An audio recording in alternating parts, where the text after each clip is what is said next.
But the foregoing considerations, although they demand in general a longer agency for the Baptist, do not prove that the evangelists err in placing the commencement of his ministry shortly before that of Jesus, since they might suppose the required prolongation as a sequel instead of an introduction to the appearance of Jesus.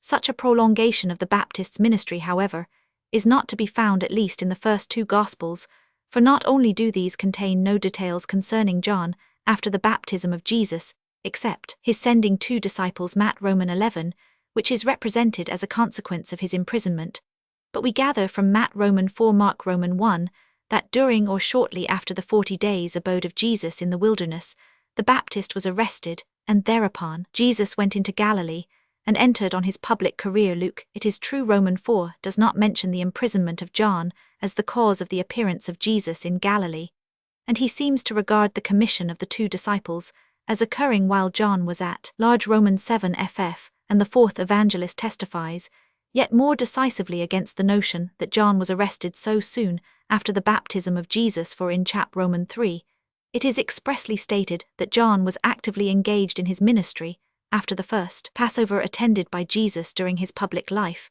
But on the one hand, as it appears from Luke Roman 9, Matt Roman 14, ff Mark Roman 14, that John was put to death long before Jesus, the continuance of his agency after the rise of the latter could not be very protracted. Luke Roman 9 Matt Roman 14, ff Mark Roman 14, and on the other, that which may be added to the agency of John after the appearance of Jesus will not make amends for that which is subtracted from it before that epoch, for apart from the fact implied by the fourth evangelist Roman 1, that the Baptist had formed a definite circle of familiar disciples before the appearance of Jesus, it would be difficult to account for the firm footing acquired by his school if he had labored only a few months to be at their close, eclipsed by Jesus.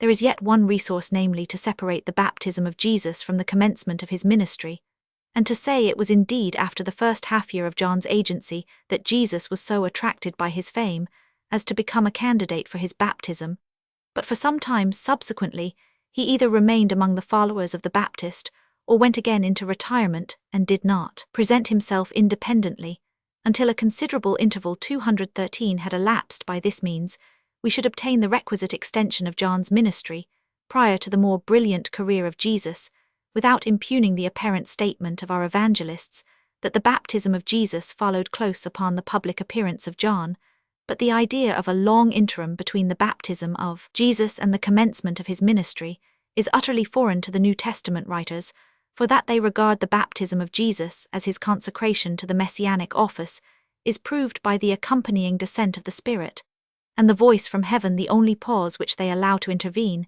is the 6 weeks' fast in the wilderness, immediately after which, according to Luke, or after the apparently contemporary arrest of the Baptist according to Matthew and Mark, Jesus appears in Galilee. Luke in particular, by designating Roman 3 the baptism of Jesus as his assumption of office, and by dating the intercourse of Jesus with his disciples from the Acts, Roman 1, evinces his persuasion that the baptism and public manifestation of Jesus were identical.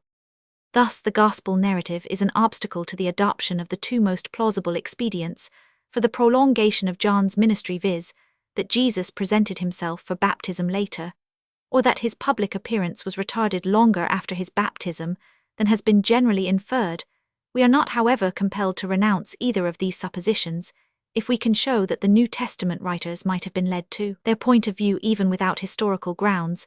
A sufficient motive lies close at hand, and is implied in the foregoing observations. Let the Baptist once be considered, as was the case in the Christian Church, Acts Roman 19, not a person of independent significance, but simply a forerunner of the Christ, and the imagination would not linger with the mere precursor, but would hasten forward to the object at which he pointed. Yet more obvious is the interest which primitive Christian tradition must have had in excluding, whatever might have been the fact, any interval between the baptism of Jesus and the beginning of his public course, for to allow that Jesus, by his submission to John's baptism, declared himself his disciple and remained in that relation for any length of time, was offensive to the religious sentiment of the new church, which desired a founder instructed by God and not by man. Another turn, therefore, would soon be given to the facts, and the baptism of Jesus would be held to signify not his initiation into the school of John, but a consecration to his independent office, Thus, the diverging testimony of the evangelists does not preclude our adopting the conclusion to which the nature of the case leads us, viz., that the Baptist had been long laboring anterior to the appearance of Jesus.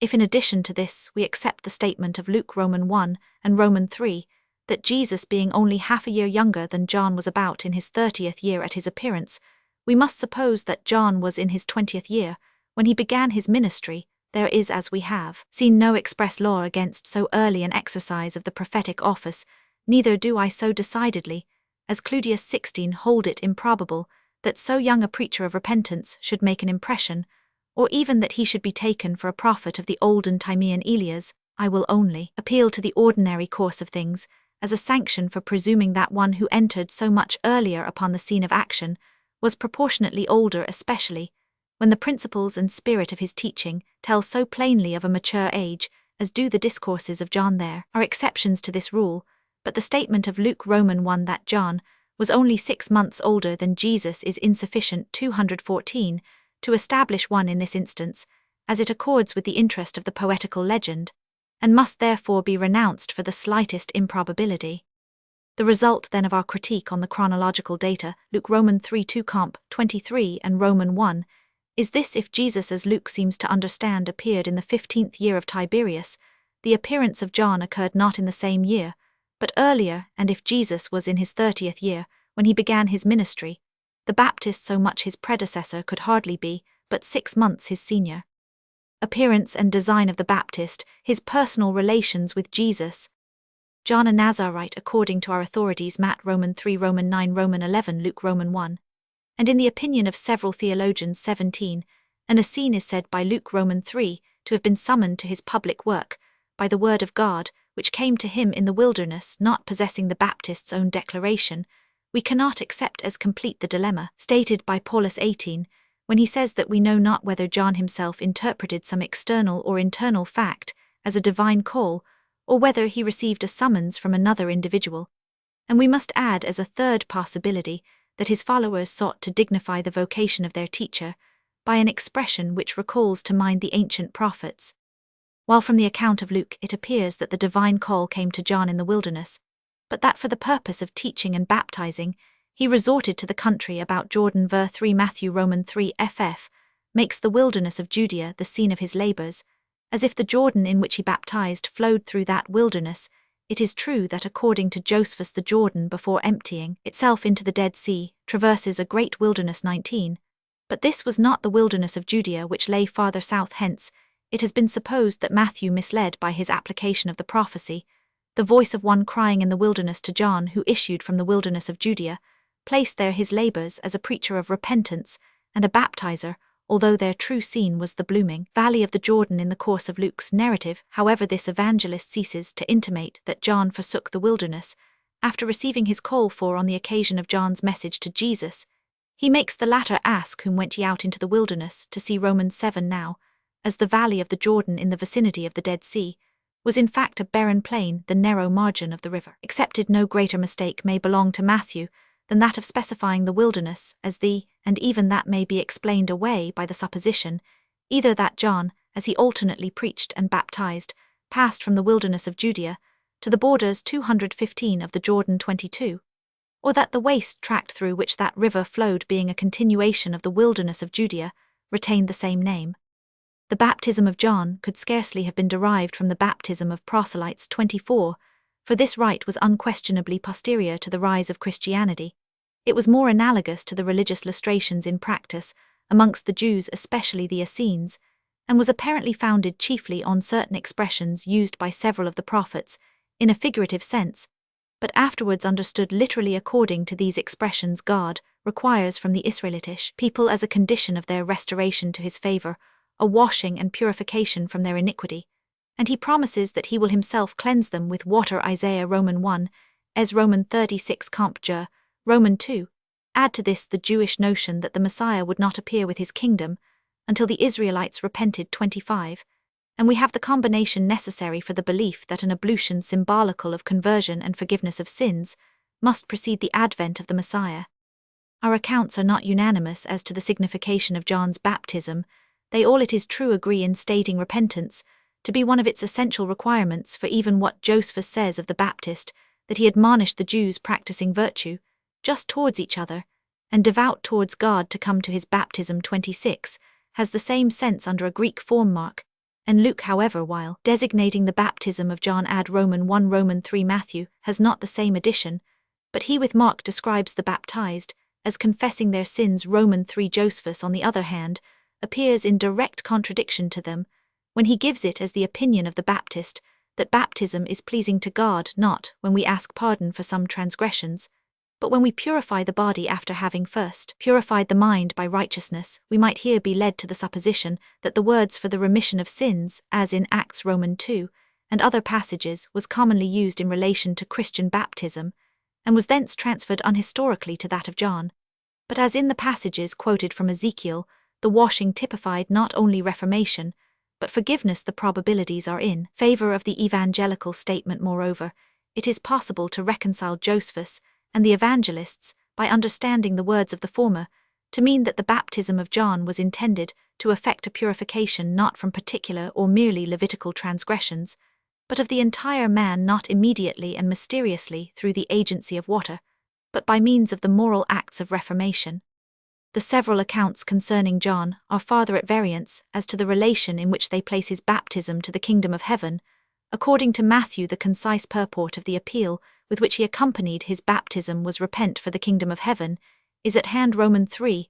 According to 216 Luke, the Baptist in the first instance mentions only repentance and remission of sins, but no kingdom of heaven, and it is the conjecture of the people that he might be the Messiah, by which he is first led to direct them to one who was coming after him. Roman 3 ff. In Josephus, there is no trace of a relation between the ministry of John and the messianic idea, yet we must not therefore conclude that the Baptist himself recognized no such relation, and that its only source was the Christian legend, for the baptism of John, waiving the opinion that it was derived from the baptism of proselytes, is not quite explicable without a reference to the above-mentioned expiatory illustrations of the people illustrations, which were to usher in the times of the Messiah. Moreover, the appearance of Jesus is made more comprehensible by the supposition that John had introduced the idea of the proximity of the Messiah's kingdom.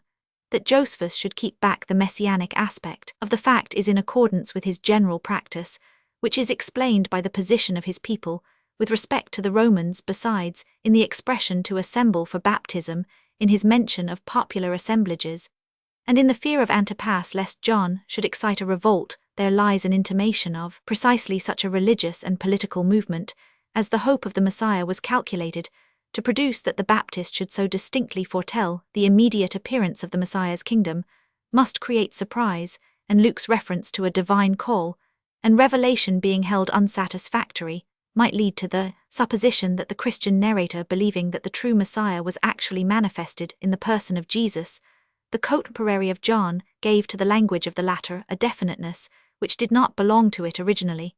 And while the Baptist merely said consonantly with the Jewish notion already mentioned, "Repent, that the kingdom of heaven may come," a later addition of his words gave for instead of that. But such a supposition is needless in those times of commotion. John might easily believe that he discerned signs which certified to him the proximity of the Messiah's kingdom. The exact degree of its proximity he left undecided. According to the evangelists, the coming of the kingdom of heaven was associated by John with a messianic individual to whom he ascribed, in distinction from his own baptism, with water a baptism with the Holy Ghost, and with fire Matt Roman 3 peril, the outpouring of the Holy Spirit being regarded as a leading feature of the messianic times. Joel Roman 2 Acts Roman 2 ff. Of this personage, he farther predicted in imagery akin to that used by the prophets on the same subject that he would winnow the people as wheat. Mal Roman 3 Zech Roman 13. The synoptical Gospels state the case, as if John expressly understood this messianic individual to be Jesus of Nazareth. According to Luke, indeed, the mothers of these two men were cousins, and aware of the destination of their sons the Baptist, while yet unborn acknowledged the divinity of Jesus, and all the circumstances imply that both were early acquainted with their relative position, predetermined by a heavenly communication. Matthew, it is true, says nothing of such a family connection between John and Jesus, but when the latter presents himself for baptism, he puts into the mouth of John words which seem to presuppose an earlier acquaintance his expression of astonishment that Jesus should come to him for baptism when he had need to be baptized of Jesus could only arise from a previous knowledge or instantaneous revelation of his character of the latter. There is no intimation for the first visible sign of the messiahship of Jesus did not occur till afterwards, while in the first and third Gospels in the second 217, the facts are so epitomized that the writer's view on the subject is not evident. John and Jesus seem to have been no strangers to each other prior to the baptism. In the fourth, the Baptist pointedly asserts that he knew not Jesus before the heavenly appearance, which according to the synoptical Gospels was coincident with his baptism. Roman 1:33. Simply considered, this looks like a contradiction. By Luke, the previous acquaintance of the two is stated objectively as an external matter of fact. By Matthew, it is betrayed in the involuntary confession of the astonished Baptist. In the fourth Gospel, on the contrary, their previous unacquaintance is attested subjectively by his premeditated assertion. It was not therefore a very far-fetched idea of the Wolfenbüttel fragmentist to put down the contradiction to the account of John and Jesus, and to presume that they had in fact long known and consulted each other, but that in public, in order better to play into one another's hands, they demeaned themselves as if they had hitherto been mutual strangers, and each delivered an unbiased testimony to the other's excellence. That such premeditated dissimulation might not be imputed to John and indirectly to Jesus, it has been sought to disprove the existence of the contradiction in question. Exegetically, what John learned from the heavenly sign was the messiahship of Jesus. To this, therefore, and not to his person, refer the words, "I knew him not," but it may be questioned whether such an acquaintance as John must have had with Jesus, presupposing the narrative of Matthew and Luke, was separable from a knowledge of his messiahship. The connection and intercourse of the two families as described by Luke would render it impossible for John not to be early informed how solemnly Jesus had been announced as the Messiah before, and at his birth. He could not therefore say at a later period that prior to the sign from heaven he had not known, but only that he had not believed the story of former wonders, one of which relates to himself, it being thus unavoidable to acknowledge that by the above declaration in the fourth Gospel, the Baptist is excluded not only from a knowledge of the messiahship of Jesus, but also from a personal acquaintance with him. It has been attempted to reconcile the first chapter of Luke with this ignorance by appealing to the distance of residence between the two families as a preventive to the continuance of their intercourse. But if the journey from Nazareth to the hill country of Judea was not too formidable for the betrothed Mary, how could it be so for the two sons, when ripening to maturity? What culpable indifference is hereby supposed in both families to the heavenly communications they had received? Nay, what could be the object of those communications, if they had no influence on the early life and intercourse of the two sons? 32. Let it be granted that the fourth Gospel excludes an acquaintance with the 218 messiahship only of Jesus, and that the third presupposes an acquaintance with his person only on the part of John. Still, the contradiction is not removed, for in Matthew John, when required to baptize Jesus, addresses him as if he knew him not generally and personally alone, but specially in his character of Messiah. It is true that the words, "I have need to be baptized of thee, and comest thou to me," Roman 3, have been interpreted in the true spirit of harmonizing, as referring to the general superior excellence of Jesus, and not to his messiahship. But the right to undertake the baptism, which was to prepare the way for the Messiah's kingdom, was not to be obtained by moral superiority in general, but was conferred by a special call such as John himself had received, and such as could belong only to a prophet or to the Messiah, and his forerunner John. Roman 1 ff. If then John attributed to Jesus authority to baptize, he must have regarded him not merely as an excellent man, but as indubitably a prophet, nay, since he held him worthy to baptize himself as his own superior, that is, since John conceived himself to be the Messiah's forerunner, no other than the Messiah himself. Add to this that Matthew had just cited a discourse of the Baptist, in which he ascribes to the coming Messiah a baptism more powerful than his own. How then can we understand his subsequent language towards Jesus otherwise than thus: "Of what use is my water baptism to thee, O Messiah? Far more do I need thy baptism of the Spirit." 34. The contradiction cannot be cleared away. We must therefore, if we would not lay the burthen of intentional deception on the agents, let the narrators bear the blame, and there will be the less hindrance to our doing, so the more obvious it is how one or both of them might be led into an erroneous statement. There is in the present case no obstacle to the reconciliation of Matthew with the fourth evangelist, farther than the words by which the Baptist seeks to deter Jesus from receiving baptism, words which, if uttered before the occurrence of anything supernatural, presuppose a knowledge of Jesus in his character of Messiah. Now the Gospel of the Hebrews, according to Epiphanius, places the entreaty of John that Jesus would baptize him as a sequel to the sign from heaven 35, and this account has been recently regarded as the original one abridged by the writer of our first Gospel, who for the sake of effect made the refusal and confession of the Baptist coincident with the first approach of Jesus, but that we have not in the Gospel of the Hebrews.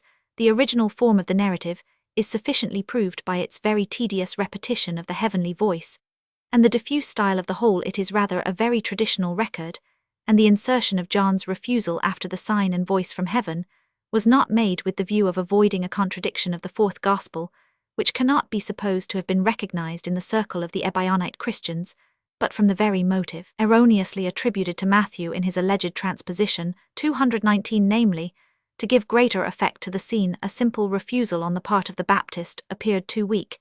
He must at least fall at the feet of Jesus, and a more suitable occasion could not be given than that of the sign from heaven, which accordingly must be placed beforehand. This Hebrew Gospel, therefore, will not help us to understand how Matthew was led into contradiction with John, still less will it avail for the explanation of Luke's narrative. All is naturally explained by the consideration that the important relation between John and Jesus must have been regarded as existing at all times by reason of that ascription of pre-existence to the essential, which is a characteristic of the popular mind, just as the soul, when considered as an essence, is conceived more or less clearly as pre-existent. So in the popular mind, every relation pregnant with consequences is endowed with pre-existence. Hence the Baptist, who eventually held so significant a relation to Jesus, must have known him from the first, as is indistinctly intimated by Matthew, and more minutely detailed by Luke, according to whom their mothers knew each other, and the sons themselves were brought together, while yet unborn. All this is wanting in the fourth Gospel, the writer of which attributes an opposite assertion to John, simply because in his mind an opposite interest preponderated, for the less Jesus was known to John, by whom he was afterwards so extolled, the more weight was thrown on the miraculous scene which arrested the regards of the Baptist.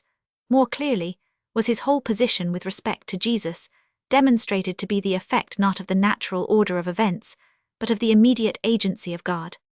Was Jesus acknowledged by John as the Messiah, and in what sense?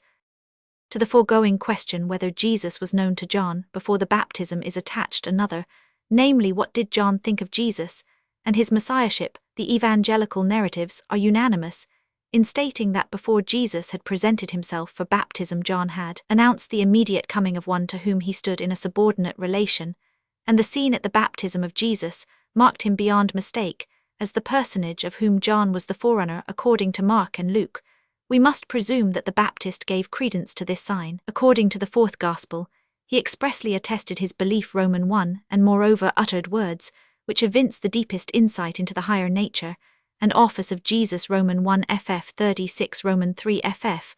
According to the first Gospel, he was already convinced of these before the baptism of Jesus. On the other hand, Matthew Roman 11 ff and Luke Roman 7 ff tell us that at a later period the Baptist, on hearing of the ministry of Jesus, dispatched some of his disciples to him with the inquiry whether he, Jesus, was the promised Messiah, or whether another must be expected.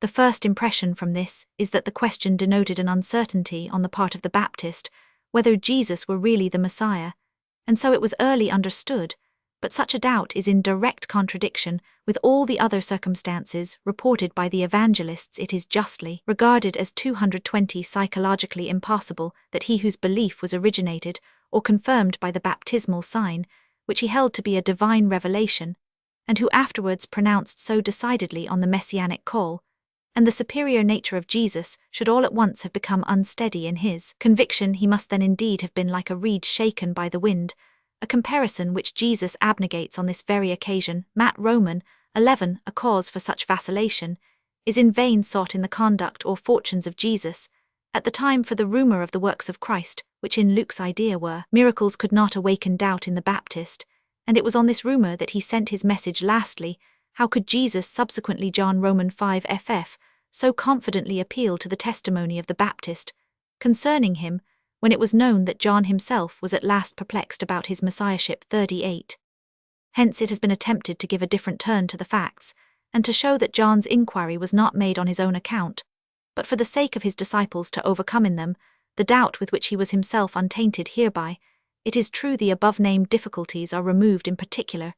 It is explained why the Baptist should contrive to send this message precisely on hearing of the miracles of Jesus, he plainly hoping that his disciples who had not believed his testimony to the Messiahship of Jesus would be convinced of its truth by beholding the marvelous works of the latter. But how could John hope that his envoys would chance to find Jesus in the act of working miracles? According to Matthew, indeed, they did not so find him, and Jesus appeals Romans 5 only to his former works, many of which they had seen, and of which they might hear wherever he had presented himself. Luke alone, in giving his evidently second-hand narrative 40, misconstrues the words of Jesus to require that the disciples of John should have found him in the exercise of his supernatural power. Further, if it had been the object of the Baptist to persuade his disciples, by a sight of the works of Jesus he would not have charged them with a question which could be answered by the mere words, the authentic declaration of Jesus, for he could not hope by the assertion of the person whose messiahship was the very point in debate to convince the disciples, whom his own declaration in other cases authoritative had failed to satisfy. On the whole, it would have been a singular course in the Baptist to lend his own words to the doubts of others, and thereby, as Schleiermacher well observes, to compromise his early and repeated testimony in favor of Jesus. It is clear that Jesus understood the question proposed to him by the messengers as proceeding from John himself, Matt Roman 11, and he indirectly complained of the want of faith in the latter by pronouncing those blessed who were not offended in him, verse 641. If then it must be granted that John made his inquiry on his own behalf and not on that of his disciples, and if nevertheless we cannot impute to him a sudden lapse into doubt after his previous confidence, nothing remains but to take the positive instead of the negative side of the question, and to consider its skepticism as the mere garb of substantial encouragement on this 221 interpretation, the time which Jesus allowed to escape without publicly manifesting himself, as the Messiah seemed too tedious to John in his imprisonment. He sent therefore to inquire how long Jesus would allow himself to be waited, for how long he would delay winning to himself the better part of the people, by a declaration of his messiahship and striking a decisive blow against the enemies of his causa, blow that might even liberate the Baptist from his prison. But if the Baptist, on the strength of his belief that Jesus was the Messiah, hoped and sued for a deliverance perhaps miraculous by him from prison, he would not clothe in the language of doubt and entreaty which sprang out of his faith. Now the inquiry in our evangelical text is one of unmixed doubt, and encouragement must be foisted in before it can be found there. How great a violence must be done to the words is seen by the way in which Schleiermacher handles them. In accordance with this interpretation, the dubitative question he changes into the positive assumption, "Thou art he who was to come," the other still more embarrassing interrogatory. He completely transfigures thus, "Wherefore, seeing that thou performest so great works, do we yet await thee? Shall not John with all his authority command through us all those who have partaken of his baptism to obey thee as the Messiah, and be attentive to thy signs?" Even if we allow with Neander the possibility of truth to this interpretation, a mere summons to action will not accord with the earlier representation of Jesus given by the Baptist. The two enunciations are at issue as to form, for if John doubted not the messiahship of Jesus, neither could he doubt his better knowledge of the fitting time and manner of his appearance. Still farther are they at issue as to matter, for the Baptist could not take offense at what is termed the delay of Jesus in manifesting himself as the Messiah, or wish to animate him to bolder conduct. If he retained his early view of the destination of Jesus, if he still as formerly conceived Jesus to be the Lamb of God that taketh away the sins of the world, no thought could occur to him of a blow to be struck by Jesus against his enemies, or in general of a violent procedure to be crowned by external conquest. Rather, the quiet path which Jesus trod must appear to him the right one, the path befitting the destination of the Lamb of God. Thus, if the question of John conveyed a mere summons to action, it contradicted his previous views. These expedients failing the original explanation, returns upon us, namely, that the inquiry was an expression of uncertainty respecting the messianic dignity of Jesus, which had arisen in the Baptist's own mind, an explanation which even Neander allows to be the most natural. This writer seeks to account for the transient apostasy of the Baptist from the strong faith in which he gave his earlier testimony, by the supposition that a dark hour of doubt had overtaken the man of God in his dismal prison. And he cites instances of men who persecuted for their Christian faith or other convictions, after having long borne witness to the truth in the face of death, at length yielded to human weakness and recanted. But on a closer examination, he has given a false analogy: persecuted Christians of the first centuries, and later a Berengarius or a Galileo, were false to the convictions for which they were imprisoned, and by abjuring which they hoped to save themselves. The Baptist, to be compared with them, should have retracted his censure of Herod, and not have shaken his testimony in favor of Christ, which had no relation to his imprisonment. However that may be, it is evident here that these doubts cannot have been preceded by a state of certainty. We come again to the difficulty arising from the statement of Matthew that John sent his 2 disciples on hearing of the works of Christ 222, or as Luke has it, because his disciples showed him of all these things. The latter evangelist has narrated immediately before the raising of the widow's son and the healing of the centurion's servant. Could John then believe Jesus to be the Messiah before he had performed any messianic works, and be seized with doubt when he began to legitimatize his claim by miracles, such as were expected from the Messiah 43? This is so opposed to all psychological probability that I wonder Dr. Paulus, or some other expositor, versed in psychology and not timid in verbal criticism, has not started the conjecture that a negative has slipped out of Matt Roman 11, and that its proper reading is, it might then be conceived, that John had indeed been convinced at a former period of the Messiahship. O Jesus, now however in his imprisonment, the works of Jesus came no longer to his ears, and, imagining him inactive, he was assailed with doubt. But had John been previously satisfied of the Messiahship of Jesus, the mere want of acquaintance with his miracles could not have unhinged his faith. The actual cause of John's doubt, however, was the report of these miracles, a state of the case which is irreconcilable with any previous confidence.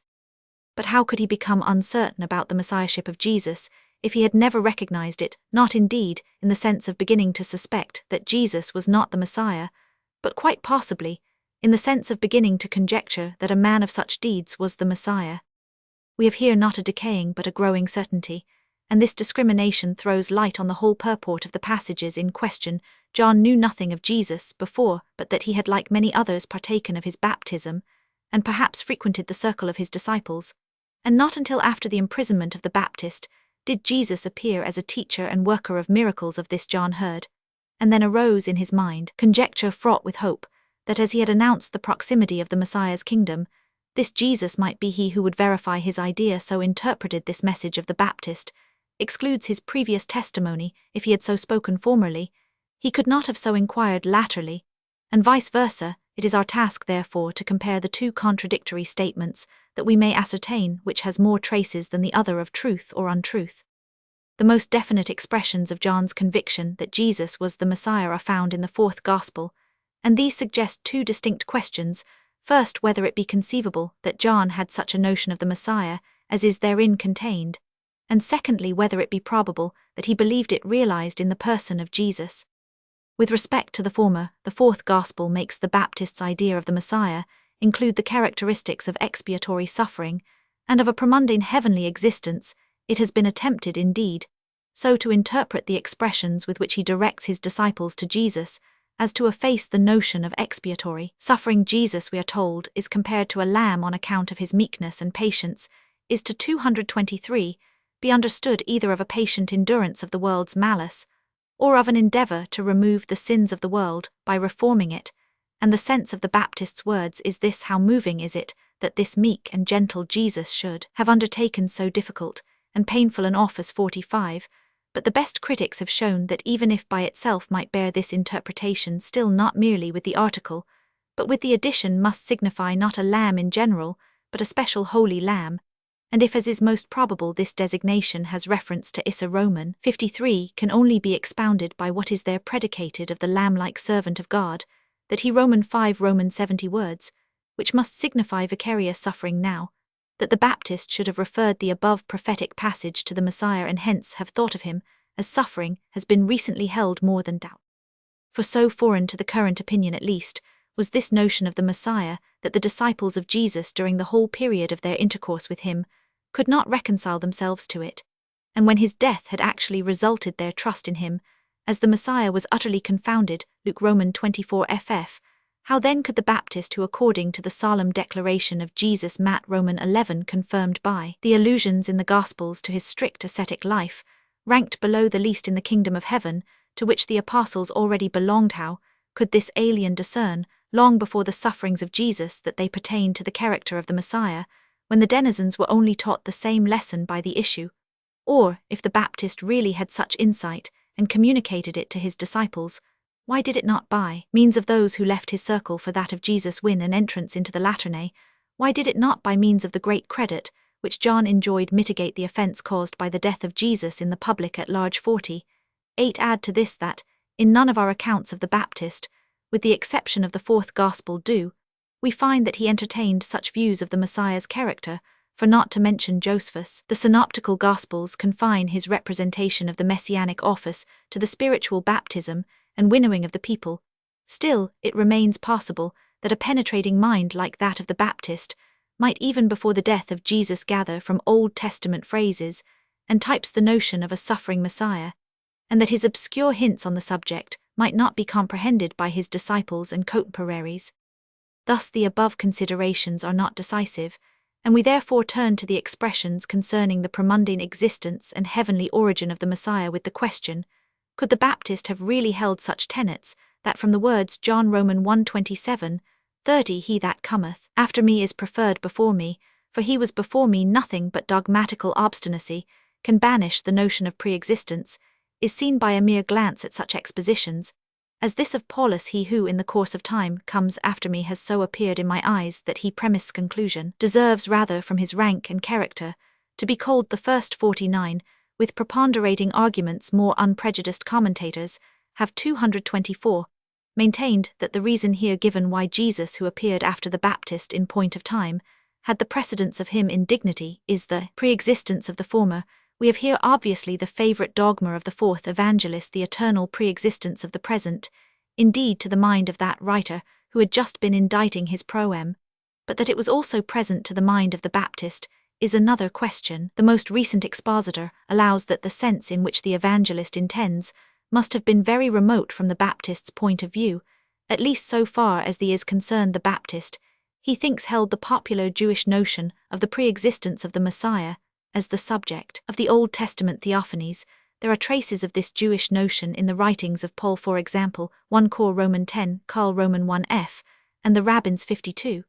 And allowing that it was of Alexandrian origin, as Bretschneider argues 53, we may yet ask whether even before the time of Christ the Alexandrian Judaic theology may not have modified the opinions of the mother country. 54. Even these expressions, then taken alone, are not conclusive, although it begins to appear suspicious that the Baptist, otherwise conspicuous for exhibiting the practical side of the idea of the Messiah's kingdom, should have ascribed to him by the fourth evangelist solely two notions, which at that time undoubtedly belonged only to the deepest messianic speculations, and that the form in which those notions are expressed is too peculiarly that of the writer not to be put to his account. We arrive at a more decisive result by taking into examination the passage John Roman 336, where John replies to the complaints of his disciples at the rival baptism of Jesus, in a way that reduces all commentators to perplexity after showing how it lay at the foundation of their respective destinies, which he desired not to overstep, that he must decrease, while Jesus must increase. He proceeds, verse 31, to use forms of expression precisely similar to those in which the evangelist makes Jesus speak himself and in which he delivers his own thoughts concerning Jesus. Our most recent commentator 55 allows that this discourse of John seems the echo of the foregoing conversation between Jesus and Nicodemus. The expressions in the speech lent to the Baptist are peculiarly those of the Apostle John, for instance, to seal testimony, the antithesis of, and from above and of the earth, the phrase to have eternal life, and the question presents itself, is it more probable that the evangelist as well as Jesus, in whose mouth these expressions are so often put, borrowed them from the Baptist, or that the evangelist lent them? I will only at present say to the latter. This must be decided by the fact that the 225 ideas to which the Baptist here gives utterance lie entirely within the domain of Christianity, and belong specially to the Christianity of the Apostle John. Take, for example, that antithesis of from above and of the earth, the designation of Jesus as he that cometh from above, as he whom God hath sent, who consequently speaketh the words of God, the relation of Jesus to God as the Son whom the Father loveth what can be characteristic of Christianity, and of the Apostle John's mode of presenting it if these ideas are not so, and could they belong to the Baptist Christianismus anti-Christum, and then as Alshausen well observes 57, is it consistent for John, who even on the fourth evangelist's own showing remained separate from Jesus, to speak of the blessedness of a believing union with him, Romans 5:36. Thus much then is certain, and has been acknowledged by the majority of modern commentators. The words Romans 5:36 cannot have been spoken by the Baptist, hence, theologians have concluded that the evangelist cannot have intended to ascribe them to him, but from Romans 5 speaks in his own person.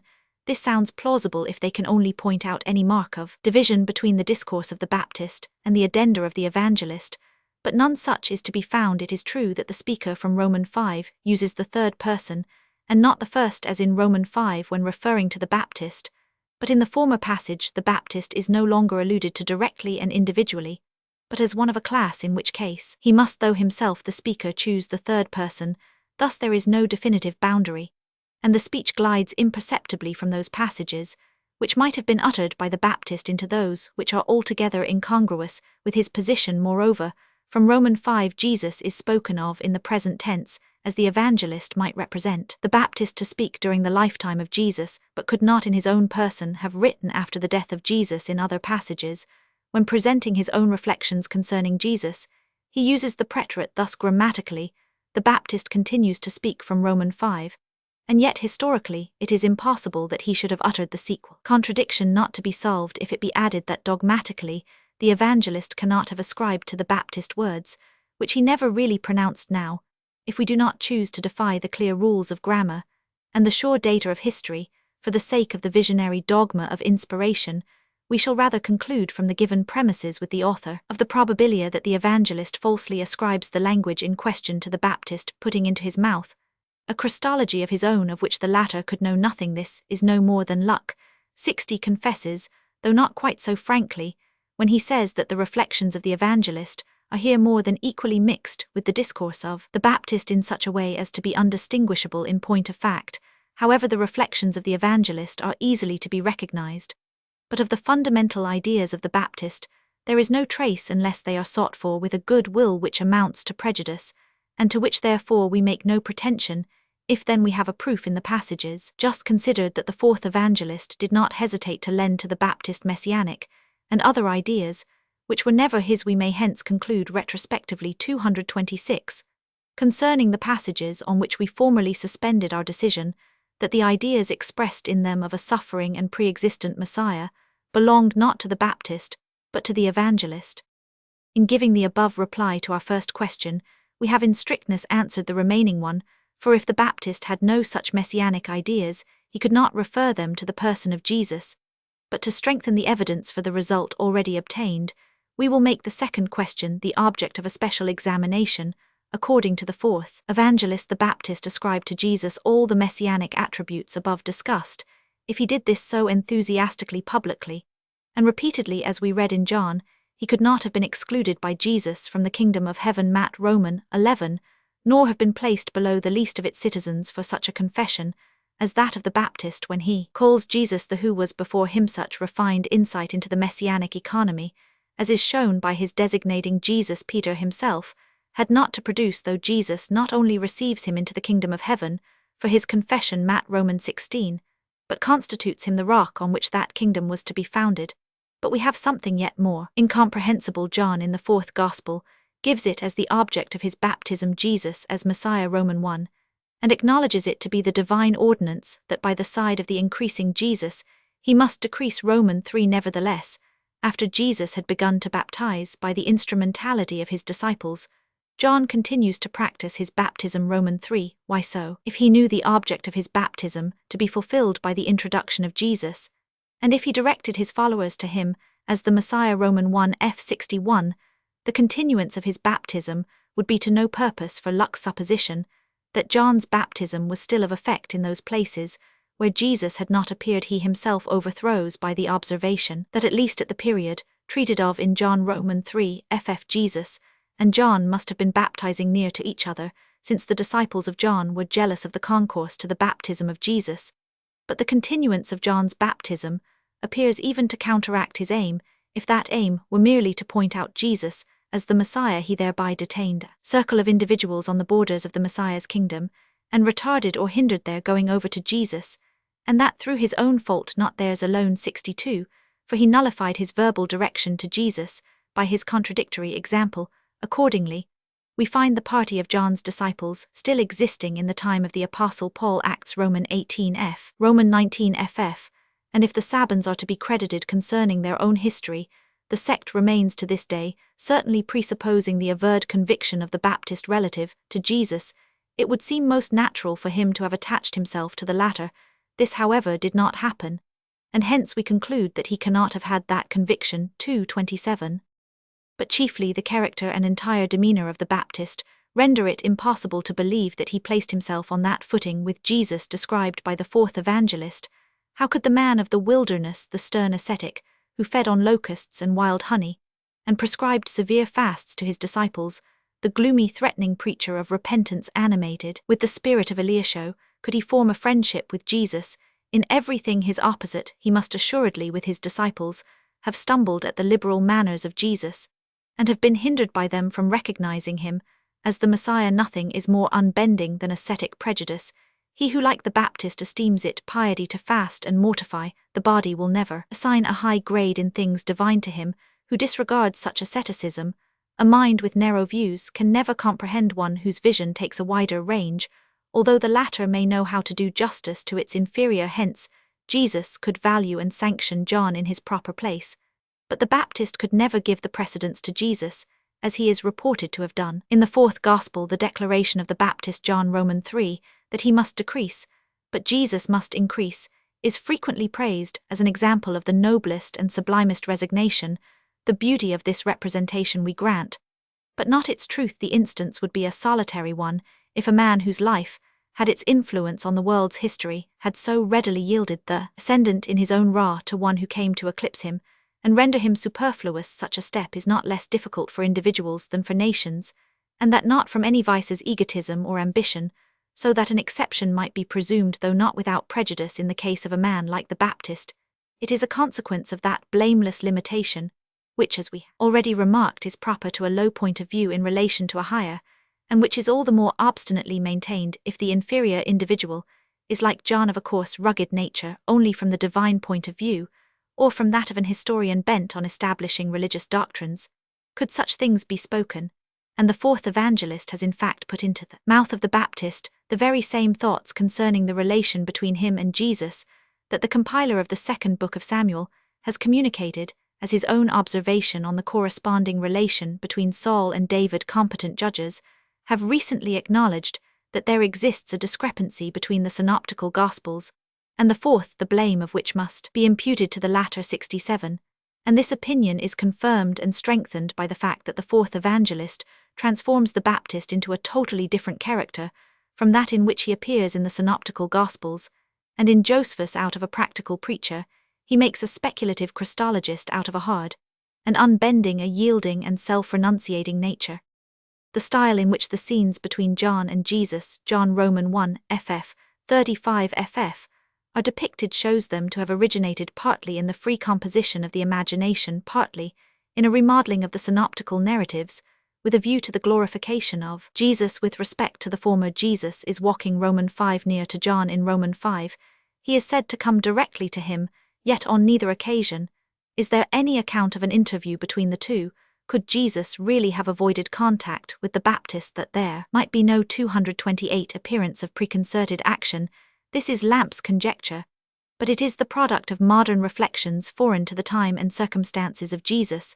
Or shall we suppose that the narrator, whether fortuitously or purposely, omitted known details, but the meetings of Jesus and John must have furnished him with peculiarly interesting matter, so that, as luck allows, 68, his silence is enigmatical from our point of view. The enigma is solved. The Baptist had in the evangelist's idea pointed to Jesus as the Messiah. This, understood as a visible pointing, required that Jesus should pass by or approach John. Hence, this feature was inserted in the narrative, but the particulars of an actual meeting being unnecessary, were though very awkwardly omitted. The incident of some disciples attaching themselves to Jesus in consequence of the Baptist's direction seems to be a free version of the sending of 2 disciples by John from his prison, thus as in Matthew Roman 11, and Luke Roman 7 John dispatches 2 disciples to Jesus with the dubitate, "Question, art thou he that should come?" So in the 4th Gospel, he likewise sends 2 disciples to Jesus, but with the positive assertion that he, Jesus, is the Lamb of God, as Jesus in the former case gives to the disciples after the delivery of their message the direction, "Go and tell John the things ye have seen and heard." So in the latter, he gives to the inquiry concerning his abode the answer, "Come and see." But while in the synoptical Gospels the 2 disciples return to John, in the 4th, they permanently attach themselves to Jesus. From the foregoing considerations, it is inconceivable that John should ever have held and pronounced Jesus to be the Messiah, but it is easy to show how a belief that he did so might obtain without historical foundation. According to Acts Roman 19, the Apostle Paul declares what seems sufficiently guaranteed by history, that John baptized, and this coming Messiah, adds Paul, to whom John pointed, was Jesus. This was an interpretation of the Baptist's words. By the issue, for Jesus had approved himself to a great number of his contemporaries as the Messiah announced by John. There was but a step to the notion that the Baptist himself had understood the individual Jeshashad himself, in his mind, a view, which however unhistorical would be inviting to the early Christians in proportion to their wish to sustain the dignity of Jesus by the authority of the Baptist, then very influential in the Jewish world. There was yet another reason gathered from the Old Testament. The ancestor of the Messiah, David, had likewise in the Old Hebrew legend a kind of forerunner in the person of Samuel, who by order from Jehovah anointed him to be king over Israel, 1 Sam Roman 16, and afterwards stood in the relation of a witness to his claims. If then it behoved the Messiah to have a forerunner who besides was more closely characterized in the prophecy of Malachi as a second Elias, and if historically Jesus was 229 preceded by John, whose baptism as a consecration corresponded to an anointing, the idea was not remote of conforming the relation between John and Jesus to that between Samuel and David. We might have decided with tolerable certainty which of the 2 incompatible statements concerning the relation between the Baptist and Jesus is to be renounced as unhistorical by the universal canon of interpretation, that where in narratives having a tendency to aggrandize a person or a fact, a tendency which the Gospels evince at every step, 2 contradictory statements are found, that which best corresponds to this aim is the least historical, because if in accordance with it the original fact had been so dazzling, it is inconceivable that the other less brilliant representation should afterwards arise as here. If John so early acknowledged Jesus, it is inexplicable how a story could be fabricated which reports him to have been in doubt on the same subject at a very late period. We have, however, by a separate examination of the narrative in the 4th Gospel, ascertained that it is self-contradictory and contains its own solution. Hence our result, found independently of the above canon, serves for its confirmation. Meanwhile that result is only the negative, that all which turns upon the early acknowledgement of Jesus by John has no claim to be received as historical. Of the positive, we know nothing unless the message out of prison may be regarded as a clue to the truth, and we must therefore subject this side of the matter to a separate examination. We will not extend our arguments against the probability of an early and decided conviction on the part of the Baptist to a mere conjecture awakened in him at a later period that Jesus was the Messiah, and therefore we leave uncontested the proper contents of the narrative. But as regards the form, it is not to be conceived without difficulty that the Baptist in prison should have information of the proceedings of Jesus, that he should from that locality send his disciples to Jesus, and that these, as we are led to infer, should bring him an answer in his imprisonment. According to Josephus 70, Herod imprisoned John from fear of disturbances, allowing this to be merely a joint cause with that given by the evangelist. It is yet difficult to believe that, to a man one motive of whose imprisonment was to seclude him from his followers, his disciples should have retained free access, although we cannot prove it an impossibility that circumstances might favor the admission of certain individuals. Now that the message was sent from prison, we learn from Matthew alone. Luke says nothing of it, although he tells of the message. We might hence, with Schleiermacher 71, consider Luke's account the true one, and the of Matthew an unhistorical addition. But that critic has himself very convincingly shown, from the tedious amplifications, partly betraying even misunderstanding, which the narrative of Luke contains, Romans 7, 21, 29, 30, that Matthew gives the incident in its original Luke, in a revised form. It would indeed be singular If Matthew had supplied the when it was originally wanting, it is far more natural to suppose that Luke, who in the whole paragraph appears as a reviser, expunged the original mention of the prison. In judging of Luke's motives for so doing, we are led to notice the difference in the dates given by the evangelists for the imprisonment of John Matthew, with whom Mark agrees places it before the public appearance of Jesus in Galilee, for he gives it as the motive for the return of Jesus into that province. Matt Roman 4. Mark Roman 1. Luke assigns no precise date to the 230 arrest of the Baptist. Roman 3 f.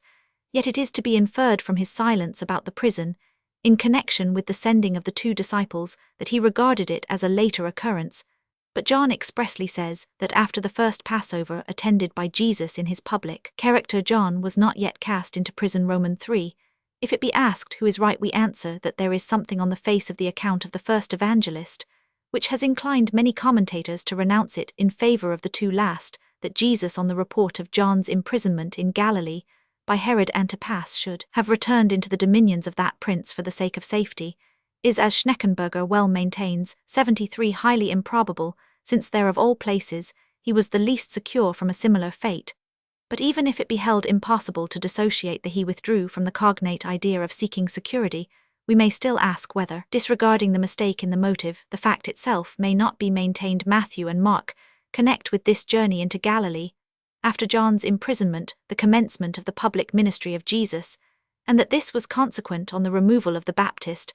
I am quite inclined to believe, for it is in itself the most natural that the exit of the Baptist should incite Jesus to carry on in his stead the preaching of, and the canon cited above is entirely in favor of Matthew, for if it be asked which fiction best accords with the aggrandizing spirit of the Christian legend, that of John's removal before the appearance of Jesus, or that of their having long labored in conjunction, the answer must be the latter. If he to whom the hero of a narrative is superior disappears from the scene before the entrance of the latter, the crowning opportunity for the hero to demonstrate his ascendancy is lost. Full splendor of the rising sun can only be appreciated when the waning moon is seen above the horizon, growing paler and paler in the presence of the greater luminary. Such is the case in the Gospels of Luke and John, while Matthew and Mark rest satisfied with the less effective representation. Hence, as the least calculated to magnify Jesus, the account of Matthew has the advantage in historical probability. Thus, at the time when the 2 disciples must have been sent to Jesus, the Baptist was already imprisoned, and we have remarked above that he could hardly so situated transmit and receive messages, but popular legend might be prompted to fabricate such a message, that the Baptist might not depart without at least an incipient recognition of Jesus as the Messiah, so that neither the one nor the other of the 2 incompatible statements is to be regarded as historical. Opinion of the evangelists and Jesus concerning the Baptist, with his own judgment on himself, result of the inquiry into the relationship between these 2 individuals. The evangelists apply to John as the preparer of the Messiah's kingdom several passages of the Old Testament. The abode of the preacher of repentance in the wilderness, his activity in preparing the way for the Messiah, necessarily recalled the passage of Isaiah. Roman 40 ff. Roman 70. This passage, which in its original connection related not to the Messiah and his forerunner, but to Jehovah, for whom a way was to be prepared through 231, the wilderness toward Judea, that he might return with his people from exile, is quoted by the first 3 evangelists as a prophecy fulfilled by the appearance of the Baptist. Matt Roman 3, Mark Roman 1, Luke Roman 3 ff. This might be thought a later and Christian application, but there is nothing to controvert the statement of the 4th evangelist that the Baptist had himself characterized his destination by those prophetic words. As the synoptical Gospels have unanimously borrowed this passage from the Baptist himself, so Mark has borrowed the application of another prophetic passage to the Baptist from Jesus. Jesus had said, Matt Roman 11, Luke Roman 7, "This is he of whom it is written, Behold, I send my messenger before thy face to prepare thy way before thee." And Mark, in the introduction to his Gospel, applies these words of Malachi Roman 3 together with the above passage from Isaiah, without distinguishing their respective sources to the forerunner. John, the text is a messianic one. Jehovah, however, does not therein speak of sending a messenger before the Messiah, but before himself, and it is only in the New Testament citations, in all these instances, that the second person is substituted for the first. Another notable passage of the same prophet, Roman 3, Roman 70, Roman 4, "Behold, I will send you Elijah the Tishbite, before the coming of the day of the Lord," etc. suggested to the evangelists the assimilation of John the Baptist to Elias, that John, laboring for the reformation of the people in the spirit and power of Elias, should prepare the way for the divine visitation in the times of the Messiah, was, according to Luke Roman 1, predicted before his birth in John Roman 1, when the emissaries of the Sanhedrim ask, "Art thou Elias the Baptist?" declines this dignity. According to the usual explanation, he only extended his denial to the rude popular notion that he was the ancient seer corporeally resuscitated, whereas he would have admitted the view of the synoptical Gospels that he had the spirit of Elias. Nevertheless, it appears improbable that if the fourth evangelist had been familiar with the idea of the Baptist, as a second Elias he would have put into his mouth so direct a negative. This scene, peculiar to the fourth Gospel, in which John rejects the title of Elias with several others, demands a yet closer examination, and must be compared with a narrative in Luke Roman 3, to which it has a striking similarity in Luke. The crowd assembled round the Baptist begin to think, "Is not this the Christ?" In John, the deputies of the Sanhedrim 74 ask him, "Who art thou?" which we infer from the Baptist's answer to mean, "Art thou as is believed the Messiah?" 75. According to Luke, the Baptist answers, "I indeed baptize you with water, but one mightier than I cometh, the latchet of whose shoes I am not worthy to unloose." According to John, he gives a similar reply, "I baptize with water, but there standeth one among you, whom ye know not. He it is who coming after me is preferred before me, whose shoes latchet I am not worthy to unloose." The latter evangelist, adding his peculiar propositions concerning the pre-existence of Jesus, and deferring to another occasion, Roman 5, the mention of the Messiah's spiritual baptism, which Luke gives in immediate connection with the above passage in Luke, and still more decidedly in John. This whole scene is introduced 232 with a design to establish the messiahship of Jesus, by showing that the Baptist had renounced that dignity and attributed it to one who should come after him. If at the foundation of two narratives so similar, there can scarcely be more than one fact. 76. The question is, which gives that fact the most faithfully in Luke's account?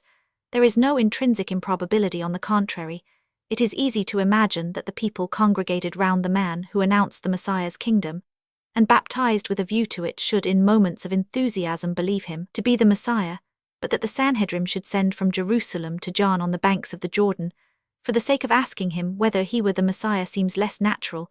Their object could only be what on a later occasion it was with respect to Jesus. Matt Roman 21 ff, namely, to challenge the authority of John to baptize, as appears from Roman 5. Moreover, from the hostile position which John had taken towards the sects of the Pharisees and Sadducees, Matt Roman 3, to whom the members of the Sanhedrim belonged, they must have prejudged that he was not the Messiah nor a prophet, and consequently that he had no right to undertake. But in that case, they could not possibly have so put their questions, as they are reported to have done in the fourth Gospel. In the passage from Matthew above cited, they asked Jesus quite consistently with their impression that he had no prophetic authority. "By what authority doest thou these things?" But in John they question the Baptist precisely as if they presupposed him to be the Messiah, and when he, apparently to their consternation, has denied this, they tender him successively the dignities of Elias and of another prophetic forerunner, as if they earnestly wished him to accept one of these titles. Searching opponents will not thus thrust the highest honors on the man to whom they are inimical. This is the representation of a narrator who wishes to exhibit the modesty of the man and his subordination to Jesus by his rejection of those brilliant titles. To enable him to reject them, they must have been offered, but this could in reality only be done by well-wishers, as in Luke, where the conjecture that the Baptist was the Messiah is attributed to the people. Why then did not the fourth evangelist attribute those questions likewise to the people, from whom, with a slight alteration, they would have seemed quite natural? Jesus, when addressing the unbelieving Jews in Jerusalem, John Roman 5 appeals to their message to the Baptist, and to the faithful testimony then given by the latter. Had John given his declaration concerning his relation to Jesus before the common people, merely such an appeal would have been impossible, for if Jesus were to refer his enemies to the testimony of John, that testimony must have been delivered before his enemies. If the assertions of the Baptist were to have any diplomatic value, they must have resulted from the official inquiry of a magisterial deputation. Such a remodeling of the facts appears to have been aided by the above-mentioned narrative from the synoptical traditions, wherein the high priests and scribes ask Jesus by what authority he does such things as the casting out of the buyers and sellers. Here also Jesus refers to John asking for their opinion as to the authority of his baptism, Only it is true with the negative view of repressing their further inquiries. Matt Roman 21 ff parallel. But how easily might this reference be made to take an affirmative sense, and instead of the argument, if ye know not what powers were entrusted to John, ye need not know whence mine are given, the following be substituted, since ye know what John has declared concerning me, ye must also know what power and 233 dignity belong to me, whereupon what was originally a question addressed to Jesus transformed itself into a message to the Baptist. The judgment of Jesus on the character of John is delivered on 2 occasions in the Synoptical Gospels, first after the departure of John's messengers, Matt Roman 11 ff. Secondly, after the appearance of Elias at the Transfiguration, Matt Roman 17 ff. In reply to the question of a disciple in the 4th Gospel after an appeal to the Baptist's testimony, Jesus pronounces an eulogium on him in the presence of the Jews. Roman 5, after referring as above remarked to their sending to John in this passage, he calls the Baptist a burning and a shining light in whose beams the fickle people were for season willing to rejoice. In one synoptical passage, he declares John to be the promised Elias. In the other, there are 3 points to be distinguished. First, with respect to the character and agency of John, the severity and firmness of his mind, and the preeminence which, as the messianic forerunner who with forcible hand had opened the kingdom of heaven, he maintained even over the prophets, are extolled. Roman 514. Secondly, in relation to Jesus and the citizens of the kingdom of heaven, the Baptist, though exalted above all the members of the Old Testament economy, is declared to be in the rear of everyone on whom through Jesus the new light had arisen. Roman 5. We see how Jesus understood this from what follows. Roman 5. When we compare it with Matt Roman 9 f. In the former passage, Jesus describes John as neither eating nor drinking, and in the latter it is this very asceticism which is said to liken him to thee and the old garments and old bottles, with which the new introduced by Jesus will not agree.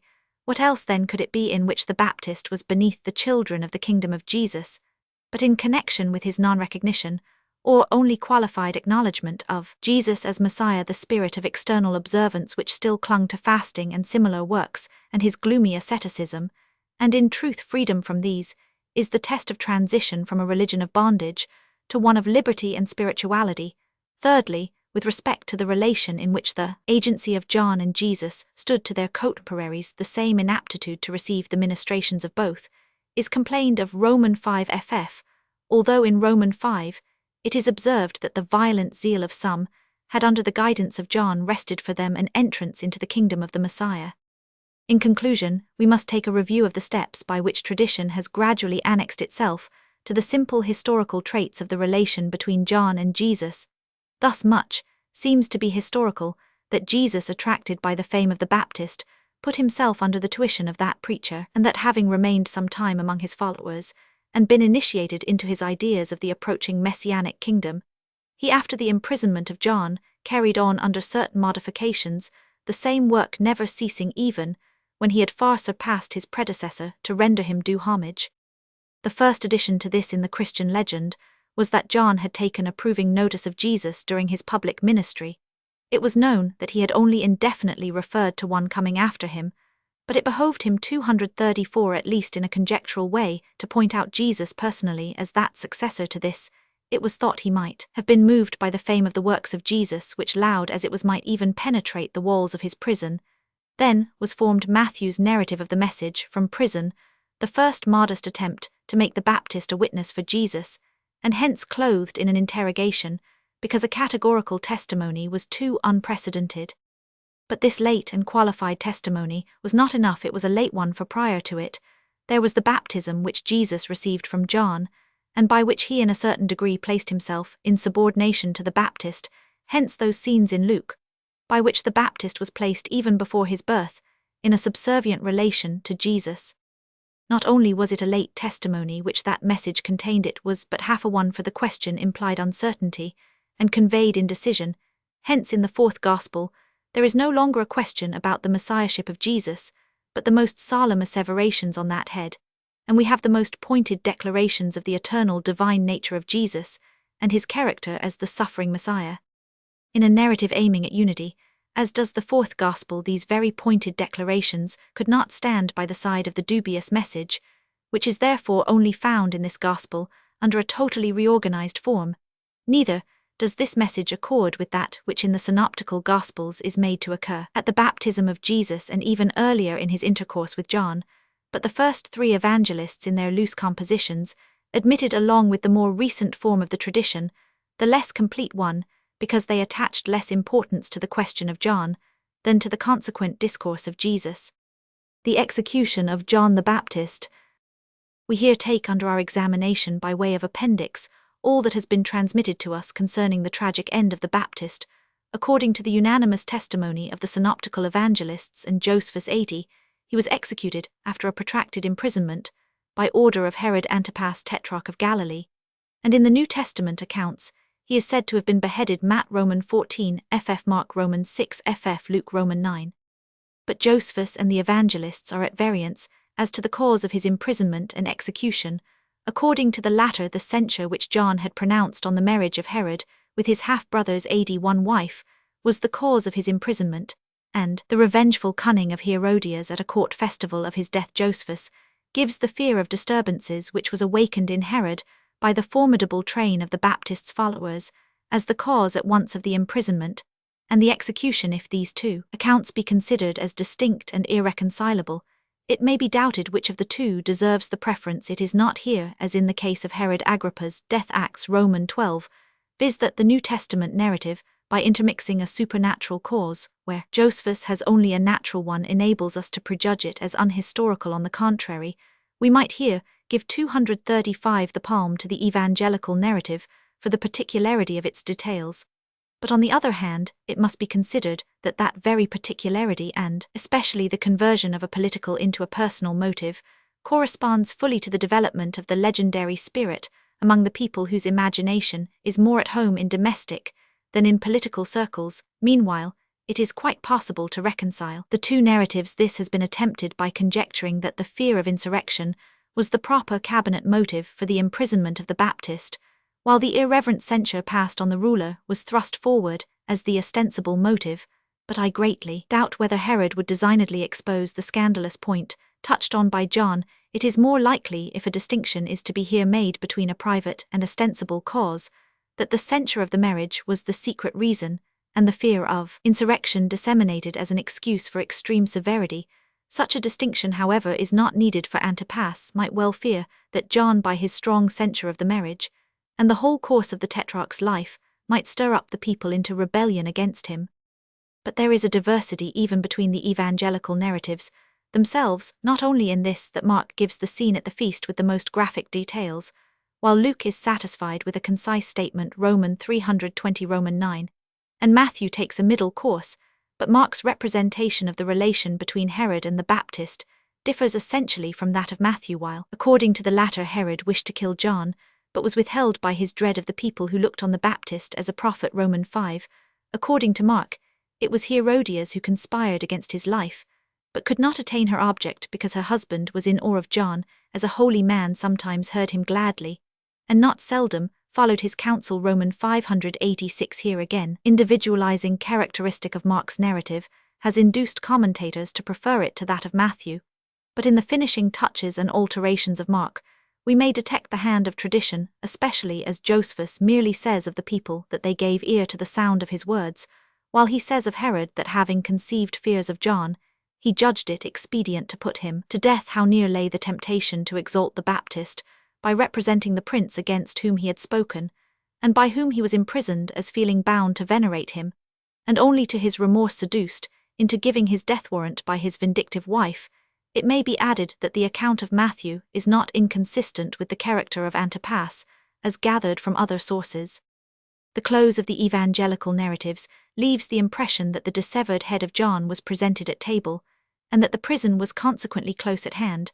But we learn from the passage in Josephus above, cited, that the Baptist was confined in Macrus, a fortress on the southern border of Pera, whereas the residence of Herod was in Tiberias 89 a day's journey distant from Macrus. Hence, the head of John the Baptist 236 could only be presented to Herod after 2 days' journey, and not while he yet sat at table. The contradiction here apparent is not to be removed by the consideration that it is not expressly said in the Gospels that John's head was brought in during the meal, for this is necessarily inferred from the entire narrative. Not only are the commission of the executioner and his return with the head detailed in immediate connection with the incidents of the meal, but only thus has the whole dramatic scene its appropriate conclusion only.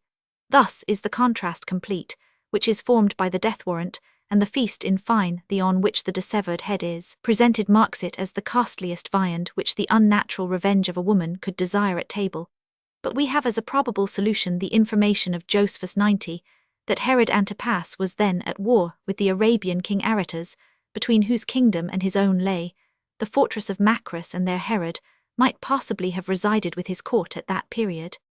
Thus we see that the life of John in the evangelical narratives is from easily conceived reasons overspread with mythical luster on the side, which is turned towards Jesus, while on the other its historical lineaments are more visible. 237.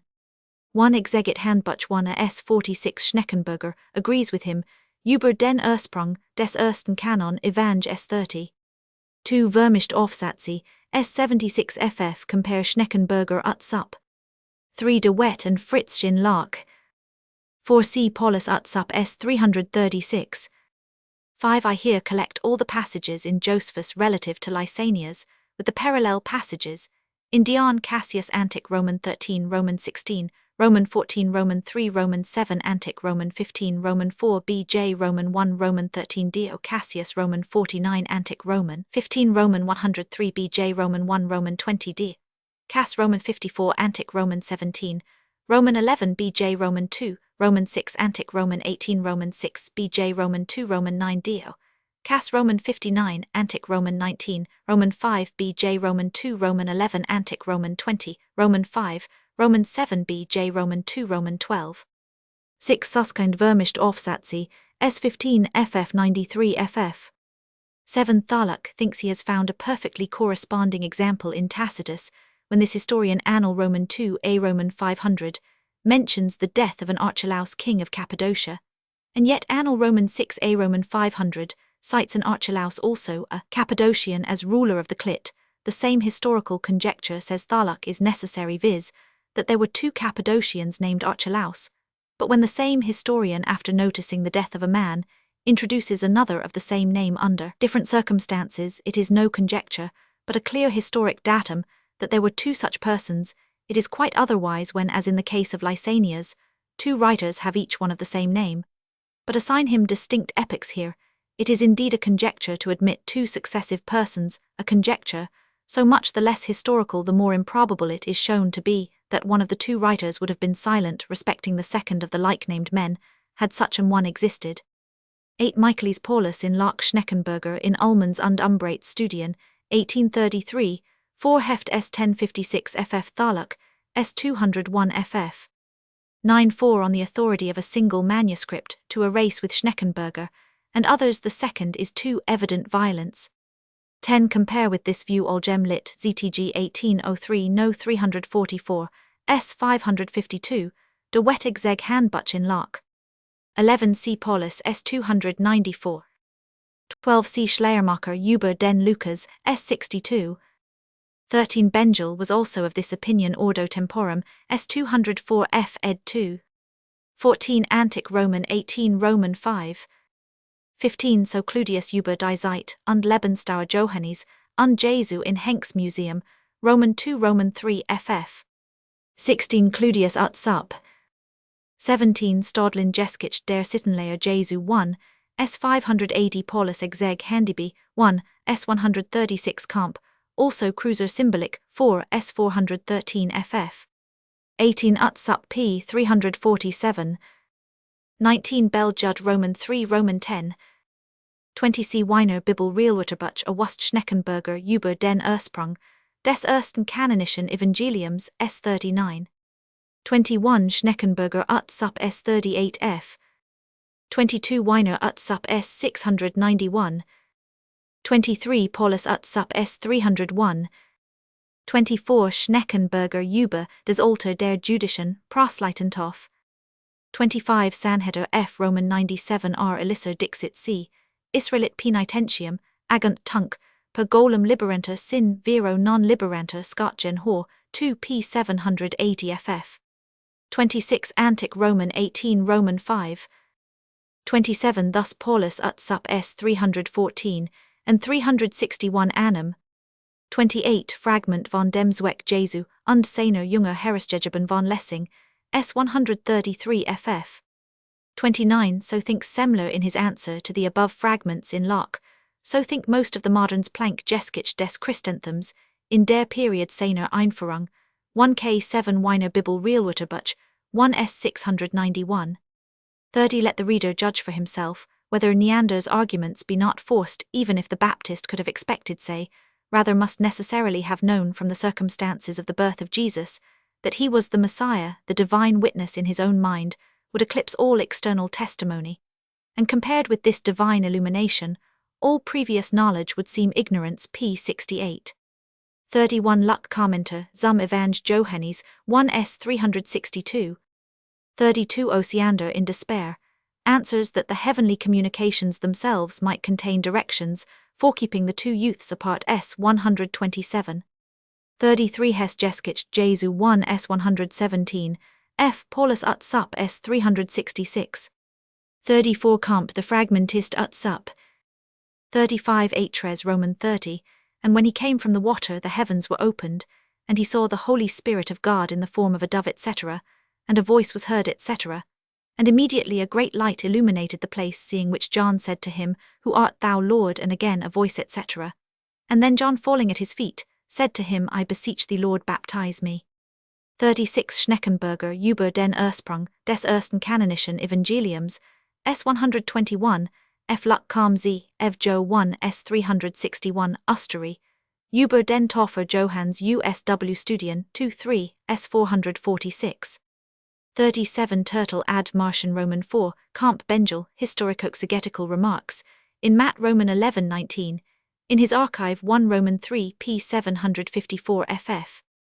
38 C. Paulus Quirinal in Locke Bengel ut sup, p. 763. 39 Calvin Kam in Harm ex Matzmark, et Luke in Locke. 40 We agree with Schleiermacher über den Lukas, s. 106f, in thus designating the narrative of the third evangelist, first on account of the idle repetition of the Baptist's words, ver 22ndly, on account of the mistake in ver 18, and 21 of which we shall presently treat, and to which ver 29-30 seem to betray a similar one. 41 Compare Calvin in Locke, and Bengel ut sup s. 753 ff. 42 Thus most recent commentators, Paulus Quirinal Bengel Hayes Thale, and even Fritzsch. 43 This difficulty occurred to Bengel, also ut sup p. 769.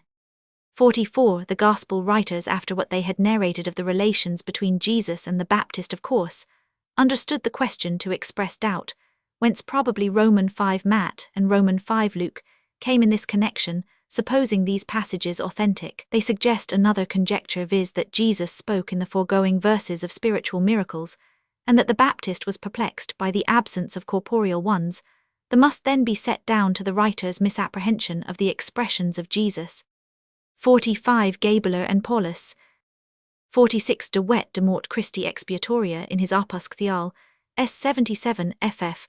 Luck kam zum ev Jo 1 s. 347, ff. Weiner Bibel Realwörterb 1 s. 693 annum. 47 Gabeler and Paulus de Wet. 48 De Wet ut sup p. 76. 49 Paulus Leben Jesu 2 a die Ubers s. 29-31. 50 Thaluk and Luck in Locke. 51 Luck ut sup.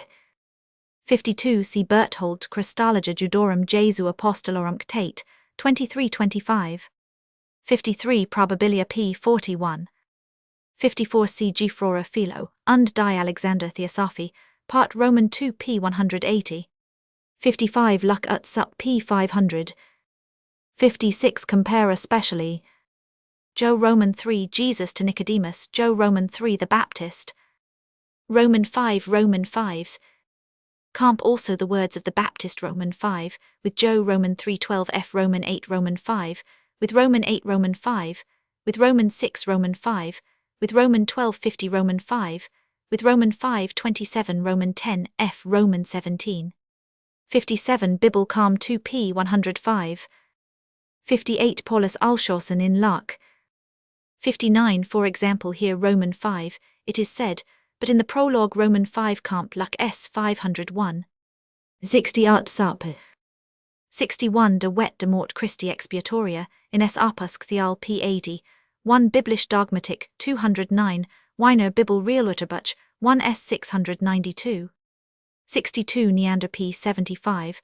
This author erroneously supposes that there is an indication of the Baptist, having directed his disciples to Jesus in Acts Roman 18, where it is said of Apollos, for, on comparing the following chapter, we find that Paul had to teach the disciples of John that, by the announced by their master, they were to understand Jesus, whence it is clear that the things of the Lord expounded by Apollos consisted only in the messianic doctrine, purified by John into an expectation of one who was to come, and that the more accurate instruction which he received from the Christians Aquila and Priscilla was the doctrine of its fulfillment in the person of Jesus. 63 Gesenius Probheft der Ursch und Grubischen Enzyklopädie Roman 500 a Zabier. 64 Brechneder Probab S46 F Kamp, Luck S493 F de Wet Arpusk RO. 65 Grayling Leben Jesu von Nazareth, S132 F. 2 Sam Roman 3. John Roman 3. 67 Schulz die Lehre vom Abendmahl, S145 Wiener Realutterbuch, 1 s 693. 68 Commenter s 380. 69 The passage above quoted from the Acts gives us also some explanation why the fourth evangelist of all others should be solicitous to place the Baptist in a more favorable relation to Jesus than history allows us to conceive. According to Roman 5 ff, there were persons in Ephesus who knew only of John's baptism and were therefore rebaptized by the Apostle Paul in the name of Jesus. Now, an old tradition represents the fourth gospel to have been written in Ephesus Ernius adv hr Roman 3, if we accept this, and it is certainly correct, in assigning a Greek locality for the composition of this gospel and presuppose, in accordance with the intimation in the Acts, that Ephesus was the seat of a number of the Baptist's followers, all of whom Paul could hardly have converted. The endeavor to draw them over to Jesus would explain the remarkable stress laid by the fourth evangelist on the store, has very judiciously remarked, and discussed this über den Zweck der Evangelischen Geschichte und der Brief Johannes, S5 ff 24, F compare Hug Einleitung, in des NT S 193 T Osk. 70 Antic Roman 18 Roman 5. 71 über den Lukas, S 109. 72 Ibid P 106. 73 über den Ursprung USWS 79. 74 The expression is thus interpreted by the most learned exegetists, Comp Paulus Luck Tharluck in Lark. 75 Luck Commenter S 327. 76 Luck S 339. 77 Whether the dialogue between John and his complaining disciples, John Roman 3 ff, be likewise a transmutation of the corresponding scene Matt Roman 9 f, as Brechneder seeks to show, must remain uncertain. Probab p 66 ff. 78 That Jesus, as many suppose, assigns a low rank to the Baptist, because the latter thought of introducing the new order of things by external violence is not to be detected in the Gospels. 79 For a different explanation see Schneckenburger Beitridge, S 48 ff. 80 Antic Roman 18 Roman 5. 81 This former husband of Herodias is named by the evangelists Philip by Josephus Herod. He was the son of the high priest's daughter Mariamne, and lived as a private person. Roman 5 Antic Roman 15 Roman 9 Roman 18 Roman 5 4 BJ Roman 1 Roman 29 Roman 30. 82 Antic Roman 18 Roman 5. 83 Hayes Leben Jesu S 88. 84 Fritz kam in Math in Larkwiner Bibel Realreturb, 1 s 694. 85 Paulus exeg Handiby 1 s 361, Schleiermacher über den Lukas, s 109. 86 Virgil Fritz kam in Mark p 225. 87 For example Schneckenburger über den Ursprung, des ersten kanonischen Evangeliums, s 86 f, that the of Matthew Roman 5 is not contradictory to his own narrative. See Fritz in Locke. 88 Weiner b Realreturb Roman 500 a Herod's Antipas. 89 Fritz Commenter in Matt p 491. 90 Antic Roman 18 Roman 5. Chapter Roman 2 Baptism and Temptation of Jesus. Why did Jesus receive baptism from John? In conformity with the evangelical view of the fact, the customary answer given by the Orthodox to this question is that Jesus, by his submission to John's baptism, signified his consecration to the messianic office, an explanation which is supported by a passage in Justin, according to which it was the Jewish notion that the Messiah would be unknown as such to himself and others until Elias as his forerunner should anoint him and thereby make him distinguishable by all. The Baptist himself, however, as he is represented by the first evangelist, could not have partaken of this design, for had he regarded his baptism as a consecration, which the Messiah must necessarily undergo, he would not have hesitated to perform it on the person of Jesus. Romans 3. Our former inquiries have shown that John's baptism related partly, its recipients promising a believing preparation for the expected Messiah. How then could Jesus, if he was conscious of being himself, submit himself to this baptism? The usual answer from the Orthodox point of view is that Jesus, although conscious of his Messiahship, yet so long as it was not publicly attested by God, spoke and acted not as Messiah, but merely as an Israelite who held himself bound to obey every divine ordinance relative to his nation. But here there is a distinction to be made negatively. It became Jesus to refrain from performing any messianic deeds, or using any of the Messiah's prerogatives before his title was solemnly attested, even positively. It became him to submit himself to the ordinances which were incumbent on every Israelite, but to join in a new rite which symbolized the expectation of another and a future Messiah, could never without dissimulation be the act of one who was conscious of being the actual Messiah himself. More recent theologians have therefore wisely admitted that, when Jesus came to John for baptism, he had not a decided conviction of his Messiahship. They indeed regard this uncertainty as only the struggle of modesty. Paulus, for instance, observes that Jesus, notwithstanding he had heard from his parents of his messianic destination, and had felt this first intimation confirmed by many external incidents, as well as by his own spiritual development, was yet not over-eager to appropriate 238 the honor which had been as it were thrust upon him. But if the previous narratives concerning Jesus be regarded as a history and therefore of necessity as a supernatural one, then must he who was heralded by angels, miraculously conceived, welcomed into the world by the homage of magi and prophets, and who in his 12th year knew the temple to be his Father's house, have long held a conviction of his Messiahship above all the scruples of a false modesty. If on the contrary it be thought possible by criticism to reduce the history of the childhood of Jesus to a merely natural one, there is no longer anything to account for his early belief that he was the Messiah, and the position which he adopted by the reception of John's baptism becomes, instead of an affected diffidence, a real ignorance of his messianic destiny. Too modest, continue these commentators, to declare himself Messiah on his own authority. Jesus fulfilled all that the strictest self-judgment could require, and wished to make the decisive experiment whether the deity would allow that he as well as every other should dedicate himself to the coming Messiah, or whether sign would be granted that he himself was the. But to do something seen to be inappropriate merely to try whether God will correct the mistake is just such a challenging of the divine power as Jesus shortly after his baptism decidedly condemns.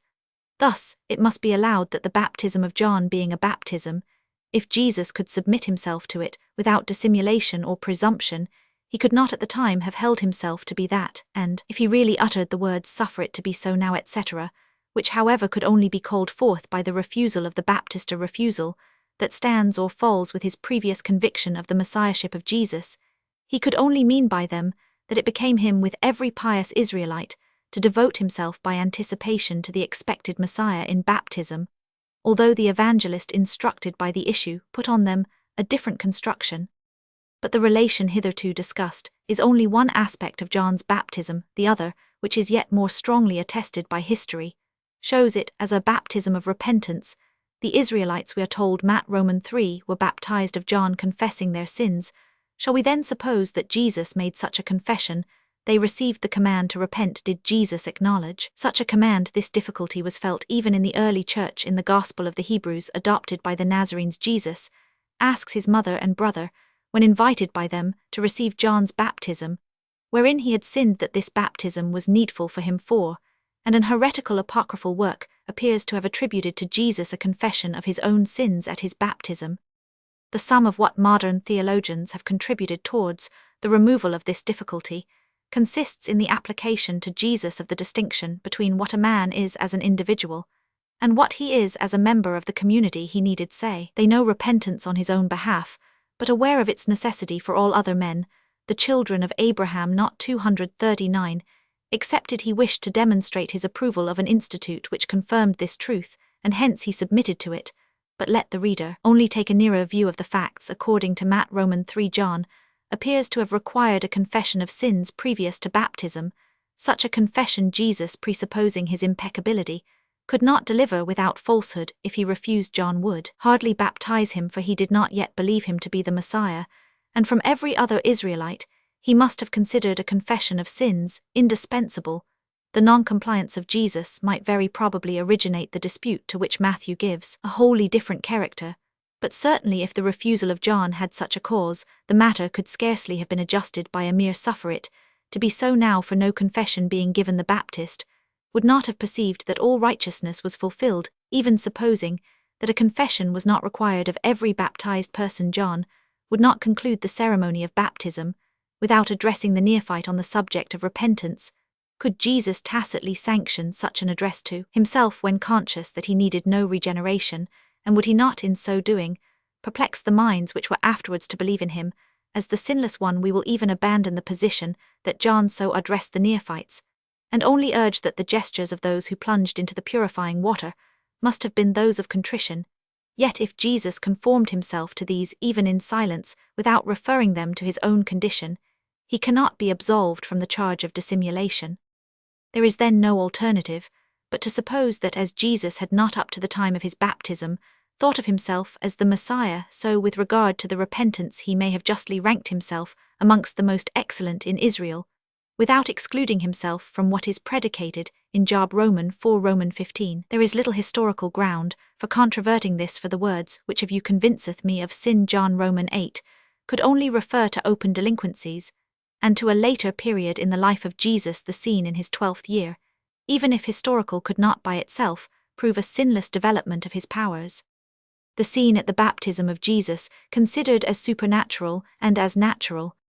At the moment that John had completed his baptism of Jesus, the synoptical Gospels tell us that the heavens were opened, the Holy Spirit descended on Jesus in the form of a dove, and a voice from heaven designated him the Son of God, in whom the Father was well pleased. The fourth evangelist, Roman 1 ff, makes the Baptist narrate that he saw the Holy Spirit descend like a dove and remain on Jesus, but as in the immediate context, John says of his baptism that it was destined for the manifestation of the Messiah, and as the description of the descending dove corresponds almost verbally with the synoptical accounts, it is not to be doubted that the same event is intended. The Old and Lost Gospels of Justin and the Ebionites give as concomitants a heavenly light, and a flame bursting out of the Jordan 6 in the dove and heavenly voice. Also they have alterations hereafter to be 240 noticed, for whose benefit the appearance was granted remains doubtful on a comparison of the various narratives in John, where the Baptist recites it to his followers.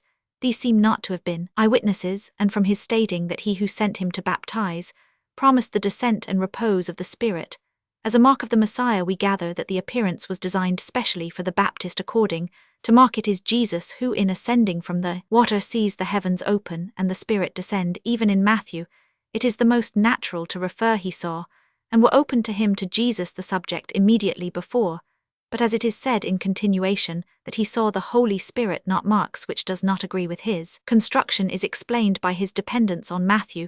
The beholder seems not to be the same as he on whom the Spirit descended, and we are obliged to refer, and to the more remote antecedent, namely the Baptist, who, as the heavenly voice speaks of Jesus in the third person, is most naturally to be regarded as also a witness. Luke appears to give a much larger number of spectators to the scene, for according to him, Jesus was baptized when all the people were baptized, and consequently he must have supposed that the scene described occurred in their presence.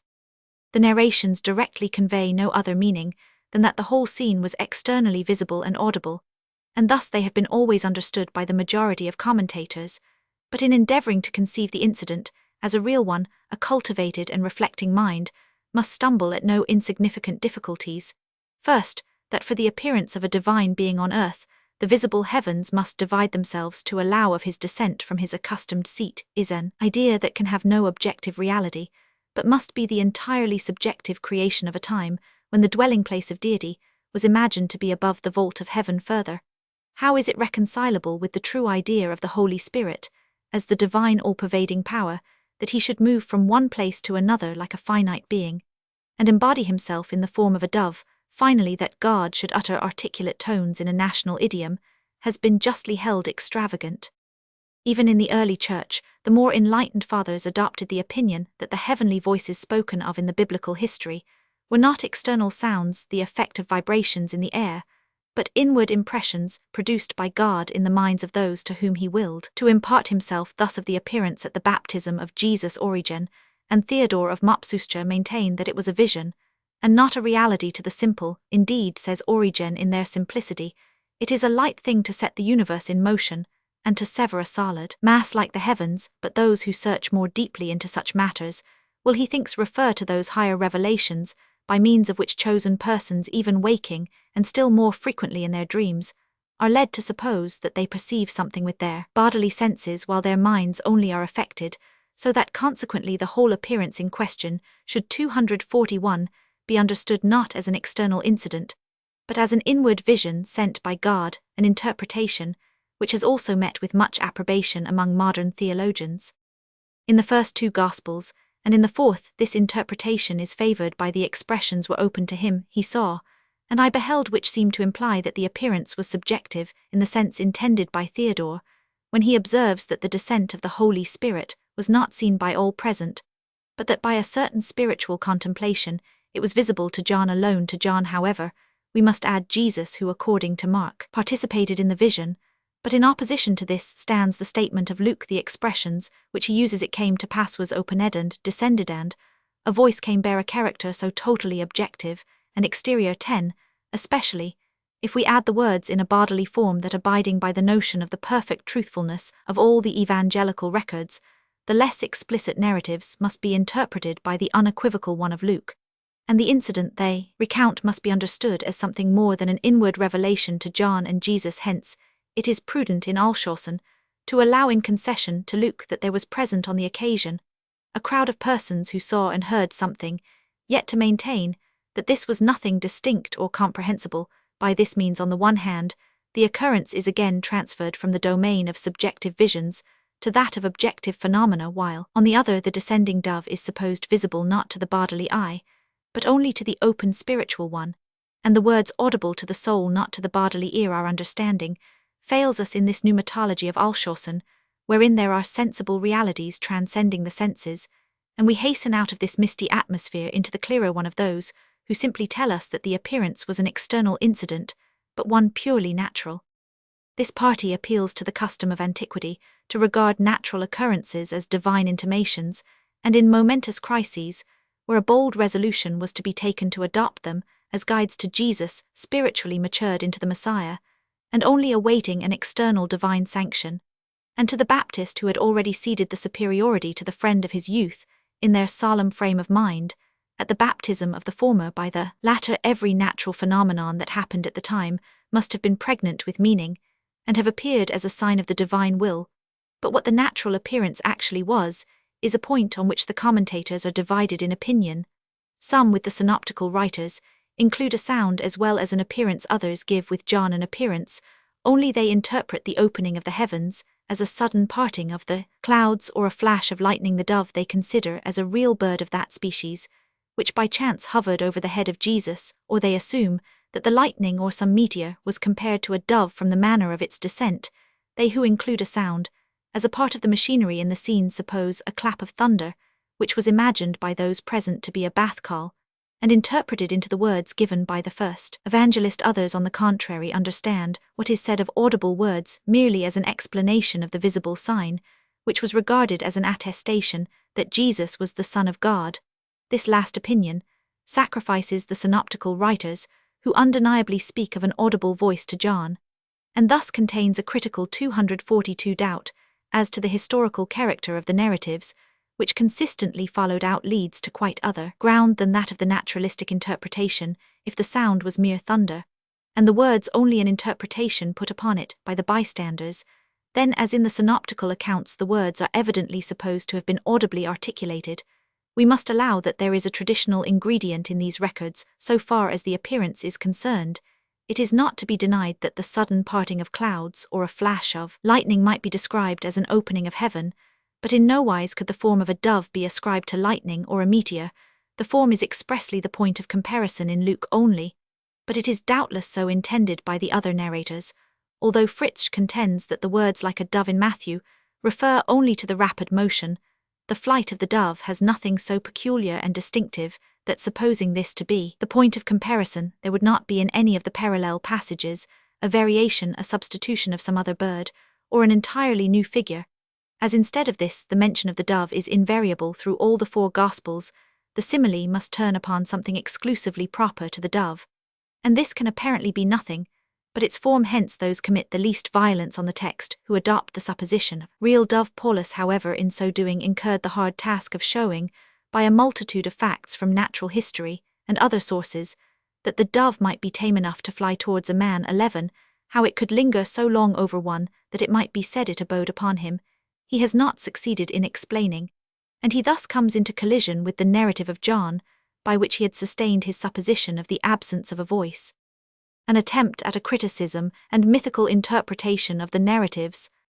If then a more intelligible representation of the scene at the baptism of Jesus is not to be given without doing violence to the evangelical text, or without supposing it to be partially erroneous, we are necessarily driven to a critical treatment of the accounts, and indeed according to de Wet and Schleiermacher 13, this is the prevalent course in relation to the above point in the evangelical history. From the narrative of John as the pure source it is sought to derive the synoptical accounts as turbid streams in the former.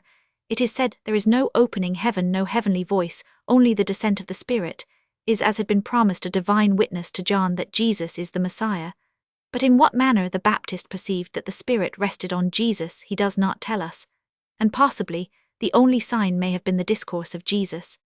One cannot but wonder at Schleiermacher's assertion that the manner in which the Baptist perceived the descending Spirit is not given in the fourth Gospel, when here also the expression like a dove tells it plainly enough, and this particular marks the descent as a visible one and not a mere inference from the discourse of Jesus' ustery. Indeed, thinks 243, that the Baptist mentioned the dove merely as a figure to denote the gentle mild spirit which he had observed in Jesus. But had this been all, he would rather have compared Jesus himself to a dove, as on another occasion he did to a lamb, than have suggested the idea of a sensible appearance by the picturesque description, "I saw the Spirit descending from heaven like a dove." It is therefore not true in relation to the dove, that first in the more remote tradition given by the synoptical writers what was originally figurative, was received in a literal sense, for in this sense it is understood by John. And if he have the correct account, the Baptist himself must have spoken of a visible dove-like appearance as bleak Neander and others acknowledge. While the alleged distinction in relation to the dove between the first three evangelists and the fourth is not to be found with respect to the voice, the difference is so wide that it is inconceivable how the one account could be drawn from the other, for it is said that the testimony which John gave concerning Jesus after the appearance, "This is the Son of God," John Roman 1, taken in connection with the preceding words, "He that sent me to baptize, the same said unto me," etc., became in the process of tradition an immediate heavenly declaration, such as we see in Matthew, "This is my beloved Son, in whom I am well pleased." Supposing such a transformation admissible, some instigation to it must be shown now in Isaiah. Roman 42, Jehovah says of his servant words, which excepting those between the parentheses are literally translated by the declaration of the heavenly voice in Matthew, we learn from Matt. Roman 12 ff.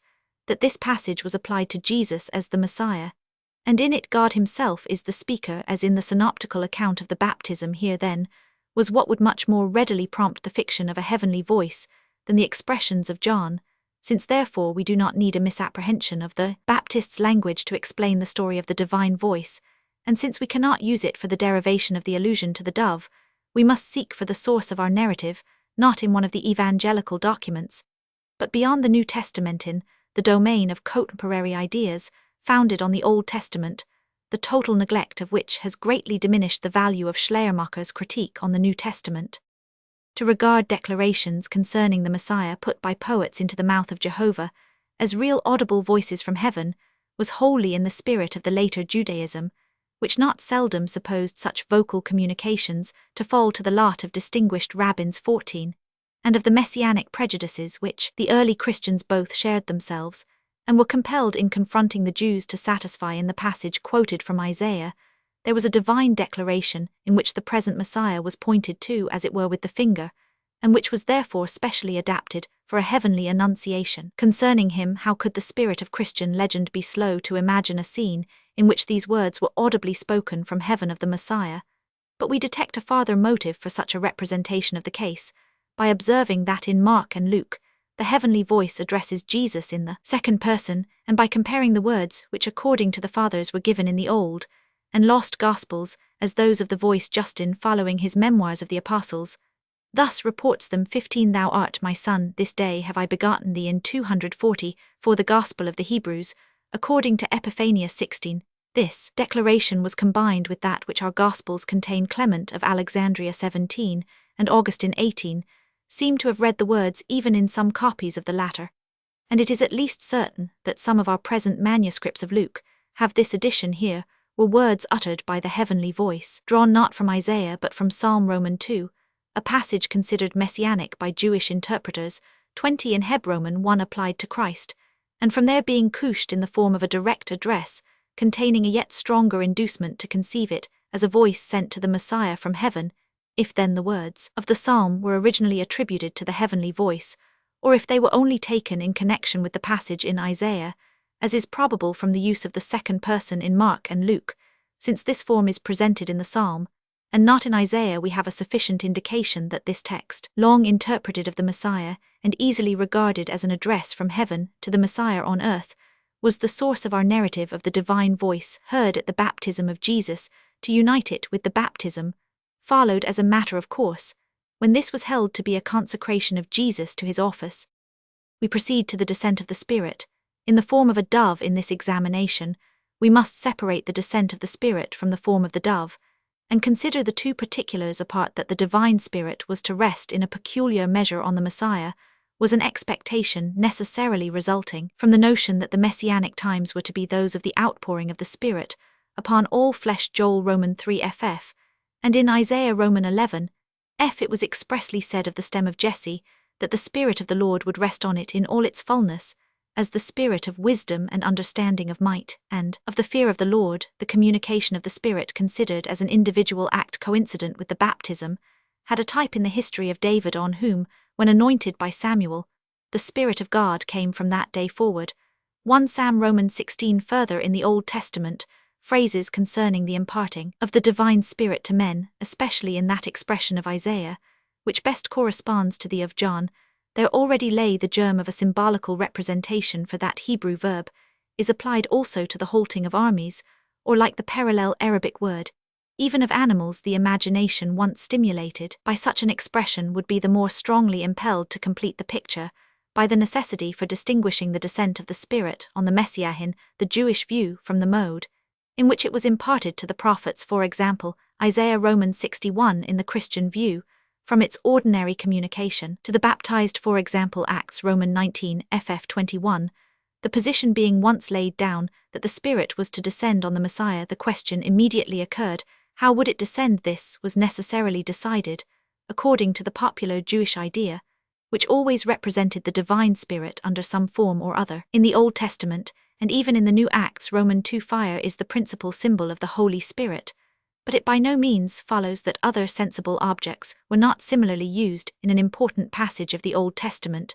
Gen Roman 1, the Spirit of God is described as hovering, a word which suggests as its sensible representation the movement 245 of a bird, rather than of fire. Thus the expression Deut Roman 32 is used of the hovering of a bird over its young.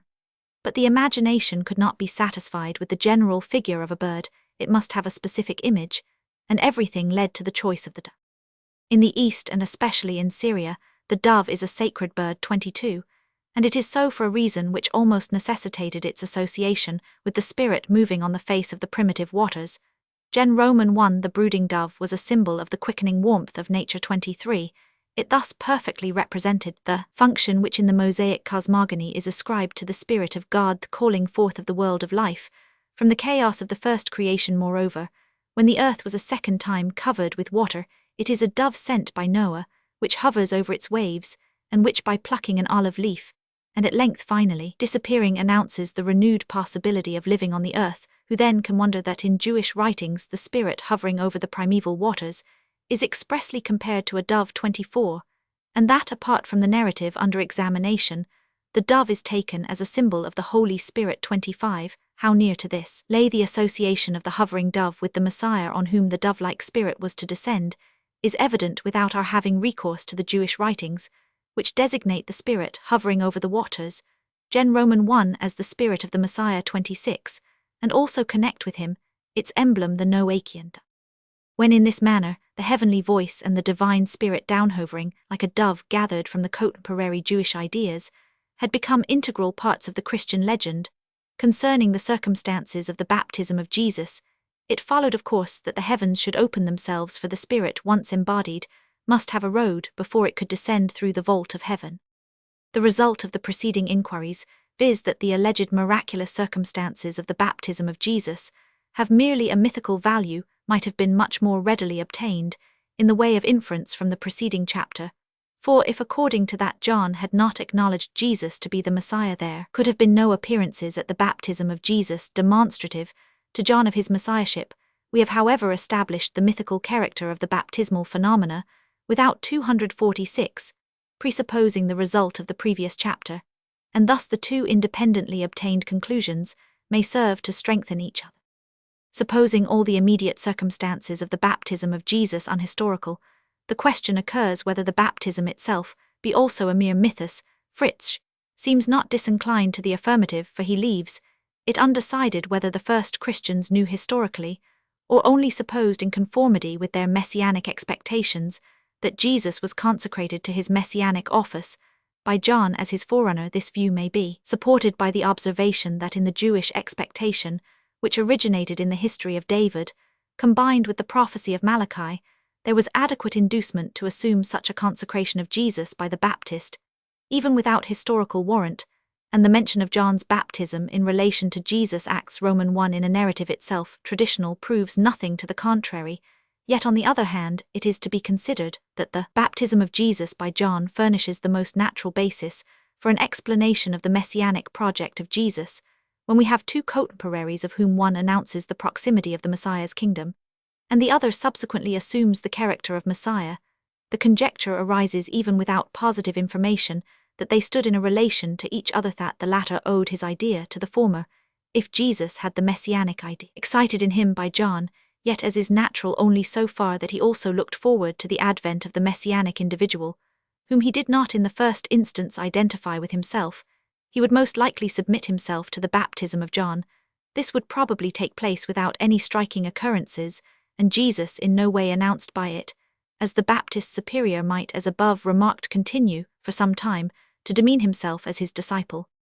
If we take a comparative retrospect of our evangelical documents, the preeminence which has of late been sought for the fourth gospel appears totally unmerited. The single historical fact, the baptism of Jesus by John, is not mentioned by the fourth evangelist, who is solicitous about the mythical adjuncts alone, and these he in reality gives no more simply than the synoptical writers. His omission of the opening, heaven accepted for the divine speech, is not wanting in his narrative. If we read it impartially in the words Roman 1, he that sent me to baptize with water, the same said unto me, upon whom thou shalt see the Spirit descending and remaining on him, the same is he which baptizeth with the Holy Ghost. We have not only substantially the same purport as that conveyed by the heavenly voice in the synoptical Gospels, but also divine declaration, the only difference being that here John is addressed exclusively, and prior to the baptism of Jesus.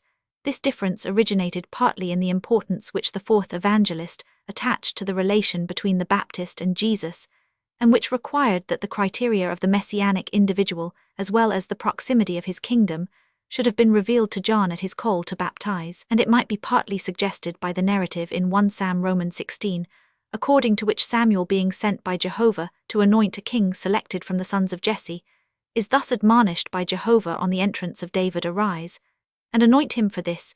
Is he Roman 5? The descent of the Spirit, which in David's case follows his consecration, is, by the fourth evangelist, made an antecedent sign of the messiahship of Jesus 2:47. Relation of the supernatural at the baptism of Jesus to the supernatural in his conception. At the commencement of this chapter, we enquired into the subjective views of Jesus in his reception of John's baptism, or the idea which he entertained of its relation to his own character. We close this discussion with an inquiry into the objective purpose of the miracles at the baptism of Jesus, or the mode in which they were to subserve the manifestation of his messiahship. The common answer to such an inquiry is that Jesus was thereby inducted to his public office and declared to be the Messiah. 29 Roman 1e, that nothing was conferred on him, and that simply the character which he already possessed was manifested to others. But it may be asked, is such an abstraction intended by our narrators? Consecration to an office effected by divine cooperation was ever considered by antiquity as a delegation of divine powers for its fulfillment. Hence, in the Old Testament, the kings, as soon as they are anointed, are filled with the Spirit of God. 1 Sam Roman 10:10 Roman 16, and in the New Testament, also the apostles before entering on their vocation are furnished with supernatural gifts. Acts Roman 2. It may therefore be beforehand conjectured that according to the original sense of the Gospels, the consecration of Jesus at his baptism was attended with a supply of higher powers, and this is confirmed by an examination of our narratives, for the synoptical writers all state that after the baptism the Spirit led Jesus into the wilderness, obviously marking this journey as the first effect of the higher principle infused at his baptism. And in John, the words applied to the descending Spirit seem to intimate that from the time of the baptism there was a relation not previously subsisting between thee and Jesus. This interpretation of the marvels at the baptism of Jesus seems in contradiction with the narratives of his conception, if Jesus, as Matthew and Luke state, was conceived by the Holy Ghost, or if, as John propounds, the divine the Word was made flesh in him from the beginning of his earthly existence. Why did he yet need at his baptism a special intromission of the several modern expositors have seen and sought to solve this difficulty? Alshausen's explanation consists in the distinction between the potential and the actual, but it is self-contradictory, for if the character of the which was manifested actu with the ripened manhood of Jesus at his baptism was already present potentia in the child and youth, there must have also been an inward principle of development, by means of which his powers would gradually unfold themselves from within instead of being first awakened by a sudden elapse of the Spirit from without. This, however, does not preclude the possibility that the divine principle existing in Jesus as supernaturally conceived from the moment of his birth might need, owing to the human form of its development, some impulse from without. And Luck 30, one has more justly proceeded on this contrast between external impulse and inward development. The present in Jesus from his birth needed, he thinks, however strong might be the inward bent, some external stimulus and vivification, in order to arrive at full activity and manifestation. 248 in the world, and that which awakens and guides the divine life-germ in the world is on apostolic showing, the allowing this, yet the inward disposition and the requisite force of the outward stimulus stand in an inverse relation to each other, so that the stronger the outward stimulus required, the weaker is the inward disposition. But in a case where the inward disposition is consummatias, it must be supposed in Jesus, engendered by the Spirit or animated by the exterior impulse, ought to be a minimum, that is, every circumstance, even the most common, might serve as a determination of the inward tendency. But at the baptism of Jesus, we see the maximum of exterior impulse in the visible descent of the divine Spirit, and although we allow for the special nature of the messianic task for the fulfillment of which he must be qualified 32, yet the maximum of inward disposition, which fitted him to be the cannot at the same time be supposed as existing in him from his birth, a consequence which Luck only escapes by reducing the baptismal scene to a mere inauguration, thus, as has been already shown, contradicting the evangelical records. We must here give a similar decision to that at which we arrived concerning the genealogies, viz., that in that circle of the early Christian Church in which the narrative of the descent of the on Jesus at his baptism was formed, the idea that Jesus was generated by the same cannot have prevailed, and while at the present day the communication of the divine nature to Jesus is thought of as contemporary with his conception, those Christians must have regarded his baptism as the epoch of such communication. In fact, those primitive Christians, whom in a former discussion we found to have known nothing, or to have believed nothing of the supernatural conception of Jesus, were also those who connected the first communication of divine powers to Jesus with his baptism in the Jordan. For no other doctrine did the orthodox fathers of the Church more fiercely persecute the ancient Ebionites 33, with their Gnostic fellow-believer Cerinthus, 34, than for this that the Holy Spirit first united himself with Jesus at his baptism in the Gospel of the Ebionites, it was written that the not only descended on Jesus in the form of a dove, but entered into him. 35, and according to Justin, it was the general expectation of the Jews that higher powers would first be granted to the Messiah when he should be anointed by his forerunner Elias. The development of these ideas seems to have been the following: when the messianic dignity of Jesus began to be acknowledged among the Jews, it was thought appropriate to connect his coming into possession of the requisite gifts with the epoch from which he was in some degree known, and which from the ceremony that marked it was also best adapted to represent that anointing with the Holy Spirit expected by the Jews for their Messiah.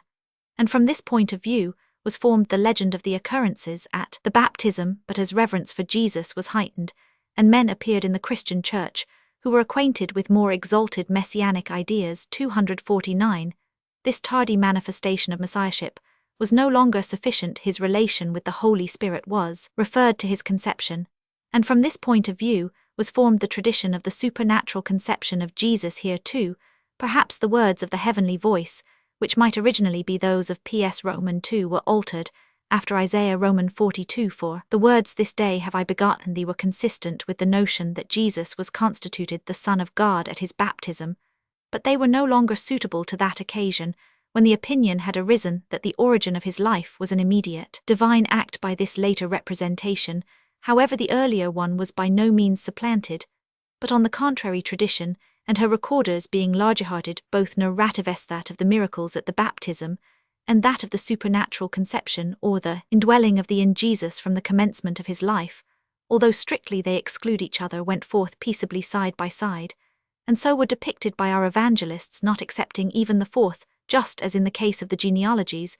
The narrative of the imparting of the Spirit at the baptism could not arise after the formation of the idea that Jesus was engendered by the Spirit, but it might be retained as a supplement, because tradition is ever unwilling to renounce any of its acquired treasures.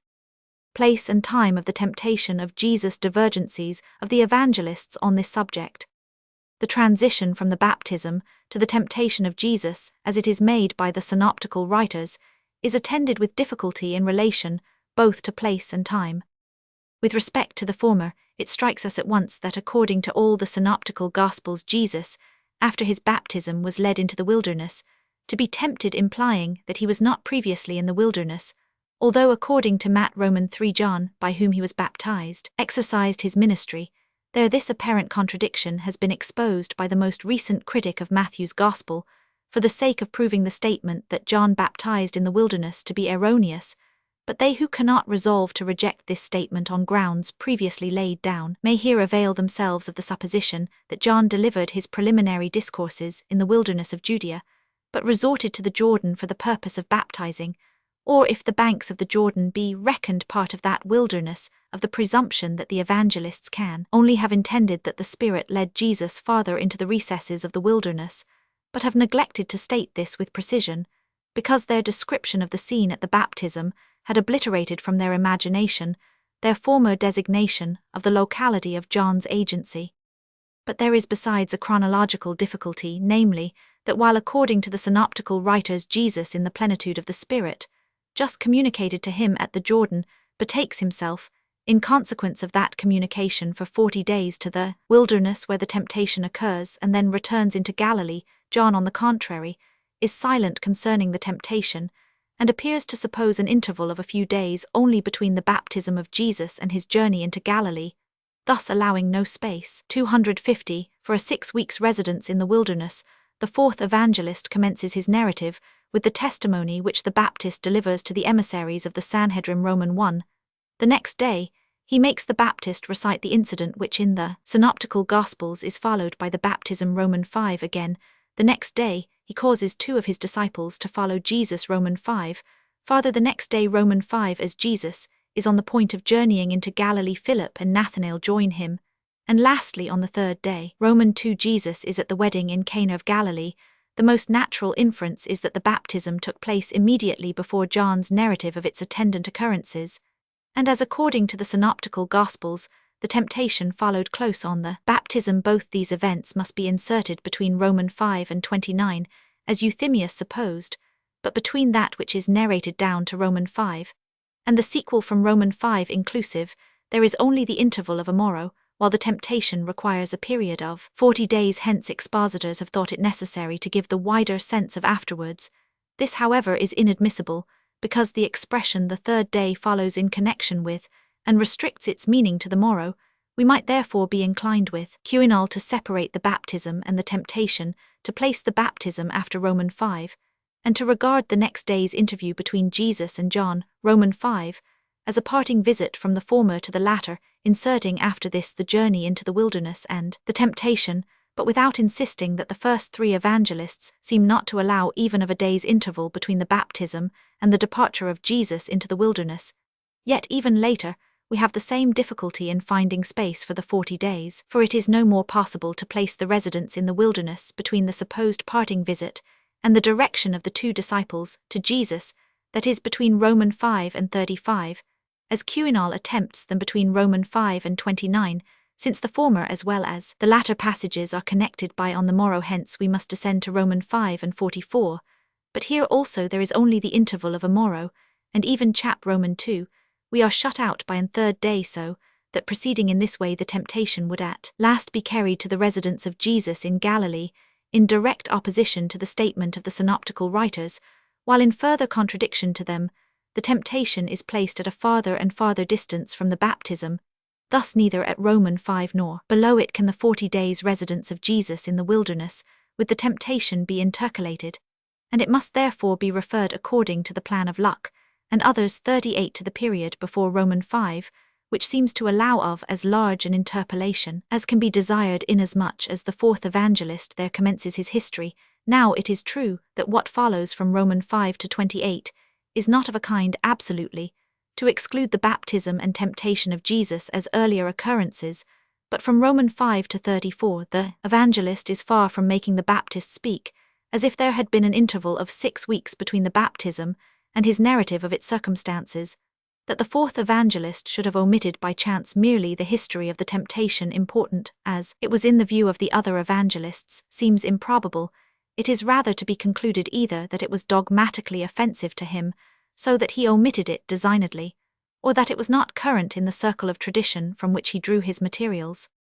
The period of 40 days is assigned by all three of the synoptical writers, 251, for the residence of Jesus in the wilderness, but to this agreement is annexed the not inconsiderable discrepancy, that according to Matthew the temptation by the devil commences after the lapse of the 40 days, while according to the others it appears to have been going forward during this time. For the words of Mark Roman 1, he was in the wilderness 40 days tempted of Satan, and the similar ones of Luke Roman 1 can have no other meaning added to this. There is a difference between the two latter evangelists, Mark only placing the temptation generally within the duration of 40 days, without naming the particular acts of the tempter which, according to Matthew, were subsequent to the 40 days, while Luke mentions both the prolonged temptation of the 40 days and the 3 special temptations, which followed. It has been thought possible to make the 3 accounts tally, supposing that the devil tempted Jesus during the 40 days, as Mark states, that after the lapse of that time, he approached him with the 3 temptations given by Matthew, and that Luke's narrative includes the whole. Further, the temptations have been distinguished into 2 kinds, that which is only generally mentioned as continued through the 40 days being considered invisible, like the ordinary attempts of Satan against men, and the 3 particularized temptations being regarded as personal and visible assaults resorted to on the failure of the first. But this distinction is evidently built on the air. Moreover, it is inconceivable why Luke should not specify one of the temptations of the 40 days, and should only mention the 3 subsequent ones detailed by Matthew. We might conjecture that the 3 temptations narrated by Luke did not occur after the 6 weeks, but were given by way of specimen from among the many that took place during that time, and that Matthew misunderstood them to be a sequel to the 40 days' temptation. But the challenge to make stones bread must in any case be placed at the end of that period, for it appealed to the hunger of Jesus arising from a 40 days' fast, a cause omitted by Mark alone. Now in Luke also this is the first temptation, and if this occurred at the close of the 40 days, the others could not have been earlier, for it is not to be admitted that the separate temptations being united in Luke merely by and not by, and as in Matthew we are not bound to preserve the order of them, and that without violating the intention of the third evangelist, we may place the second and third temptation before the first. Thus Luke, is convicted of a want of historical fact, for after representing Jesus as tempted by the devil 40 days, he has no details to give concerning this long period, but narrates later temptations. Hence, we are not inclined with the most recent critic of Matthew's Gospel to regard Luke's as the original and Matthew's as the traditional and adulterated narrative, rather as in Mark the temptation is noticed without farther details, than that it lasted 40 days, and in Matthew the particular cases of temptation are narrated, the hunger which induced the first rendering it necessary to place them after the 40 days. Luke has evidently the secondary statement, for he unites the two previous ones in a manner scarcely tolerable, giving the 40 days process of temptation, and then superfluously bringing forward particular instances as additional facts. It is not on this account to be concluded that Luke wrote after Mark, and in dependence on him, but supposing on the 252 contrary, that Mark here borrowed from Luke, he extracted only the first and general part of the latter evangelist's narrative, having ready in lieu of the farther detail of single temptations an addition peculiar to himself, namely that Jesus during his residence in the wilderness was with the wild beasts. What was Mark's object in introducing the wild beasts? It is difficult to say. The majority of expositors are of opinion that he intended to complete the terrible picture of the wilderness 45, but to this it is not without reason objected that the clause would then have been in closer connection with the words "he was in the wilderness," instead of being placed after tempted ustery, has hazarded the conjecture that this particularity may be designed to mark Christ as the antitype of Adam, who in paradise also stood in a peculiar relation to the animals 47, and Alshausen has eagerly laid hold on this mystical notion. But it is an interpretation which finds little support in the context. Schleiermacher, in pronouncing this feature of Mark's narrative extravagant 48, doubtless means that this evangelist here, as in other instances of exaggeration, borders on the style of the apocryphal Gospels, for whose capricious fictions we are not seldom unable to suggest a cause or an object, and thus we must rest contented for the present to penetrate no farther into the sense of his statement.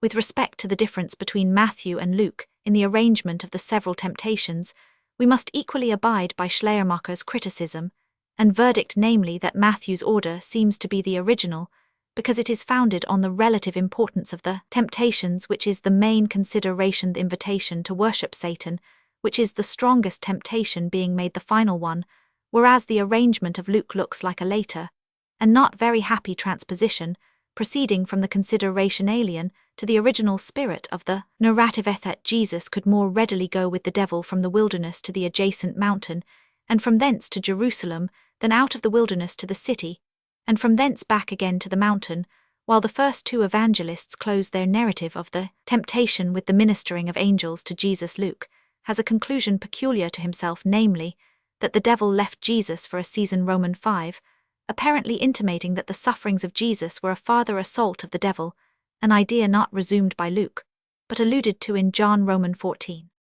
The history of the temptation, conceived in the sense of the evangelists. Few evangelical passages have undergone a more industrious criticism, or more completely run through the circle of all possible interpretations than the history in question, for the personal appearance of the devil, which it seems to contain, was a thorn which would not allow commentators to repose on the most obvious interpretation, but incessantly urged them to new efforts. The series of explanations hence resulting led to critical comparisons among 253, which those of Schmidt 50, Fritsch 51, and Ustry 52, seem to have carried the inquiry to its utmost limits. The first interpretation that suggests itself on an unprejudiced consideration of the text is this, that Jesus was led by the divine Spirit, received at his baptism into the wilderness there, to undergo a temptation by the devil, who accordingly appeared to him visibly and personally, and in various ways and at various places to which he was the conductor, prosecuted his purpose of temptation, but meeting with a victorious resistance, he withdrew from Jesus, and angels appeared to minister to him. Such is the simple exegesis of the narrative, but viewed as a history, it is encumbered with difficulties. To take the portions of the narrative in their proper order, if the divine Spirit led Jesus into the wilderness, with the design of exposing him to temptation, as Matthew expressly says, Roman 4, of what use was this temptation, that it had a vicarious and redeeming value will hardly be maintained, or that it was necessary for God to put Jesus to a trial, neither can it be consistently shown that by this temptation Jesus was to be made like us, and according to Roman 4 tempted in all things like as we are for the fullest measure of trial, fell to his share in afterlife, and a temptation affected by the devil in person would rather make him unlike us who are spared such appearances. The 40 days fast too is singular. One does not understand how Jesus could hunger after 6 weeks of abstinence from all food, without having hungered long before, since in ordinary cases, the human frame cannot sustain a week's deprivation of nourishment. It is true expositors 53 console themselves, by calling the 40 days a round number, and by supposing that the expression of Matthew, and even that of Luke, are not to be taken strictly, and do not denote abstinence from all food, but only from that which is customary, so that the use of roots and herbs is not excluded. On no supposition, however, can so much be subtracted from the 40 days, as to leave only the duration of a conceivable fast, and that nothing short of entire abstinence from all nourishment was intended by the evangelists. Friedrich has clearly shown by pointing out the parallel between the fast of Jesus and that of Moses and Elias, the former of whom is said to have eaten no bread and drunk no water for 40 days, exod Roman 34 Deut Roman 9:18, and the latter to have gone for the same period in the strength of a meal taken before his journey 1 Kings Roman 19. But such a fast wants the credentials of utility, as well as of possibility. From the context, it appears that the fast of Jesus was prompted by the same spirit which occasioned his journey to the wilderness, and which now moved him to a holy self-discipline whereby men of God under the old dispensation purified themselves and became worthy of divine visions. But it could not be hidden from that spirit that Satan in attacking Jesus would avail himself of this very fast, and make the hunger thence arising an accomplice in his temptation. And was not the fast in this case a kind of challenge to Satan, an act of presumption, ill becoming even the best warranted self-confidence? 54. But the personal appearance of the devil is the great stumbling block. In 254, the present narrative, if it is said there be a personal devil, he cannot take a visible form, and if that were possible, he would hardly demean himself, as he is represented to have done in the Gospels. It is with the existence of the devil, as with that of Angel 7, the believers in a revelation are perplexed by it, because the idea did not spring up among the recipients of revelation, but was transplanted by them during exile from a profane soil. Moreover, to those who have not quite shut out the lights of the present age, the existence of a devil is become in the highest degree doubtful. On this subject, as well as on that of Angel, Schleiermacher may serve as an interpreter of modern opinion. He shows that the idea of a being such as the devil is an assemblage of contradictions, that as the idea of angels originated in a limited observation of nature, so that of the devil originated in a limited observation of self, and as our knowledge of human nature progresses, must recede farther into the background, and the appeal to the devil be henceforth regarded as the resource of ignorance and sloth. Even admitting the existence of a devil, a visible and personal appearance on his part, such as is here supposed, has its peculiar difficulties. Alshausen himself observes that there is no parallel to it, either in the Old or New Testament. Farther, if the devil, that he might have some hope of deceiving Jesus, abandoned his own form, and took that of a man or of a good angel, it may be reasonably asked whether the passage 2 Cor Roman 11 Satan is transformed into an angel of light, be intended literally, and if so, whether this fantastic conception can be substantially true. 57. As to the temptations, it was early asked by Julian how the devil could hope to deceive Jesus, knowing, as he must, his higher nature. 58. And Theodore's answer that the divinity of Jesus was then unknown to the devil is contradicted by the observation that had he not then beheld a higher nature in Jesus, he would scarcely have taken the trouble to appear specially to him, in person, in relation to the particular temptations. An assent cannot be withheld from the canon that to be credible the narrative must ascribe nothing to the devil inconsistent with his established cunning. Now, the first temptation appealing to hunger, we grant, is not ill-conceived. If this were ineffectual, the devil, as an artful tactician, should have had a yet more alluring temptation at hand. But instead of this, we find him in Matthew proposing to Jesus the neck-breaking feat of casting himself down from the pinnacle of the Templia, far less inviting experiment than the metamorphosis of the stones.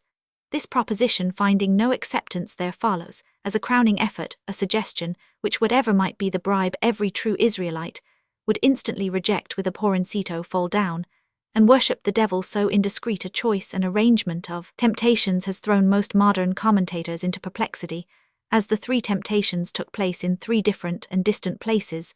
The question occurs, how did Jesus pass with the devil from one to the other? Even the Orthodox hold 255 that this change of place was effected quite naturally, for they suppose that Jesus set out on a journey, and that the devil followed him, but the expressions "the devil takes him, sets him" in Matthew, taking brought set in Luke, obviously imply that the transportation was effected by the devil, and moreover the particular given in Luke, that the devil showed Jesus all the kingdoms of the world in a moment of time, points to something magical, so that without doubt, the evangelists intended to convey the idea of magical transportations, as in Acts Roman 8 a power of carrying away is attributed to the Spirit of the Lord, but it was early found irreconcilable with the dignity of Jesus that the devil should thus exercise a magical power over him, and carry him about in the air. 62, an idea which seemed extravagant even to those who tolerated the personal appearance of the devil. The incredibility is augmented when we consider the sensation which the appearance of Jesus on the roof of the temple must have excited, even supposing it to be the roof of Solomon's porch, only in which case the gilded spears on the Holy of Holies, and the prohibition to laymen to tread its roof, would not be an obstacle. The well-known question, suggested by the last temptation, as to the situation of the mountain from whose summit may be seen all the kingdoms of the world, has been met by the information that here means no more than Palestine and its several kingdoms and tetrarchies. 64. But this is a scarcely less ludicrous explanation than the one that the devil showed Jesus all the kingdoms of the world on a map. No answer remains, but that such a mountain existed only in the ancient idea of the earth as a plain, and in the popular imagination, which can easily stretch a mountain up to heaven and sharpen an eye to penetrate infinity. Lastly, the incident with which our narrative closes, namely that angels came and ministered to Jesus, is not without difficulty apart from the above-mentioned doubts as to the existence of such beings, for the expression can signify no other kind of ministering than that of presenting food, and this is proved not only by the context according to which Jesus had need of such tendance, but by a comparison of the circumstances with 1 Kings Roman 19, where an angel brings food to Elijah. But of the only two possible suppositions, both are equally incongruous: that ethereal beings like angels should convey earthly material food, or that the human body of Jesus should be nourished with heavenly substances, if any such exist. The temptation considered as a natural occurrence, either internal or external, and also as a parable.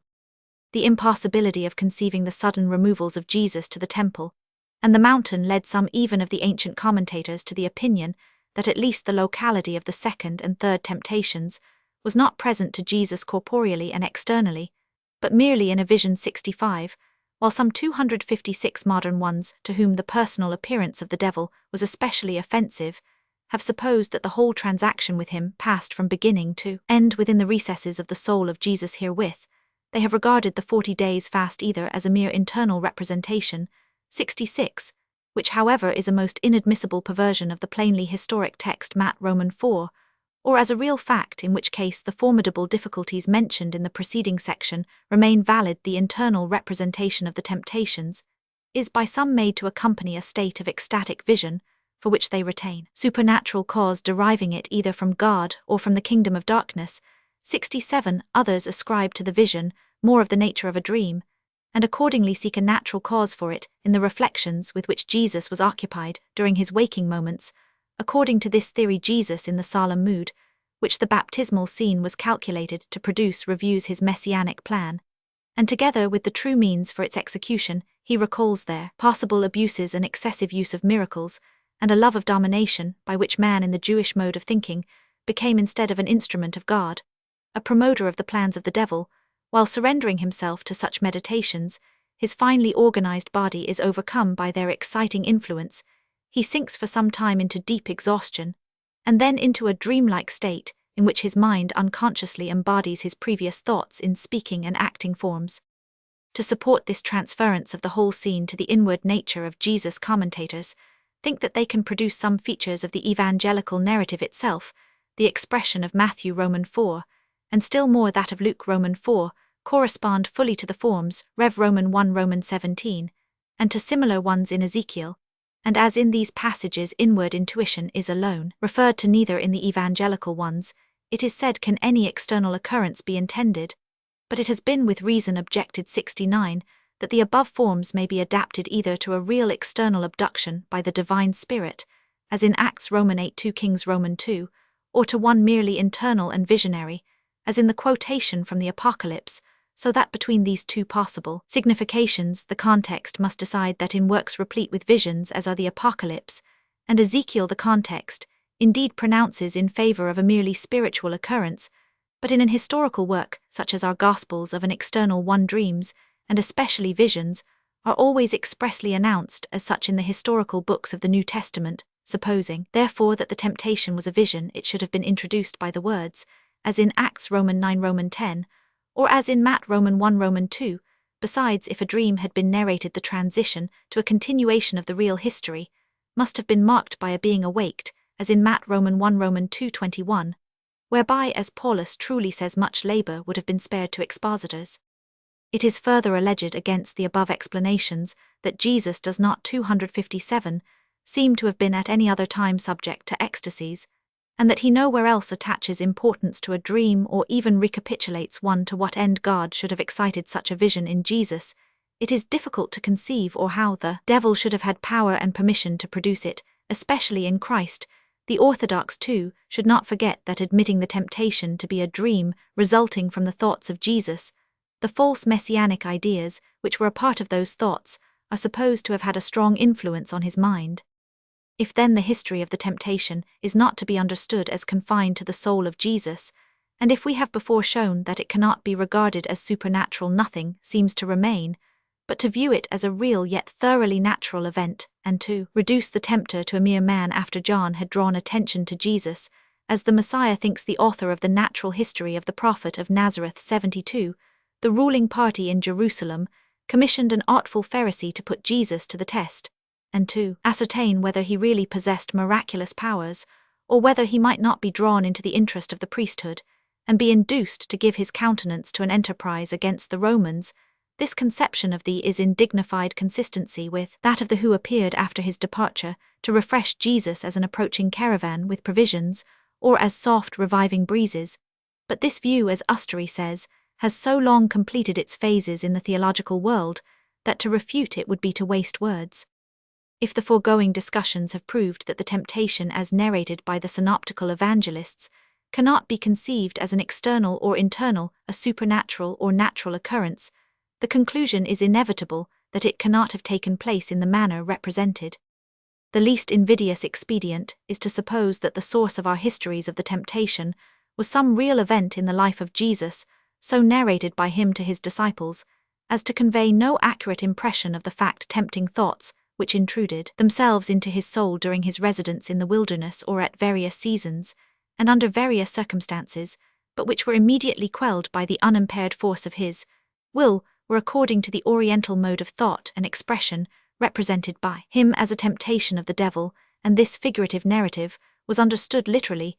The most prominent objection to this view, that it compromises the impeccability of Jesus 75, being founded on a dogma, has no existence for the critic. We can however gather from the tenor of the evangelical history that the practical sense of Jesus was thoroughly clear, and just but this becomes questionable if he could ever feel an inclination corresponding to the second temptation in Matthew, or even if he merely chose such a form for communicating a more reasonable temptation to his disciples. Further, in such a narrative Jesus would have presented a confused mixture of fiction and truth out of his life, not to be expected from an ingenuous teacher, as he otherwise appears to be, especially if it be supposed that the tempting thoughts did not really occur to him after his 40 days' sojourn in the wilderness, and that this particular is only a portion of the fictitious investiture 258, while if it be assumed on the contrary that the date is historical, there remains the 40 days fast, one of the most insurmountable difficulties of the narrative. If Jesus wished simply to describe a mental exercise in the manner of the Jews, who, tracing the effect to the cause, ascribed evil thoughts to diabolical agency, nothing more was requisite than to say that Satan suggested such and such thoughts to his mind, and it was quite superfluous to depict a personal devil and a journey with him unless together with the purpose of narration, or in its stead, there existed a poetical and didactic intention. Such an intention indeed is attributed to Jesus by those who hold that the history of the temptation was narrated by him as a parable, but understood literally by his disciples. This opinion is not encumbered with the difficulty of making some real inward experience of Jesus the basis of the History 76. it does not suppose that Jesus himself underwent such temptations, but only that he sought to secure his disciples from them by impressing on them, as a compendium of messianic and apostolic wisdom, the three following maxims: first, to perform no miracle for their own advantage, even in the greatest exigency; secondly, never to venture on a chimerical undertaking in the hope of extraordinary divine aid; thirdly, never to enter into fellowship with the wicked, however strong the enticement. It was long ago observed in opposition to this interpretation that the narrative is not easily recognized as a parable, and that its moral is hard to discern. With respect to the latter objection, it is true that the second temptation would be an ill-chosen image, but the former remark is the more important one to prove that this narrative has not the characteristics of a parable. The following definition has been recently given: a parable, being essentially historical in its form, is only distinguishable from real history when its agents are of an obviously fictitious character. This is the case where the subjects are mere generalizations, as in the parables of the sower, the king, and others of a like kind, or when they are indeed individualized, but so as to be at once recognized as unhistorical persons, as mere supports for the drapery of fiction, of which even Lazarus in the parable of the rich man is an example. Though distinguished by a name in neither species of parable, is it admissible to introduce as a subject a person corporeally present and necessarily determinate and historical. Thus Jesus could not make Peter or any other of his disciples the subject of a parable, still less himself, for the reciter of a parable is preeminently present to his auditors, and hence he cannot have delivered the history of the temptation of which he is the subject to his disciples, as a parable. To assume that the history had originally another subject for whom oral tradition substituted Jesus is inadmissible, because the narrative, even as a parable, has no definite significance unless the Messiah be its subject. If such a parable concerning himself or any other person could not have been delivered by Jesus, yet it is possible that it was made by some other individual concerning Jesus, and this is the view taken by Thale, who has recently explained the history of the temptation as a parabolic admonition directed by some partisan of Jesus against the main features of the worldly 259 messianic hope, with the purpose of establishing the spiritual and moral view of the new economy. Here is the transition to the mythical point of view, which the above theologian shuns, partly because the narrative is not sufficiently picturesque, though it is so in a high degree; partly because it is too pure, though he thus imputes false ideas to the primitive Christians; and partly because the formation of the mythos was too near the time of Jesus, an objection which must be equally valid against the early misconstruction of the parable, if it can be shown, on the contrary, that the narrative in question is formed less out of instructive thoughts and their poetical clothing, as is the case with a parable, than out of Old Testament passages and types. We shall not hesitate to designate it a mythos. The history of the temptation as a mythos. Satan, the evil being and enemy of mankind, borrowed from the Persian religion, was by the Jews, whose exclusiveness limited all that was good and truly human to the Israelitish people, viewed as the special adversary of their nation, and hence as the lord of the heathen states with whom they were in hostility. The interests of the Jewish people being centered in the Messiah, it followed that Satan was emphatically his adversary, and thus throughout the New Testament we find the idea of Jesus as the Messiah associated with that of Satan as the enemy of his person, and cause Christ, having appeared to destroy the works of the devil, 1 John Roman 3. The latter seizes every opportunity of sowing tares among the good seed, Matt Roman 13, and not only aims, though unsuccessfully, at obtaining the mastery over Jesus himself, John Roman 14, but continually assails the faithful, F Roman 6, 1 Pet Roman 5, as these attacks of the devil on the pious are nothing else than attempts to get them into his power, that is, to entice them to sin. And as this can only be done by the indirect suggestion or immediate insinuation of evil seductive thoughts, Satan had the appellation of the tempter in the prologue to the book of Job. He seeks to seduce the pious man from God by the instrumentality of a succession of plagues and misfortunes, while the ensnaring counsel which the serpent gave to the woman was early considered an immediate diabolical suggestion. Wisdom Roman 2, John Roman 8, Rev Roman 12. In the more ancient Hebrew theology, the idea was current that temptation, Romans 70, was an act of God himself, who thus put his favorites as Abraham, Gen Roman 22, and the people of Israel, Exod Romans 16, and elsewhere to the test, or in just anger even instigated men to pernicious deeds. But as soon as the idea of Satan was formed, the office of temptation was transferred to him, and withdrawn from God, with whose absolute goodness it began to be viewed as incompatible. James Roman 1. Hence, it is Satan who by his importunity obtains the divine permission to put Job to the severest trial through suffering. Hence, David's culpable project of numbering the people, which in the second book of Samuel was traced to the anger of God, is in the later Chronicles 1 Chron Roman 22, put directly to the account of the 260 devil, and even the well-meant temptation with which, according to Genesis, God visited Abraham in requiring from him the sacrifice of his son, was, in the opinion of the later Jews, undertaken by God at the instigation of Satan. Nor was this enough. Scenes were imagined in which the devil personally encountered Abraham on his way to the place of sacrifice, and in which he tempted the people of Israel during the absence of Moses.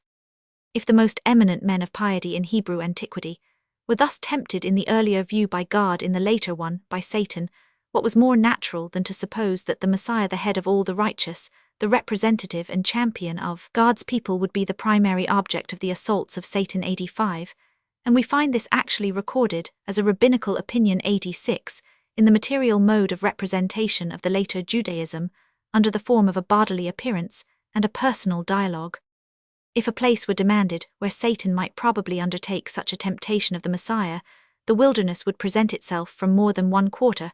Not only had it been from Azazel Lev Roman 1610, and Asmodeus Tobit Roman 8 to the demons, ejected by Jesus Mat Roman 12, the fearful dwelling place of the infernal powers, it was also the scene of temptation for the people of Israel. That Filius Dei Collectivus added to this. It was the habit of Jesus to retire to solitary places for still meditation and prayer. Matt Roman 14, Mark Roman 1, Luke Roman 6, John Roman 6, to which after consecration to the messianic office he would feel more than usually disposed. It is hence possible that, as some theologians 88 have supposed, a residence of Jesus in the wilderness after his baptism, though not one of precisely 40 days' duration, served as the historical foundation of our narrative. But, even without this connecting thread, both the already noticed choice of place and that of time are to be explained by the consideration that it seemed consonant with the destiny of the Messiah that, like a second Hercules, he should undergo such a trial on his entrance into mature age and the messianic office. But what had the Messiah to do in the wilderness that the Messiah, the second Saviour, should, like his typical predecessor, Moses on Mount Sinai, submit himself to the holy discipline of fasting, was an idea the more 261 inviting because it furnished a suitable introduction to the first temptation, which presupposed extreme hunger, the type of Moses, and that of Elias. 1 Kings Roman 19 determined also the duration of this fast in the wilderness, for they too had fasted 40 days. Moreover, the number 40 was held sacred in Hebrew antiquity above all the 40 days of the temptation of Jesus. Simas Alshosson justly observes a miniature image of the 40 years' trial in the wilderness, endured by the Israelitish people, as a penal emblem of the 40 days spent by the spies in the land of Canaan. Num Roman 14, for that in the temptations of Jesus there was a special reference to the temptation of Israel in the wilderness, is shown by the circumstance that all the passages cited by Jesus in opposition to Satan are drawn from the recapitulatory description of the journeyings of the Israelites in Deut. Roman 6, and Roman 8. The Apostle Paul 1 Cor Roman 10 enumerates a series of particulars from the behavior of the Israelites in the wilderness, with the consequent judgments of God, and warns Christians against similar conduct, pronouncing Roman 5 and 11 the punishments inflicted on the ancients to be types for the admonition of the living his contemporaries, on whom the ends of the world were come. Wherefore he adds, let him that thinketh he standeth take heed, lest he fall. It is not probable that this was merely the private opinion of the apostolate, seems rather to have been a current notion, that the hard trials of the people led by Moses, as well as of Moses individually, were types of those which awaited the followers of the Messiah in the catastrophe which he was to usher in, and still more emphatically, the Messiah himself, who here appears as the antitype of the people gloriously overcoming all the temptations under which they had fallen. The Israelites were principally tempted by hunger during their wanderings in the wilderness. 90 hence, the first temptation of the Messiah was determined beforehand. The rabbins too, among the various temptations of Abraham, which they recount, generally reckon hunger that Satan, when prompting Jesus to seek relief from his hunger by an exertion of his own, will, instead of awaiting it in faith from God, should make use of the terms given in our evangelists, cannot be matter of surprise, if we consider not only that the wilderness was stony, but that to produce a thing from stones was a proverbial expression, denoting the supply of an object altogether wanting Matt Roman 3 Luke Roman 19, and that stone and bread formed a common contrast Matt Roman 7, the reply of Jesus to this suggestion is in the same train of ideas on which the entire first act of temptation is constructed, for he quotes the lesson, which according to Deuteronomy Roman 8 the people of Israel tardily learned from the temptation of hunger, a temptation however under which they were not resigned, but were provoked to murmur, namely, that man shall not live by bread alone, etc. But one temptation would not suffice of Abraham. The rabbins enumerated 10, but this number was too large for a dramatic narrative like that in the Gospels, and among lower numbers the sacred 3 must have the preference. Thrice during his spiritual contest in Gethsemane Jesus severed himself from his disciples Matt Roman 26. Thrice Peter denied his Lord, and thrice Jesus subsequently questioned his love John Roman 21 in that rabbinical passage, which represents Abraham as tempted by the devil in person. The patriarch parries 3 thrusts from him, in which particular as well as in the 262 manner in which Old Testament texts are bandied by the parties. The scene is allied to the evangelical one. The second temptation in Matthew was not determined by its relation to the preceding, hence its presentation seems abrupt, and the choice fortuitous or capricious. This may be true with respect to its form, but its substantial meaning is in close connection with the foregoing temptation, since it also has reference to the conduct of the Jewish people in the wilderness. To them the warning was given in Deut. Roman 6, to tempt God no more as they had tempted him at Massa, a warning which was reiterated 1 Cor Roman 10 to the members of the New Covenant, though more in allusion to Num Roman 21, to this crying sin therefore, under which the ancient people of God had fallen, must the Messiah be incited, that by resisting the incitement he might compensate as it were for the transgression of the people. Now the conduct which was condemned in them as a tempting of the Lord was occasioned by a dearth of water, and consisted in their murmurs at this deprivation. This to later tradition did not seem fully to correspond to the terms. Something more suitable was sought for, and from this point of view there could hardly be a more eligible choice than the one we actually find in our history of the temptation, for nothing can be more properly called a tempting of God than so audacious an appeal to his extraordinary succor as that suggested by Satan in his second temptation. The reason why a leap from the pinnacle of the temple was named as an example of such presumption is put into the mouth of Satan himself. It occurred to the originator of this feature in the narrative that the passage P.S. Roman 91 was capable of perversion into a motive for a rash act. It is there promised to one dwelling under the protection of Jehovah, a designation under which the Messiah was preeminently understood, that angels should bear him up in their hands, lest at any time he should dash his foot against a stone. Bearing up in their hands, to prevent a fall, seemed to imply a precipitation from some eminence, and this might induce the idea that the divinely protected Messiah might hurl himself from a height with impunity, but from what height there could be no hesitation on this point to the pious man, and therefore to the head of all the pious is appropriated, according to P.S. Roman 15, Roman 24, the distinction of going up to Jehovah's holy hill, and standing within his holy place. Hence the pinnacle of the temple in the presumptuous mode of inference supposed might be regarded as the height whence the Messiah could precipitate himself unhurt. The third temptation which Jesus underwent, worship the devil, is not apparent among the temptations of God's ancient people, but one of the 263 most fatal seductions by which the Israelites were led astray in the wilderness was that of idolatry, and the Apostle Paul adduces it as admonitory to Christians. Not only is this sin derived immediately from the devil in a passage above quoted 93, but in the later Jewish idea idolatry was identical with the worship of the devil. Baruch Roman 4 1 Cor Roman 10. How then could the worship of the devil be suggested to the Messiah in the form of a temptation?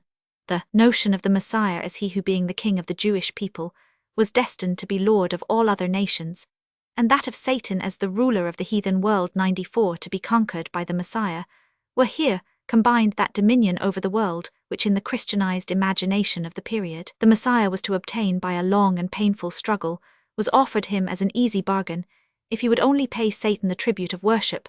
This temptation Jesus meets with the maxim inculcated on the Israelites Deut. Roman 6, that God alone is to be worshipped, and thus gives the enemy a final dismissal.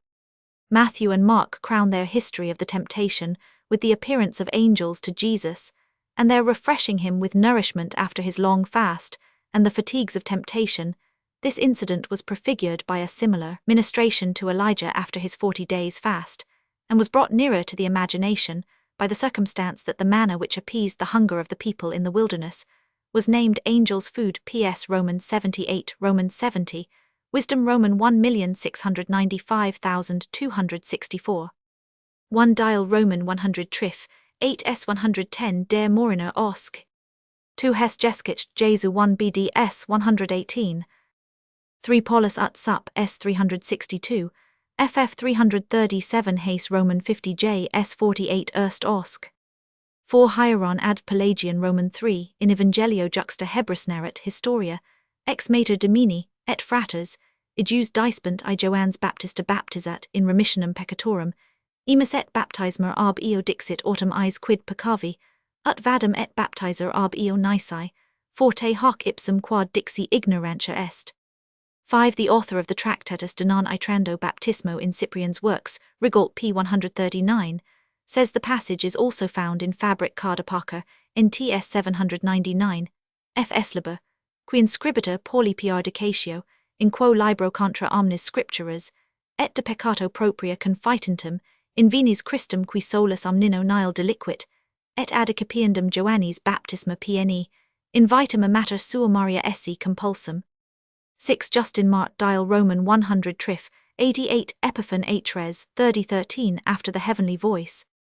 7 C Usteri über den Toffer Johannes die Toff, und Versachung Christi in the Theolog Studien, und Kritiken 2 BD 3 Heft, S 442 FF, and Bleak in the same periodical 1833-2, S 428 FF. 8 Bauer Heber Mythology 2, S 225 F Comp Gratz, Com zum Evange Mat Roman 1s 172 FF. 9 These are Theodore's words in Munter's Fragmenta Pater grc Fasc, 1s 142, Orig Roman 100 Cells, Roman 1 Basil Roman 1000 in Suicer's Thesaurus, 2p 1479. 10 As even Luck confesses, Com zum Evange Joe Roman 1 s 370, and Bleak ut sup s 437. 11 Comp Eusebius he Roman 6. 12 C Paulus Bauer Quinal Hayes and Thale. 13 De Wet Bibel Dogmatic 208 Annum 6, Exeg Handiby 1 s 34 f 13, s 29, F Schleiermacher über den Lukas, s 58 F Usteri Bleak Hayes Kern Neander. 14 According to Bava Mesia F Roman 59, in Wettstein p. 427 R. Elisser, appealed to a heavenly sign in proof that he had tradition in his favour tam personuit echo clestis quid vabis, cum R. Elisser nam ubivis secundum illum obtinet traditio. 15 Dial Roman 100 Trif 88. 16 Atres Roman 30. 17 Pedagog Roman 1. 18 De Consens Evangel Roman 2. 19 Wettstein in Lark des Lucas, and De Wet Einel in des NTS 100. 20 Rosenmuller's Skal in Psalm Roman 2. 21 Schleiermacher über den Lukas, S 57. 22 Tibble Carm Roman 50 Elig, 8 Roman 5 FC. The remark of Brocues on this passage cruiser symbolic Roman 2s, 70 F Paulus Exeg Handiby, 1 a S 369. 23 Cruiser symbolic Roman 2s 80. 24 Chagiga Roman 100 Roman 2, Spiritus Dei Feribater Super Aquas, Sicut Columba, Furter Super Pullos Sues Nec Tangit Ilos, Gibborim ad Genes, 1-2 Ap Scotgen Hor Roman 1 P9. 25 Targum Koheleth Roman 2 Vox Tertiaris, is interpreted as Vox Spiritus Sancti. To regard this with luck as an arbitrary interpretation seems itself like arbitrariness in the face of the above data. 26 Beriskith Rabba, S2, F44 ad Genes T2 Ap, Scotgen ut sup, Intelligitor Spiritus Regis, Messi de quo dissiter, Jes Roman 11 et quiescit super illum Spiritus Domini.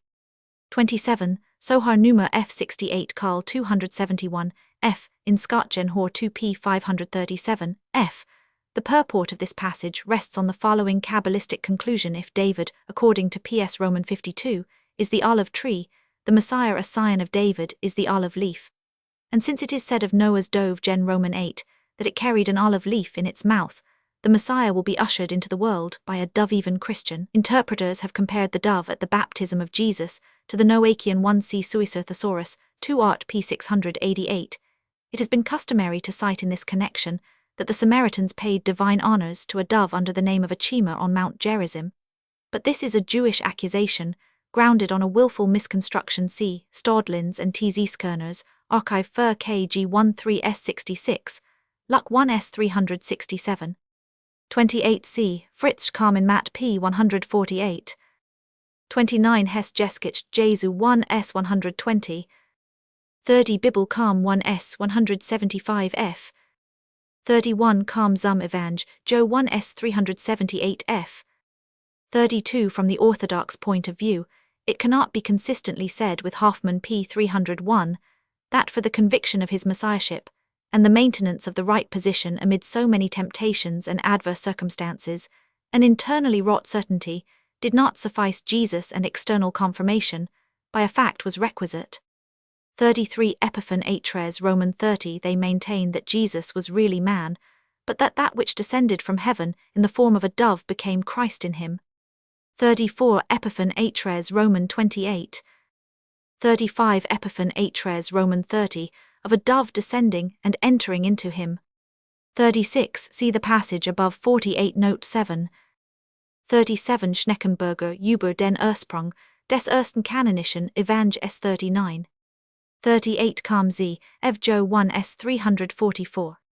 39 Kamp de Wettigzeg, Hendyby 13 S 27. 40 Compare Fritzsch Carmen Mark S 23 de Wettigzeg Hendyby 12 S 33. 41 Q&L Calm in Luke S 379.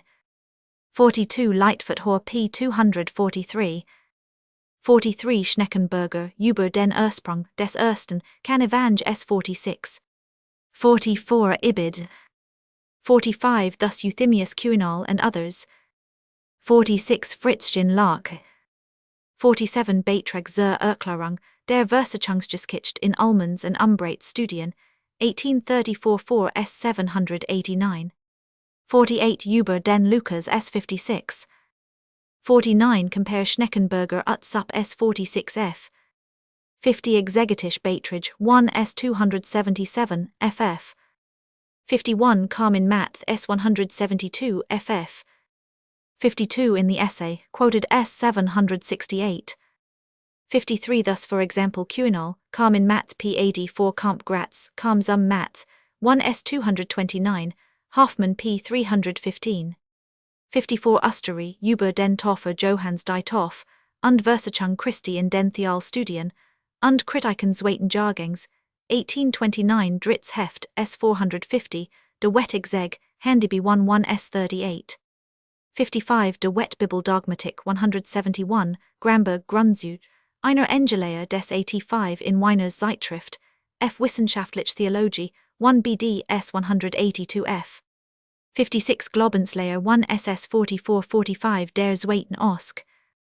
57 Schmidt Exeg Beitrage Q&L in Matt. 58 in a fragment of Theodore of Mopsuster, in Munter's Fram Pater GRC Fask 1 P99f. 59 Paulus.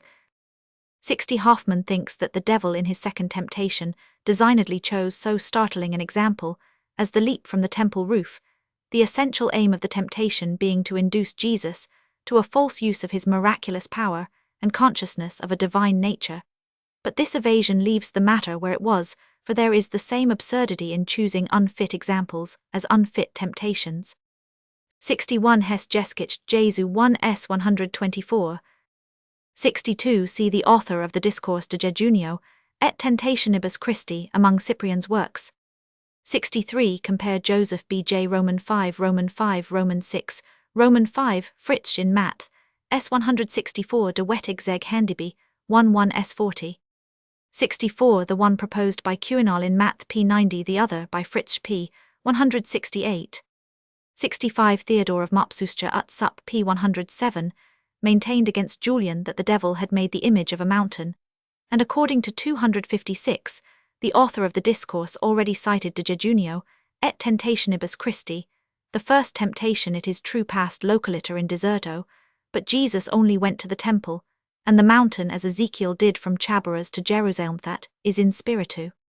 66 Paulus S. 379. 67 C. For the former H. Farmer Gratz kam zum Ev Math. 1 S. 217. For the latter Alshausen in Locke and Hoffmann S. 326. F. If I rightly apprehend him. 68 Paulus S. 377. FF. 69 Fritsch in Math. 155 F. Ustery Beitrag zur Erklärung der Versatzungsgeschichte. S. 774 F. 70 Ullmann über die Ansandlichkeit Jesu in his Studien 11 S. 56 Ustery, ut sup S. 775.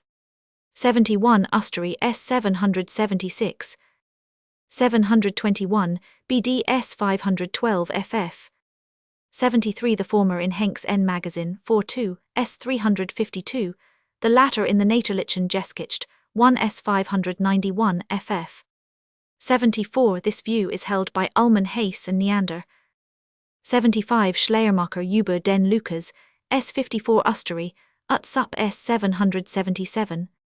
76 If something really experienced by Jesus is supposed as the germ of the parable, this opinion is virtually the same as the preceding. 77 J. E. Roman 100 Schmidt in seiner Bibliothek 11 S. 60 F. Schleiermacher, über den Lukas, S. 54 F. Ustery, über den Toffer Johannes die Toff, und Versachung Christi in den Theolstudien, 2-3 S. 456 FF. 78 K. C. H. Roman 50 Schmidt, Exeg Beitrage 1 S. 339. 79 Hassert Bemerkungen über die Ansichten Ullmanns, und Usteris von der Versachungsgeschichte Studien 3, 1 S. 74 F. 80 Hassert ut sup S. 76. 81 Zur Biography Jesu 23. 82 C. Zech Roman 3, where Satan resists the high priest standing before the angel of the Lord Father Vajikra, Rabba F. Roman 151, in Berthold Christel Judd p. 183, where according to Rabbi Jachanan Jehovah said to Roman 1e to Satan Kamp Heb Roman 2, and Lightfoot Hor p. 1088 Fessai Quidem t, at Vero, cum populo efteris negotium nulla in re tibi est. 83c The passages quoted by Fabricius in Card Pseudepiga Roman 5 tp 395, from Gemara Sanhedrin.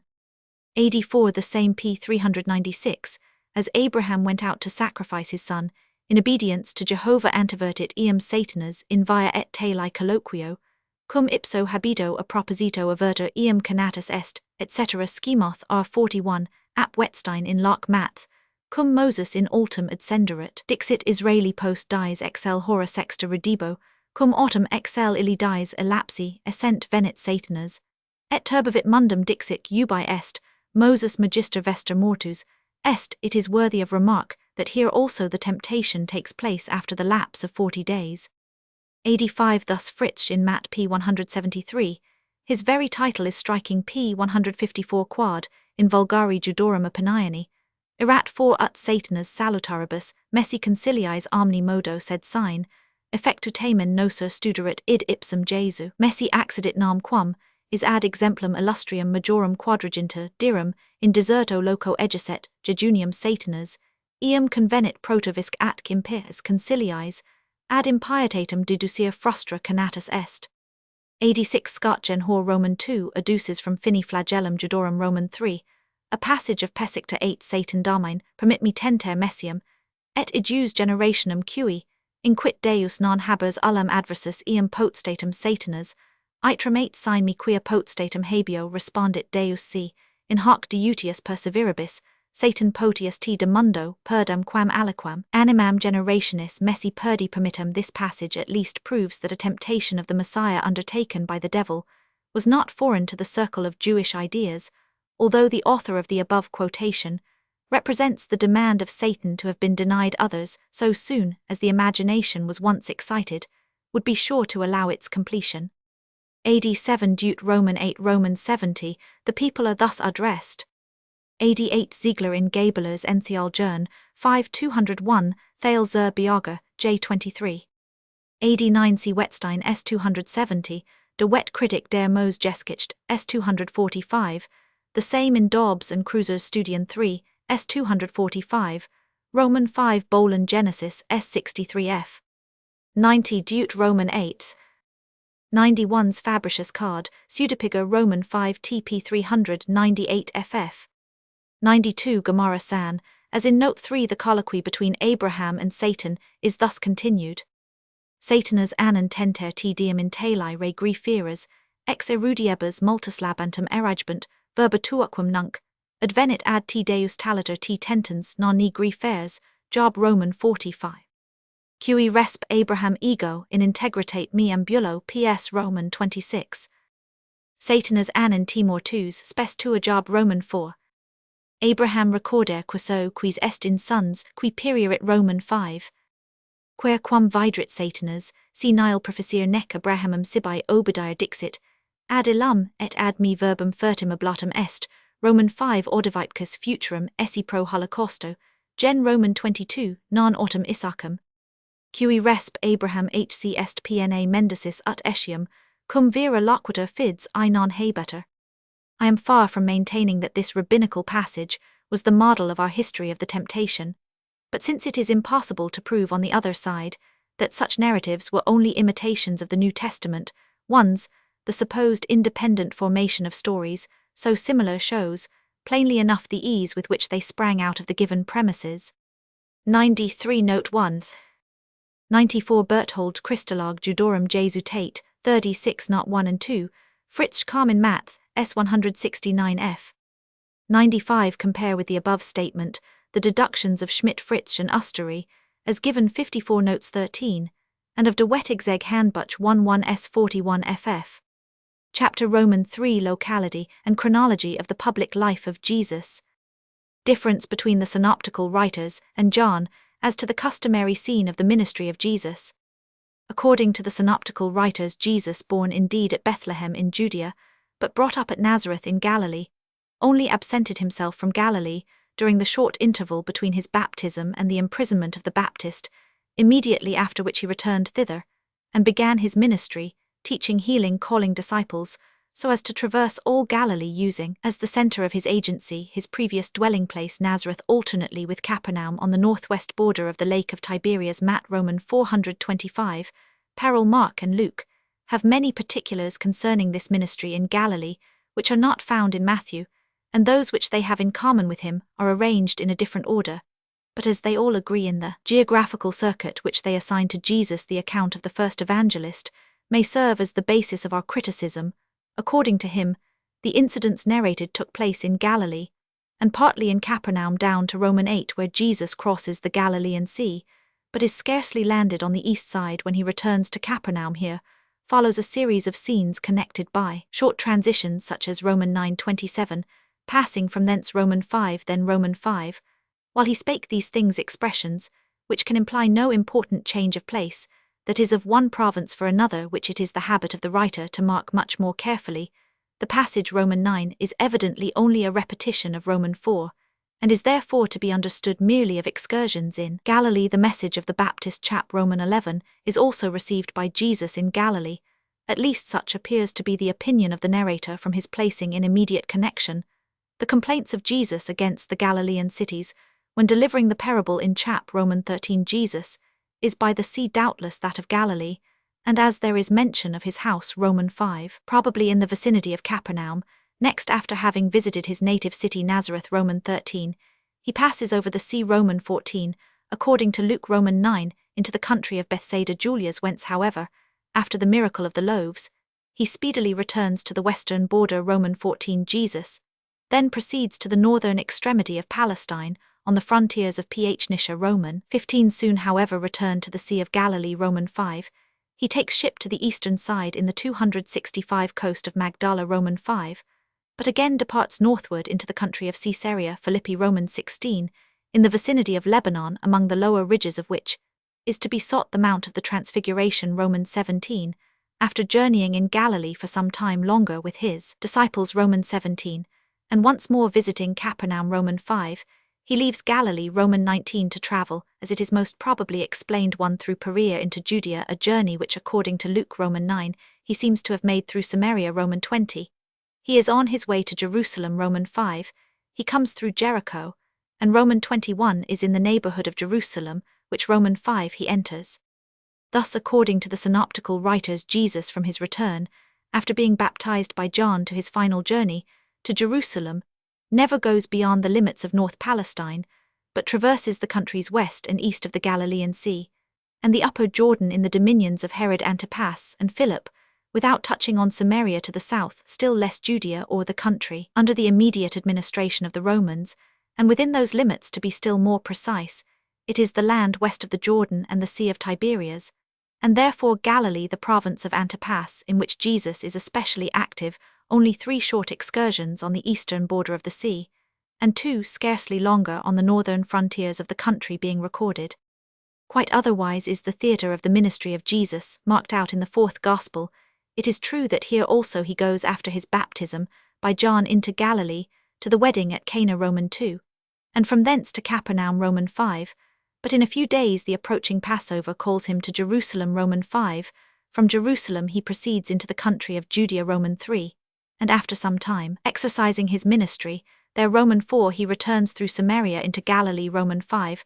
Nothing is reported of his agency in this province but a single cure, and immediately on this, a new feast summons him to Jerusalem Roman 5, where he is represented as performing a cure, being persecuted, and delivering long discourses, until he betakes himself Roman 6 to the eastern shore of the Sea of Tiberias, and from thence to Capernaum Roman 5:59, he then itinerates for some time in Galilee Roman 7, but again leaves it on occasion of the Feast of Tabernacles for Jerusalem Roman 5:10.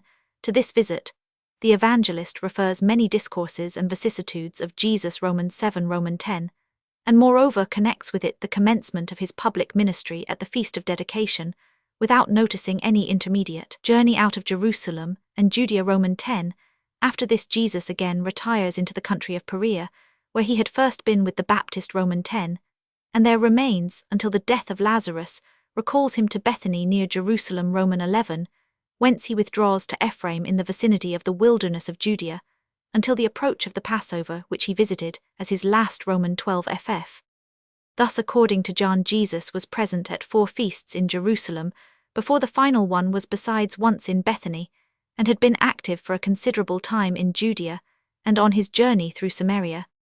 Why, it must be asked, have the synoptical writers been silent on this frequent presence of Jesus in Judea and Jerusalem?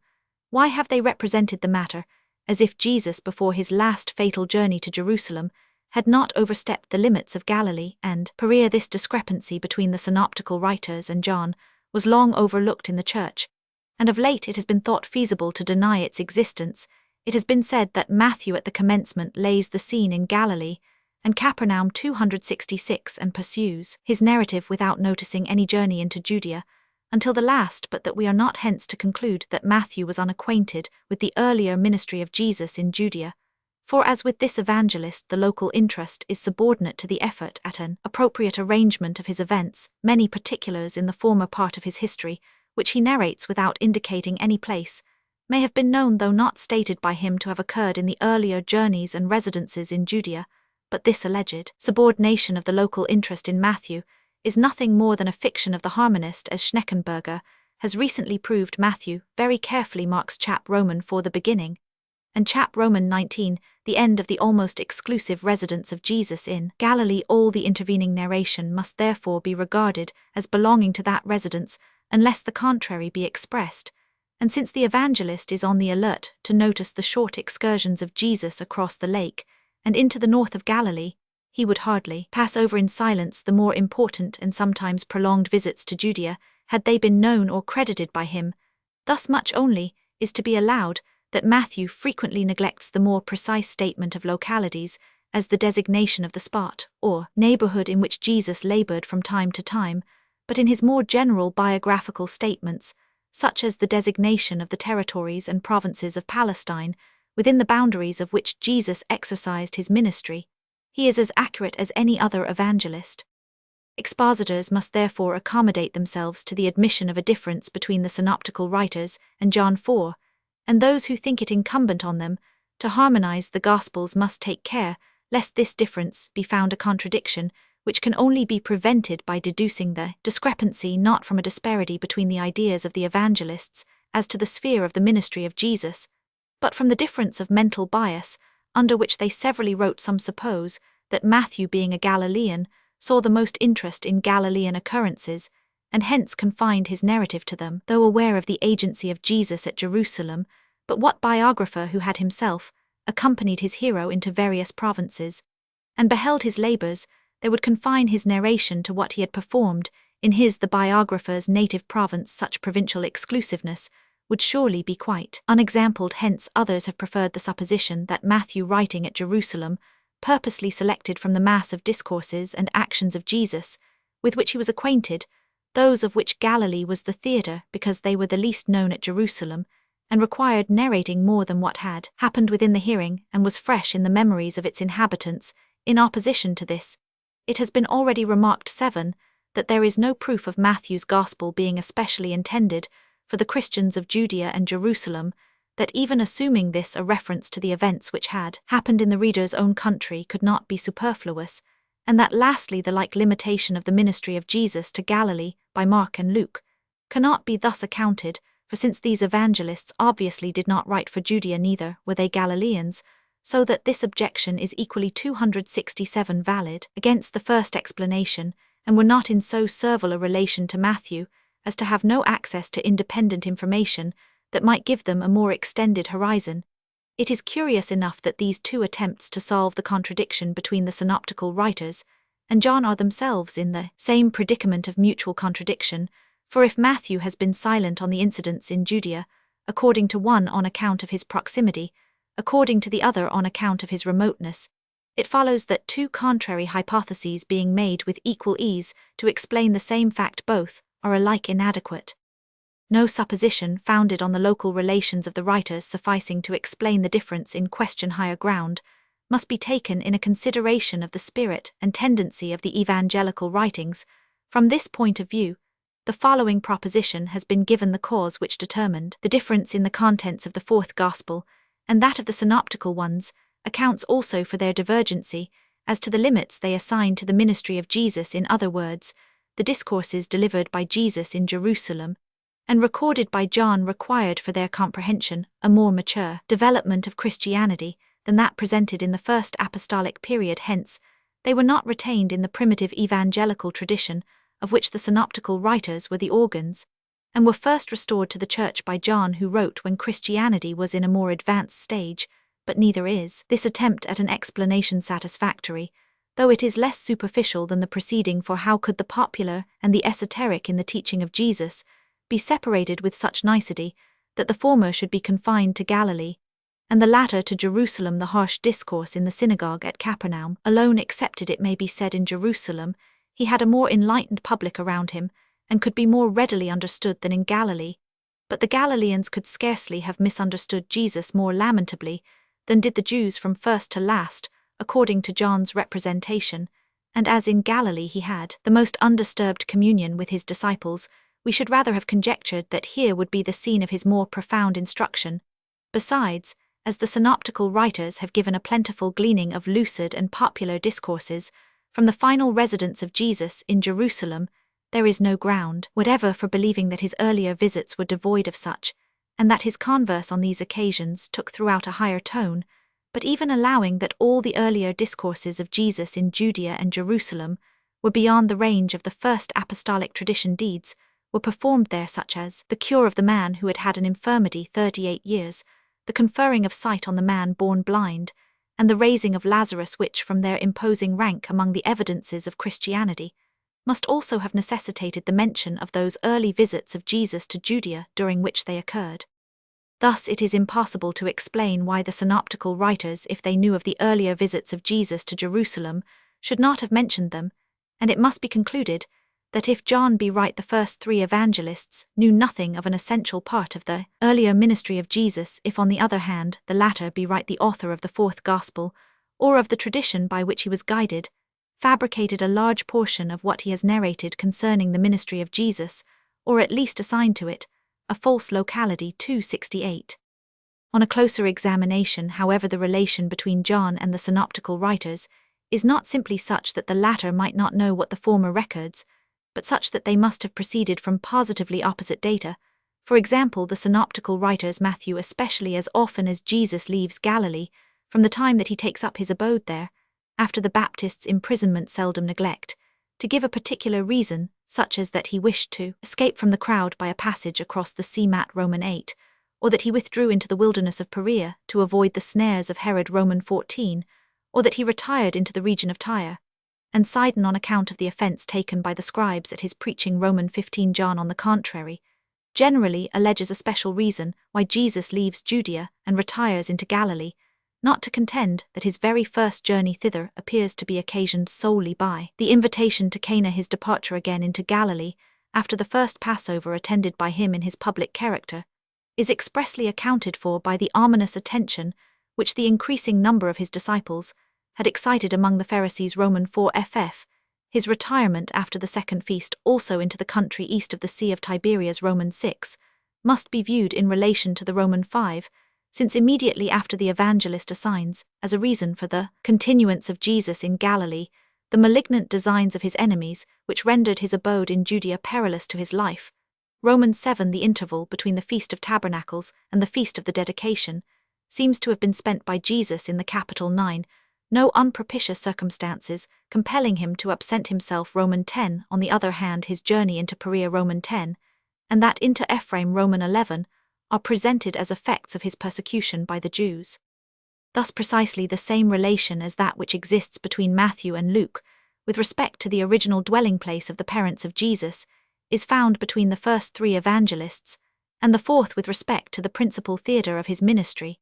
As in the former instance, Matthew presupposes Bethlehem to be the original place of abode, and Nazareth the one subsequently adopted through fortuitous circumstances, while Luke gives the contrary representation. So in the latter, the entire statement of the synoptical writers turns on the idea that until his last journey Galilee was the chosen field of the labours of Jesus, and that he only left it occasionally from particular motives, and for a short time, while that of John, on the contrary, turns on the supposition that Jesus would have taught solely in Judea, and Jerusalem had not prudence sometimes counselled him to retire into the more remote provinces. Of these two representations one only can be true before they were perceived to be contradictory. The narrative of John was incorporated with that of the synoptical writers, since they have been allowed to be irreconcilable. The verdict has always been in favour of the fourth evangelist, and so prevalent is this custom that even the author of the Probabilia does not use the difference to the disadvantage of the latter duet, numbers it among the objections to the authenticity of Matthew's Gospel that it erroneously limits the ministry of Jesus to Galilee 11, and Schneckenberger has no more important ground of doubt to produce against the apostolic origin of the first canonical Gospel than the unacquaintance of its author with the extra-Galilean labours of Jesus. If this decision be well founded, it must rest on a careful consideration 269 of the question, which of the two incompatible narratives has the greater corroboration from external sources and the more internal verisimilitude.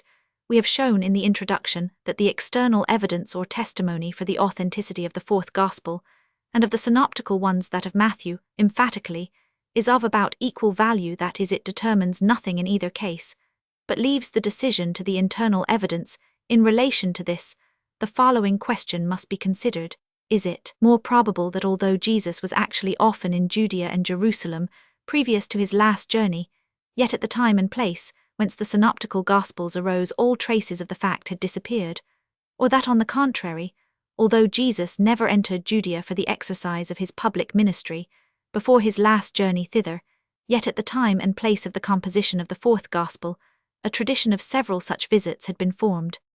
The above critics seek to show that the first might be the case in the following manner. The first Gospel, they say 13, and more or less the two middle ones, contain the tradition concerning the life of Jesus, as it was formed in Galilee, where the memory of what Jesus did and said in that province would be preserved with a natural partiality, while of that part of his life, which was spent out of Galilee, only the most critical incidents, such as his birth consecration, and especially his last journey, which issued in his death, would be retained, the remainder, including his early journeys to the various feasts, being either unknown or forgot, so that any fragments of information concerning one or other of the previous residences of Jesus at Jerusalem would be referred to the last, no other being known.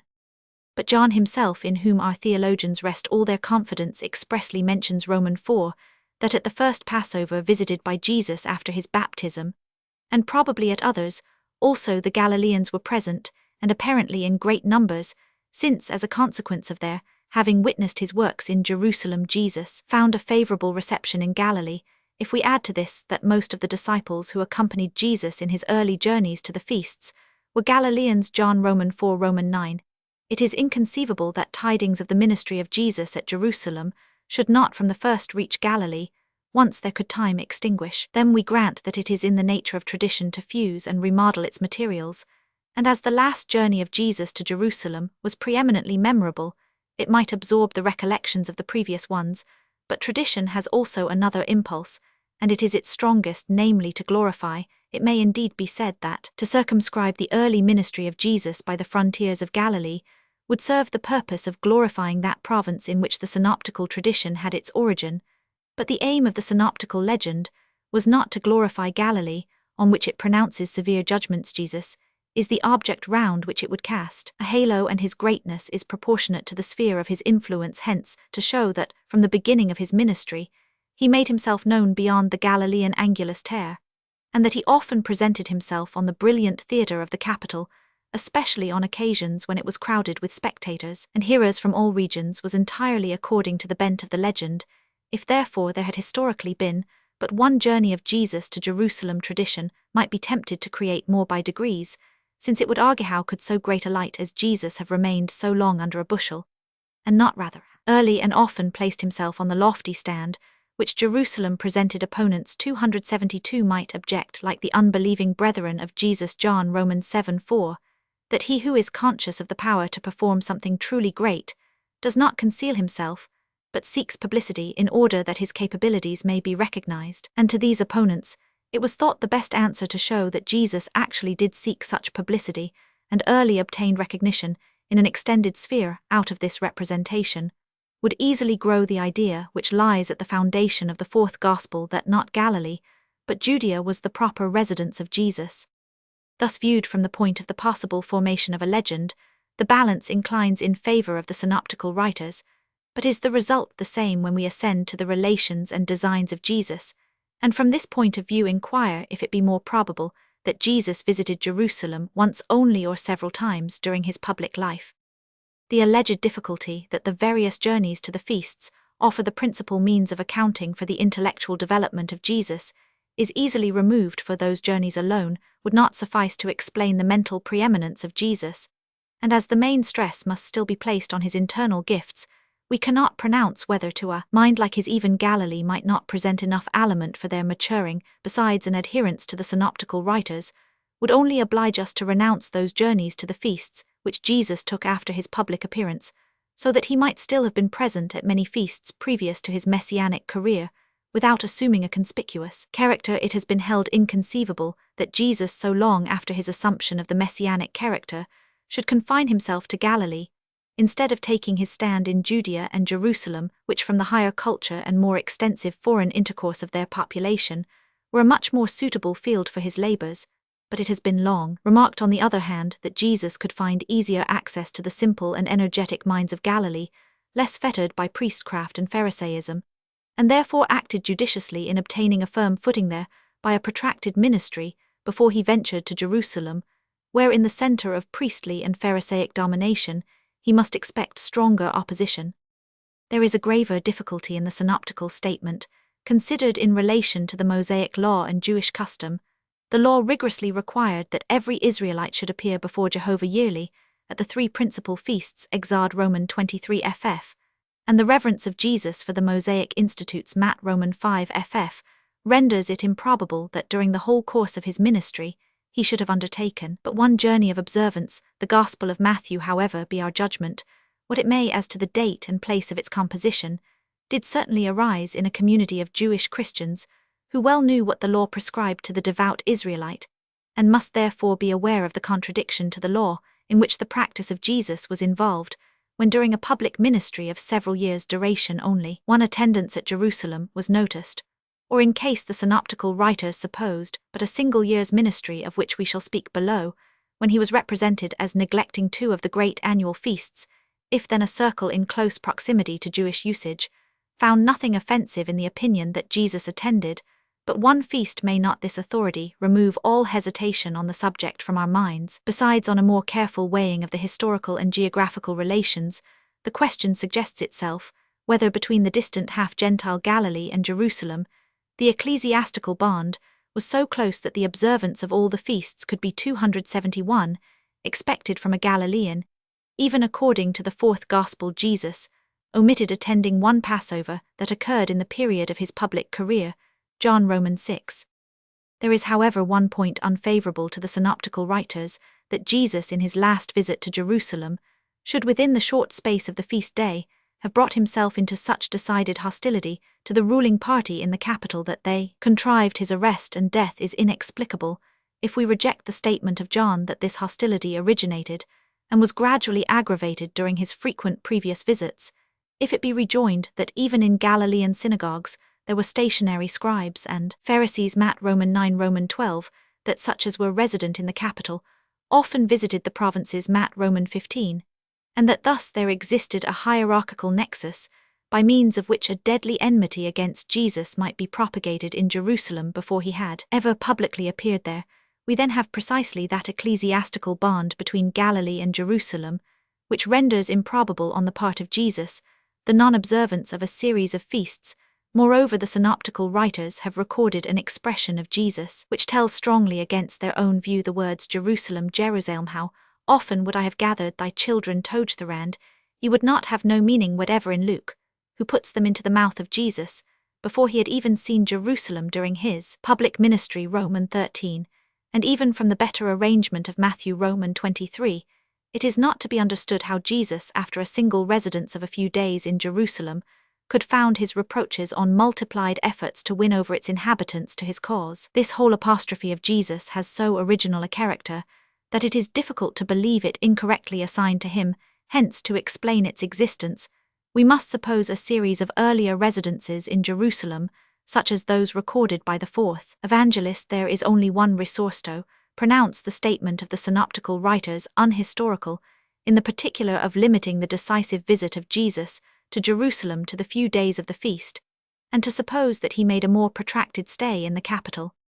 It will be seen from the foregoing discussion whether, when so much is to be argued pro and contra, the unhesitating decision of the critics in favor of the fourth evangelist's statement is a just one. For our own part, we are far from being equally hasty in declaring for the synoptical writers, and are content to have submitted the actual state of the controversy as to the comparative merits of John and the synoptical writers to further consideration. The residence of Jesus at Capernaum. During the time spent by Jesus in Judea, the capital and its environs recommended themselves as the most eligible theatre for his agency, and we might have conjectured that in like manner, when in Galilee he would have chosen his native city Nazareth as the centre of his labours. Instead of this, we find him when not travelling domesticated at Capernaum, as already mentioned. The synoptical writers designate this place the of Jesus Matt Roman 9 Comp Mark Roman 2 here according to them, was the which Jesus was accustomed to inhabit. Mark Roman 2 Roman 3, Matt Roman 13 27,236, probably that of Peter. Mark Roman 1, Matt Roman 8 Roman 17, Luke Roman 4 in the fourth Gospel, which only mentions very transient visits of Jesus to Galilee. Capernaum is not given as his dwelling place, and Cana is the place with which he is supposed to have the most connection after his baptism. He proceeds first to Cana Roman 2 on a special occasion. It is true after this, he makes a short stay at Capernaum Roman 5, and on his return from his first attendance at the Passover, it is again Cana to which he resorts, and in which the fourth evangelist makes him effect a cure. Roman 4 ff, according to the synoptical writers, performed at Capernaum, and after this, we find him once again in the synagogue at Capernaum Roman 6. The most eminent disciples also are said by the writer of the fourth Gospel, not as by the synoptical writers, to come from Capernaum, but partly from Cana Roman 21, and partly from Bethsaida Roman 1. The latter place, even in the synoptical Gospels, is mentioned with Chorazin as one in which Jesus had been preeminently active. Matt Roman 11, Luke Roman 10.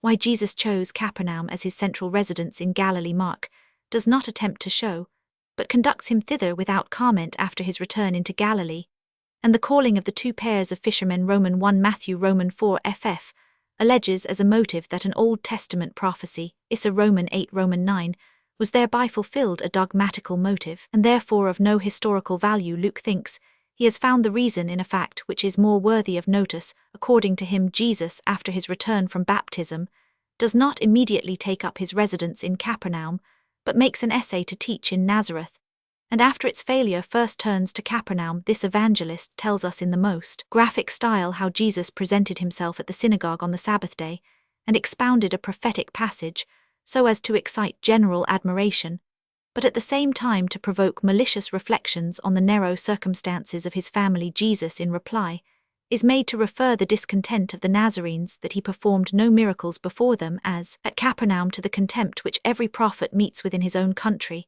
and to threaten them in Old Testament allusions that the divine benefits would be withdrawn from them and conferred on strangers. Exasperated by this, they lead him to the brow of the hill, intending to cast him down. He, however, passes unhurt through the midst of them. Romans 4:30. Both the other synoptical writers are acquainted with a visit of Jesus to Nazareth, but they transfer it to a much later period, when Jesus had been long laboring in Galilee and resident in Capernaum. Matt Romans 13 ff. Mark Romans 6 ff. To reconcile their narrative with that of Luke, it has been customary to suppose that Jesus, notwithstanding his first rough reception as described by Luke, wished to make one more experiment whether his long absence and subsequent fame might not have altered the opinion of the Nazarenes, an opinion worthy of a petty town, but the result was equally unfavorable. The two scenes, however, are too similar to be prevented from mingling with each other. In both instances, the teaching of Jesus in the synagogue makes the same impression on the Nazarenes, that of amazement at the wisdom of the carpenter's son. Luke only giving more details. In both instances there is a lack of miracles on the part of Jesus, the first two evangelists presenting more prominently its cause, namely the unbelief of the Nazarenes, and the third dwelling more on its unfavorable effect. Lastly, in both instances, Jesus delivers the maxim, the result of his experience, that prophet is the least esteemed in his own country, and to this Luke appends 273 a more ample discourse, which irritates the Nazarenes to attempt an act of violence unnoticed by the other evangelists, but the fact which most decisively shows that the two narratives cannot exist in each other's presence is that they both claim to relate the first incident of the kind. 18, for in both the Nazarenes express their astonishment at the suddenly revealed intellectual gifts of Jesus, which they could not at once reconcile with his known condition. The first supposition that presents itself is that the scene described by Luke preceded that of Matthew and Mark, but if so, the Nazarenes could not wonder a second time, and inquire whence hath this man this wisdom, since they must have had proof on that point on the first occasion. If on the contrary we try to give the later date to Luke's incident, it appears unnatural for the same reason that they should wonder at the gracious words which proceeded out of his mouth. Neither could Jesus well say, "This day is this scripture fulfilled in your ears," without severely reflecting on their former insensibility, which had retarded that fulfillment. These considerations have led the majority of modern commentators to the opinion that Luke and the other synoptical evangelists have here given the same history, merely differing in the date and in the colouring of the facts. 20. And the only question among them is which of the two narrations deserves the preference with respect to the date. That of Luke seems at the first glance to have the advantage. It gives the desiderated motive for the change of residence, and the wonder of the Nazarenes appears most natural on the supposition that then he first assumed the function of a public teacher. Hence Matthew's divergency from Luke has been recently made a serious reproach to him as a chronological error. But there is one particular in all the three narratives which is an obstacle to our referring the incident to so early a period. If Jesus presented himself thus at Nazareth before he had made Capernaum the principal theatre of his agency, the Nazarenes could not utter the words which Jesus imputes to them in Luke: "Whatsoever we have heard done in Capernaum, do also here in thy country."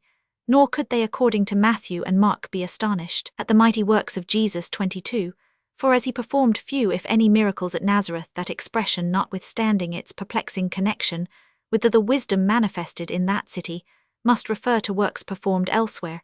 If then the Nazarenes wondered at the deeds of Jesus at Capernaum, or were jealous of the distinction conferred on that city, Jesus must have previously resided there, and could not have proceeded thither for the first time in consequence of the scene at Nazareth. From this, it is plain that the later chronological position of the narrative is the original one, and that Luke, in placing it earlier out of mere conjecture, was honest or careless enough to retain the mention of the wonders at Capernaum, though only consistent with the later position, if with regard to the date of the incident, the advantage is thus on the side of Matthew and Mark, we are left in darkness as to the motive which led Jesus to alter his abode from Nazareth to Capernaum, unless the circumstance that some of his most confidential disciples had their home there, and the more extensive traffic of the place may be regarded as inducements to the measure.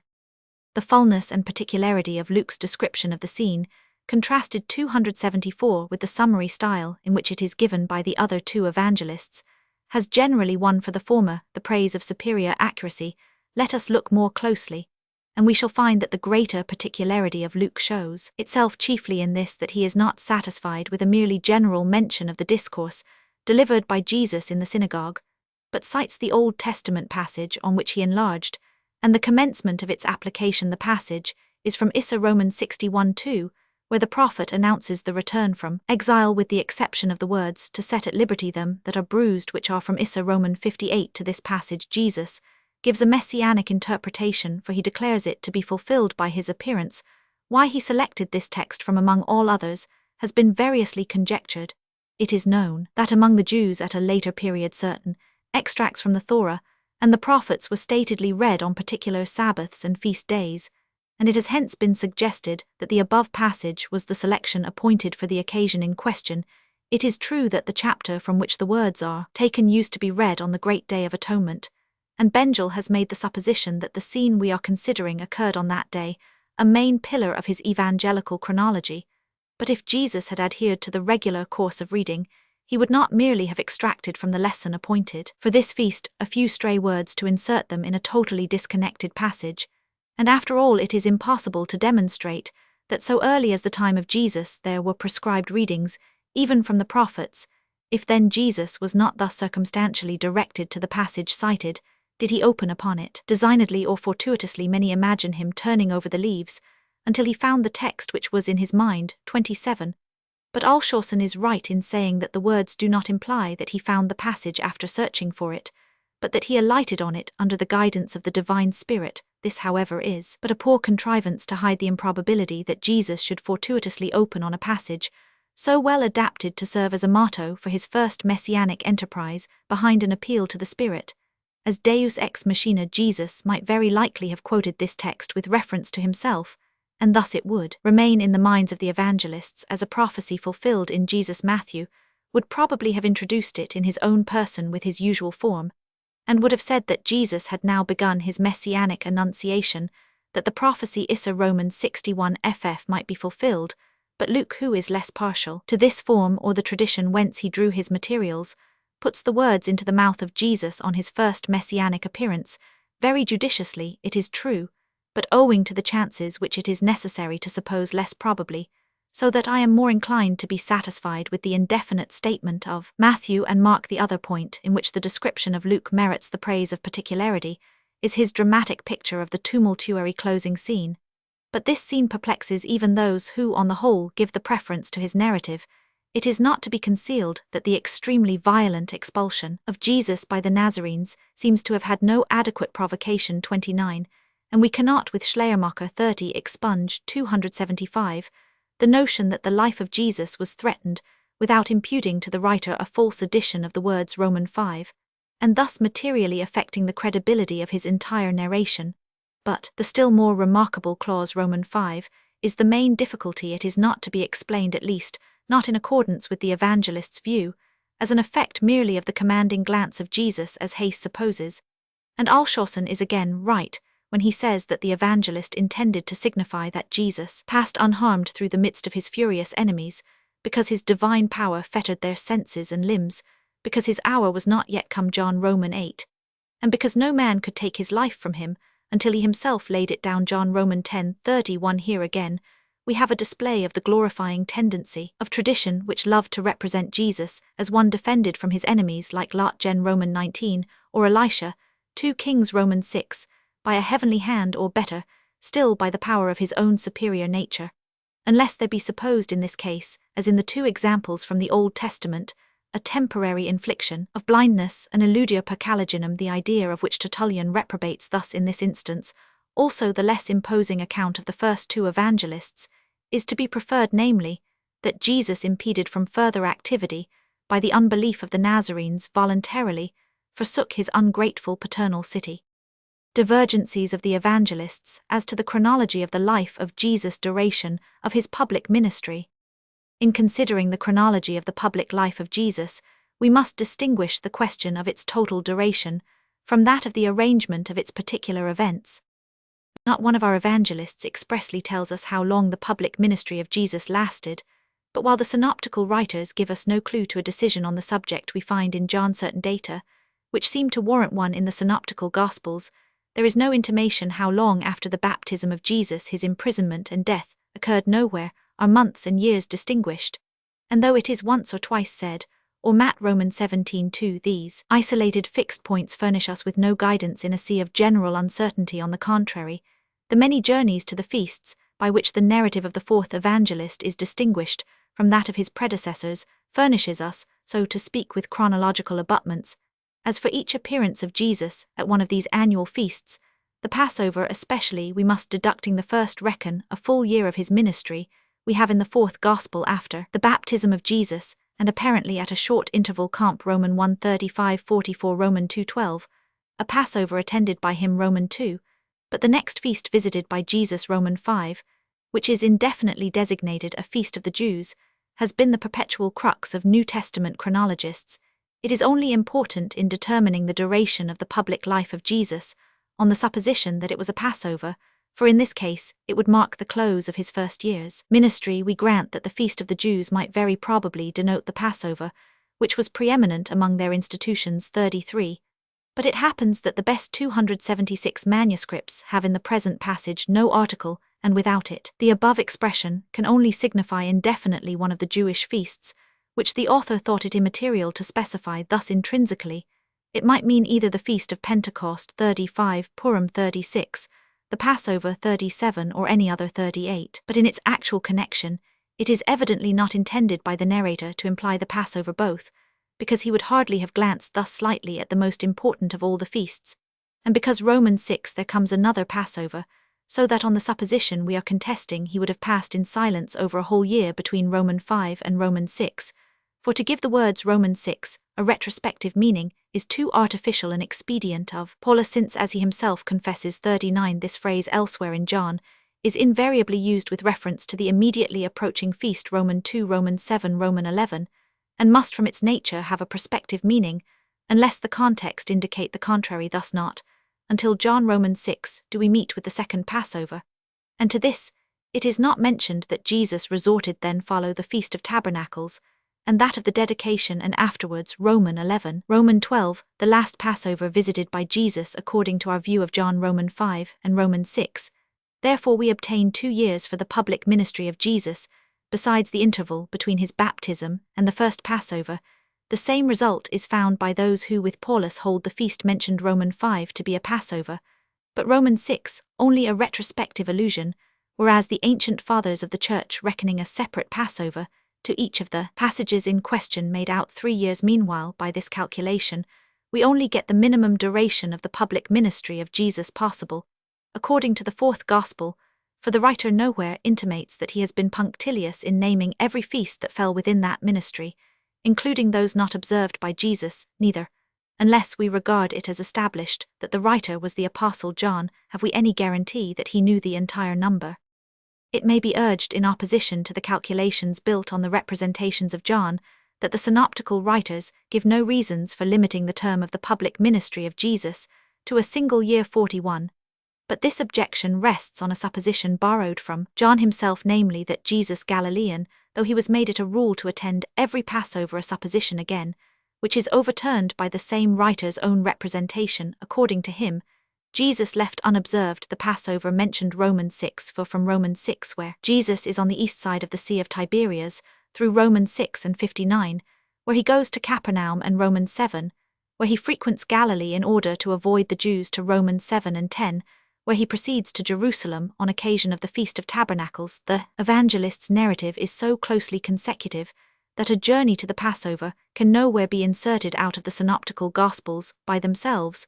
We gather nothing as to the length of the public ministry of Jesus, for this representation admits of our assigning him either several years of activity or only one their restriction of his intercourse with Jerusalem to his final journey being the sole point in which they control our 277 conclusion, it is true that several fathers of the Church 42, as well as some heretics 43 speak of the ministry of Jesus as having lasted but a single year, but that the source of this opinion was not the absence of early journeys to the feasts in the synoptical Gospels, but an entirely fortuitous association we learn from those fathers themselves, for they derive it from the prophetic passage Issa Roman 61, f applied by Jesus Luke Roman 4 to himself. In this passage, there is mention of the acceptable year of the Lord, which the prophet, or according to the evangelical interpretation, the Messiah is sent to announce. Understanding this phrase in its strict chronological sense, they adopted from it the notion of a single messianic year,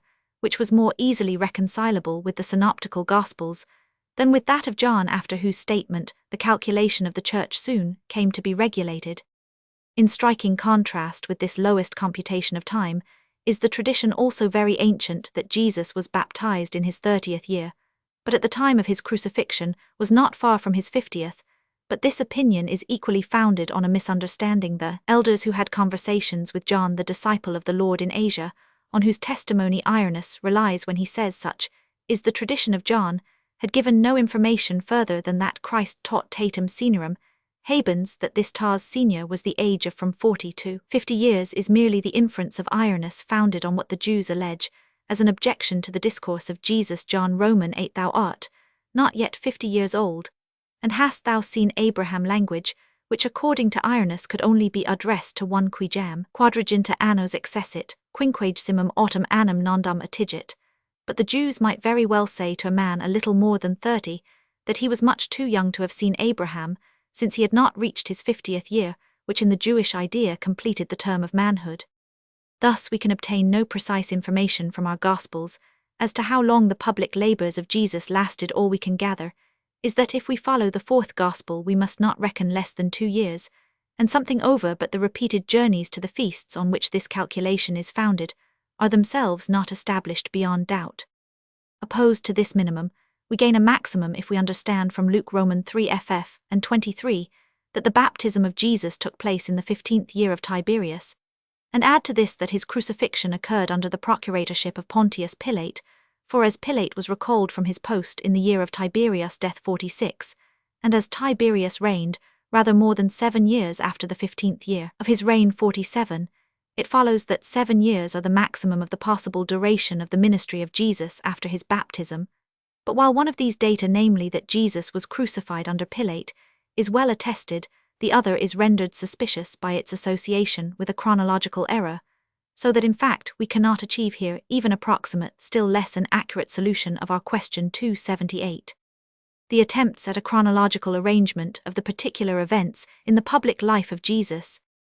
In attempting a chronological arrangement of the particular events occurring in the interval between the baptism of Jesus and his crucifixion, the peculiar relation of the synoptical writers to John renders it necessary to give them both a separate and a comparative examination. As to the latter, if its result be a reconciliation of the two accounts, the journeys to the feasts in John must form the panels between which the materials of the synoptical writers must be so inserted that between each pair of journeys, with the incidents at Jerusalem, to which they gave rise, would fall a portion of the Galilean history. For this incorporation to be effected with any certainty, 2 things would be essential. First, a notice of the departure of Jesus from Galilee by the first 3 evangelists, as often as the fourth speaks of a residence in Jerusalem, and secondly, on the part of John, an intimation, if not a narration, between his accounts of the several feasts of the Galilean occurrences, represented by the synoptical writers as an uninterrupted train. But we have seen that the synoptical writers fail in the required notice, while it is notorious that John, from the baptism of Jesus to the closing scenes of his life, is only in 2 or 3 instances in coincidence with the other evangelists. John says Roman 3 that when Jesus began his ministry John was not yet cast into prison. Matthew makes the return of Jesus into Galilee subsequent to the imprisonment of the Baptist Roman 4. Hence, it has been inferred that that return was from the first Passover and not from the baptism 48. But it is undeniable that Matthew places the commencement of the public ministry of Jesus in Galilee and presupposes no earlier ministry at the feast in Jerusalem, so that the 2 statements, instead of dovetailing as has been imagined, are altogether incompatible. The next, but very dubious point of contact, occurs in the healing of the nobleman's son, according to John Roman 4 ff, or the centurion's servant according to Matt Roman 8 ff, and Luke Roman 7 ff, which John places Roman 5 immediately after the return of Jesus from his prolonged residence in Judea and Samaria, during and after the first Passover. It was to be expected then that the corresponding narration of the synoptical writers would be preceded by some intimation of the first journey made by Jesus to a feast. Not only is such an intimation wanting, there is not a single aperture to be found for the insertion of this journey, since according to the synoptical writers, the cure in question was an immediate sequel to the Sermon on the Mount, which Matthew and Luke represent as the culminating point of an apparently uninterrupted course of teaching and miracles in Galilee. Thus neither at this point is the chronology of the first three evangelists to be eked out by that of the fourth, since they nowhere present a joint on to which the statements of the latter can be articulated. Another more decided coincidence between the two parties exists in the associated narratives of the miracle of the loaves, and that of walking on the sea. John Roman 621, Matt Roman 1436 parallel, which John places in the interval immediately preceding the second Passover, unvisited by Jesus, but he differs so completely from the synoptical writers in his account of these miracles, both in their introduction and termination, that either he or they must inevitably be wrong. For while according to Matthew Jesus retires from Nazareth 279, probably at all events from some part of Galilee, to the opposite side of the sea, where he effects the multiplication of the loaves according to John, he sets out from Jerusalem. Further, in the first two Gospels, Jesus proceeds after the miracle of the loaves into a district where he was less known, both Matt Roman 5 and Mark Roman 5, expressly stating that the people knew him, whereas in John he goes directly to Capernaum, with which of all places he was the most familiar. We know not here whether to tax the synoptical writers or John with a mistake,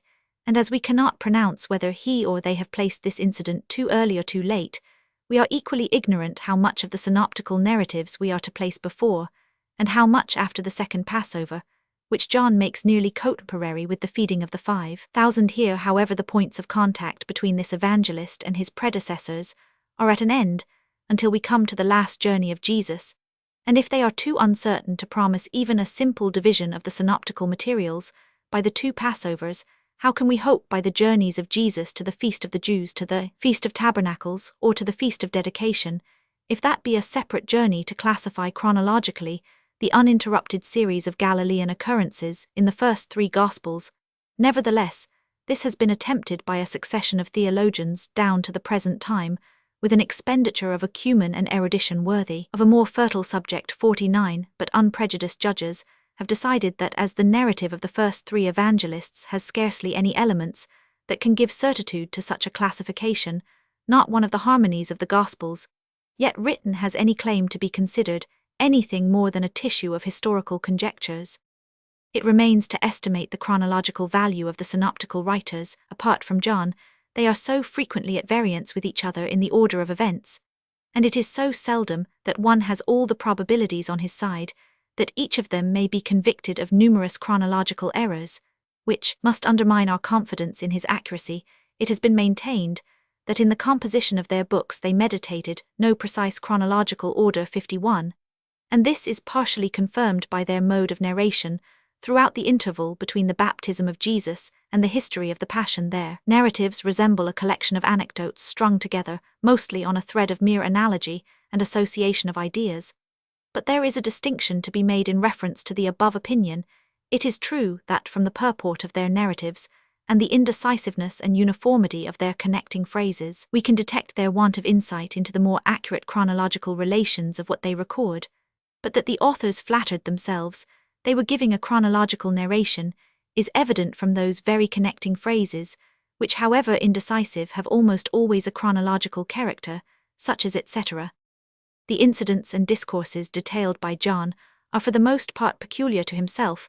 He is therefore not liable to the same control in his chronology from independent authors, as are the synoptical writers from each other. Neither is his narration wanting in connectedness and sequence. Hence our 280 decision on the merits of his chronological order is dependent on the answer to the following question: is the development and progress of the cause and plan of Jesus, as given by the fourth evangelist, credible in itself? and on comparison with available data drawn from the other Gospels, the solution to this question is involved in the succeeding inquiry 281. 1 Fritz p. 591. 2 Alschossen Bibel Kam 1s 189f. 3 Schneckenburger Beiträge, S38, F über den Ursprung, USF S7f. 4 De Wet Einleitung in des NT90, 8 U106. 5 Paulus Exeg Handyby 1 S39.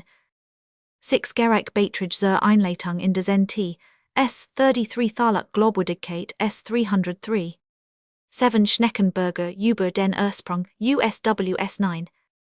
8 Kern über den Ursprung des Evangeliums in der Tübinger Zeitschrift, 1834-2, Tessheft, S198 FF Comp, Hug Einleit in Roman 500 NT2, S205, FF3T Osk. 9 Thalak kam zum Evang Joe P 207. 10 Comp Luck Utsup S 546. 11 De Wet Einleitung in des NT98. 12 Schneckenburger über den Ursprung, USF S7 Beiträge USF S38 FF. 13 Schneckenburger Beiträge, S207, Comp Gabelo's treatise on the resurrection of Lazarus, in his journal für Außerlesing Theal Literatur, 32. 14 Hug Einleit in des NT2, S210. 15 Hug ut Supra S211f. 16 Compare Weiss die Evangeligeschichte 1 S29ff. 17 Paulus Exeg Handyby 16s 463. 18 This Schleiermacher has made evident über den Lukas, S63. 19 Seifert über den Ursprung des ersten kanonischen Evangeliums, S89. 20 Alschossen Fritsch in Lachhaus Leben Jesu 62 Seifert ut Supra. 21 Seifert ut Supra. 22 What these mighty works were can only be made clear when we come to the chapter on the miracles. 23 Schleiermacher ut Supra S64. 24 Schleiermacher ut Supra S63f. 25 Ordo Temporum P 220 FF ed 2. 26 Paulus ut Supra 1b S 407. 27 Paulus ut Supra Lightfoot Hor P 765. 28 Bibel Kam 1 470. 29 Hace Leben Jesu 62. 30 Über den Lukas S93. 31 Ut Supra 479, Comp 2p 214. 32 Adv Martian Roman 4. 33 Paulus Exeg Handyby 1b S788f. 34 Luck Kam zum Evang Joe 2 S6. 35 Benjel Ordo Temporum P 219f. 36 Hug Einleit in des NT2, S229 FF. 37 Paulus Kam zum, Ev Joe S279, F Exeg Handyby 1b S784 FF. 38 Summaries of the different opinions are given by Hace Roman 50J 53, and by Luck Kam Z Ev Joe 2 S2 FF. 39 Exeg Handyby 1b S785. 40 C Store über den Zweck der Evangelisch und der Brief Johannes, S330. 41 Weiner B. Realwer, 1 S666. 42 Clem Alex Stramet, 1 P 174 Worsb ed. 340, Silberg Orig de Princip Roman 4 Camp Hamel in Luke 32. 43 Iron Adv HR Roman 1 5 Roman 238, on the Valentinians Clem Home Roman 17. 44 Iron Roman 2 Roman 22 F Camp Kredner Einel in des NT1, S215. 45 Lightfoot and Thalak in Lach. 46 Joseph Antic Roman 18 Roman 4. 47 Sutton Tiber Roman 100 Roman 73, Joseph Antic Roman 18 Roman 6. 48 Camp Paulus Leben Jesu 1 a 214 F. 49 See especially the labours of Paulus in the chronological excursus of his commentary, and his exegetical manual of Hug, in the Einel ZNT2, S2 233 FF, and others given by Weiner in his Bibel Realwörterbuch 1 S 667.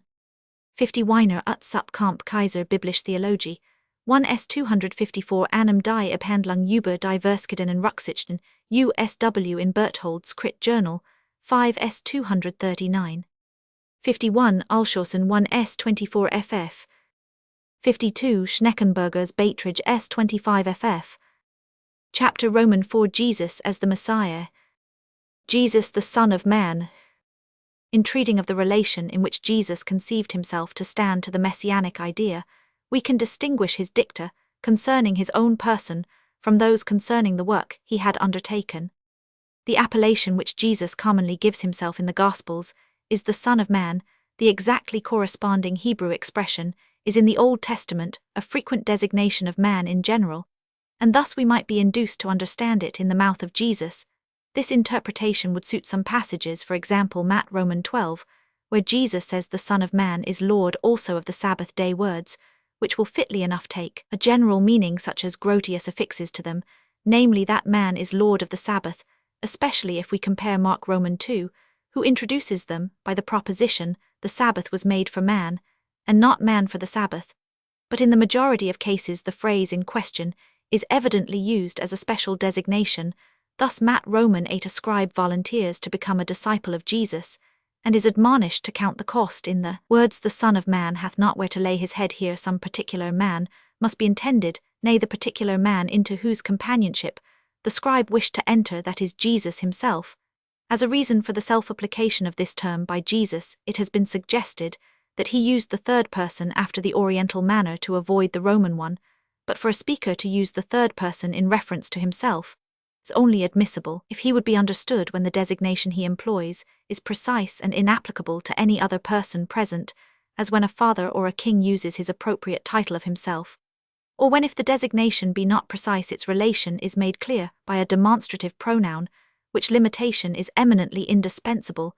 If an individual speak of himself under the universal designation man, we grant that occasionally a gesture might supply the place of the demonstrative pronoun, but that Jesus in every instance of his using this habitual expression had recourse to some visible explanatory sign, or that the evangelists would not in that case have supplied 282 its necessary absence from a written document by some demonstrative addition, is inconceivable.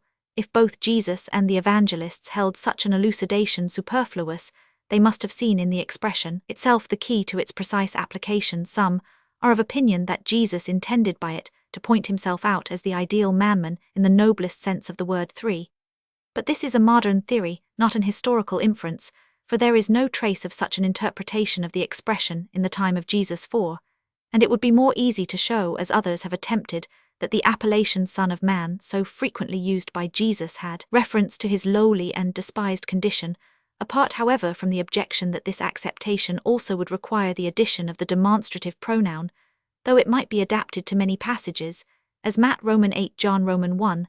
There are others such as Matt Roman 17, where Jesus foretelling his violent death designates himself, which demand the contrast of high dignity with an ignominious fate. So in Matt Roman 10, the assurance given to the commissioned disciples that before they had gone over the cities of Israel, the Son of Man would come could have no weight unless this expression denoted a person of importance, and that such was its significance is proved by a comparison of Matt Roman 16, where there is also a mention of an coming of the Son of Man, but with the addition, as this addition can only refer to the Messianic kingdom, there must be the Messiah. How so apparently vague an appellation came to be appropriated to the Messiah, we gather from Matt Roman 26 parallel, where the Son of Man is depicted as coming in the clouds of heaven. This is evidently an allusion to Dan Roman 7f, where after having treated of the fall of the four beasts the writer says I saw in the night visions, and behold one like the Son of Man Roman 70 came with the clouds of heaven, and came to the Ancient of Days, and there was given him dominion and glory, and a kingdom that all people, nations, and languages should serve him. His dominion is an everlasting dominion.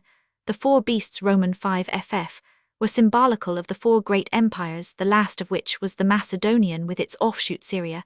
After their fall, the kingdom was to be given in perpetuity to the people of God, the saints of the Most High. Hence he who was to come with clouds of heaven could only be either a personification of the holy people 6, or a leader of heavenly origin under whom they were to achieve their destined triumph in a word the Messiah, and this was the customary interpretation among the Jews. Two things are predicated of this personage: that he was like the Son of Man, and that he came with the clouds of heaven, but the former particular is his distinctive characteristic, and imports either that he had not a superhuman form, that of an angel for instance though descending from heaven, or else, that the kingdom about to be established presented in its humanity a contrast to the inhumanity of its predecessors, of which ferocious beasts were the fitting emblems at a later period. It is true the Jews regarded the coming with the clouds of heaven as the more essential attribute of the Messiah and hence gave him the name Anani after the Jewish taste of making a merely accessory circumstance the permanent 283 epithet of a person or thing. If then the expression necessarily recalled the above passage in Daniel, generally believed to relate to the Messiah, it is impossible that Jesus could so often use it, and in connection with declarations evidently referring to the Messiah, without intending it as the designation of that personage. That by the expression in question Jesus meant himself without relation to the messianic dignity, is less probable than the contrary supposition that he might often mean the Messiah when he spoke of the Son of Man, without relation to his own person, when Matt Roman 10 on the first mission of the 12 apostles, to announce the kingdom of heaven, he comforts them, under the prospect of their future persecutions, by the assurance that they would not have gone over all the cities of Israel. Before the coming of the Son of Man, we should rather, taking this declaration alone, think of a third person, whose speedy messianic appearance Jesus was promising than of the speaker himself, seeing that he was already come, and it would not be antecedently clear how he could represent his own coming as one still in anticipation. So also when Jesus Matt Roman 13 ff interprets the sower of the parable to be the Son of Man who at the end of the world will have a harvest and a tribunal, he might be supposed to refer to the Messiah as a third person distinct from himself. This is equally the case Romans 16f, where to prove the proposition that the loss of the soul is not to be compensated by the gain of the whole world, he urges the speedy coming of the Son of Man to administer retribution. Lastly, in the connected discourses, Matt Roman 24 Roman 25, parallel many particulars would be more easily conceived if the whose Jesus describes were understood to mean another than himself.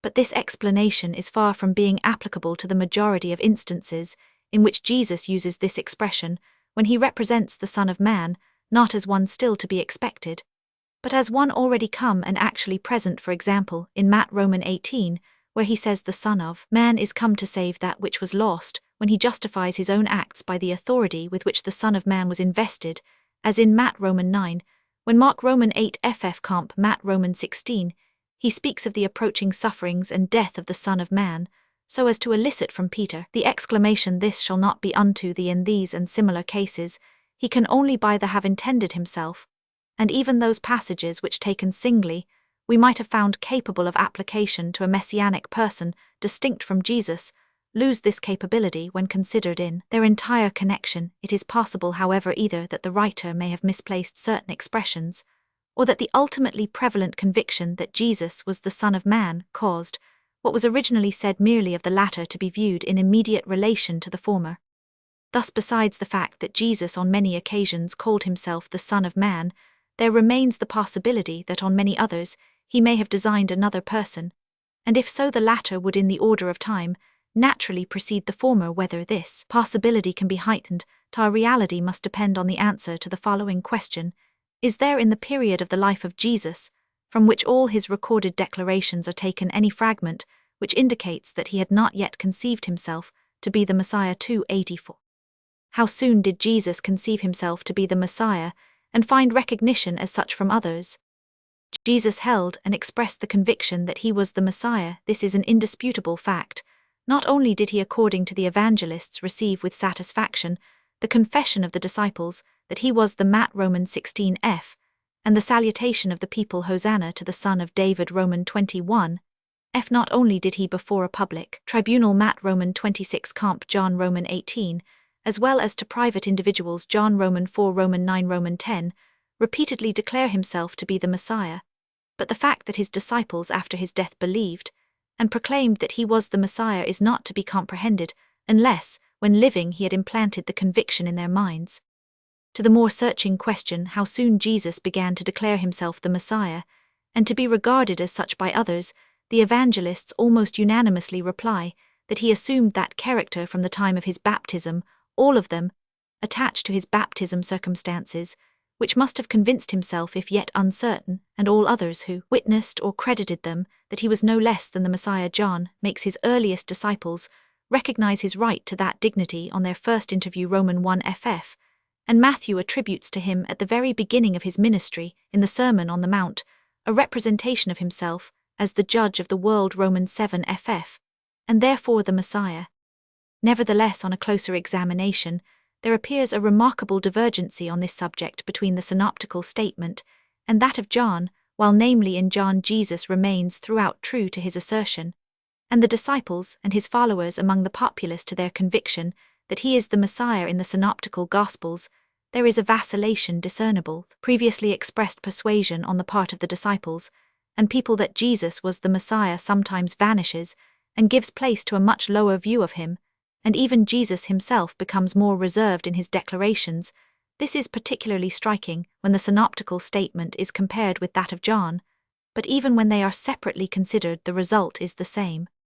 According to John, Romans 6, after the miracle of the loaves, the people were inclined to constitute Jesus their messianic king. On the contrary, according to the other three evangelists, either about the same time, Luke Roman 9 f, or still later, Matt Roman 16 f, Mark Roman 8 f, the disciples could only report on the opinions of the people respecting their master, that some said he was the resuscitated Baptist, some Elias, and others Jeremiah, or one of the old prophets. In reference to that passage of John, however, as also to the synoptical one, Matt Roman 14, according to which some time before Jesus elicited the above report of the popular opinion, the people who were with him in the ship 10, when he had allayed the storm, fell at his feet, and worshipped him as the Son of God. It may be observed that when Jesus had spoken or acted with peculiar impressiveness, individuals, in the exaltation of the moment, might be penetrated with a conviction that he was the Messiah, while the general and calm voice of the people yet pronounced him to be merely a prophet. 285. But there is a more troublesome divergency relative to the disciples in John. Andrew, after his first interview with Jesus, says to his brother, "We have found the Messiah," Roman 1, and Philip describes him to Nathanael as the person foretold by Moses, and the prophets, Roman 5. Nathanael salutes him as the Son of God and King of Israel, Roman 5, and the subsequent confession of Peter appears merely a renewed avowal of what had been long a familiar truth in the synoptical evangelists. It is only after prolonged intercourse with Jesus, and shortly before his sufferings, that the ardent Peter arrives at the conclusion that Jesus is the Matt Roman 16 peril. It is impossible that this confession should make so strong an impression on Jesus that in consequence of it, he should pronounce Peter blessed, and his confession the fruit of immediate divine revelation, as Matthew narrates, or that, as all the three evangelists inform us, Roman 16, Roman 8, Roman 9, he should, as if alarmed, forbid the disciples to promulgate their conviction, unless it represented not an opinion long cherished in the circle of his disciples, but a new light which had just flashed on the mind of Peter, and through him was communicated to his associates. There is a third, equally serious discrepancy relative to the declarations of Jesus concerning his messiahship. According to John, he sanctions the homage which Nathanael renders to him as the Son of God and King of Israel in the very commencement of his public career, and immediately proceeds to speak of himself under the messianic title Son of Man, Roman 1 f, to the Samaritans, also after his first visit to the Passover, Roman 4:39 ff, and to the Jews on the second, Roman 5, he makes himself known as the Messiah predicted by Moses. According to the synoptical writers, on the contrary, he prohibits in the instance above cited, and in many others, the dissemination of the doctrine of his messiahship beyond the circle of his adherents. Farther, when he asks his disciples, "Whom do men say that I am?" Matt Roman 16, he seems to wish that they should derive their conviction of his messiahship from his discourses and actions, and when he ascribes the avowed faith of Peter to a revelation from his heavenly Father, he excludes the possibility of his having himself previously made this disclosure to his disciples, either in the manner described by John, or in the more indirect one attributed to him by Matthew in the Sermon on the Mount, unless we suppose that the disciples had not hitherto believed his assurance, and that hence Jesus referred the newborn faith of Peter to divine influence. Thus, on the point under discussion, the synoptical statement is contradictory not only to that of John, but to itself. It appears therefore that it ought to be unconditionally surrendered before that of John, which is consistent 286 with itself, and one of our critics has justly reproached it with deranging the messianic economy in the life of Jesus. But here again we must not lose sight of our approved canon, that in glorifying narratives, such as our Gospels where various statements are confronted, that is the least probable which best subserves the object of glorification. Now, this is the case with John's statement, according to which from the commencement to the close of the public life of Jesus his messiahship shines forth in unchanging splendor, while according to the synoptical writers it is liable to a variation in its light. But though this criterion of probability is in favor of the first three evangelists, it is impossible that the order in which they make ignorance and concealment follow on plain declarations and recognitions of the messiahship of Jesus can be correct, and we must suppose that they have mingled and confounded two separate periods of the life of Jesus, in the latter of which alone he presented himself as the Messiah. We find, in fact, that the watchword of Jesus on his first appearance differed not even verbally from that of John, who professed merely to be a forerunner.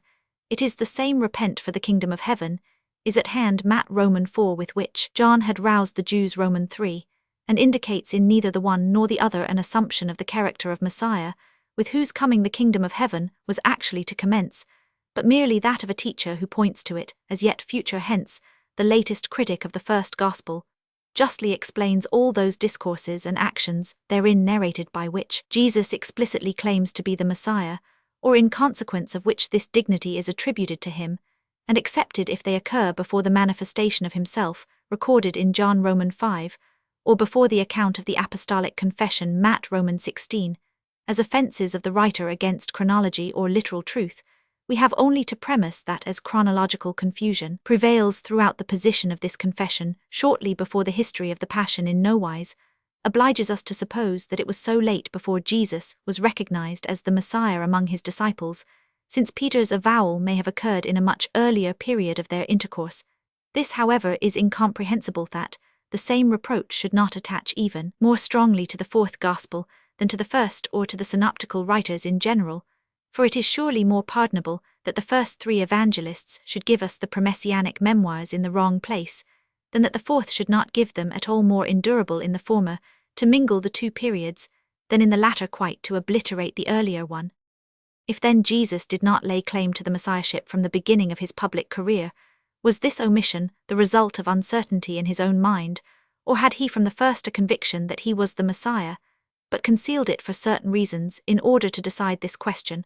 A point already mentioned must be more carefully weighed in the first three evangelists, but not so exclusively that the fourth has nothing similar. When Jesus effects a miracle of healing, he almost invariably forbids the person cured to promulgate the event in these or similar words.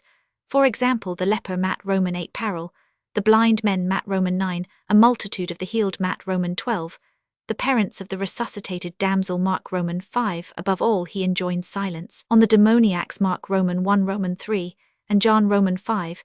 It is said after the cure of the man at the pool of Bethesda, Jesus had conveyed himself away, a multitude being in that place.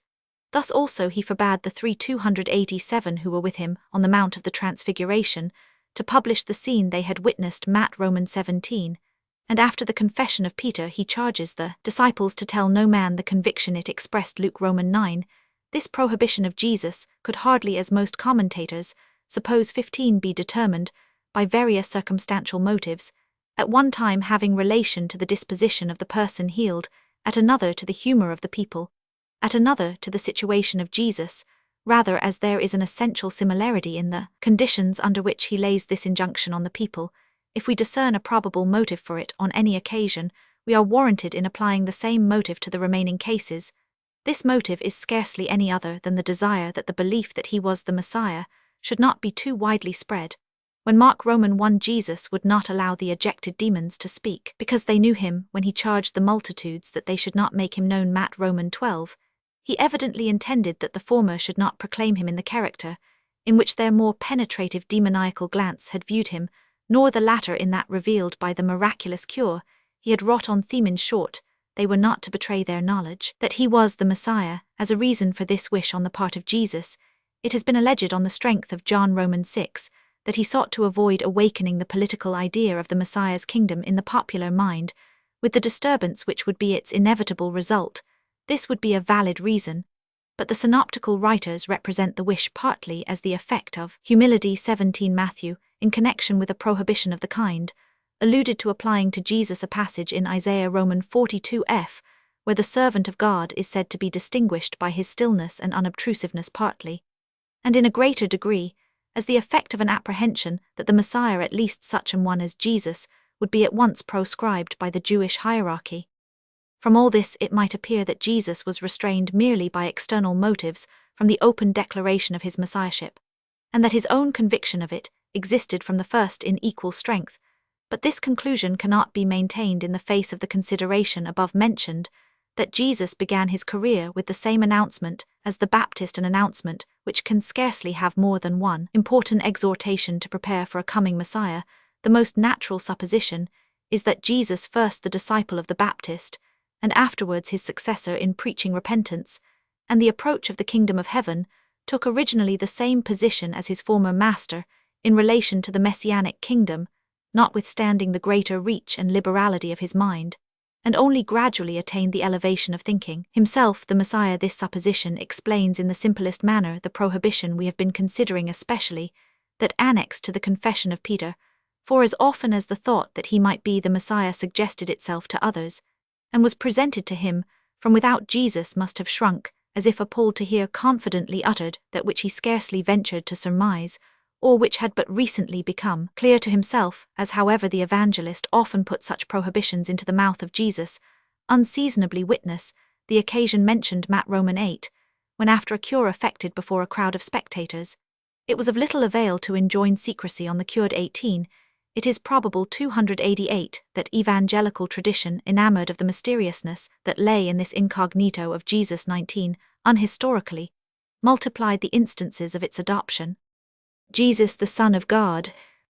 In Luke Roman 1, we find the narrowest and most literal interpretation of the expression, namely as derived from his conception, by means of the Holy Ghost. On the contrary, the widest moral and metaphorical sense is given to the expression in Matt Roman 5, where those who imitate the love of God towards his enemies are called the sons of the Father.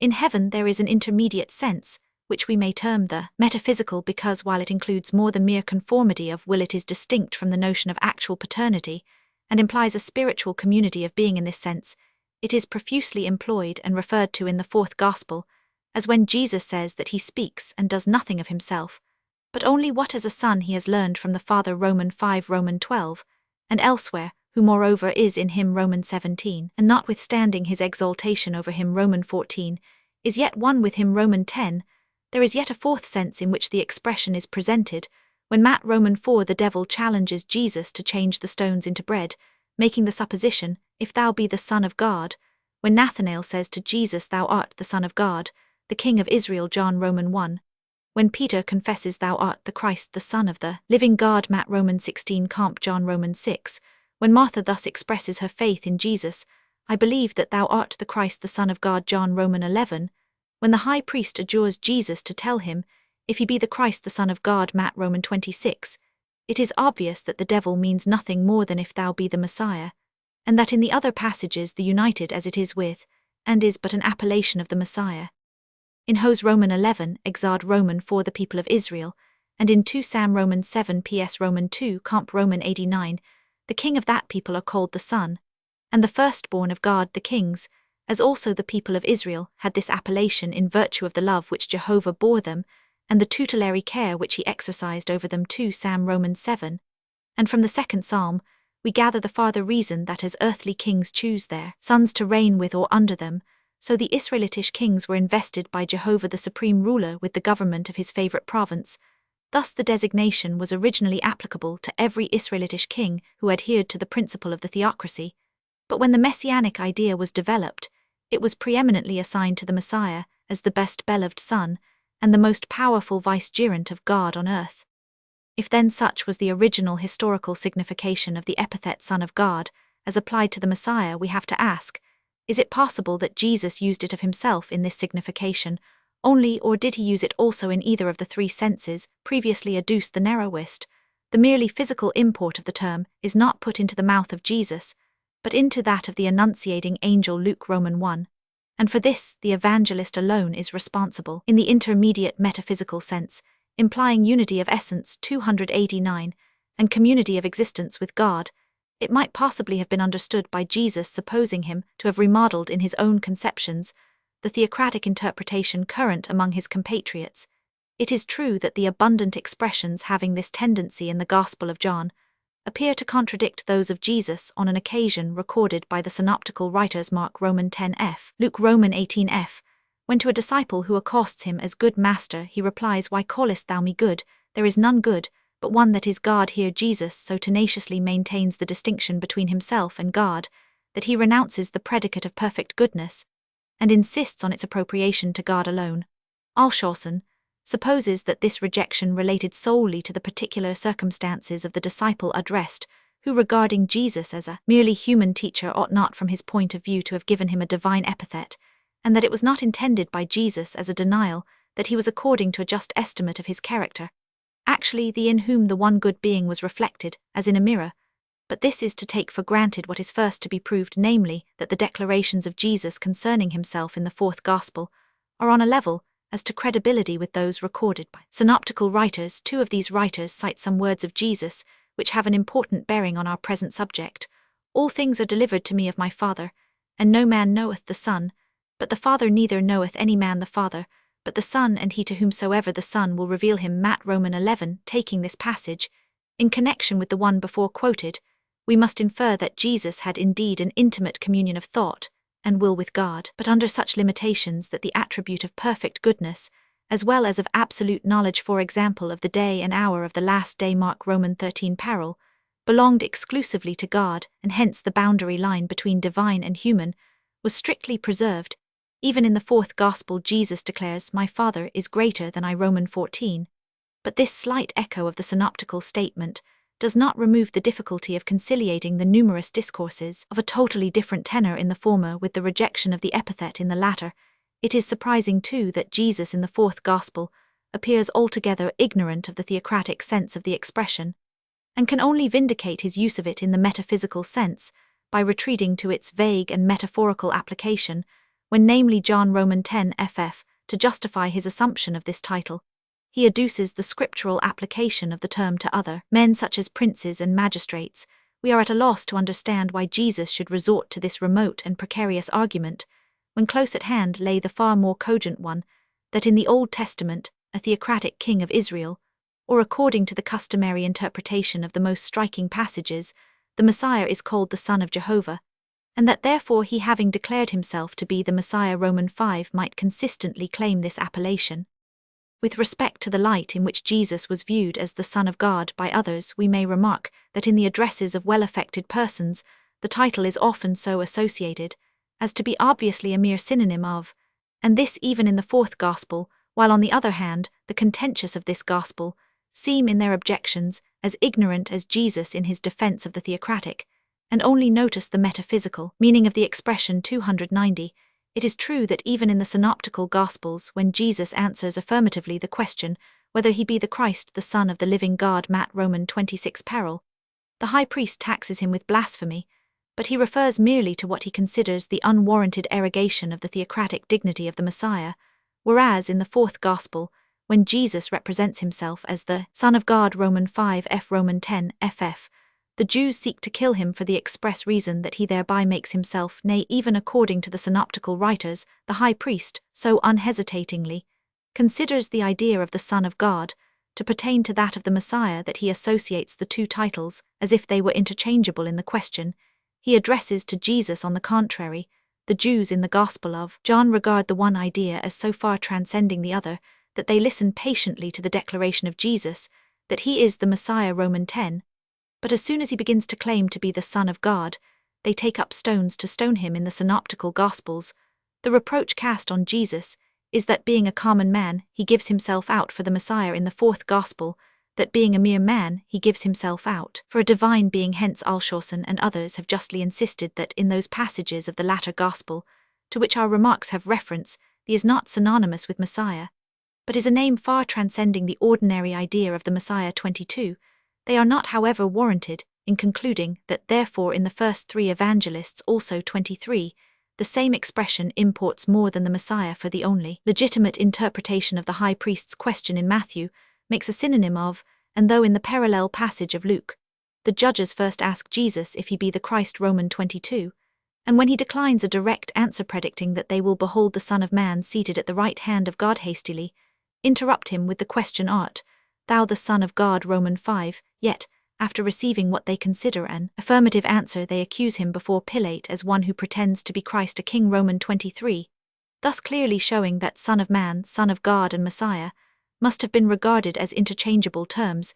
It must therefore be conceded that there is a discrepancy on this point between the synoptical writers and John, and perhaps also an inconsistency of the latter with himself, for in several addresses to Jesus he retains the customary form which associated Son of God with Christ or King of Israel, without being conscious of the distinction between the signification which must have in such a connection, and that in which he used it elsewhere. A want of perception, which habitual forms of expression are calculated to induce.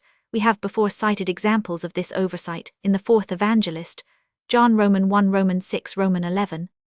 The author of the Probabilia reasonably considers it suspicious that in the fourth Gospel Jesus and his opponents should appear entirely ignorant of the theocratic sense, which is elsewhere attached to the expression, and which must have been more familiar to the Jews than any other, unless we suppose some of them to have partaken of Alexandrian culture. To such we grant, as well as to the fourth evangelist, judging from his prologue, the metaphysical relation of the to God would be the most cherished association. 291. The divine mission and authority of Jesus, his pre-existence. The four evangelists are in unison as to the declaration of Jesus concerning his divine mission and authority.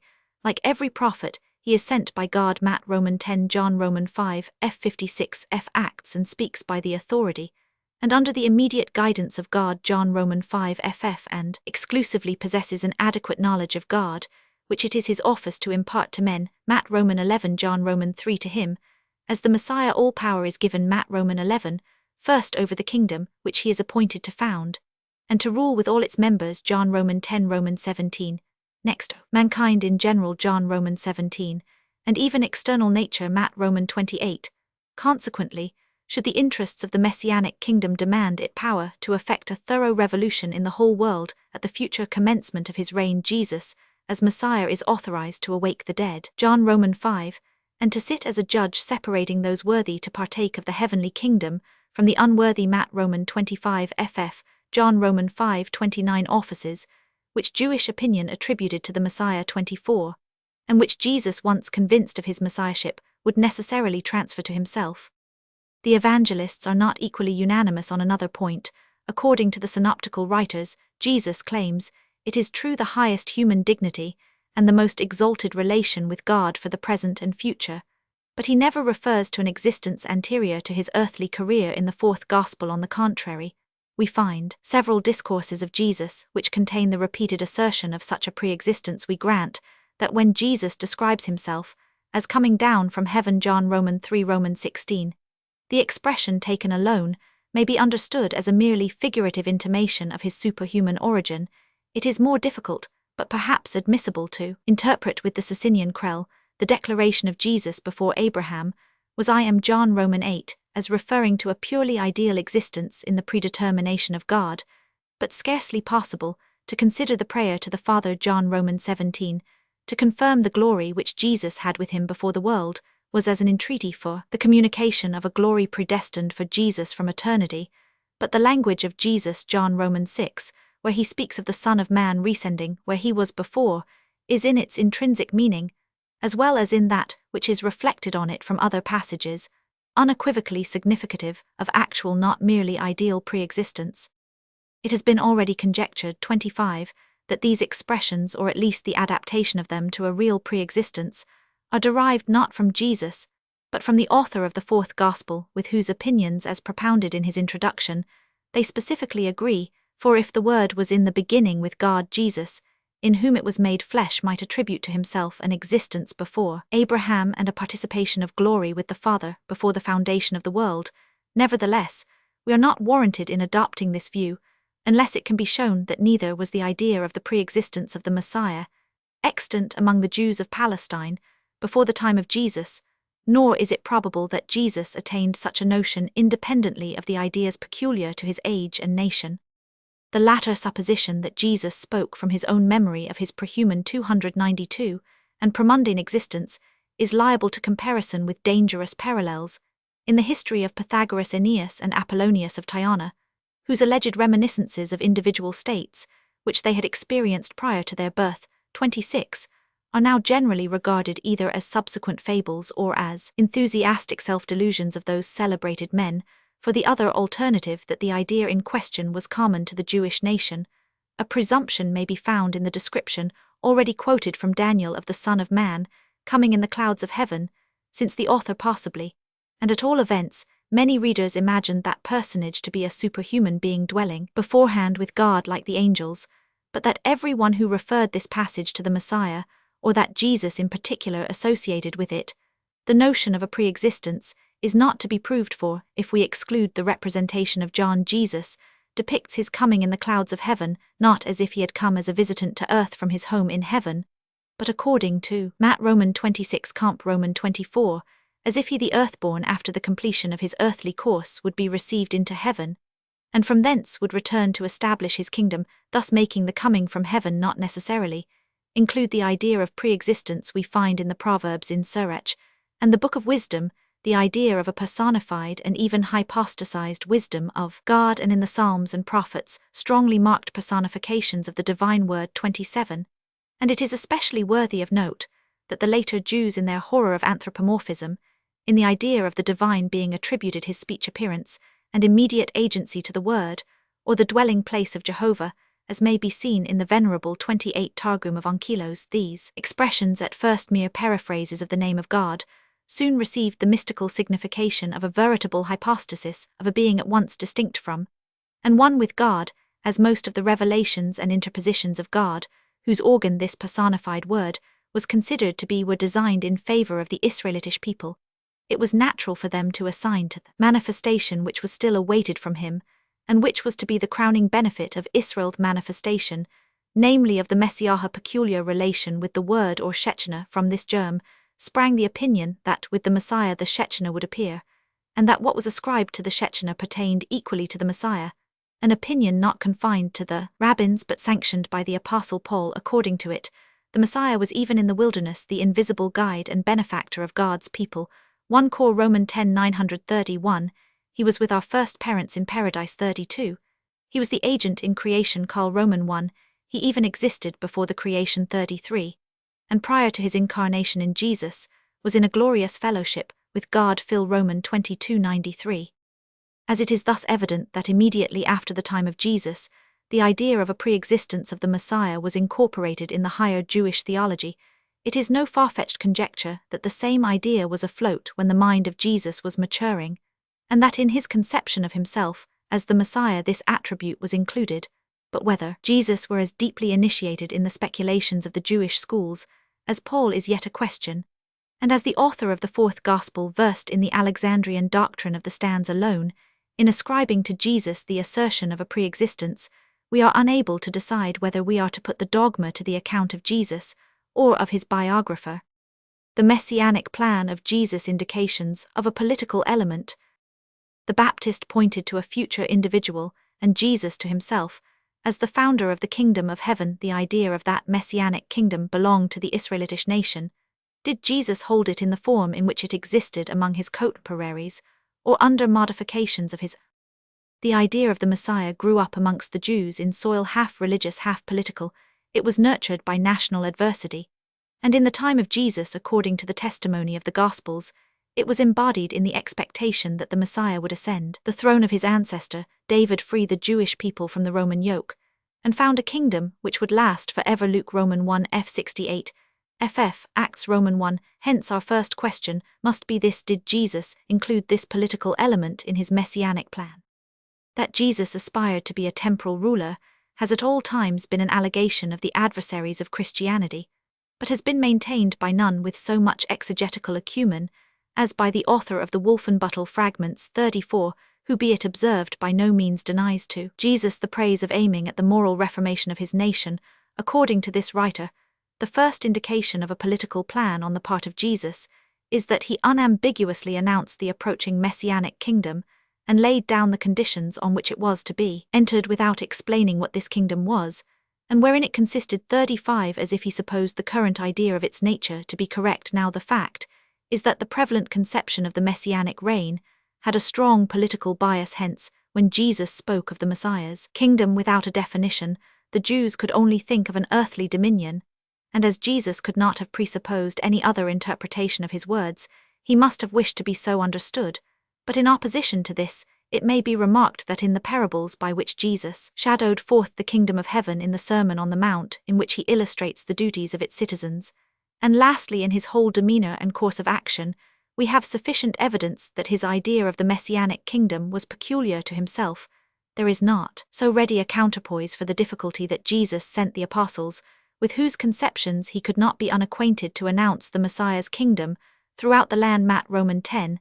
These who disputed which of them should be greatest in the kingdom of their master. Matt Roman 18, Luke Roman 22, of whom two petitioned for the seats at the right and left of the messianic king. Mark Roman 10 ff, who even after the death and resurrection of Jesus expected a restoration of the kingdom to Israel. Acts Roman 1. These had clearly from the beginning to the end of their intercourse 294 with Jesus no other than the popular notion of the Messiah. When therefore Jesus dispatched them as heralds of his kingdom, it seems necessarily a part of his design that they should disseminate in all places their political messianic idea. Among the discourses of Jesus, there is one especially worthy of note, in Matt Roman 19 comp Luke Roman 22.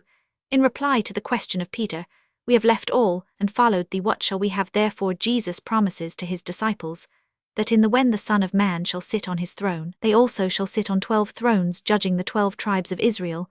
That the literal import of this promise formed part of the tissue of the messianic hopes cherished by the Jews of that period is not to be controverted. It is argued, however, that Jesus spoke figuratively on this occasion, and only employed familiar Jewish images to convey to the apostles an assurance that the sacrifices they had made here would be richly compensated in their future life by a participation in his glory. But the disciples must have understood the promise literally, when even after the resurrection of Jesus they harbored anticipations of worldly greatness, and as Jesus had had many proofs of this propensity, he would hardly have adopted such language had he not intended to nourish their temporal hopes. The supposition that he did so merely to animate the courage of his disciples without himself sharing their views imputes duplicity to Jesus, a duplicity in this case quite gratuitous, since, as Alshausen justly observes, Peter's question would have been satisfactorily answered by any other laudatory acknowledgement of the devotion of the disciples. Hence, it appears a fair inference that Jesus himself shared the Jewish expectations which he here sanctions, but expositors have made the most desperate efforts to escape from this unwelcome conclusion. Some have resorted to an arbitrary alteration of the reading, 37 others to the detection of irony directed against the disproportion between the pretensions of the disciples and their trivial services, 38 others to different expedients, but all more unnatural than the admission that Jesus, in accordance with Jewish ideas here, promises his disciples the dignity of being his assessors in his visible messianic judgment, and that he thus indicates the existence of a national element in his notion of the Messiah's kingdom. It is observable, too, that in the Acts Roman 1 Jesus, even after his resurrection, does not deny that he will restore the kingdom to Israel, but merely discourages curiosity as to the times and seasons of its restoration. Among the actions of Jesus, his last entry into Jerusalem, Matt Roman 21 ff, is especially appealed to as a proof that his plan was partly political. According to the fragmentist, all the circumstances point to a political design. The time which Jesus chose after a sufficiently long preparation of the people in the provinces, the Passover which they visited in great numbers, the animal on which he rode, and by which, from a popular interpretation of a passage in Zechariah, he announced himself as the destined king of Jerusalem, the approval which he pronounces when the people receive him with a royal greeting, the violent procedure which he hazards in the temple, and finally his severe philippic on the higher class of the Jews, Matt Roman 23, at the close of which he seeks to awe them into a reception of him as their messianic king, by the threat that he will show himself to them no more in any other guise. 295.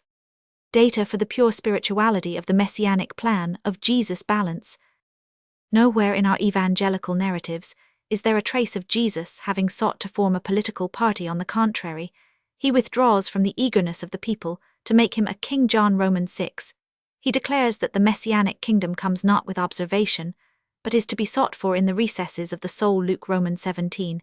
It is his principle to unite obedience to God with obedience to temporal authority. Even when heathen Matt Roman 22, on his solemn entry into the capital, he chooses to ride the animal of peace and afterwards escapes from the multitude, instead of using their excitement for the purposes of his ambition. Lastly, he maintains before his judge that his kingdom is not from hence, is not of this world, John Roman 16, and we have no reason in this instance to question either his or the evangelist's veracity. Thus we have a series of indications to counterbalance those detailed in the preceding section. The adversaries of Christianity have held exclusively to the arguments for a political, or rather a revolutionary project on the part of Jesus, while the orthodox theologians adhere to those only which tell for the pure spirituality of his plan. 39, and each party has labored to invalidate by hermeneutical skill the passages unfavorable to its theory. It has of late been acknowledged that both are equally partial, and that there is need of arbitration between them. This has been attempted chiefly by supposing an earlier and a later form of the plan of Jesus, although it has been said the moral improvement and religious elevation of his people were from the first the primary object of Jesus. He nevertheless, in the beginning of his public life, cherished the hope of reviving by means of this internal regeneration the external glories of the theocracy, when he should be acknowledged by his nation as the Messiah, and thereby be constituted the supreme authority in the state. But in the disappointment of this hope, he recognized the divine rejection of every political element in his plan, and thenceforth refined it into pure spirituality. It is held to be a presumption in favor of such a change, in the plan of Jesus, that there is a gladness diffused over his first appearance which gives place to melancholy in the latter period of his ministry, that instead of the acceptable year of the Lord announced in his initiative address at Nazareth, sorrow is the burthen of his later discourses, and he explicitly says of Jerusalem that he had attempted to save it, but that now its fall, both religious and political, was inevitable, as however the evangelists do not keep the events and discourses proper to these distinct periods within their respective limits, but happen to give the two most important data for the imputation political design to Jesus, namely the promise of the 12 thrones, and the public entrance into the capital near the close of his life. We must attribute to these writers a chronological confusion, as in the case of the relation which the views of Jesus bore to the messianic idea in general, unless, as an alternative, it be conceivable that Jesus uttered during the same period the 296 declarations which seem to indicate, and those which disclaim a political design.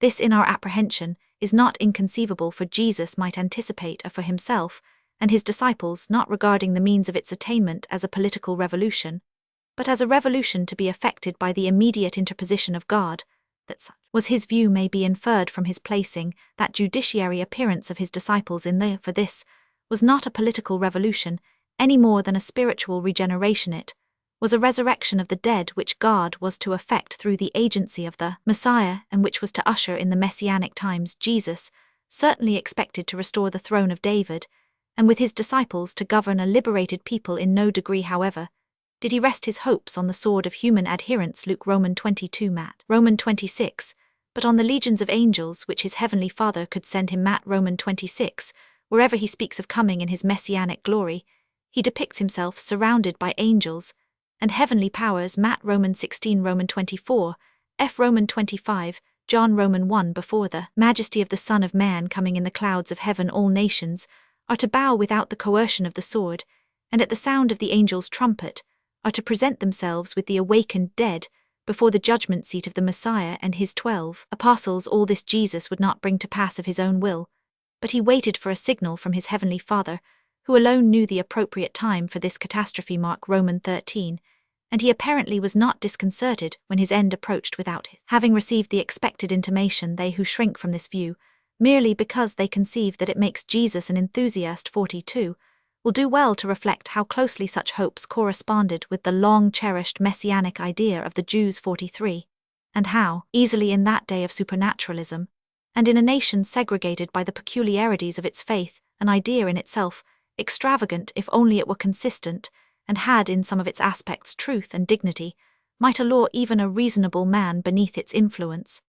With respect to that which awaits the righteous after judgment, everlasting life in the kingdom of the Father, it is true that Jesus, in accordance with Jewish notions, 44, compares it to a feast. Matt Roman 8 Roman 22 ff, at which he hopes himself to taste the fruit of the vine. Matt Roman 26, and to celebrate the Passover Luke Roman 22, but his declaration that in the organic relation between the sexes will cease and men will be like the angels Luke Roman 20 ff seems more or less to reduce the above discourses to a merely symbolical significance. Thus we conclude that the messianic hope of Jesus was not political nor even merely earthly, for he referred its fulfillment to supernatural means. And to a supramundane theatre, the regenerated earth as little, was it a purely spiritual hope in the modern sense of the term, for it included important and unprecedented changes in the external condition of things, but it was the national theocratic hope spiritualized and ennobled by his own peculiar moral and religious views. 297. The relation of Jesus to the Mosaic law. The Mosaic institutions were actually extinguished in the church of which Jesus was the founder, hence, it is natural to suppose that their abolition formed a part of his designer reach of vision, beyond the horizon of the ceremonial worship of his age and country, of which apologists have been ever anxious to prove that he was possessed. Neither are there wanting speeches and actions of Jesus, which seem to favor their effort whenever he details the conditions of participation in the kingdom of heaven. As in the Sermon on the Mount, he insists not on the observance of the Mosaic ritual, but on the spirit of religion and morality. He attaches no value to fasting, praying, and almsgiving, unless accompanied by corresponding bent of mind. Matt Romans 618, the two main elements of the Mosaic worship sacrifice, and the keeping of Sabbaths and feasts, he not only nowhere enjoins, but puts a marked slight on the former, by commending the scribe who declared that the love of God and one's neighbor was more than whole burnt offerings and sacrifices, as one not far from the kingdom of God. Mark Roman 12 f 46, and he ran counter in action, as well as in speech, to the customary mode of celebrating the Sabbath. Matt Roman 12:13, Mark Roman 228, Roman 35, Luke Roman 610, Roman 13, ff Roman 14, ff John Roman 5, ff Roman 7 Roman 9 ff, of which in his character of Son of Man, he claimed to be Lord. The Jews too appear to have expected a revision of the Mosaic law by their Messiah. A somewhat analogous sense is couched in the declarations attributed by the fourth evangelist to Jesus. Roman 2 Matthew Roman 26, and Mark Roman 14 represent him as being accused by false witnesses of saying, I am able to destroy destroy the temple of God, Mark, that is made with hands, and to build it in 3 days, Mark, I will build another made without hands. The author of the Acts has something similar as an article of accusation against Stephen, but instead of the latter half of the sentence, it is thus added, and he Roman 1 Jesus shall change the customs which Moses delivered us, and perhaps this may be regarded as an authentic comment on the less explicit text. In general, it may be said that to one who, like Jesus, is so far alive to the absolute value of the internal, compared with the external of the bent of the entire disposition, compared with isolated acts, that he pronounces the love of God and our neighbor to be the essence of the law. Matt Roman 22, ffto, him, it cannot be a secret that all precepts of the law which do not bear on these 2 points are unessential, but the argument apparently most decisive of a design on the part of Jesus to abolish the Mosaic worship is furnished by his prediction that the temple, the center of Jewish worship, Matt Roman 24 parallel, would be destroyed, and that the adoration of God would be freed from local fetters and become purely spiritual. John Roman 4 ff. The above, however, presents only one aspect of the position assumed by Jesus towards the Mosaic law. There are also data for the belief that he did not meditate the overthrow of the ancient constitution of his country. This side of the question has been at a former period, and from easily conceived reasons, the one which the enemies of Christianity in its ecclesiastical form have chosen to exhibit. 48. But it is only in recent times that the theological 298 horizon being extended, the unprejudiced expositors of the Church 49 have acknowledged its existence. In the first place, during his life, Jesus remains faithful to the paternal law. He attends the synagogue on the Sabbath, journeys to Jerusalem at the time of the feast, and eats of the paschal lamb with his disciples. It is true that he heals on the Sabbath, allows his disciples to pluck ears of corn, Matt Roman 12 ff, and requires no fasting or washing before meat in his society, Matt Roman 4 Roman 15, but the Mosaic law concerning the Sabbath simply prescribed cessation from common labor, Exod Roman 20 ff, Roman 31 ff, Deut Roman 5 ff, including plowing, reaping, Exod Roman 34, gathering of sticks, Num Roman 15 ff, and similar work. And it was only the spirit of petty observance, the growth of a later age, that made it an offense to perform cures or pluck a few ears of corn. The washing of hands before eating was but a rabbinical custom. 51 In the law, one general yearly fast was alone prescribed, Lev Roman 16 ff Roman 23 ff, and no private fasting required. Hence Jesus cannot be convicted of infringing the precepts of Moses in that very Sermon on the Mount, in which Jesus exalts spiritual religion so far above all ritual. He clearly presupposes the continuation of sacrifices, Matt Roman 5 f, and declares that he is not come to destroy the law and the prophets, but to fulfill. Matt Roman 5, even if in all probability refers chiefly to the accomplishment of the Old Testament prophecies, must at the same time be understood of the conservation of the Mosaic law, since in the context perpetuity is promised to its smallest letter, and he who represents its lightest precept as not obligatory is threatened with the lowest rank in the kingdom of heaven. In accordance with this, the apostles adhered strictly to the Mosaic law. Even after the Feast of Pentecost, they went at the hour of prayer into the temple. Acts Roman 3 clung to the synagogues, and to the Mosaic injunctions respecting food, Roman 10, and were unable to appeal to any express declaration of Jesus as a sanction for the procedure of Barnabas and Paul, when the Judaizing party complained of their baptizing Gentiles without laying on them the burden of the Mosaic law. This apparent contradiction in the conduct and language of Jesus has been apologetically explained by the supposition that not only the personal obedience of Jesus to the law, but also his declarations in its favor, were a necessary concession to the views of his contemporaries, who would at once have withdrawn their confidence from him had he announced himself as the destroyer of their holy and venerated law. We allow that the obedience of Jesus to the law in his own person might be explained in the same way as that of Paul, which on his own showing was a measure of mere expediency. 1 Cor Roman 9 comp. Acts Roman 16.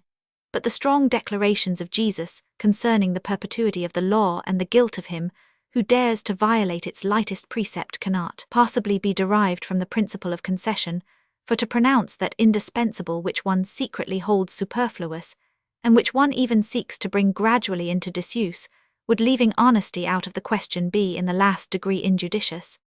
Hence others have made a distinction between the moral and the ritual law, and referred the declaration of Jesus that he wished not to abrogate the law to the former alone, which he extricated from a web of trivial ceremonies 299, and embodied in his own example. But such a distinction is not found in those striking passages from the Sermon on the Mount. Rather, in thee and the law and the prophets, we have the most comprehensive designation of the whole religious constitution of the Old Testament. 56, and under the most trivial commandment, and the smallest letter of the law alike, pronounced imperishable, we cannot well understand anything else than the ceremonial precepts. A happier distinction is that between really Mosaic institutes and their traditional amplifications. It is certain that the Sabbath cures of Jesus, his neglect of the pedantic ablutions before eating, and the like ran counter not to Moses, but to later rabbinical requirements, and several discourses of Jesus turn upon this distinction. Matt Roman 15, ff. Jesus places the commandment of God in opposition to the tradition of the elders, and Matt Roman 23, he declares that where they are compatible the former may be observed without rejecting the latter, in which case he admonishes the people to do all that the scribes and Pharisees enjoin, where on the contrary, either the one or the other only can be respected. He decides that it is better to transgress the tradition of the elders than the commandment of God as given by Moses. Matt Roman 15 ff. He describes the mass of traditional precepts as a burthen grievous to be borne, which he would remove from the oppressed people, substituting his own light burthen and easy yoke, whence it may be seen that with all his forbearance towards existing institutions, so far as they were not positively pernicious, it was his intention that all these commandments of men as plants, which his heavenly Father had not planted, should be rooted up. Roman 15:13. The majority of the Pharisaical precepts referred to externals, and had the effect of burying the noble morality of the Mosaic law under a heap of ceremonial observances. A gift to the temple sufficed to absolve the giver from his filial duties. Roman 15, and the payment of tithe of anise and cumin superseded justice, mercy, and faith. Roman 23. Hence this distinction is in some degree identical with the former, since in the rabbinical institutes it was their merely ceremonial tendency that Jesus censured, while in the Mosaic law it was the kernel of religion and morality that he chiefly valued. It must only not be contended that he regarded the Mosaic law as permanent solely in its spiritual part, for the passages quoted especially from the Sermon on the Mount clearly show that he did not contemplate the abolition of the merely ritual precepts. Jesus, supposing that he had discerned morality and the spiritual worship of God to be the sole essentials in religion, must have rejected all which, being merely ritual and formal, had usurped the importance of a religious obligation, and under this description must fall a large proportion of the Mosaic precepts. But it is well known how slowly such consequences are deduced when they come into collision with usages consecrated by antiquity. Even Samuel apparently was aware that obedience is better than sacrifice. 1 Sam Roman 15 and Asaph, that an offering of thanksgiving is more acceptable to God than one of slain animals. PS 1. Yet how long after were sacrifices retained together with true obedience, or in its stead Jesus was more thoroughly penetrated with this conviction than those ancients with him. The true commandments of God in the Mosaic law were simply honor thy father and thy mother, thou shalt not kill, etc. And above all thou shalt love the Lord thy God with all thy heart and thy neighbor as thyself. But 300 his deep-rooted respect for the sacred book of the law caused him, for the sake of these essential contents, to honor the unessential, which was the more natural, as in comparison with the absurdly exaggerated pedantry of the traditional observances, the ritual of the Pentateuch must have appeared highly simple to honor this latter part of the law as of divine origin, but to declare it abrogated on the principle that, in the education of the human race, God finds necessary for an earlier period an arrangement which is superfluous for a later one, implies that idea of the law as a schoolmaster. Gal Roman 3, which seems first to have been developed by the Apostle Paul. Nevertheless, its germ lies in the declaration of Jesus that God had permitted to the early Hebrews, on account of the hardness of their hearts, Matt Roman 19, many things which in a more advanced state of culture were inadmissible. A similar limitation of the duration of the law is involved in the predictions of Jesus, if indeed they were uttered by Jesus, a point which we have to discuss, that the temple would be destroyed at his approaching advent, Matt Roman 24 parallel, and that devotion would be freed from all local restrictions, John Roman 4:4. With these must fall the entire Mosaic system of external worship. This is not contradicted by the declaration that the law would endure until heaven and earth should pass away. Matt Roman 5. For the Hebrew associated the fall of his state and sanctuary with the end of the old world or dispensation, so that the expressions "so long as the temple stands" and "so long as the world stands" were equivalent.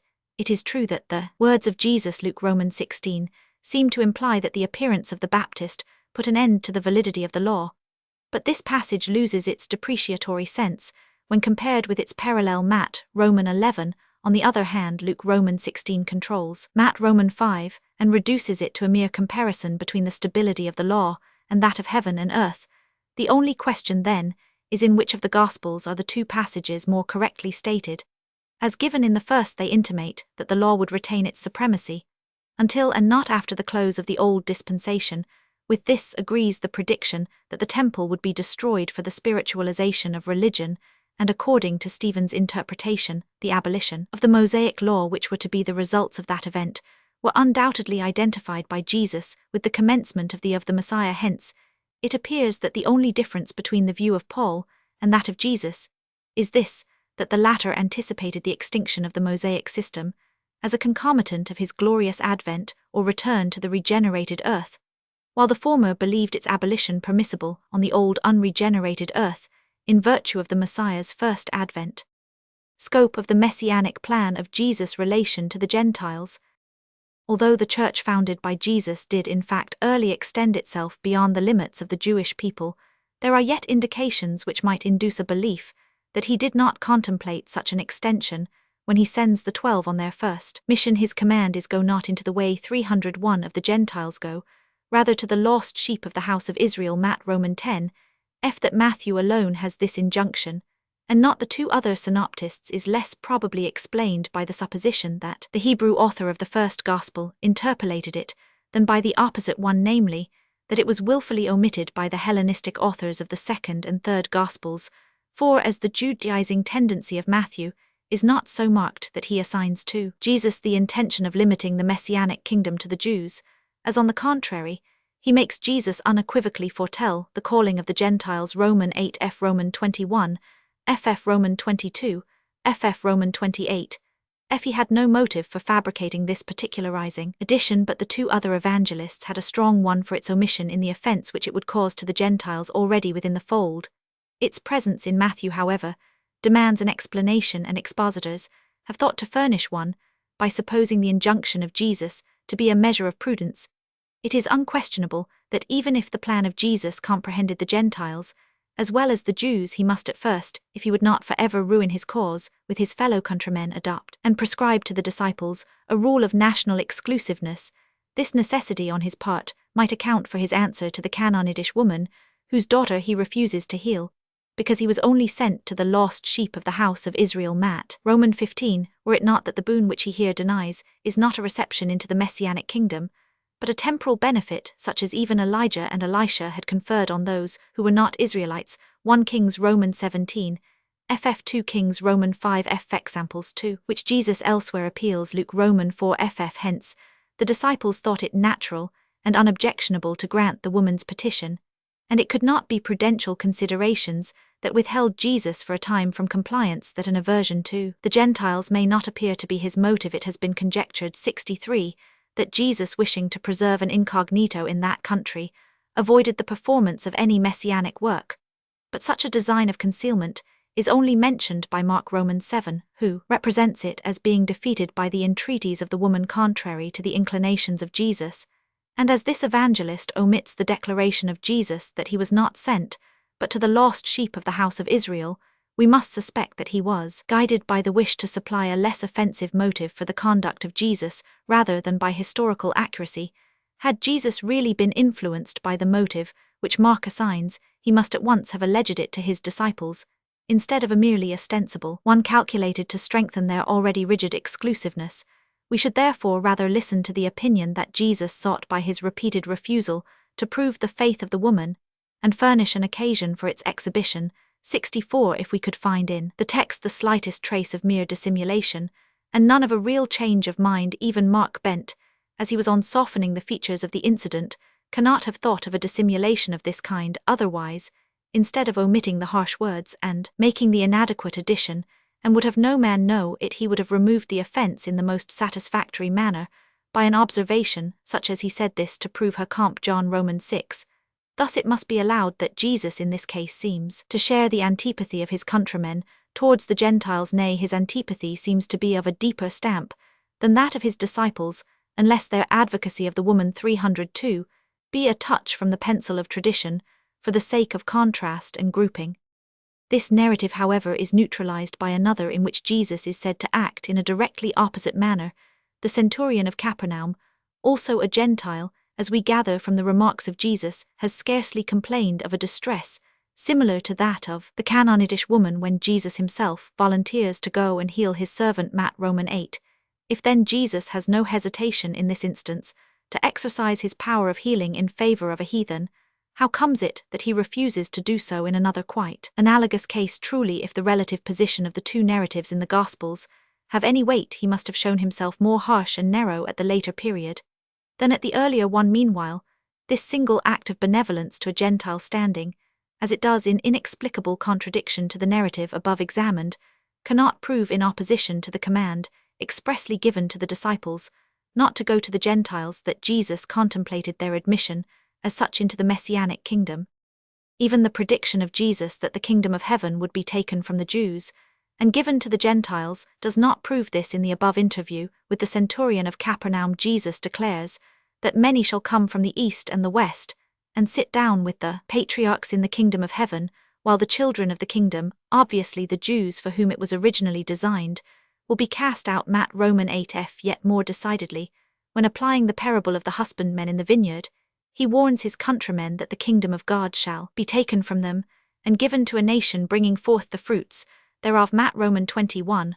All this may be understood in the sense intended by the prophets in their promises that the Messianic kingdom would extend to all nations, namely, that the Gentiles would turn to the worship of Jehovah, embrace the Mosaic religion in its entire form, and afterwards be received into the Messiah's kingdom.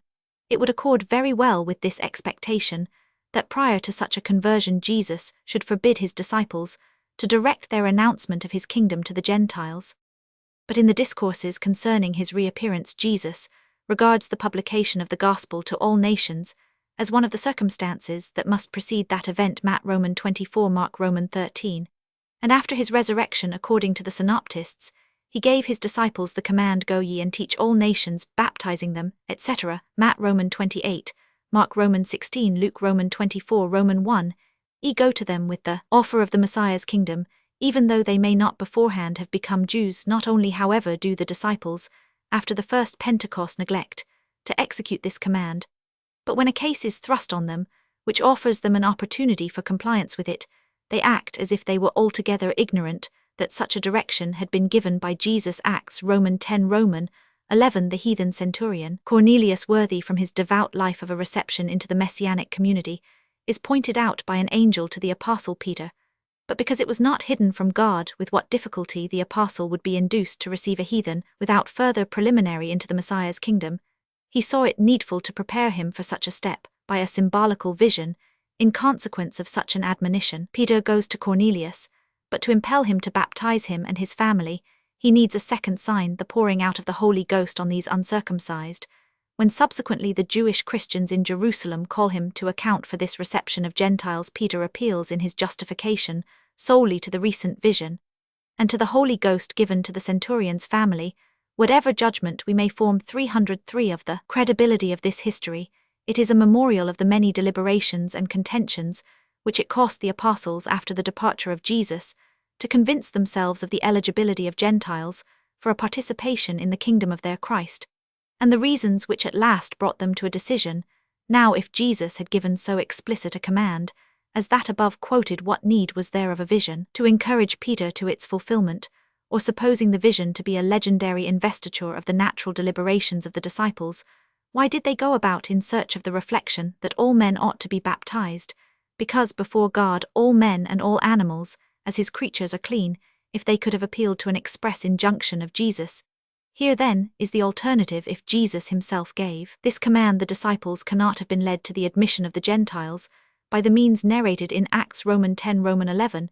If on the other hand that narrative is authentic, the alleged command of Jesus cannot be historical. Our canon decides for the latter proposition, for that the subsequent practice and preeminent distinction of the Christian Church, its accessibility to all nations and its indifference to circumcision or uncircumcision, should have lain in the mind of its founder, is the view best adapted to exalt and adorn Jesus, while that after his death, and through the gradual development of relations, the Church, which its founder had designed for the Gentiles, only in so far as they became Jews should break through these limits, is in the simple natural, and therefore the probable course of things. Relation of the messianic plan of Jesus to the Samaritans, his interview with the woman of Samaria. There is the same apparent contradiction in the position which Jesus took and prescribed to his disciples towards the inhabitants of Samaria, while in his instructions to his disciples, Matt Roman 10, he forbids them to visit any city of the Samaritans. We read in John Roman 4 that Jesus himself in his journey through Samaria labored as the Messiah with great effect and ultimately stayed 2 days in a Samaritan town, and in the Acts Roman 1 that before his ascension, he charged the disciples to be his witnesses, not only in Jerusalem and in all Judea, but also in Samaria. That Jesus did not entirely shun Samaria, as that prohibition might appear to intimate, is evident from Luke Roman 9 comp Roman 17, where his disciples bespeak lodgings for him in a Samaritan village when he has determined to go to Jerusalem, a circumstance which accords with the information of Josephus that those Galileans who journeyed to the feasts usually went through Samaria, that Jesus was not unfavorable to the Samaritans, nay, that in many respects he acknowledged their superiority to the Jews, is evident from his parable of the Good Samaritan. Luke Roman 10 ff. He also bestows a marked notice on the case of a Samaritan who among 10 cleansed was the only one that testified his gratitude. Luke Roman 17. And if we may venture on such a conclusion from John Roman 4 and subsequent records, 67, the inhabitants of Samaria themselves had some tincture of the messianic idea. However natural it may appear that Jesus should avail himself of this susceptible side of the Samaritans, by opportunely announcing to them the 304 messianic kingdom, the aspect which the 4 evangelists bear to each other on this subject must excite surprise. Matthew has no occasion on which Jesus comes in contact with the Samaritans, or even mentions them, except in the prohibition above quoted. Mark is more neutral than Matthew, and has not even that prohibition. Luke has 2 instances of contact, one of them unfavorable, the other favorable, together with the parable, in which Jesus presents a Samaritan as a model. and his approving notice of the gratitude of one whom he had healed, John, finally has a narrative in which Jesus appears in a very intimate and highly favorable relation to the Samaritans. Are all these various accounts well-founded? If so, how could Jesus at one time prohibit his disciples from including the Samaritans in the messianic plan, and at another time himself receive them without hesitation? Moreover, if the chronological order of the evangelists deserve regard, the ministry of Jesus in Samaria must have preceded the prohibition contained in his instructions to his disciples on their first mission, for the scene of that mission being Galilee, and there being no space for its occurrence during the short stay which according to the fourth evangelist Jesus made in that province before the first Passover, Roman 213, it must be placed after that Passover, and as the visit to Samaria was made on his journey after that visit, also how then could Jesus, after having with the most desirable issue personally taught in Samaria, and presented himself as the Messiah, forbid his disciples to carry thither their messianic tidings? On the other hand, if the scenes narrated by John occurred after the command recorded by Matthew, the disciples, instead of wondering that Jesus talked so earnestly with a woman, John Roman 4 ought rather to have wondered that he held any converse with a Samaritan. Since then of the two extreme narratives, at least in Matthew and John, neither presupposes the other, we must either doubt the authenticity of the exclusive command of Jesus, or of his connection with the inhabitants of Samaria. In this conflict between the Gospels, we have again the advantage of appealing to the book of Acts as an umpire before Peter, at the divine instigation, had received the firstfruits of the Gentiles into the Messiah's kingdom. Philip, the deacon, being driven from Jerusalem by the persecution of which Stephen's death was the commencement, journeyed to the city of Samaria, where he preached Christ and by miracles of all kinds won the Samaritans to the faith and to the reception of baptism. Acts Roman 8 ff. This narrative is a complete contrast to that of the first admission of the Gentiles. While in the one there was need of a vision and a special intimation from the Spirit to bring Peter into communication with the heathens, in the other Philip, without any precedent, unhesitatingly baptizes the Samaritans, and lest it should be said that the deacon was perhaps of a more liberal spirit than the apostle, we have Peter himself coming forthwith to Samaria in company with John, an incident which forms another point of opposition between the two narratives, for while the first admission of the Gentiles makes a highly unfavorable impression on the mother church at Jerusalem, the report that Samaria had received the word of God meets with so warm an approval there that the two most distinguished apostles are commissioned to confirm and consummate the work begun by Philip. The tenor of this proceeding makes it not improbable that there was a precedent for it in the conduct of Jesus, or at least a sanction in his expressions. 3:05. The narrative in the fourth Gospel, Roman 4, would form a perfect precedent in the conduct of Jesus, but we have yet to examine whether it bears the stamp of historical credibility. We do not, with the author of the Probabilia, stumble at the designation of the locality and the opening of the conversation between Jesus and the woman 69, but from Roman 5 inclusively, there are, as impartial expositors confess, 70 many grave difficulties. The woman had entreated Jesus to give her of the water which was for ever to extinguish thirst, and Jesus immediately says, "Go call thy husband." Why, so it has been said that Jesus, well knowing that the woman had no lawful husband, sought to shame her and bring her to repentance. Luke, disapproving the imputation of dissimulation to Jesus, conjectures that, perceiving the woman's dullness, he hoped by summoning her husband, possibly her superior in intelligence, to create an opportunity for a more beneficial conversation.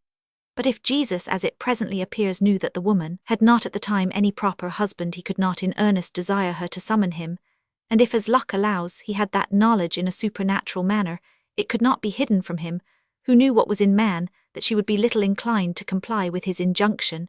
If, however, he had a prescience that what he required would not be done, the injunction was a feint, and had some latent object, but that this object was the penitence of the woman, there is no indication in the text, for the ultimate effect on her is not shame and penitence, but faith in the prophetic insight of Jesus. Roman 5, and this was doubtless what Jesus wished, for the narrative proceeds as if he had attained his purpose with the woman, and the issue corresponded to the design.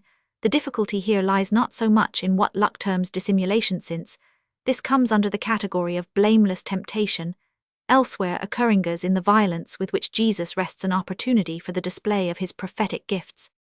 By a transition equally abrupt, the woman urges the conversation to a point at which the messiahship of Jesus may become fully evident. As soon as she has recognized Jesus to be a prophet, she hastens to consult him on the controversy pending between the Jews and Samaritans, as to the place appropriated to the true worship of God Roman 5, that so vivid an interest in this national and religious question is not consistent with the limited mental and circumstantial condition of the woman. The majority of modern commentators virtually confess by their adoption of the opinion that her drift in this remark was to turn away the conversation from her own affairs. If then the implied query concerning the place for the true worship of God had no serious interest for the woman, but was prompted by a false shame, calculated to hinder confession and repentance, those expositors should remember what they elsewhere repeat to satiety 73, that in the Gospel of John, the answers of Jesus refer not so much to the ostensible meaning of questions, as to the undercurrent of feeling of which they are the indications. In accordance with this method, Jesus should not have answered the artificial question of the woman, as if it had been one of deep seriousness. He ought rather to have evaded it, and recurred to the already detected stain on her conscience, which he was now seeking to hide in order, if possible, to bring her to a full conviction and open avowal of her guilt. But the fact is that the object of the evangelist was to show that Jesus had been recognized 306, not merely as a prophet, but as the Messiah, and he believed that to turn the conversation to the question of the legitimate place for the worship of God, the solution of which was expected from the Messiah 74, would best conduce to that end. Jesus evinces Roman 5 an acquaintance with the past history and present position of the woman.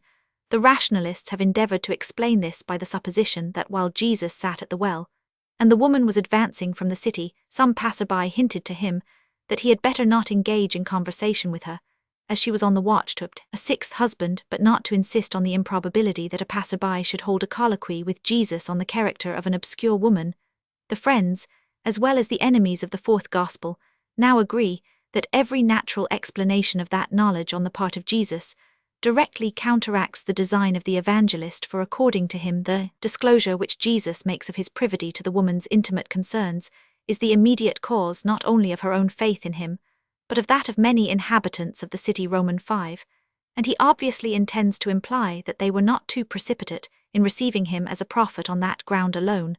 Thus, in the view of the evangelist, the knowledge in question was an effluence of the higher nature of Jesus, and modern supernaturalists adhere to this explanation, adducing in its support the power which John attributes to him, Roman 2f, of discerning what is in man without the aid of external testimony.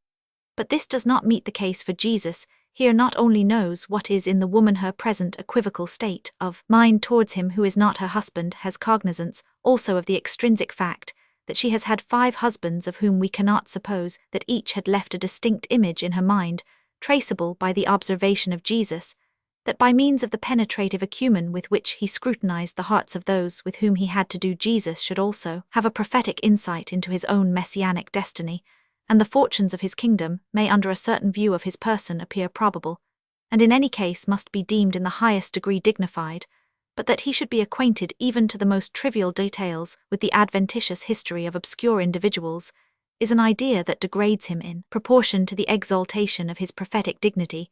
Such empirical knowingness, not omniscience, would moreover annihilate the human consciousness, which the orthodox view supposes to coexist in Jesus. But the possession of this knowledge, however it may clash with our conception of dignity and wisdom, closely corresponds to the Jewish notion of a prophet, more especially of the Messiah. In the Old Testament, Daniel recites a dream of Nebuchadnezzar, which that monarch himself had forgotten. Dan Roman 2 in the Clementine homilies, the true prophet is 79, and the rabbins number such a knowledge of personal secrets among the signs of the Messiah, and observe that from the want of it Bar Kocheba was detected to be a pseudo-Messiah. Farther on, Roman 5, Jesus reveals to the woman what Hayes terms the sublimest principle of his religion, namely, that the service of God consists 307 in a life of piety, tells her that all ceremonial worship is about to be abolished, and that he is the personage who will effect this momentous change, that is, the Messiah. We have already shown it to be improbable that Jesus, who did not give his disciples to understand that he was the Messiah, until a comparatively late period, should make an early and distinct disclosure on the subject. To a Samaritan woman, in what respect was she worthy of a communication more explicit than ever fell to the lot of the disciples? What could induce Jesus to send roaming into the futurity of religious history the contemplation of a woman whom he should rather have induced to examine herself, and to ponder on the corruptions of her own heart, nothing but the wish to elicit from her at any cost, and without regard to her moral benefit, an acknowledgment not only of his prophetic gifts, but of his messiahship, to which end it was necessary to give the conversation the above direction. But so contracted a design can never be imputed to Jesus, who on other occasions exemplifies a more suitable mode of dealing with mankind. It is the design of the glorifying legend, or of an idealizing biographer. Meanwhile, continues the narrative Roman 5, the disciples of Jesus returned from the city with provisions, and marveled that he talked with a woman contrary to rabbinical rule, while the woman, excited by the last disclosure of Jesus, hastens homeward to invite her fellow citizens to come and behold the Messiah-like stranger. The disciples entreat him to partake of the food. They have procured, he answers, I have meat to eat, that ye know not of. Roman 5. They, misunderstanding his words, imagine that some person has supplied him with food in their absence, one of those carnal interpretations of expressions intended spiritually by Jesus which are of perpetual recurrence in the fourth gospel, and are therefore suspicious.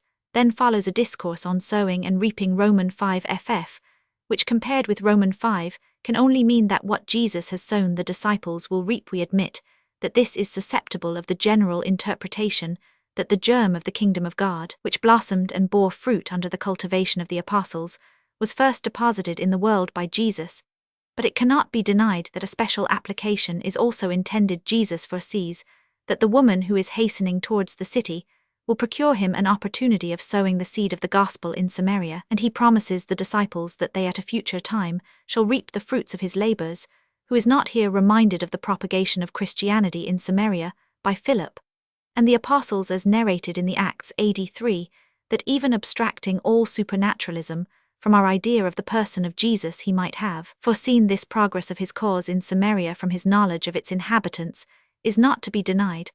But as the above figurative prediction forms part of a whole more than improbable in an historical point of view, it is equally liable to suspicion, especially as it is easy to show how it might originate without any foundation. In fact, according to the prevalent tradition of the early church, as recorded in the synoptical Gospels, Jesus labored personally in Galilee, Judea and Perea, only not in Samaria, which, however, as we learn from the Acts, embraced the gospel at no remote period from his death.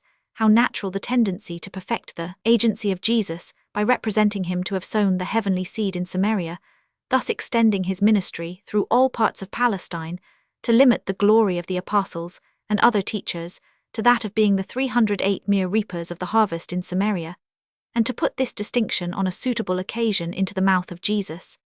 The result, then, of our examination of John's Samaritan narrative is that we cannot receive it as a real history, and the impression which it leaves as a whole tends to the same conclusion, since Hegelian and Origen 84, the more ancient commentators, have seldom refrained from giving the interview of Jesus with the woman of Samaria an allegorical interpretation on the ground that the entire scene has a legendary and poetic coloring.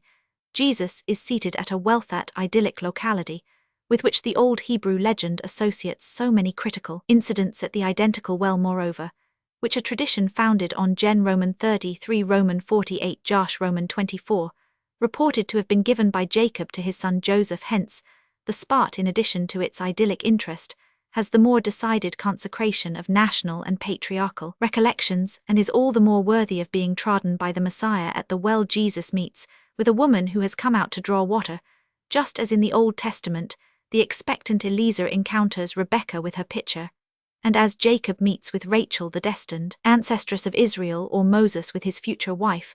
Jesus begs of the woman to let him drink, so does Eliezer of Rebekah. After Jesus has made himself known to the woman as the Messiah, she runs back to the city and fetches her neighbor. So Rebekah, after Eliezer has announced himself as Abraham's steward, and Rachel, after she has discovered that Jacob is her kinsman, hasten homeward to call their friends to welcome the honored guest.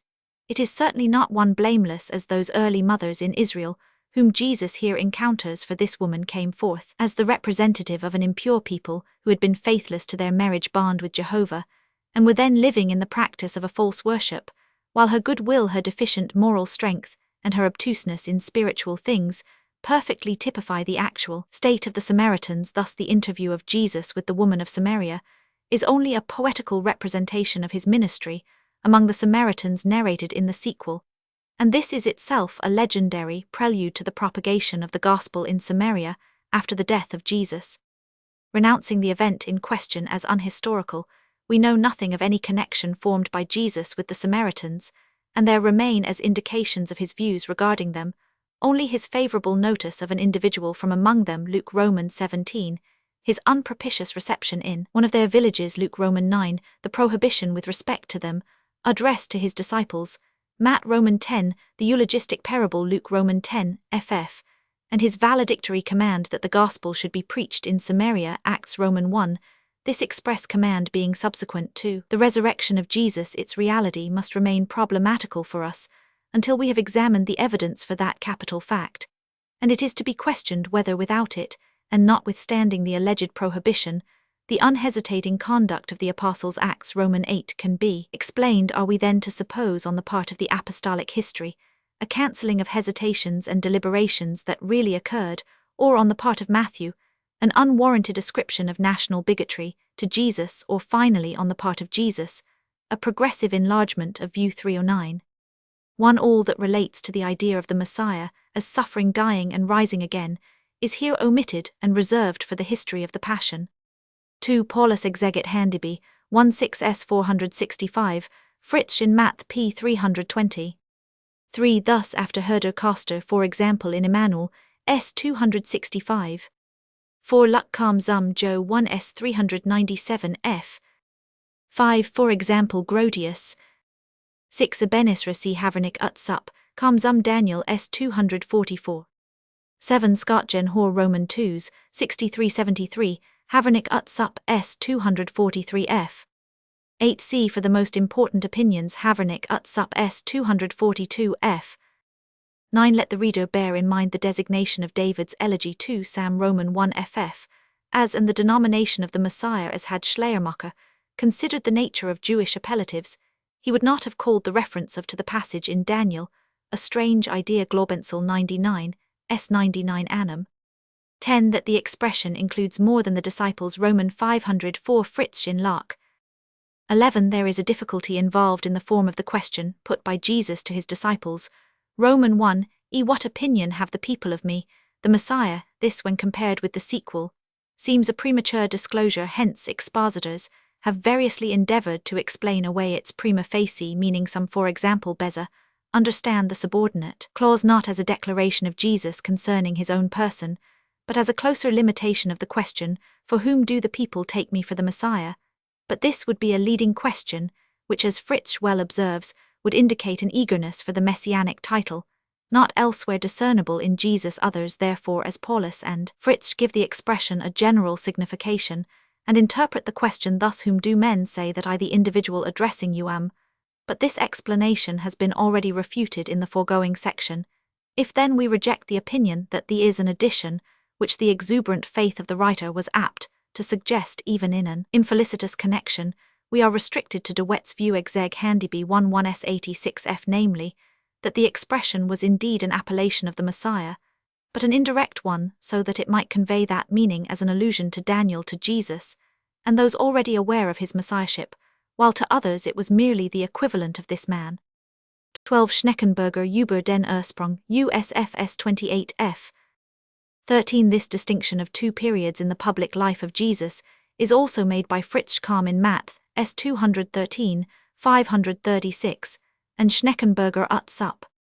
14. Schneckenburger ut sup s. 29. 15. Fritzsch in Math p. 309 comp. 352, Alshausen s. 265. 16. Fritzsch p. 352, Alshausen ut sup. 17. The opposite view is held by the fragmentist, who thinks the prohibition was intended to stimulate the popular eagerness. 18. Fritzsch s. 309. 19. Comp. Schleiermacher über den Lukas, s. 74. 20. Comp. The excellent treatise of Paulus on the following question in the Einel zum Leben Jesu, 1 s. 28 ff. 21. Even if a different reading be adopted for the parallel passage in Matthew Roman 19, it must remain questionable whether his statement deserves the preference to that of the two other evangelists. 22. Bibel Calm 2, s. 130, 253. 23. Alshausen ut sup 1 s. 108 ff. 24. Berthold Christel Judor, 835-42. 25. Bretschneider Probe p. 59. 26. Porphyr Vita Pythag, 26 F. Jamblick 1463, Diog Lert Roman 8 F. 14 Bor Apollonius, von Tyana, pp. 64, F. 98 F. 185 F. 27. See a notification and exposition of the passages in Luck Kam Zum, Ev. Jo 1 S. 211 ff. 28. Weiner Dronkeloso p. 10 Kamp, de Wet Einleit, in des T. 58. 29. Berthold Christel Judor 23-25, Kamp Luck ut Sup S. 244 Note. 30. Scotgen Roman 2 6 F. 31. Targ, Jes Roman 16 1 Ist Meshes in Deserto Fuit Rups Ecclesi Zionis in Berthold ut Sup p. 145. 32. Sohar Chadash F. Roman 82 App, Scotgen Roman 2s 440. 33. Nezak Israel Roman 100 Roman 35 F. Roman 48 Schmidt Bibel Fur Critic U Exeges 1 S. 38 Sohar Levitt F. Roman 14 Scotgen Roman 2s 436 Septem Lumina Condita Sunt Antiquam Mundus Conderitor Nimerum et Lumen Messi. Here we have the pre-existence of the Messiah represented as a real one. For a more ideal conception of it, see Beriskith Rabba, Sect 1 F. Roman 3 Scotgen. 34. Von dem Zweck, Jesu und seiner Jünger, S. 108157. 35. Kamp Fritz in Math, S. 114. 36. Quirinal Kam in Mat p. 518, Alshausen also p. 744, understands the discourse symbolically, though he attaches to it a different meaning. 37. Paulus Exegit Handyby 2, S. 613 f. 38. Lieb in Weiner's Exeg Studien 159 ff. 39. So Reinhard Über den Plan Welchen der Stifter, der christlichen Religion zum Besten der Menschheit entwarf, S. 57, ff. 4t off. 40. Paulus Leben Jesu 1b S. 80, 594 106, ff. Venturini 2, S. 310, f. Hayes, Leben Jesu 1 ed. 68 84 Hayes, has modified this opinion in his second edition, 4950 Kamp Theal Straitschrift 1 S. 61 ff, though with apparent reluctance, and he now maintains that Jesus had risen above the political notion of the Messianic kingdom before his public appearance. 41. Fritsch in Mat p. 606 f. 42. De Wet Bibel Dam 216. 43. Berthold Christel Judor 30 ff. 44. Ibid 39. 45. For example Reinhard Plan, Jesu S 14 ff. 46. For an exaggeration in the Ebionite Gospel Roman 504, Epiphanius 8 Tres Roman 30. 47. Berthold ut Sup 31. 48. This is done the most concisely in the Wolfenbüttel fragments von dem Zweck, USFS 66 ff. 49. Especially Fritz in Mat S 214 ff. 50. Weiner Bibel Realreturb 2, S 406 ff. 51. Kamp Paulus Exeg Handyby 2 S 273. 52. Weiner B Realwer 1 BD S 426. 53. Fritz S 214 ff. 54. Reinhard S 15 ff. Planck Geskich des Christenthums in der Period seiner Einführung 1 S 175 ff. 55. De Wet Bibel Dam 210. 56. Fritz S 214. 57. Vid the Fragmentist S 69. 58. Paulus Exeg Handyby 1b S 600 f. Leben Jesu 1, a S 296 312. 59. Kamp Paulus Exeg Handyby 1b S 598 f. 60. Kamp Hayes Roman 50j S 80, 4 Rabbinical Notions of the Abrogation of the Law in Scotgen Roman 2s, 611 ff. 61. Thus the Wolfenbüttel Fragmentist ut Sup S 72 ff. 62. Reinhard Planck, Geskich des Christenthums in der per seiner Einführung 1 S 179 ff. 63. Paulus Leben Jesu 1, S 380 f. Hayes Roman 50j 102. 64. Alshausen 1 S 507. 65. Hayes ut Sup. 66. Antic Roman 20 Roman 6. For some rabbinical rules not quite in accordance with this, see Lightfoot p. 990. 67. Berthold Christel Judor 7. 68. Some erroneously attribute this meaning to their question C, in Luck 1 S, 533. 69 Brechneder ut sup S47, FF 97 F. 70 Luck 1 S 520 FF. 71 Tharluck in Lark. 72 Luck and Tharluck in Lark Hace Roman 50 J67. 73 For example Tharluck in many passages. 74 Kamp Skatgen Hor Roman 1s 970 F Wettstein S 863. 75 Paulus Leben Jesu 187 Comment 4 in Lark. 76 Kamp Alshausen in Lark and Brechneder Probab S50. 77 Alshausen Luck in Lark. 78 Kamp Brechneder ut sup S49 F. 79 Hummel Roman 2 Kamp Roman 3. AD Skatgen Hor Roman 2 P 371 F. AD 1 Lightfoot P 1002. AD 2 Luck 1 S 542. AD 3 Luck S 540 Note Brechneder S 52. AD 4 Calm in Joan Tom 13. Chapter Roman 5 The Disciples of Jesus. Calling of the first companions of Jesus. Difference between the first two evangelists and the fourth. The first two evangelists agree in stating that Jesus, when walking by the Sea of Galilee, called first the two brothers Andrew and Peter, and immediately after James and John to forsake their fishing nets, and to follow him. Matt Roman 422 Mark Roman 120. The fourth evangelist also narrates Roman 151, how the first disciples came to attach themselves to Jesus, and among them we find Peter and Andrew and in all probability John, for it is generally agreed that the nameless companion of Andrew was that ultimately favorite apostle James is absent from this account, and instead of his vocation, we have that of Philip and Nathanael. But even when the persons are the same, all the particulars of their meeting with Jesus are variously detailed in the two synoptical Gospels. The scene is the coast of the Galilean Sea. In the fourth, Andrew, Peter, and their anonymous friend unite themselves to Jesus in the vicinity of the Jordan. Philip and Nathanael, on the way from thence into Galilee. In the former again, Jesus, in two instances, calls a pair of brothers. In the latter, it is first Andrew and his companion, then Peter, and anon Philip and Nathanael who meet with Jesus. But the most important difference is this: while in Matthew and Mark the brethren are called from their fishing immediately by Jesus, in John nothing more is said of the respective situations of those who were summoned than that they come and are found, and Jesus himself calls only Philip Andrew, and his nameless companion being directed to him by the Baptist Peter, brought by Andrew, and Nathanael by Philip.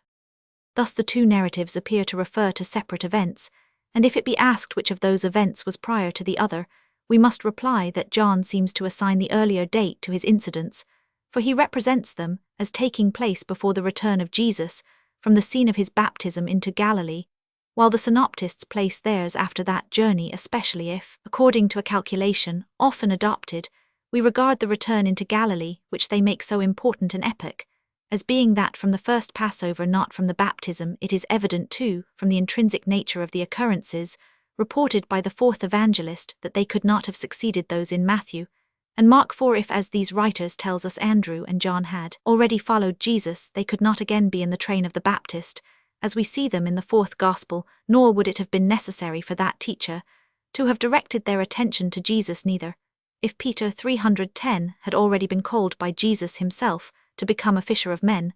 Was there any need for his brother Andrew to bring him to his already elected master? Nevertheless, expositors with one voice declare that the two narratives are equally adapted to precede or follow each other. The fourth Gospel say they one recounts merely the first introduction of these men to Jesus. They did not forthwith become his constant followers, but were first installed by Jesus in their proper discipleship on the occasion which the synoptists have preserved. Let us test the justness of their view. In the synoptical narrative, Jesus says to his future disciples, "Come after me," and the result is that they follow him. If we understand from this that the disciples thenceforth constantly followed Jesus, how can we give a different interpretation to the similar expression in the fourth Gospel, "Follow me"? It is therefore a laudable consistency in Paulus to see in both instances merely an invitation to a temporary companionship during a walk in the immediate neighborhood. But this interpretation is incompatible with the synoptical history. How could Peter at a later period say so emphatically to Jesus, "We have left all and followed thee, what shall we have therefore"? How could Jesus promise to him, and to every one who had forsaken houses, etc. a hundredfold recompense. Matt Roman 19, ff. If this forsaking and following had been so transient and interrupted from these considerations alone, it is probable that the in John also denotes the commencement of a permanent connection. But there are besides the plainest indications that this is the case in the context to the narrative, precisely as in the synoptical Gospels Jesus appears alone before the scene of the vocation, but after this on every fit occasion the attendance of his disciples is mentioned. So in the fourth Gospel, from the time of the occurrence in question, the previously solitary Jesus appears in the company of his disciples, Roman 2, Roman 12, Roman 3, Roman 4, 27, etc., to say that these disciples acquired in Pera again dispersed themselves after the return of Jesus into Galilee 3, is to do violence to the Gospels out of harmonistic zeal. But even supposing such a dispersion, they could not in the short time which it is possible to allow for their separation from Jesus, have become so completely strangers to him that he would have been obliged to reopen an acquaintance with them, after the manner narrated by the synoptical writers. Still less probable is it that Jesus, after having distinguished Simon in the most individual manner, by the surname Cephas on their first interview, would on a later occasion address to him the summons to be a fisher of meaner destination, which was common to all the disciples. The rationalistic commentators perceive a special advantage in their position of the two narratives. It accounts, say they, for what must otherwise be in the highest degree surprising, namely, that Jesus merely in passing, and at the first glance, should choose 4 fishermen for his disciples, and that among them he should have alighted on the 2 most distinguished apostles, that moreover these 4 men actively employed in their business should leave it on the instant of their receiving an enigmatical summons from a man with whom they had no intimate acquaintance, and devote themselves to him as his followers. Now, on comparing the fourth Gospel, we see that Jesus had learned to know these men long before, and that they too had had demonstration of his excellence, whence it is easy to understand the felicity of his choice, and their 311 readiness to follow him. But this apparent advantage is the condemning circumstance in the above position, for nothing can more directly counteract the intention of the first 2 evangelists than to suppose a previous acquaintance between Jesus and the brethren, whom he summons to follow him in both Gospels. Great stress is laid on the fact that they immediately left their nets, resolved to follow Jesus. The writers must therefore have deemed this something extraordinary, which it certainly was not if these men had previously been in his train. In relation to Jesus also the point of the narrative lies in his having with a prophetic spirit, and at the first glance selected the right individuals, not needing that any should testify of man, for he knew what was in man, according to John Roman 2, and thus presenting one of the characteristics which the Jews expected in their Messiah. If then each of these 2 diverse narratives professes to describe the first acquaintance of Jesus with his most distinguished disciples, it follows that one only can be correct, while the other is necessarily erroneous. It is our task to inquire which has the more intrinsic proofs of veracity. With respect to the synoptical representation, we share the difficulty which is felt by Paulus in regarding it as a true account of the first interview between the parties, a penetration into the character of men, at the first glance, such as is here supposed to have been evinced by Jesus, transcends all that is naturally possible to the most fortunate and practiced knowledge of mankind. The nature of man is only revealed by his words, and actions. The gift of discerning it without these means belongs to the visionary, or to that species of intuition, for which the rabbinical designation of this messianic attribute odorando judicare 5 is not at all too monstrous. Scarcely less improbable is the unhesitating obedience of the disciples, for Jesus had not yet acquired his Galilean fame, and to account for this promptitude, we must suppose that the voice and will of Jesus had a coercive influence over minds, independently of preparation and motives. 6. Which would be to complete the incredibility of the narrative, by adding a magical trait to the visionary one already exposed. If these negative arguments are deemed strong enough to annul the pretensions of the narrative to an historical character, the alternative is to assign to it a mythical interpretation, if we can show on positive grounds that it might have been constructed in a traditional manner, without historical foundation, as adequate inducements to the formation of such a legend. We may point not only to the above-cited Jewish notion of the Messiah as the searcher of hearts, but to a specific type of this vocation of the apostles, contained in the narrative 1 Kings Roman 19:21 of the mode, in which the prophet Elijah summoned Elisha to become his follower. Here Jesus calls the brethren from their nets, and their fishing. There the prophet calls his future disciple from the oxen and the plough. In both cases, there is a transition from simple physical labor to the highest spiritual officer contrast, which, as is exemplified in the Roman history tradition, is apt either to cherish or to create further the fishermen at the call of Jesus forsake their nets, and follow him. So Elisha, when Elijah cast his mantle over him, left the oxen and ran after Elijah. This is one apparent divergency, which is a yet more striking proof of the relation between the two narratives than is their general similarity. The prophet's disciple entreated that before he attached himself entirely to Elijah, he might be permitted to take leave of his father and mother, and the prophet does not hesitate to grant him this request on the understood condition that Elisha should return to him.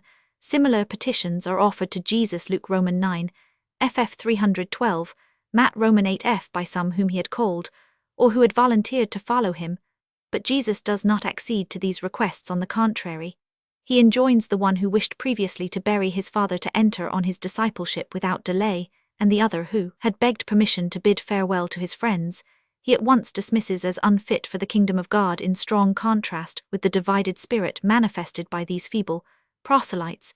It is said of the apostles that they, without asking any delay, immediately forsook their occupation, and in the case of James and John their father, could anything betray more clearly than this one feature that the narrative is an embellished imitation of that in the Old Testament, intended to show that Jesus, in his character of Messiah, exacted a more decided adhesion, accompanied with greater sacrifices, than Elijah in his character of prophet merely required, or was authorized to require. 7. The historical germ of the narrative may be this: several of the most eminent disciples of Jesus, particularly Peter, dwelling on the shores of the Sea of Galilee, had been fishermen, whence Jesus, during their subsequent apostolic agency, may have sometimes styled them fishers of men. But without doubt, their relation with Jesus was formed gradually like other human relations, and is only elevated into a marvel through the obliviousness of tradition. By removing the synoptical narrative, we make room for that of John, but whether we are to receive it as historical can only be decided by an examination of its matter. At the very outset, it excites no favorable prejudice that John the Baptist is the one who directs the first two disciples to Jesus, for if there be any truth in the representation given in a former chapter of the relation between Jesus and the Baptist, some disciples of the latter might indeed of their own accord attach themselves to Jesus, formerly their fellow disciple, but nothing could be farther from the intention of the Baptist than to resign his own adherence to Jesus. This particular seems indebted for its existence to the apologetic interest of the fourth Gospel, which seeks to strengthen the cause of Jesus by the testimony of the Baptist further that Andrew, after one evening's intercourse with Jesus, should announce him to his brother, with the words, "We have found the Messiah." Roman 1, that Philip too immediately after his call should speak of him in a similar manner to Nathanael. Roman 5, is an improbability which I know not how to put strongly enough. We gather from the synoptical statement, which we have above decided to be trustworthy, that some time was necessary for the disciples to recognize Jesus as the Messiah, and openly confess their belief through their spokesman Peter, whose tardy discernment Jesus would have been incorrect in plagiarizing as a divine revelation, if it amounted to no more than what was communicated to him by his brother Andrew, at the commencement of his discipleship. Equally unnatural is the manner in which Jesus is said to have received Simon. He accosts him with the words, "Thou art Simon, the son of Jonah," mode of salutation, which seems, as Bengel has well remarked 8, to imply that Jesus had a supernatural acquaintance with the name and origin of a man previously unknown to him, analogous to his cognizance of the number of the Samaritan woman's husbands, and of Nathanael's presence under the fig tree. Jesus then proceeds to bestow on Simon the significant surname of Cephas, or Peter. If we are not inclined to degrade the speech of Jesus into buffoonery, by referring this appellation to the bodily organization of the disciple 9, we must suppose that Jesus at the first glance with the eye of him who knew hearts penetrated into the inmost nature of Simon, and discovered not only his general fitness 313 for the apostleship, but also the special individual qualities which rendered him comparable to a rock according to Matthew. It was not until after long intercourse with Jesus, and after he had given many manifestations of his peculiar character, that this surname was conferred on Simon, accompanied by an explanation of its meaning. Romans 16, evidently a much more natural account of the matter than that of the fourth evangelist, who makes Jesus discern at the first glance the future value of Simon to his cause, an oda rando judicare, which transcends the synoptical representation in the same ratio as the declaration, "Thou shalt be called Cephas," presupposes a more intimate knowledge than the proposal, "I will make you fishers of men," even after a more lengthened conversation with Peter, such as Luke supposes, 10 Jesus, could not pronounce so decidedly on his character, without being a searcher of hearts, or falling under the imputation of forming too precipitate a judgment. It is indeed possible that the Christian legend attracted by the significance of the name may have represented Jesus as its author while in fact Simon had borne it from his birth. The entire narrative concerning Nathanael is a tissue of improbabilities. When Philip speaks to him of a Messiah from Nazareth, he makes the celebrated answer, "Can any good thing come out of Nazareth?" Romans 5. There is no historical datum for supposing that Nazareth when Jesus began his ministry was the object of particular odium or contempt. 11, and there is every probability that the adversaries of Christianity were the first to cast an aspersion on the native city of the Messiah whom they rejected in the time of Jesus. Nazareth was only depreciated by the Jews as being a Galilean city, a stigma which it bore in common with many others, but in this sense it could not be despised by Nathanael, for he was himself a Galilean. Romans 21. The only probable explanation is that a derisive question, which at the time of the composition of the fourth Gospel, the Christians had often to hear from their opponents, was put into the mouth of a contemporary of Jesus, that by the manner in which he was divested of his doubt others might be induced to comply with the invitation to come and see. As Nathanael approaches Jesus, the latter pronounces this judgment on his character, "Behold an Israelite indeed in whom is no guile." Romans 5. Paulus is of opinion that Jesus might have previously gathered some intimations concerning Nathanael at Cana, where he had just been attending a marriage of some relations. But if Jesus had become acquainted with Nathanael's character in a natural way, he must, in answer to the question, "Whence knowest thou me?" either have reminded him of the occasion on which they had had an earlier interview, or referred to the favorable report of others. Instead of this, he speaks of his knowledge that Nathanael had been tarrying under a fig tree, a knowledge which from its result is evidently intended to appear supernatural. Now, to use information obtained by ordinary means, so as to induce a belief that it has been communicated supernaturally, is charlatanism, if anything deserved the name, as however the narrator certainly did not mean to impute such artifice to Jesus. It is undeniably his intention to ascribe to him a supernatural knowledge of Nathanael's character. As little are the words, "When thou wast under the fig tree, I saw thee," explained by the exclamation of Paulus. How often one sees and observes a man who is unconscious of one's gaze. Luck and Thaluk are also of opinion that Jesus observed Nathanael under the fig tree in a natural manner. They add, however, the conjecture that the latter was engaged in some occupation, such as prayer or the study of the law, which 314 afforded Jesus a key to his character. But if Jesus meant to imply, "How can I fail to be convinced of thy virtue, having watched thee during thy earnest study of the law, and thy fervent prayer under the fig tree," he would not have omitted the word praying or reading, for want of which we can extract no other sense from his declaration than this: "Thou mayest be assured of my power to penetrate into thy inmost soul from the fact that I beheld thee when thou wast in a situation from which all merely human observers were excluded." Here the whole stress is thrown not on any peculiarity in the situation of the person seen, but on the fact that Jesus saw him, whence it is necessarily inferred that he did so by no ordinary natural means. To imagine that Jesus possessed such a second sight is, we grant, not a little extravagant, but for that very reason it is the more accordant with the then existing notions of a prophet, and of the Messiah. A like power of seeing and hearing, beyond the limits assigned to human organs, is attributed to Elisha in the Old Testament, when 2 Kings Romans 6 ff.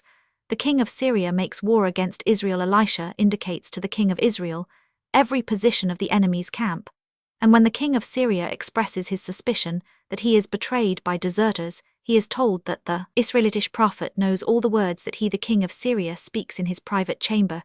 Thus also Romans 21, Elisha knows that Joram has sent out messengers to murder him. How could it be endured that the Messiah should fall short of the prophet in his powers of vision? This particular too enables our evangelist to form a climax in which Jesus ascends from the penetration of one immediately present, Romans 5, to that of one approaching for the first time, Romans 5, and finally, to the perception of one out of the reach of human eyesight. That Jesus goes a step farther in the climax, and says that this proof of his messianic second sight is a trifle compared with what Nathanael has yet to see. That on him, the Son of Man, the angels of God shall descend from the opened heavens. Romans 5, in no wise shows, as Paulus thinks, that there was nothing miraculous in that first proof, for there is a gradation even in miracles. Thus in the narrative of John, we stumble at every step on difficulties in some instances greater than those with which the synoptical accounts are encumbered.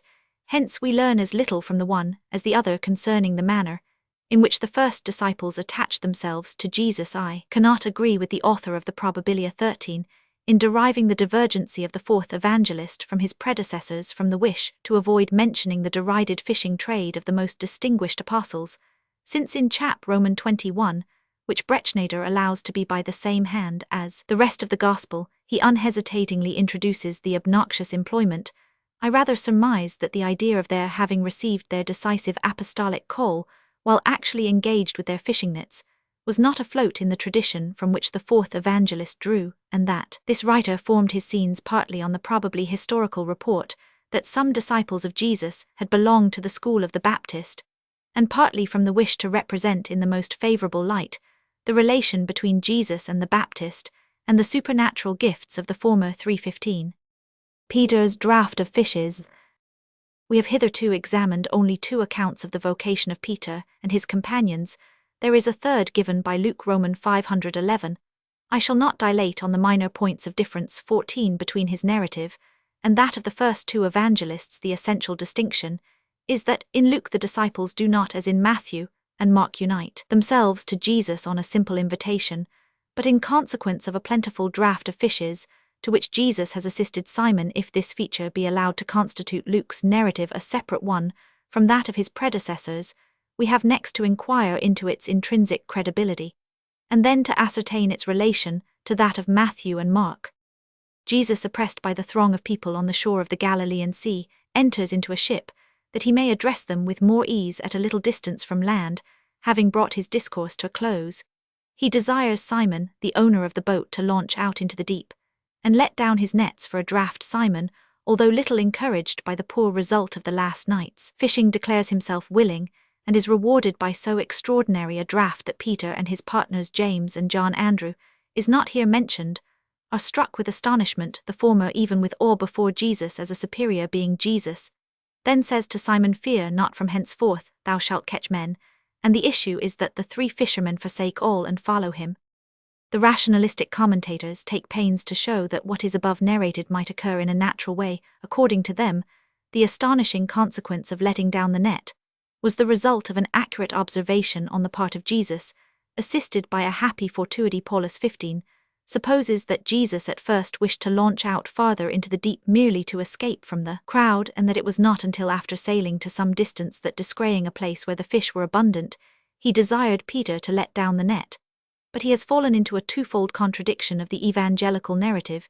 In close connection with the command to launch out into the deep, Jesus adds, Let down your nets for a draught, as if this were one of his objects, changing the locality, and if he spoke thus when at a little distance, only from the shore, his hope of a successful draught could not be the effect of his having observed a place abundant in fish on the main sea, which the vessel had not yet reached. Our rationalists must therefore take refuge in the opinion of the author of the Natural History of the Great Prophet of Nazareth, who says Jesus conjectured on general grounds that under existing circumstances, indicative probably of an approaching storm, fishing in the middle of the sea would succeed better than it had done in the night. But proceeding from the natural point of view, how could Jesus be a better judge in this matter than the men who had spent half their life on the sea in the employment of fishing? Certainly, if the fishermen observed nothing which could give them hope of a plentiful draught, neither in a natural manner could Jesus, and the agreement between his words and the result must, adhering to the natural point of view, be put down wholly to the account of chance. But what senseless audacity to promise at random a success which, judging from the occurrences of the past night, was little likely to follow. It is said, however, that Jesus only desires Peter 316 to make another attempt without giving any definite promise, but we must rejoin in the emphatic injunction which Peter's remark on the inauspicious aspect of circumstances for fishing does not induce him to revoke. There is a latent promise, and the words "let down your nets," etc., in the present passage can hardly have any other meaning than that plainly expressed in the similar scene. John Roman 21, cast the net on the right side of the ship. And ye shall find when moreover Peter retracts his objection in the words, Nevertheless at thy word, I will let down the net, though may be translated by command rather than by promise. In either case, he implies a hope that what Jesus enjoins will not be without result.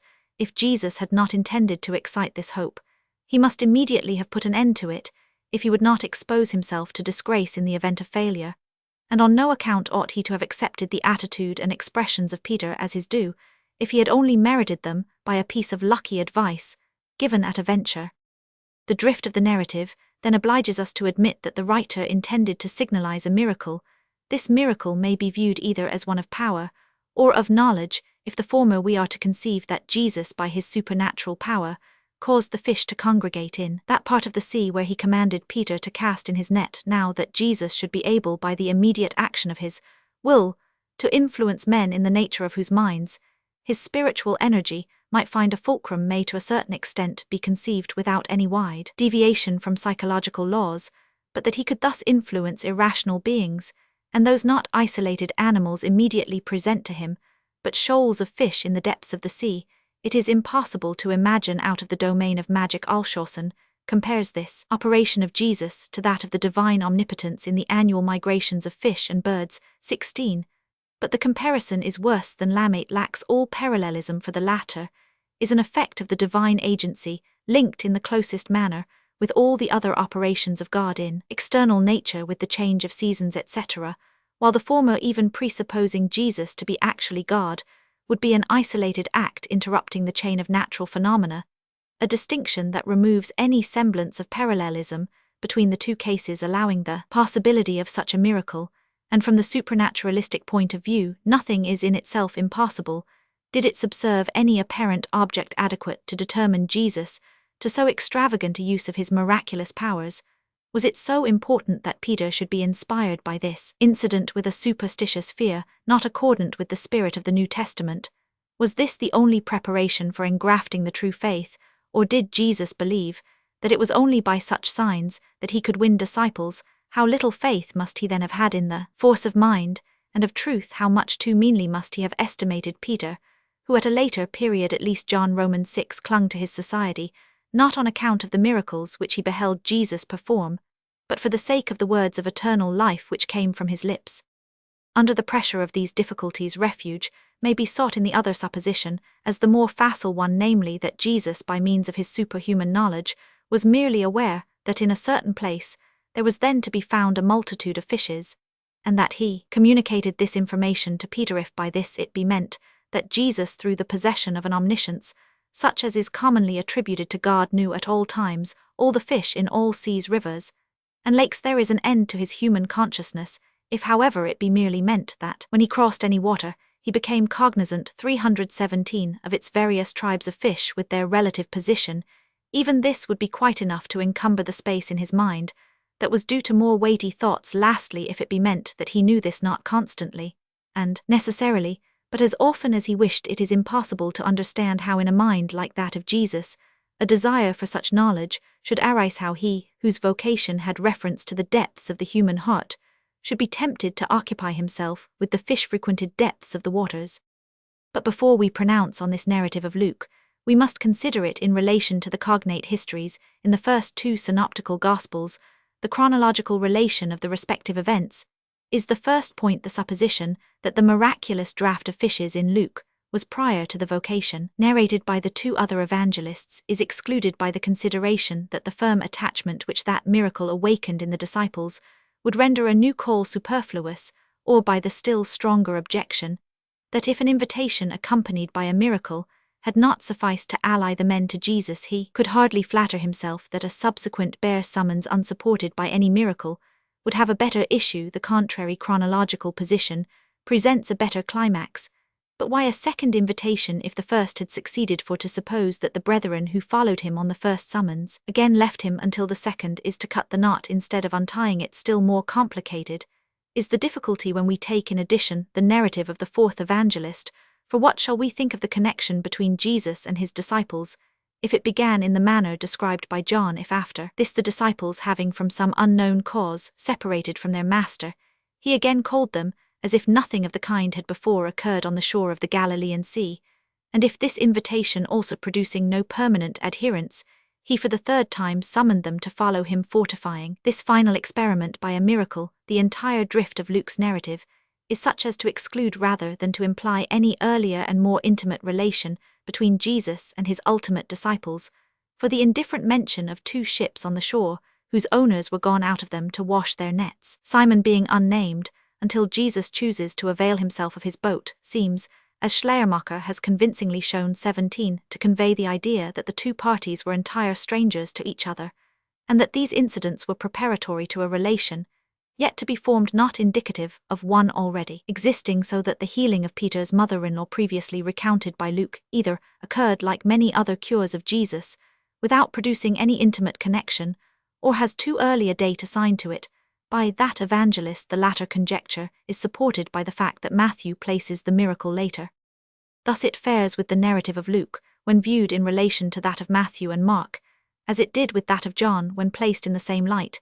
Neither will bear the other to precede, or to follow it. In short, they exclude each other, which then is the correct narrative. Schleiermacher prefers that of the evangelist on whom he has commented, because it is more particular. 19 and Seifert 20 has recently asserted with great emphasis that no one has ever yet doubted the superiority of Luke's narrative as a faithful picture of the entire occurrence, the number of its special dramatic and intrinsically 318 authenticated details, advantageously distinguishing it from the account in the first and second Gospel, which by its omission of the critical incident, the turning point in the narrative, the draught of fishes, is characterized as the recital of one who was not an eyewitness.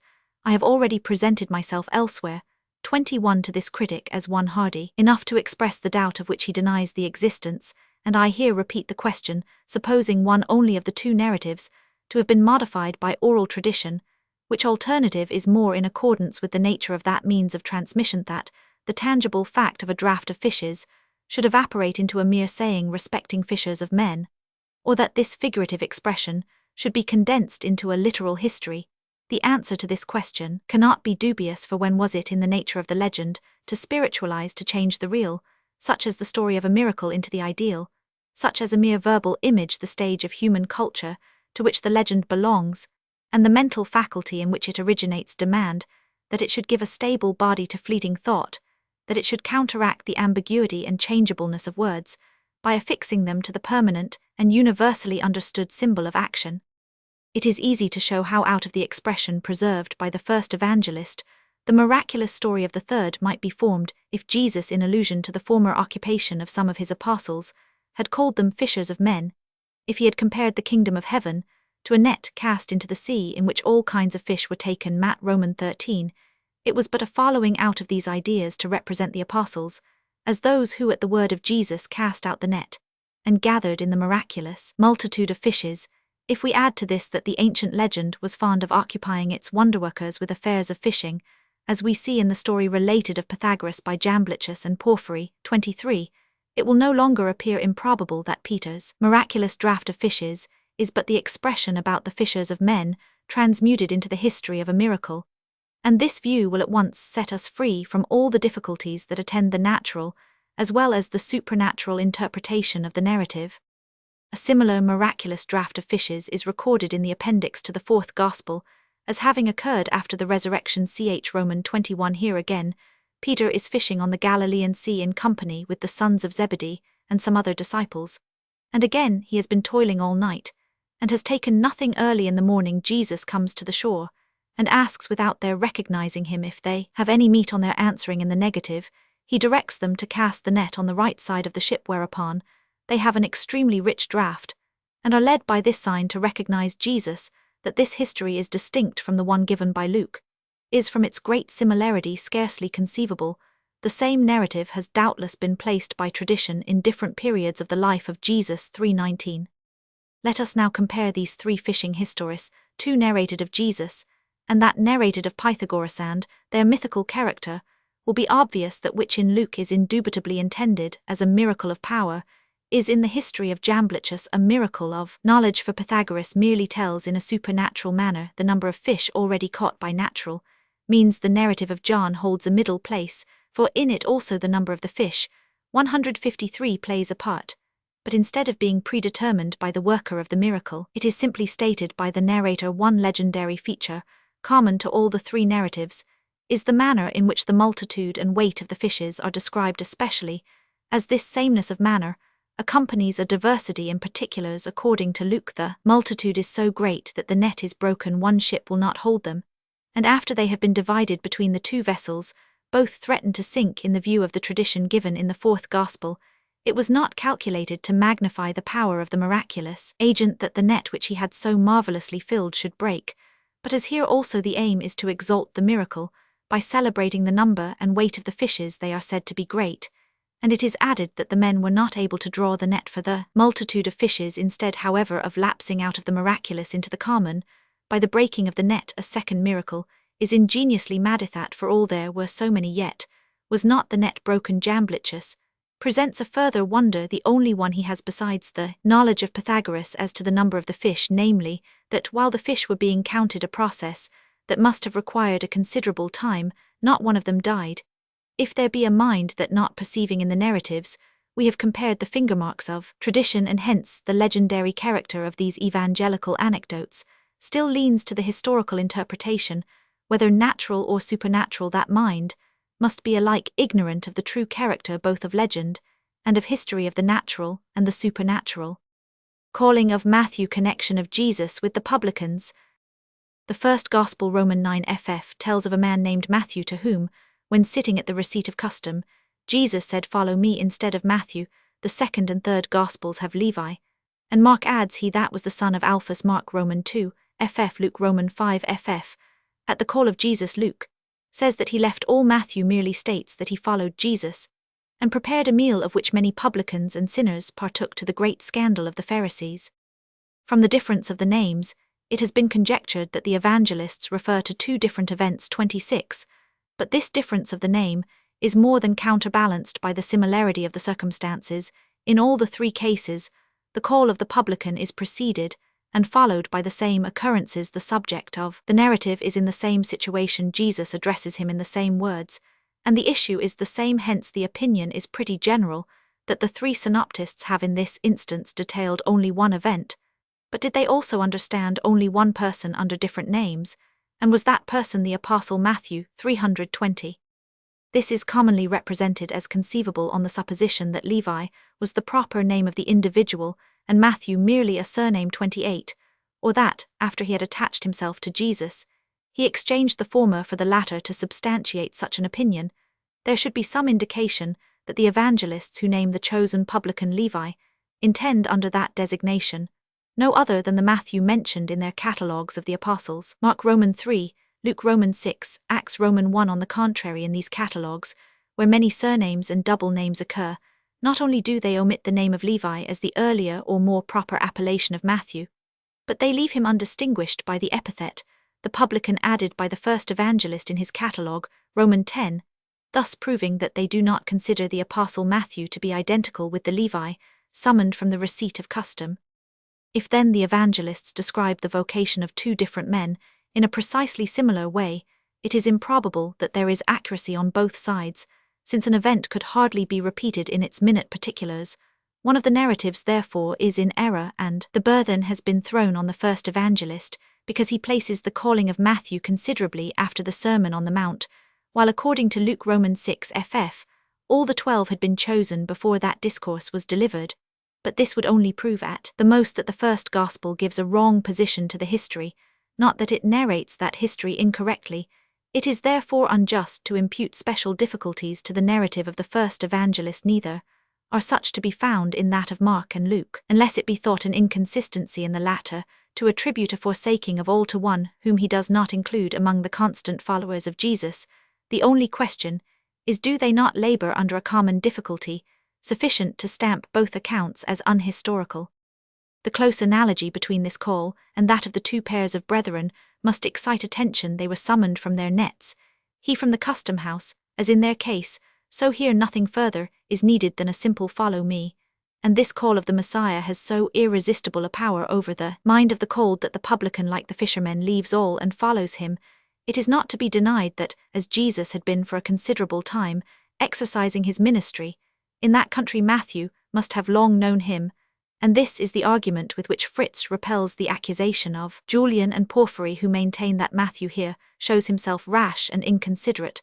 But the longer Jesus had observed him, the more easily might he have found opportunity for drawing him gradually and quietly into his train, instead of hurrying him in so tumultuary a manner from the midst of his business. Paulus indeed thinks that no call to discipleship, no sudden forsaking of a previous occupation, is here intended, but that Jesus, having brought his teaching to a close, merely signified to the friend who had given him an invitation to dinner that he was now ready to go home with him and sit down to table. But the meal appears, especially in Luke, to be the consequence, and not the cause of the summons. Moreover, a modest guest would say to the host who had invited him, "I will follow thee, not follow me."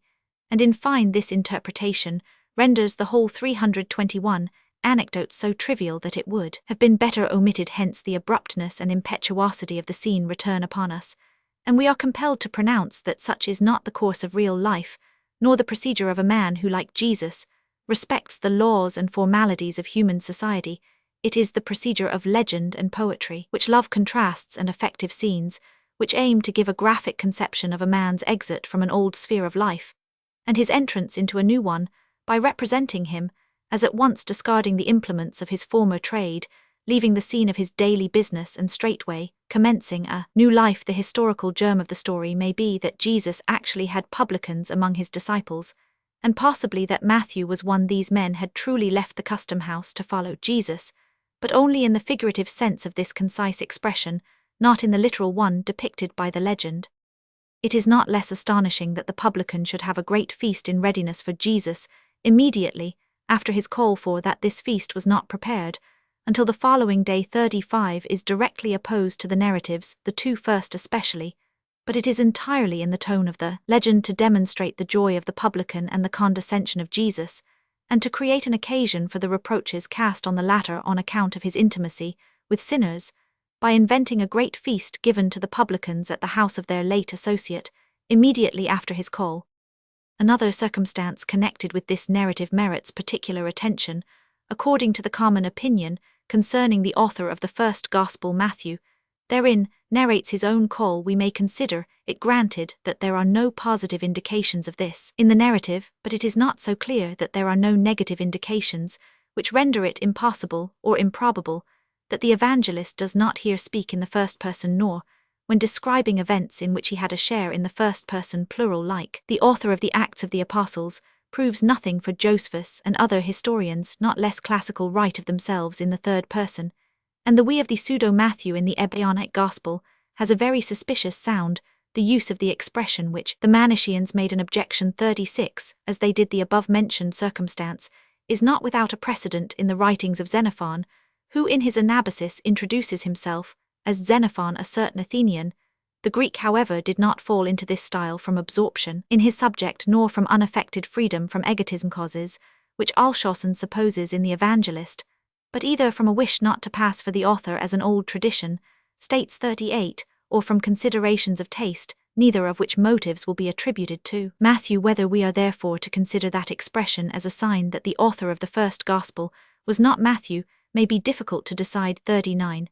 But it is certain that this history of the publican's call is throughout less clearly narrated in that Gospel than in the third. In the former, we are at a loss to understand why it is abruptly said that Jesus sat at meat in the house, if the evangelist were himself the hospitable publican, since it would then seem most natural for him to let his joy on account of his call appear in the narrative by telling, as Luke does, that he immediately made a great feast in his house. To say that he withheld this 322 from modesty is to invest a rude Galilean of that age with the affectation belonging to the most refined self-consciousness of modern days. To this feast at the publicans, of which many of the same obnoxious class partook the evangelists, annex the reproaches cast at the disciples by the Pharisees and scribes, because their master ate with publicans and sinners. Jesus, being within hearing of the censure, repelled it by the well-known text on the destination of the physician for the sick, and the Son of Man for sinners. Matt Roman 9 ff. Parallel, that Jesus should be frequently taunted by his Pharisaical enemies, with his too great predilection for the despised class of publicans. Comp. Matt Roman 11, accords fully with the nature of his position, and is therefore historical, if anything be so. The answer to which is here put into the mouth of Jesus is, from its pithy and concise character, well adapted for literal transmission. Further, it is not improbable that the reproach in question may have been especially called forth by the circumstance that Jesus ate with publicans and sinners, and went under their roofs, but that the cavils of his opponents should have been accompaniments of the publican's dinner, as the evangelical account leads us to infer especially that of Mark Roman 5 is not so easily conceivable, for as the feast was in the house, and as the disciples also partook of it, how could the Pharisees utter their reproaches to them, while the meal was going forward, without defiling themselves, by becoming the guests of a man that was a sinner, the very act which they reprehended in Jesus? Luke Roman 19. It will hardly be supposed that they waited outside until the feast was ended. It is difficult for Schleiermacher to maintain, even on the representation of Luke, taken singly, that the evangelical narrative only implies that the publican's feast was the cause of the Pharisees' censure, and not that they were contemporary. Their immediate connection might easily originate in a legendary manner. In fact, one scarcely knows how tradition, in its process of transmuting the abstract into the concrete, could represent the general idea that the Pharisees had taken offense at the friendly intercourse of Jesus with the publicans otherwise than thus. Jesus once feasted in a publican's house, in company with many publicans. The Pharisees saw this, went to the disciples, and expressed their censure, which Jesus also heard and parried by a laconic answer. After the Pharisees, Matthew makes the disciples of John approach Jesus with the question why his disciples did not fast as they did. Roman 5f in Luke Roman 5ff. It is still the Pharisees who vaunt their own fasts, and those of John's disciples, as contrasted with the eating and drinking of the disciples of Jesus. Mark's account is not clear. Roman 5, according to Schleiermacher, every unprejudiced person must perceive in the statement of Matthew, compared with that of Luke, the confusing emendations of a second editor, who could not explain to himself how the Pharisees came to appeal to the disciples of John, whereas, thinks Schleiermacher, the question would have been puerile in the mouth of the latter. But it is easy to imagine that the Pharisees might avail themselves of an external resemblance to the disciples of John when opposing Jesus, who had himself received baptism of that teacher. It is certainly surprising that after the Pharisees, who were offended because Jesus ate with publicans, some disciples of John, should step forth as if they had been cited for the purpose to censure generally the unrestricted eating and drinking of Jesus and his disciples. The probable explanation is that evangelical tradition associated the two circumstances from their intrinsic similarity, and that the first evangelist erroneously gave them the additional 323 connection of time and place, but the manner in which the third evangelist fuses the two particulars appears a yet more artificial combination, and is certainly not historical, because the reply of Jesus could only be directed to John's disciples, or to friendly inquirers. To Pharisees he would have given another, and a more severe answer. Another narrative which is peculiar to Luke Roman 19:10 treats of the same relation as that concerning Matthew or Levi, when Jesus, on his last journey to the feast, passes through Jericho, a chief among the publicans named Zacchaeus, that he might, notwithstanding his short stature, get a sight of Jesus among the crowd, climbed a tree where Jesus observed him, and immediately held him worthy to entertain the Messiah for the night. Here again the favor shown to a publican excites the discontent of the more rigid spectators, and when Zacchaeus has made vows of atonement and beneficence, Jesus again justifies himself on the ground that his office had reference to sinners. The whole scene is very dramatic, and this might be deemed by some an argument for its historical character, but there are certain internal obstacles to its reception. We are not led to infer that Jesus previously knew Zacchaeus, or that someone pointed him out to Jesus by name. 43. But as Alshausen truly says, the knowledge of Zacchaeus that Jesus here suddenly evinced is to be referred to his power of discerning what was in men without the aid of testimony. We have before decided that this power is a legendary attribute, hence the above particular at least cannot be historical, and the narrative is possibly a variation on the same theme as that treated of in connection with the account of Matthew's call, namely the friendly relation of Jesus to the publicans. The 12 apostles, the men whose vocation we have been considering, namely the sons of Jonas and Zebedee, with Philip and Matthew Nathanael, alone being accepted, form the half of that narrow circle of disciples, which appears throughout the New Testament under the name of the 12 disciples or apostles, or the fundamental idea of the New Testament writers concerning the 12 is that Jesus himself chose them. Mark Roman 3, F. Luke Roman 6, John Roman 6, Roman 15. Matthew does not give us the history of the choice of all the 12, but he tacitly presupposes it by introducing them as a college already instituted. Roman 10. Luke, on the contrary, narrates how after a night spent on the mountain in vigils and prayer, Jesus selected 12 from the more extensive circle of his adherents, and then descended with them to the plain to deliver what is called the Sermon on the Mount. Roman 6. Mark also tells us in the same connection that Jesus, when on a mountain, made a voluntary choice of 12 from the mass of his disciples. Romans 3. According to Luke, Jesus chose the 12 immediately before he delivered the Sermon on the Mount, and apparently with reference to it, but there is no discoverable motive which can explain this mode of associating the two events, for the discourse was not specially addressed to the apostles. 44. Neither had they any office to execute during its delivery. Mark's representation, with the exception of the vague tradition from which he sets 324 out, that Jesus chose the 12, seems to have been wrought out of his own imagination, and furnishes no distinct notion of the occasion and manner of the choice. Matthew has adopted the best method in merely presupposing, without describing the particular vocation of the apostles, and John pursues the same plan beginning Romans 6, to speak of the 12, without any previous notice of their appointment. Strictly speaking, therefore, it is merely presupposed in the Gospels that Jesus himself fixed the number of the apostles. Is this presupposition correct? There certainly is little doubt that this number was fixed during the lifetime of Jesus, for not only does the author of the Acts represent the 12 as so compact a body immediately after the ascension of their Master, that they think it incumbent on them to fill up the breach made by the apostasy of Judas, by the election of a new member. Roman 1 ff. But the Apostle Paul also notices an appearance of the risen Jesus specially to the 12. 1 Cor. Roman 15. Schleiermacher, however, doubts whether Jesus himself chose the 12, and he thinks it more probable that the peculiar relation ultimately borne to him by 12 from amongst his disciples gradually and spontaneously formed itself. We have indeed no warrant for supposing that the appointment of the 12 was a single solemn act. On the contrary, the Gospels explicitly narrate that 6 of them were called singly, or by pairs, and on separate occasions, but it is still a question whether the number 12 was not determined by Jesus, and whether he did not willingly abide by it as an expedient for checking the multiplication of his familiar companions.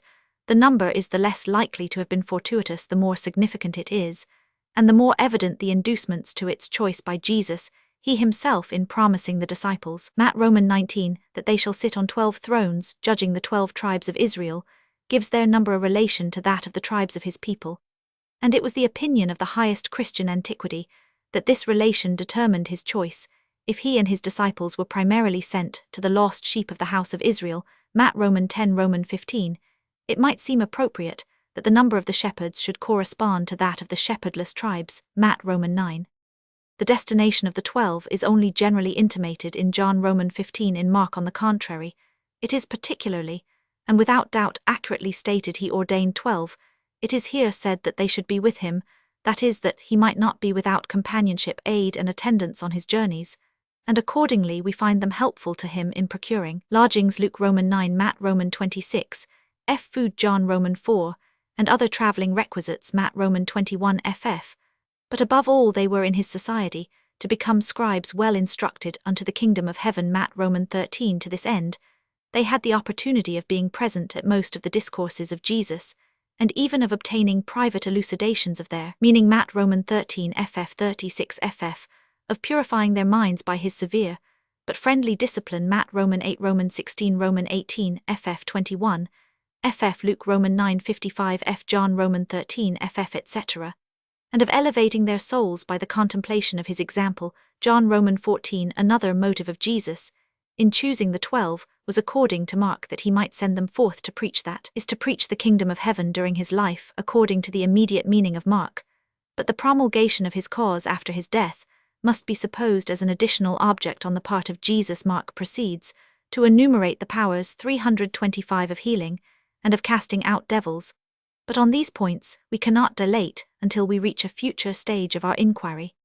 It was this latter destination that won for them the distinguished name of apostles. Matt. Roman 10. Mark. Roman 6. Luke. Roman 7 etc. It has been doubted whether Jesus himself conferred this name on the 12 according to Luke. Roman 6, and it has been suggested that it was not given them until later ex eventu, but that Jesus should have called them his envoys cannot be improbable. If he really sent them on a journey to announce the approaching kingdom of the Messiah, we grant that it is possible to regard this journey as an event transposed from the period after the death of Jesus to his lifetime, in order that a sort of rehearsal of the subsequent mission of the apostles might pass under the eye of Jesus. But as it is not improbable that Jesus, perhaps even before he had a full conviction of his own messiahship, sent out messengers to announce the Messiah's kingdom, we are not warranted to urge such a doubt. John knows nothing of this mission recorded by the synoptists. On the other hand, they are ignorant of a circumstance, alleged by John, namely, that the disciples baptized during the life of Jesus. Romans 4, according to the synoptical evangelists, it was not until after the resurrection that Jesus gave his disciples authority to baptize. Romans 28, parallel as however the rite of baptism was introduced by John, and we have reason to believe that Jesus for a time made that teacher his model. It is highly probable that he and his disciples also practiced baptism, and hence that the positive statement of the fourth gospel is correct, but the negative statement that Jesus himself baptized not. Romans 4 has the appearance of an afterthought intended to correct the import of the previous passages. Romans 3, Romans 4, and is most probably to be accounted for by the tendency of the fourth gospel to exalt Jesus above the Baptist, and by a corresponding dread of making Jesus exercise the function of the mere forerunner. The question whether Jesus did not baptize at least the apostles afterwards occasioned much demur in the Church. With the exception of the mission mentioned above, the Gospels speak of no important separation between Jesus and his 12 disciples, for there is nothing certain to be gathered from the resumption of their business after his death. John Romans 21, ff. No one could detect in our Gospels any indications of a repeated interruption to the intercourse of Jesus with his disciples, but theologians whose harmonistic zeal wish to find room for a second and third vocation, or expositors, who in their unwearied application to details cast about for a means of subsistence for so many indigent men, and thought it necessary to suppose that they were occasionally provided for by a return to their secular labors. As to the subsistence of Jesus and his disciples, we have sufficient sources for it in the hospitality of the East, which among the Jews was especially available to the rabbins, in the companionship of rich women who ministered unto him of their substance. Luke Romans 8 f. And finally in the mentioned, it is true only by the fourth evangelist, Romans 12, Romans 13, which was ample enough to furnish assistance to the poor as well as to supply the wants of the society, and in which it is probable presents from wealthy friends of Jesus were deposited. They who do not hold these means adequate without the labor of the disciples, or who think on more general grounds that the total renunciation of their secular employment on the part of the 12 is improbable, must not try to force their opinion on the evangelists, who by the stress which they lay on the expression 326 of the apostles, we have left all. Romans 19 ff. plainly intimate the opposite view. We gather as to the rank of the 12 disciples of Jesus that they all belonged to the lower class, 4 or perhaps more. John Romans 21 were fishermen, 1 a publican, and for the others, it is probable from the degree of cultivation they evince and the preference always expressed by Jesus for the poor and the little ones. Romans 5, Romans 11:25, that they were of a similar grade. The 12 considered individually the 3 or 4 most confidential disciples of Jesus. We have in the New Testament 4 catalogues of the apostles, 1 in each of the synoptical Gospels, and 1 in the Acts. Romans 104, Mark Romans 310, Luke Romans 616, Acts Romans 1. Each of these 4 lists may be divided into 3 quaternions, in each corresponding quaternion the first member is the same, and in the last the concluding member also, if we accept Acts Romans 1 where he is absent, but the intermediate members are differently arranged, and in the concluding quaternions there is a difference of names or of persons. At the head of the first quaternion in all the catalogues, and in Matthew with the prefix, the first stands Simon Peter the son of Jonas. Romans 16, according to the fourth Gospel of Bethsaida. Romans 1, according to the synoptists resident in Capernaum. 49, Romans 8 parallel.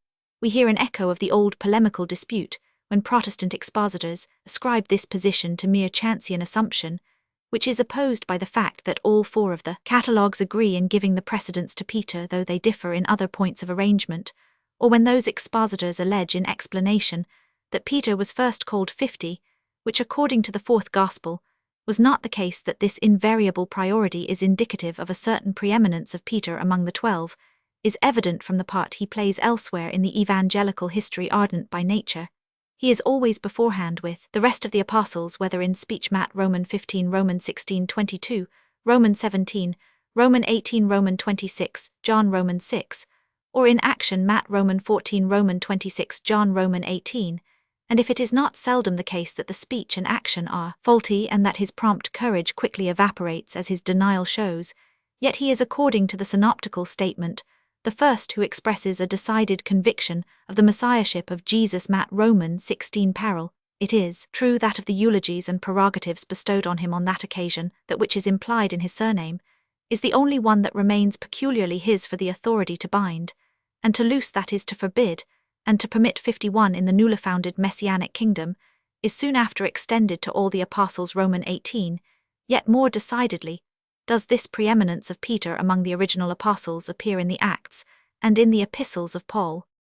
Next to Peter, the catalogue of the first and third Gospels places his brother Andrew, that of the second Gospel, and the Acts James, and after him John. 327. The first and third evangelists are evidently guided by the propriety of uniting the couples of brethren Mark and the author of the Acts by that of preferring the two apostles, next in distinction to Peter, to the less conspicuous Andrew, whom they accordingly put last in the quaternion. We have already considered the manner in which these four apostles are signalized in the Christian legend by a special history of their vocation. They appear together in other passages of Mark. 1 Roman 1, where Jesus, in company with the sons of Zebedee, enters the house of Simon and Andrew, as however the other evangelists only mention Peter on this occasion. Mark may have added the other names, inferentially concluding that the four fishermen so recently called would not be apart from Jesus, and that Andrew had a share in his brother's house, a thing in itself probable. Again, Mark Roman 13, our four apostles concur in asking Jesus privately concerning the time of the destruction of the temple and of his second advent, but the parallel passages in the other Gospels do not thus particularize any of the disciples. Matthew says the disciples came to him privately. Roman 24. Hence it is probable that Mark's limitation is an erroneous one, possibly the words being used in the document to which he referred to denote the separation of the 12 from the multitude appeared to him from association, an introductory form of which there are other examples. Matt Roman 17. Mark Roman 9, to a private conference of Jesus with Peter, James, and John, to whom he might add Andrew on account of the fraternity. Luke, on the other hand, in his account of the miraculous draught of fishes and the vocation of the fishermen. Roman 5 omits Andrew, though he is included in the corresponding narratives, probably because he does not elsewhere appear as one of the select apostles, for except on the occasions already noticed, he is only mentioned by John. Roman 6 Roman 12, and that in no very important connection. The two sons of Zebedee are the only disciples whose distinction rivals that of Peter. Like him, they evince an ardent and somewhat rash zeal. Luke Roman 9. Once John is named alone. Mark Roman 9, Luke Roman 9. And it was to this disposition apparently that they owed the surname sons of thunder. Mark Roman 353, conferred on them by Jesus. So high did they stand among the 12, that either they. Mark Roman 11 ff or their mother for them. Matt Roman 20 ff thought they might claim the first place in the Messiah's kingdom. It is worthy of notice that not only in the four catalogues, but elsewhere, when the two brothers are named, as in Matt Roman 4 Roman 17 Mark Roman 1:29, Roman 5 Roman 9 Roman 10, Roman 13 Roman 14, Luke Roman 5 Roman 9, with the exception of Luke Roman 8 Roman 9, James is always mentioned first, and John is appended to him as his brother. This is surprising, because while we know nothing remarkable of James, John is memorable as the favorite disciple of Jesus. Hence, it is supposed that this precedence cannot possibly denote a superiority of James to John, and an explanation has been sought in his seniority. Nevertheless, it remains a doubt whether so constant a precedence do not intimate preeminence on the part of James, at least if in the apprehension of the synoptists John had been as decidedly preferred as he is represented to have been in the fourth Gospel.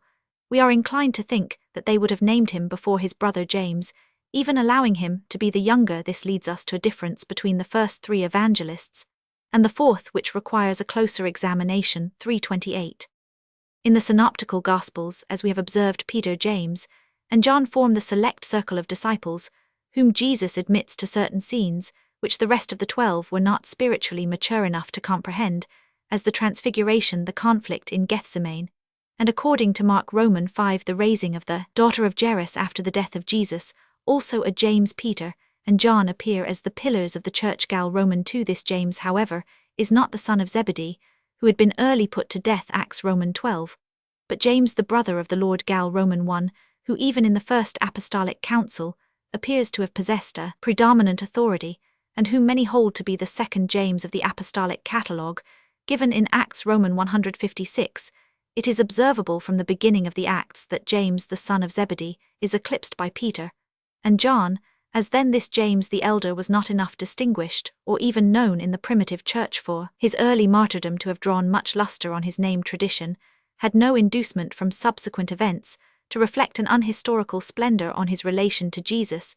There is therefore no reason to doubt the statement as to the prominent position held by James in conjunction with Peter and John among the 12 apostles.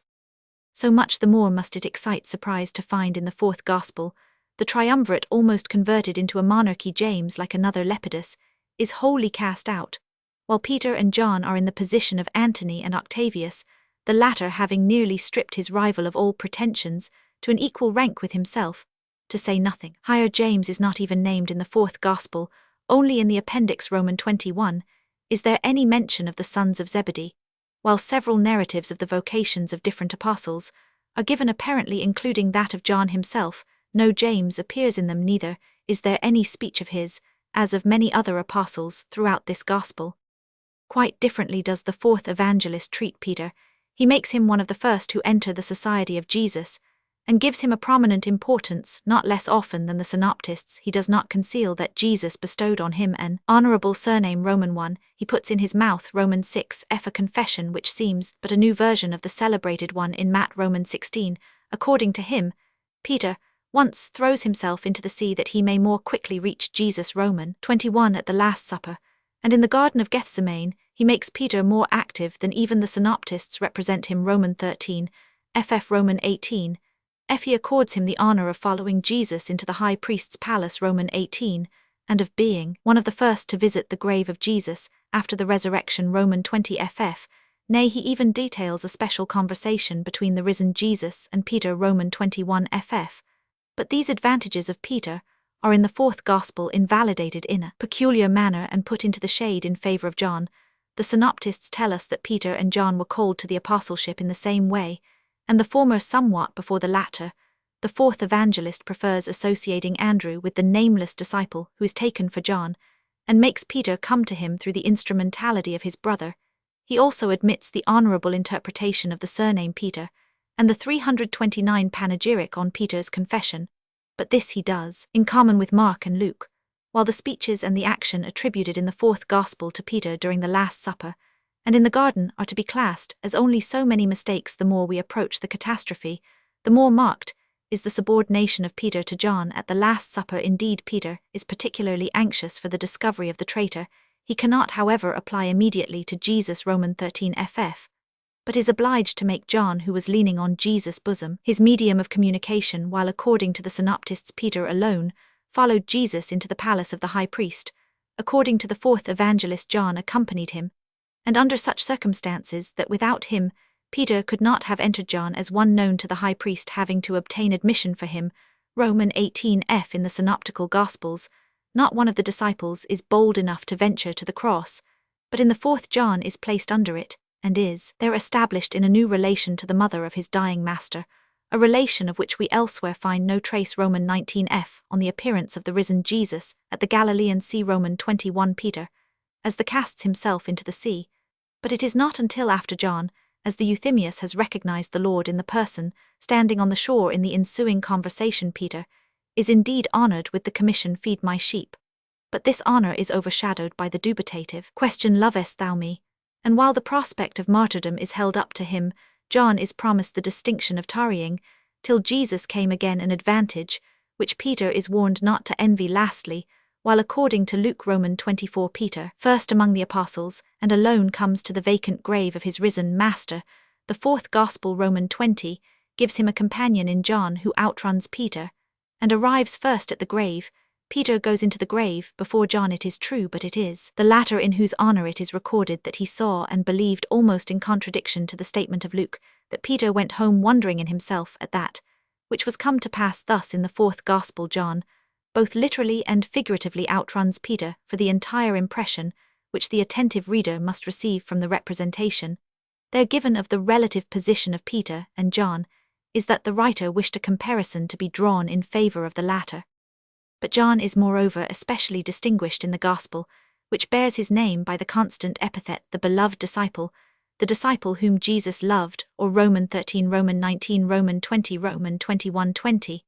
It is true that we have no absolute proof from the contents of the fourth Gospel, whether intrinsically or comparatively considered that by the above formula, or the more indeterminate one the other or another disciple Roman 10f Roman 24:8, which as it appears from Roman 20f, is its equivalent, we are to understand the Apostle John, for neither is the designation in question anywhere used interchangeably with the name of the Apostle, nor is there anything narrated in the fourth Gospel of the favourite disciple, which the three first is ascribed to John, because in Roman 21, the sons of Zebedee are named among the assistants. It does not follow that the disciple mentioned in Roman 5, as the one whom Jesus loved, must be John 330 James, or the one of the two other disciples mentioned in Roman 5, might be meant nevertheless. It is the immemorial tradition of the Church that the disciple whom Jesus loved was John, nor are all reasons for such a belief extinct even to us, for in the Greek circle, from which the fourth Gospel sprang, there could scarcely be among the apostles, whom it leaves unnamed, one so well known as to be recognized under that description, unless it were John, whose residence at Ephesus is hardly to be rejected as a mere fable. It may appear more doubtful whether the author intended by this title to designate himself, and thus to announce himself as the Apostle. John, the conclusion of the 21st chapter 5, does certainly make the favourite disciple the testifier and writer of the preceding history, but we may assume it as granted that this passage is an addition by a strange hand, when however in the genuine text of the Gospel Roman 19, the writer says of the effect produced by the piercing of the side of Jesus, "He that saw bear record, no other than the favourite disciple can be intended, because he alone among all the disciples, the only parties eligible as witnesses in the case, is supposed to be present at the cross." The probability that the author here speaks of himself is not at all affected by his use of the third person, but the preterite annexed to it may well excite a doubt whether an appeal be not here made to the testimony of John as one distinct from the writer. This mode of expression, however, may be explained also in accordance with the other supposition 61, which is supported by the circumstance that the author in Roman 1:16 seems to announce himself as the eyewitness of the history he narrates. Was that author then really the Apostle John, as he apparently wishes us to surmise this, is another question on which we can only pronounce when we shall have completed our investigation.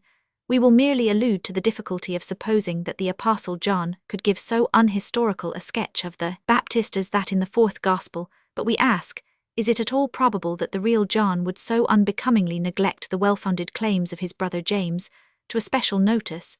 And is not such an omission rather indicative of a late Hellenistic author, who scarcely had heard the name of the brother so early, martyred the designation the disciple whom Jesus loved, which in Roman 21 has the prolix addition, who also leaned on his breast at supper, and said, Lord, which is he that betrayeth thee, is not to be considered as an offence against modesty. It is certainly far too laboured, and embellished for one who without any ulterior view wishes to indicate himself, for such an one would at least sometimes have simply employed his name. But a venerator of John, issuing perhaps from one of his schools, might very naturally be induced to designate the revered apostle under whose name he wished to write in this half-honourable, half-mysterious manner. The rest of the 12 and the 70 disciples. The second quaternion in all the four catalogues begins with Philip. The three first Gospels know nothing more of him than his name. The fourth 331 alone gives his birthplace Bethsaida, and narrates his vocation Roman 1f in this Gospel. He is more than once an interlocutor, but his observations are founded on mistakes Roman 6 Roman 14, and he perhaps appears with most dignity when the who wish to see Jesus apply immediately to him Roman 12. The next in the evangelical lists is Bartholomew, a name which is nowhere found out of the catalogues in the synoptical Gospels. Bartholomew is coupled with Philip in the history of the vocations given by the fourth evangelist Roman 1 Nathanael, appears in company with the latter, and Roman 21 is again presented in the society of the apostles. Nathanael, however, finds no place among the 12, unless he be identical with one otherwise named by the synoptists. If so, it is thought that Bartholomew is the most easily adapted to such an alias, as the three first Gospels couple him with Philip, just as the fourth, which has no Bartholomew, does Nathanael, to which it may be added that is a mere patronymic which must have been accompanied by a proper name such as Nathanael, but we have no adequate ground for such an identification, since the juxtaposition of Bartholomew and Philip is shown to be accidental by our finding the former Acts Roman 1, as well as the latter John Roman 21, linked with different names. The absence of Bartholomew from the fourth Gospel is not peculiar to him among the 12 finally second names, as surnames were added to proper as well as to patronymic names, as Simon Peter, Joseph, Caiaphas, John, Mark, and the like, so that any other apostle not named by John might be equally well identified with Nathanael, and hence the supposed relation between the two appellations is altogether uncertain.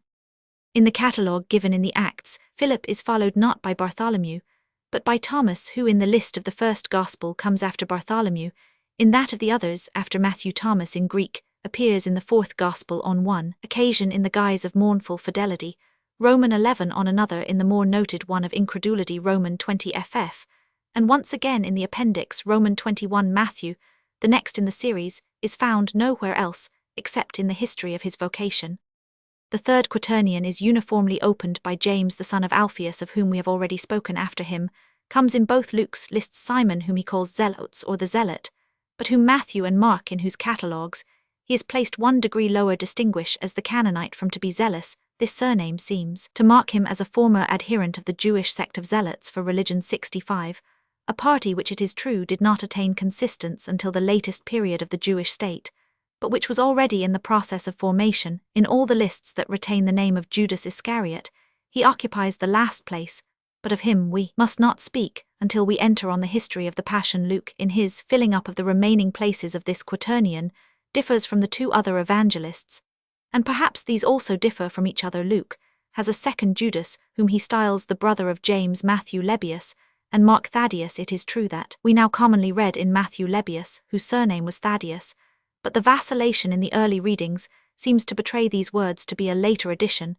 intended to reconcile the first two evangelists. 66, an attempt which others have made by pointing out a similarity 332 of meaning between the two names, though such similarity does not exist, but allowing validity to one or other of these harmonizing efforts, there yet remains a discrepancy between Matthew and Mark with their Lebbaeus Thaddeus, and Luke with his Judas, the brother of James Schleiermacher, justly disapproves the expedients almost all of them constrained and unnatural have been resorted to for the sake of proving that here also we have but one person under two different names.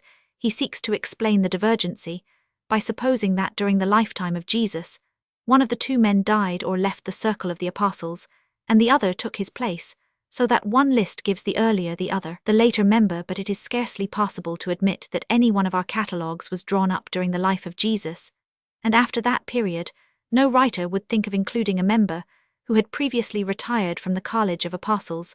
Those only would be enumerated who were ultimately attached to Jesus. It is the most reasonable to allow that there is a discrepancy between the lists, since it is easy to account for it by the probability that while the number of the apostles and the names of the most distinguished among them were well-known, varying traditions supplied the place of more positive data concerning the less conspicuous.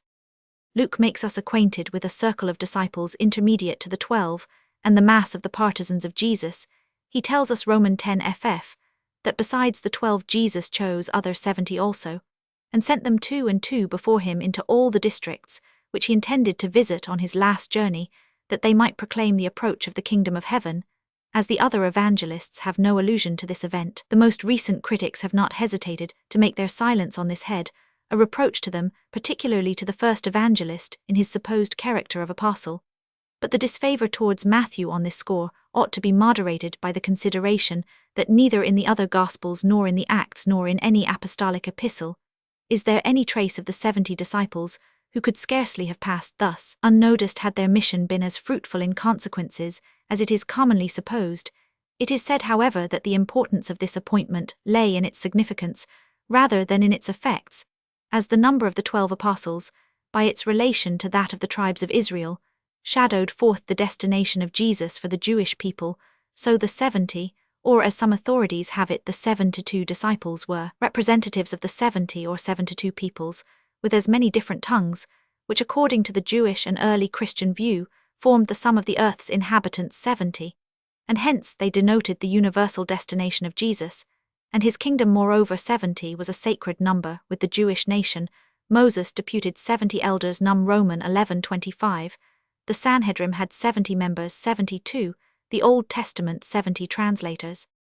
Had Jesus then, under the pressing circumstances that mark his public career, nothing more important to do than to cast about for significant numbers, and to surround himself with inner and outer circles of disciples, regulated by these mystic measures, or rather, is not this constant preference for sacred numbers this assiduous development of an idea to which the number of the apostles furnished the suggestion wholly in the spirit of the primitive 333 Christian legend, this supposing it imbued with Jewish prepossessions, would infer that as Jesus had respect to the 12 tribes in fixing the number of his apostles, he would extend the parallel by appointing 70 subordinate disciples corresponding to the 70 elders, or supposing the legend animated by the more universal sentiments of Paul. It could not escape the persuasion that to the symbol of the relation of his office to the Israelitish people Jesus would annex another significative of its destination for all the kindreds of the earth. However agreeable this class of 70 disciples may have always been to the Church as a series of niches for the reception of men who, without belonging to the 12, were yet of importance to her, as Mark, Luke and Matthew, we are compelled to pronounce the decision of our most recent critic precipitate, and to admit that the Gospel of Luke, by its acceptance of such a narrative destitute as it is of all historical confirmation and of any other apparent source than dogmatical interests, is placed in disadvantageous comparison with that of Matthew. We gather indeed from Acts Roman 1f that Jesus had more than the 12 as his constant companions, but that these formed a body of exactly 70, or that that number was selected from them, does not seem adequately warranted. 73334. 1 Communal com in Math, S100, Luck com z Joe 1, S388 Alschossen Bibbel, com 1 S197 Hayes, Leben Jesu 5661. 2 Leben Jesu 1 a S212. 3 Paulus Leben Jesu 1 a S213 Seifert über den Ursprung, USFS 72. 4 C Fritzsch in Mat P 189. 5 Scottgen Hor Roman 2 P 372. 6 Paulus ut Sapi. 7 Paulus exeg Handiby 1b S 464. 8 Nomen in Lach. 9 Paulus Leben Jesu 1 a S 168. 10s 385. 11 Vid Luck S 389 F. 12 ut Sapi. 13 P 141. 14 Stor über den Zweck, der Evgesh und der Br Joe S 350. 15 Exeg Handiby 1b S 449. 16 Bibel com 1p 283. 17 Über den Lucas S 70. 18 This, with the legendary character of both narratives, is acknowledged by de Wet Exeg Handiby 11 S 3712 S 38F. 19 Neander is of the same opinion. Roman 50J, S 249F. 20 Über den Ursprung des Ersten kann Ev S 73. 21 Berliner Jahrbucher für Wissenschaftliche Kritik, 1834 Nav Now, in the Charakteristiken U, Kritiken S 264F. 22 According to de Wet, the copious draught of fishes was a symbolical miracle, typifying the rich fruits of the apostolic ministry. 23 Porphyr Vita Pythagoras, no 25 Ed Kiesling Jamblick Roman 5p, no 36 Dares Osk. It is fair to adduce this history, because being less marvellous than the gospel narrative it can hardly be an imitation, but must have arisen independently, and hence it evinces a common tendency of the ancient legend. 24 Luke Roman 5 John Roman 21. 25 Comte de Wet Exeg Handiby 13 S 213. 26 Vid Cuinol in Math P 255. 27 Seifert ut sup P 55.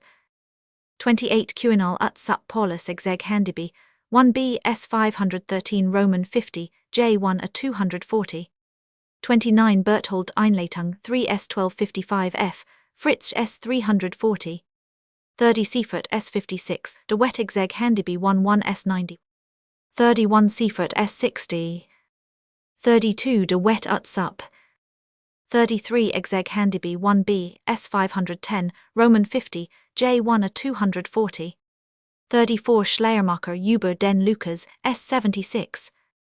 35 Gratz com z Math 1 S 470. 36 Augustin Roman 100 Faust Manish Roman 17. 37 EI Roman 1. 38 Plutarch de Gloria Athenians at the beginning. 39 Schulz über das Abendmahl S 308. 40 Kamp de Wettig zeg Handiby 12 p 134. 41 Utsup p 77. 42 de Wettig zeg Handiby I 1 p 93. 43 Paulus exeg Handiby 3 s 48 Cunal, in Luke p 632. 44 Schleiermacher über den Lukas s 85. 45 Schleiermacher über den Lukas s 85. 46 Utsup s 88. 47 Ep Barnab 8, and the Gospel of the Ebionites ap Epiphanius hr Roman 30. 48 Schleiermacher Utsup s 87. 49 If John Roman 1 mean the same as Math Roman 9, that is the place where they were resident, there exists a contradiction on this point between John and the synoptists. 50 Kamp Fritz in Matt p 358. 51 Kamp Lightfoot in Locke. 52 Kamp Sonnier über die Quellen des Marcus s 55f. 53 Kamp de Wet in Locke. 54 Paulus exeg Handiby 1b s 556. 55 This is probably a mere inference of Mark, because Jesus excluded the multitude, and forbade the publication of the event the evangelist saw in it, one of those secret scenes to which Jesus was accustomed to admit only the 3 favored apostles. 56 In the ancient church, it was thought that Jesus had communicated to these 3 individuals the to be mysteriously transmitted Roman 504, in Gisela K. G1 S 234. 57 Even Paulus Roman 50J1, a S 167f, remarks that the 4th evangelist seems to have had a design in noticing this circumstance. 58 This has not escaped the acumen of Dr. Paulus, in a review of the 1st volume of the 2nd ed. of Lux Kam zum Johans, in LTBL zur Alg Kirchensei, on February 1834, no 18 S 137. He says the Gospel of John has only preserved the less advantageous circumstances connected with Peter, excepting Romans 6 such as place him in marked subordination to John. Here the passages above considered are cited. An adherent of Peter can hardly have had a hand in the Gospel of John. We may add that it seems to have proceeded from an antagonist of Peter, for it is probable that he had such of the school of John as well as of Paul. 59 Vid Luck Kam zum Jo 2 S 708. 60 Paulus in his review of Bretschneider's Probabilion in the Heidelberger, Jahrbuchern 1821 no 9, S 138. 61 Luck Utsup S 664. 62 Bretschneider Probabilia p. 111 f. 63 Kamp Paulus Utsup S 137. 64 Thus most of the expositors Fritsch Math, S 359 Weiner Realurterb, 1 S 163, F. Kamp de Wet exeg Handiby, 1 S 98. 65 Joseph Bell Judd Roman 4 Roman 3. 66 Kamp Kredner Einleitung, 1 S 64 de Wet exeg Handiby, 1 S 98 F. 67 de Wet Utsup. 68 Über den Lukas S 88 F. 69 Schulz über das Abendmahl S 307, Schneckenberger über den Ursprung S 13 F. 70 Tuff Hares F Roman 19 Roman 100 Roman 3, Clem Home Roman 18 Recognit Clement Roman 2, Epiphan HR Roman 1. 71 Schneckenberger Utsup Gisela über Entstehung der Schriftel Evangelion S 127 F. 72 Lightfoot p. 786. 73 de Wet exegit Handiby, 1 S 99, F 12, S 61 13, S 220 Thale zur Biager J 24. For the contrary opinion see Neander Roman 50 J CHR, S 498 F. Chapter Roman 6 The Discourses of Jesus in the 3 First Gospels. The Sermon on the Mount. In reviewing the public life of Jesus, we may separate from the events those discourses which were not merely incidental, but which stand independent and entire. This distinction, however, is not precise, for many discourses, owing to the occurrences that suggested them, may be classed as events, and many events from the explanations annexed to them seem to range themselves with the discourses of Jesus given in the synoptical Gospels, and those attributed to him in the 4th, differ widely both in form and matter. Having only a few isolated sentences in common, they must therefore be subjected to a separate examination. Again, there is a dissimilitude between the three first evangelists. Matthew affects long discourses, and collects into one mass a number of sayings which in Luke are distributed among various places and occasions. Each of these two evangelists has also some discourses peculiar to himself.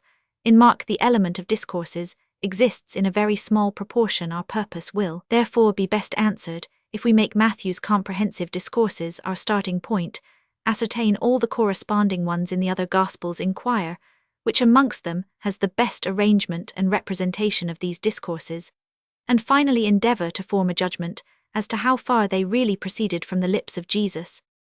The first long discourse in Matthew is that known as the Sermon on the Mount, Romans 5, Romans 7, the evangelist having recorded the return of Jesus after his baptism into Galilee, and the calling of the fishermen informs us that Jesus went through all Galilee teaching and healing, that great multitudes followed him from all parts of Palestine, and that for their instruction he ascended a mountain, and delivered the sermon in question. Romans 4 ff. We seek in vain for its parallel in Mark, but Luke Romans 649 gives a discourse which has the same introduction and conclusion, and presents in its whole tenor the most striking similarity with that of Matthew. Moreover, in both cases Jesus, at the termination of his discourse, goes to Capernaum and heals the centurion's servant. It is true that Luke gives a later insertion to the discourse, for previous to it he narrates many journeyings and cures of Jesus, which Matthew places after it, and, while the latter represents Jesus as ascending a mountain, and being seated there during delivery of his discourse, Luke says almost in contradiction to him that Jesus came down,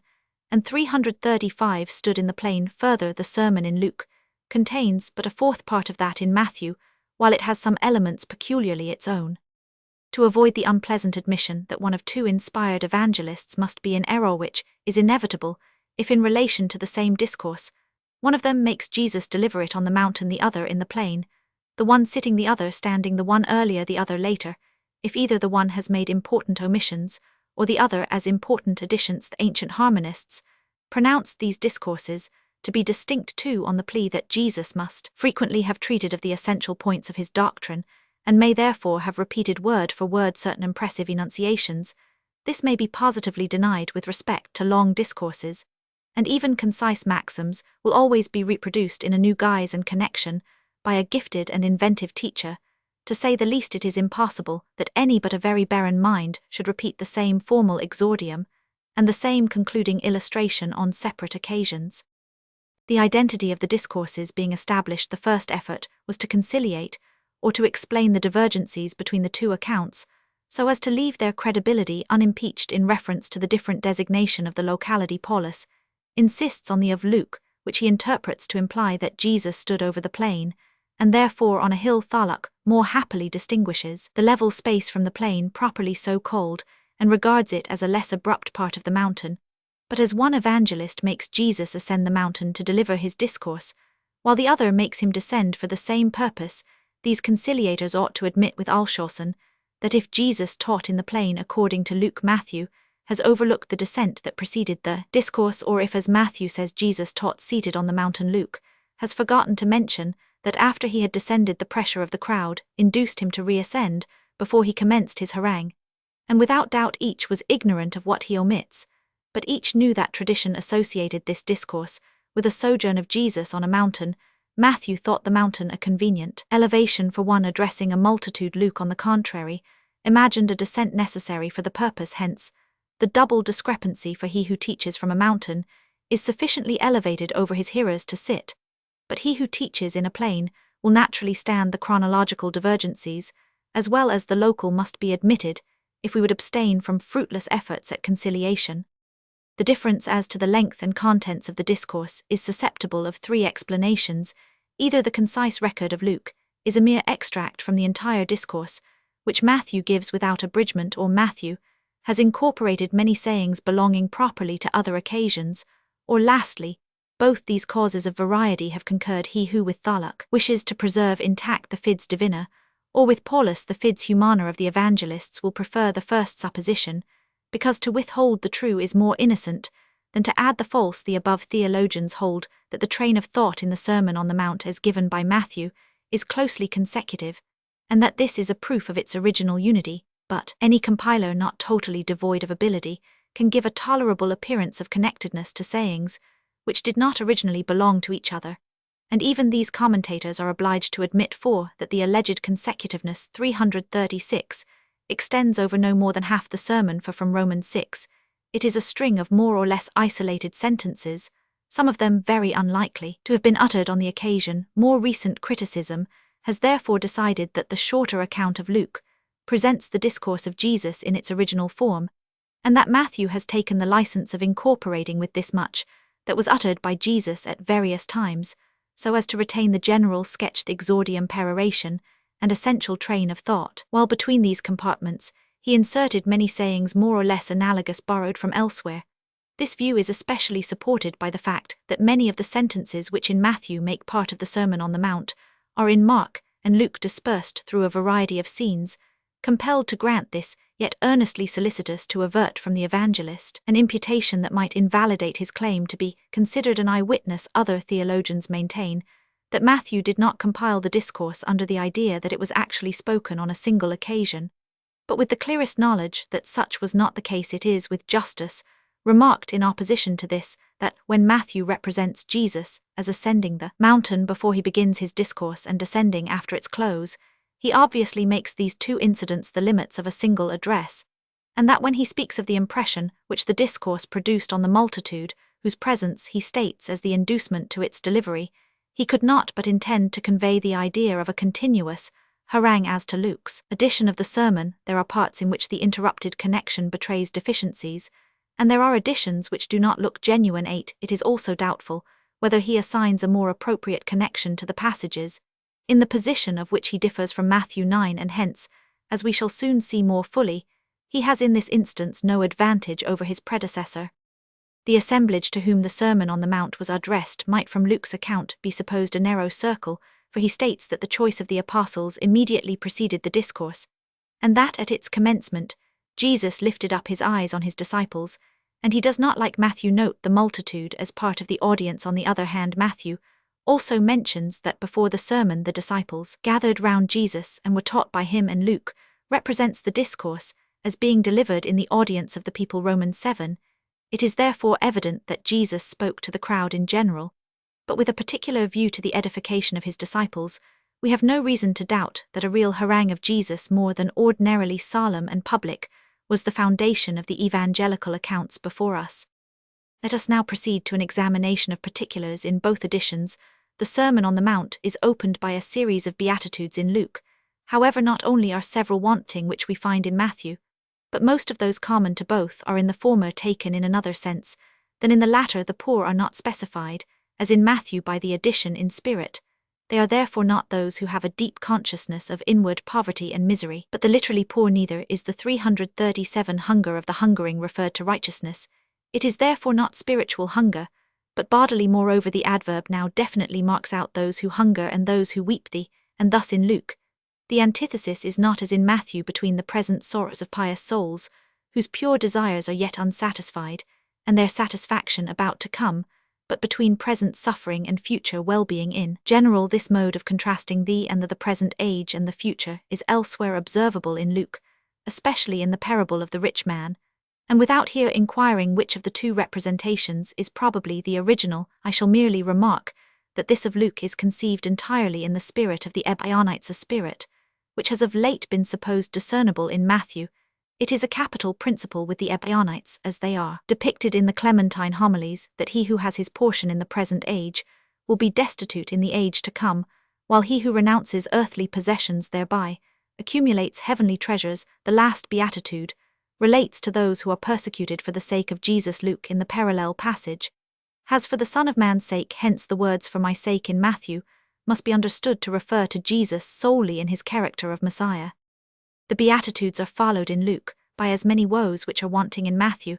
In these the opposition established by the Ebionites between this world and the other is yet more strongly marked, for woe is denounced on the rich, the full, and the joyous simply as such, and they are threatened with the evils corresponding to their present advantages under the new order of things to be introduced by the Messiah, a view that reminds us of the epistle of James. Romans 5 ff.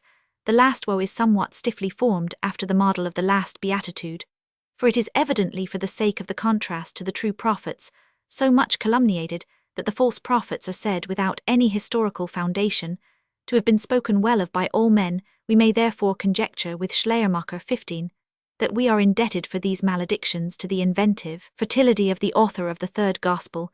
He added this supplement to the Beatitudes less, because, as Schleiermacher supposes, he perceived a chasm which he knew not how to fill than because he judged it consistent with the character of the Messiah, that, like Moses of old, he should couple curses with blessings. The Sermon on the Mount is regarded as the counterpart of the law delivered on Mount Sinai, but the introduction, especially in Luke, reminds us more of a passage in Deuteronomy, in which Moses commands that on the entrance of the Israelitish people into the promised land, one half of them shall take their stand on Mount Gerizim, and pronounce a manifold blessing on the observers of the law, the other half on Mount Ebal, whence they were to fulminate as manifold a curse on its transgressors. We read in Josh Roman 8 ff. That this injunction was fulfilled.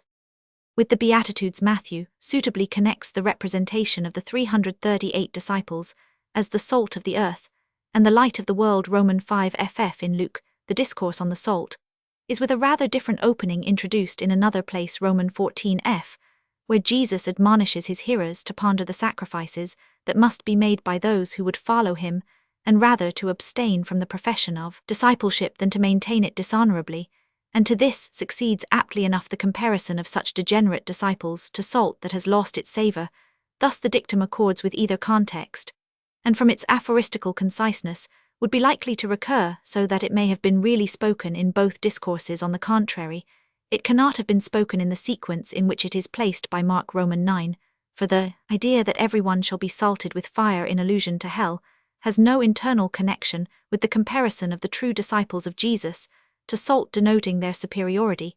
The connection is merely external, resulting from the verbal affinity of, and it is the connection of the dictionary, the altered sequel, which Mark gives to the apothegm, have salt in yourselves, and be at peace with one another, might certainly be united to it without incongruity, but it would accord equally well with quite a different train of thought. The apothegm on the light, which is not to be hidden, as the salt is not to be without savour, is also wanting in the Sermon on the Mount, as given by Luke, who, however omitting the special application to the disciples, has substantially the same doctrine in two different places. We find it first, Roman 8, immediately after the interpretation of the parable of the sower, where it also occurs in Mark. Roman 4. It must be admitted that there is no incoherence in associating the shining of the light with the fructification of the seed. Still, a judicious teacher will pause on the interpretation of a parable, and will not disturb its effect by a hasty transition to new images. At any rate, there is no intrinsic connection between the shining of the inward light and the declaration appended to it by Luke that all secrets shall be made manifest. We have here a case which is of frequent recurrence with this evangelist, that namely of a variety of isolated sayings being thrown confusedly together between two independent discourses or narratives, thus between the parable of the sower and the narrative of the visit paid to Jesus by his mother and brethren. The apothegm on the light is inserted on account of its internal analogy with the parable, then because in this apothegm there occurs the opposition between concealment and manifestation, it suggested to the writer the otherwise heterogeneous discourse on the revelation of all secrets, whereupon is added quite irrelevantly to the context, but with some relation to the parable, the declaration whosoever hath to him shall be given in the second passage on the manifestation of the light. Roman 11. The subject has absolutely no connection, unless we interpolate 1:18 with that of the context, which turns on the condemnation of the contemporaries of Jesus by the Ninevites. The fact is that here again, between the discourses against the demand for signs and those at the Pharisees' dinner, we have a chasm filled up with disjointed fragments of harangues. At Roman 5 ff follows the transition to the main subject of the sermon, the assurance of Jesus that he came not to destroy the law and the prophets, but to fulfill, etc. Now, as Jesus herein plainly presupposes that he is himself the Messiah, to whom was ascribed authority to abolish a part of the law, this declaration cannot properly belong to a period in which, if Matt. Roman 16 ff be rightly placed, he had not yet declared himself to be the Messiah. Luke 339 Roman 16 inserts this declaration together with the apparently contradictory one that the law and the prophets were in force until the coming of John. These are two propositions that we cannot suppose to have been uttered consecutively, and the secret of their conjunction in Luke's Gospel lies in the word law, which happens to occur in both. It is to be observed that between the parable of the steward and that of the rich man, we have another of those pauses in which Luke is fond of introducing his fragments. So little it appears from Romans 5, is it the design of Jesus to inculcate a disregard of the Mosaic law, that he requires a far stricter observance of its precepts than the scribes and Pharisees, and he makes the latter appear in contrast to himself, as the underminers of the law. Then follows a series of Mosaic commandments on which Jesus comments, so as to show that he penetrates into the spirit of the law, instead of cleaving to the mere letter, and especially discerns the worthlessness of the rabbinical glosses. 48 This section, in the order and completeness in which we find it in Matthew, is wanting in Luke's Sermon on the Mount, a decisive proof that the latter has deficiencies, for not only does this chapter contain the fundamental thought of the discourse, as given by Matthew, but the desultory sayings which Luke gives concerning the love of enemies, mercifulness, and beneficence only acquire a definite purpose and point of union in the contrast between the spiritual interpretation of the law given by Jesus and the carnal one given by the doctors of the time. The words too with which Luke makes Jesus proceed after the last woe, "But I say unto you," and those at Romans 5, "And he spake a parable unto them," have been correctly pointed out as indicative of chasms.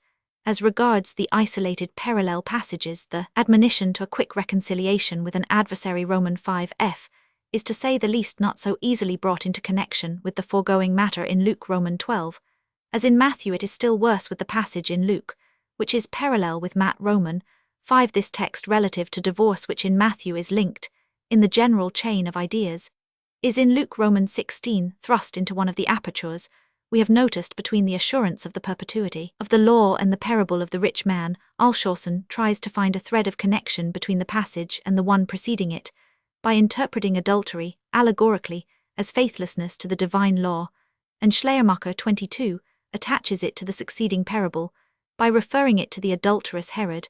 But such interpretations are altogether visionary. Probably tradition had apprised the evangelist that Jesus, after the foregoing declaration as to the perpetuity of the Mosaic law, had enunciated his severe principle on the subject of divorce, and hence he gave it this position, not knowing more of its original connection. In Romans 19, we find a reiteration of this principle on an occasion very likely to call it forth. The exhortations to patience and submissiveness form, in Matthew, the spiritual interpretation of the old rule, an eye for an eye, etc., and are therefore a following out of the previous train of thought in Luke. Romans 6, they are introduced with much less precision by the command concerning love to enemies, which command is also decidedly better given in Matthew, as the rectification of the precept, "Thou shalt love thy neighbor and hate thine enemy." 43 ff. Again, the observation that to love friends is nothing more than bad men can do is in Matthew made in order to controvert the traditional perversion of the Mosaic injunction to love one's neighbor into a 340 permission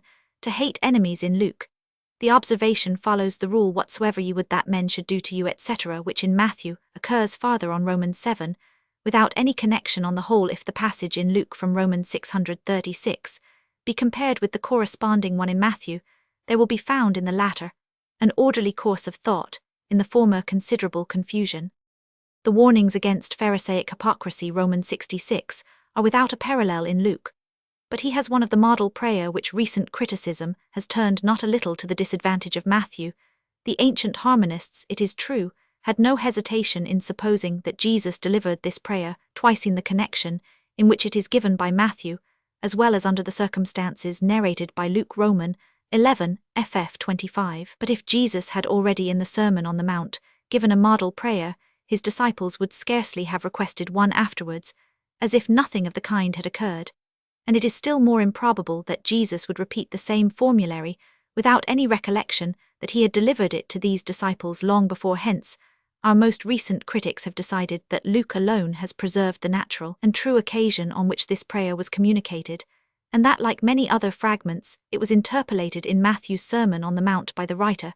But the vaunted naturalness of Luke's representation for one cannot discover apart from the improbability, admitted even by the above critics, that the disciples of Jesus should have remained without any direction to pray until the last journey in which Luke places the scene. It is anything but natural that Jesus should abstain from giving his disciples the exemplar which was in his mind, until they sought for it, and that then he should forthwith fall into prayer. He had doubtless often prayed in their circle from the commencement of their intercourse, and if so their request was superfluous, and must, as in John Roman 14, have produced only an admonition to recollect what they had long seen and heard in his society. The account of Luke seems to have been framed on mere conjecture. It was known that the above prayer proceeded from Jesus, and the further question as to the motive for its communication received the gratuitous answer without doubt. His disciples had asked him for such an exemplar, without therefore maintaining that Matthew has preserved to us the connection which this prayer was originally uttered by Jesus. We are not the less in doubt whether it has a more accurate position in Luke. With regard to the elements of the prayer, it is impossible to deny what Wettstein says tota hc oratio ex formulis Hebrorum consonata est 28. But Fritzsche's observation is also just that desires of so general a nature might be uttered in the prayers of various persons, even in similar phraseology without any other cause than the broad uniformity of human feeling. We may add that the selection and allocation of the petitions in the prayer are entirely original, and bear the impress of that religious consciousness which Jesus possessed and sought to impart to his followers. Matthew inserts, after the conclusion of the prayer, two propositions, which are properly the corollary of the third petition, but which seem inaptly placed not only because they are severed by the concluding petition from the passage to which they have reference, but because they have no point of coincidence. 341, with the succeeding censures and admonitions, which turn on the hypocrisy of the Pharisaic fasts. Mark, however, has still more infelicitously appended these propositions to the discourse of Jesus on the efficacy of believing prayer. Roman 11:31. At Roman 6, the thread of strict connection is broken according to the admission of Paulus, and so far all expositors are bound to agree with him, but his position that notwithstanding the admitted lack of coherence in the succeeding collection of sentences, Jesus spoke them consecutively, is not equally tenable. On the contrary, our more recent critics have all the probabilities on their side when they suppose that in this latter half of the Sermon on the Mount Matthew has incorporated a variety of sayings uttered by Jesus on different occasions. First stands the apothegm on earthly and heavenly treasures 19:21, which Luke with more apparent correctness inserts in a discourse of Jesus, the entire drift of which is to warn his adherents against earthly cares. Roman 12, F. It is otherwise with the next sentence on the eye being the light of the body. Luke annexes this to the apothegm already mentioned on the light that is to be exhibited now, as the light placed on a candlestick denotes something quite distinct from what is intended by the comparison of the eye to a light. The only reason for combining the two apothegms lies in the bare word, a rule of association, which belongs properly to the dictionary, and which beyond it is worse than none. Then follows, also without any apparent connection, the apothegm on the two masters appended by Luke to the parable of the steward, with which it happens to have the word mammon in common. Next comes in Matthew Roman 530, for a dissuasion from earthly solicitude on the ground that natural objects flourish and are sustained without anxiety on their part. In Luke, this doctrine is consistently united with the parable found only in the third gospel of the man who, in the midst of amassing earthly treasures, is summoned away by death. Roman 12 ff 32, the warning not to be blind to our own faults while we are sharp-sighted and severe towards those of others. Roman 75, would, if we rejected the passage from Roman 5 of chap. Roman 6 to the end, form a suitable continuation to the previous admonition against Pharisaic sanctimoniousness, Roman 618, and might therefore have belonged to the original body of the discourse. This is the more probable because Luke has the same warning in his Sermon on the Mount 37 f 41 f, where it happens to assort very well with the preceding exhortation to mercifulness.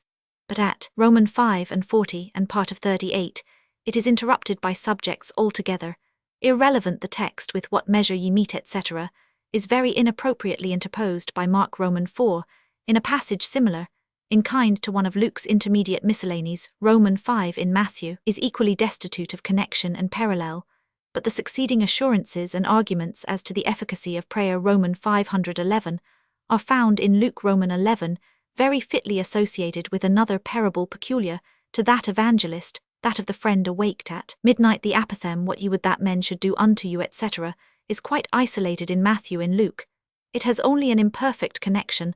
The following passage, Roman 5 f, on the straight gate, is introduced in Luke. Roman 13, by the question addressed to Jesus, are there few that be saved, which seems likely enough to have been conceived by 342 one who knew that Jesus had uttered such a saying as the above, but was at a loss for an occasion that might prompt the idea. Moreover, the image is far less completely carried out in Luke than in Matthew, and is blended with parabolical elements, the apothegm on the tree being known by its fruits Roman 520, appears in Luke Roman 6 ff, and even in Matthew farther on Roman 12 ff, to have a general application, but in Matthew's Sermon on the Mount, it has a special relation to the false prophets. In Luke it is in the last degree misplaced the denunciation of those who say to Jesus, Lord, Lord, but who on account of their evil deeds will be rejected by him at the day of judgment.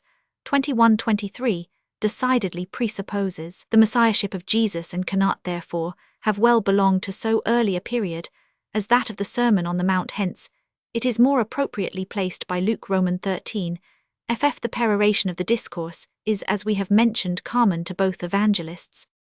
The foregoing comparison shows us that the discourses of Jesus, like fragments of granite, could not be dissolved by the flood of oral tradition, but they were not seldom torn from their natural connection, floated away from their original situation, and deposited in places to which they did not properly belong. Relative to this effect, there is this distinction between the three first evangelists. Matthew, like an able compiler, though far from being sufficiently informed to give each relic in its original connection, has yet for the most part succeeded in judiciously associating analogous materials, while the two other evangelists have left many small fragments just where chance threw them in the intervals between longer discourses. Luke has labored in some instances to combine these fragments artificially, but he could not thus compensate for the absence of natural connection.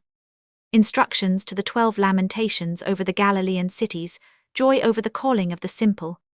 The first Gospel, Roman 10, reports another long discourse, as having been delivered by Jesus on the occasion of his sending out the 12 to preach the kingdom of heaven. Part of this discourse is peculiar to the first Gospel. That portion of it which is common to the two other synoptists is only partially assigned by them to the same occasion, Luke introducing its substance in connection with the mission of the 70 Roman 10 ff, and in a subsequent conversation with the disciples Roman 12 ff.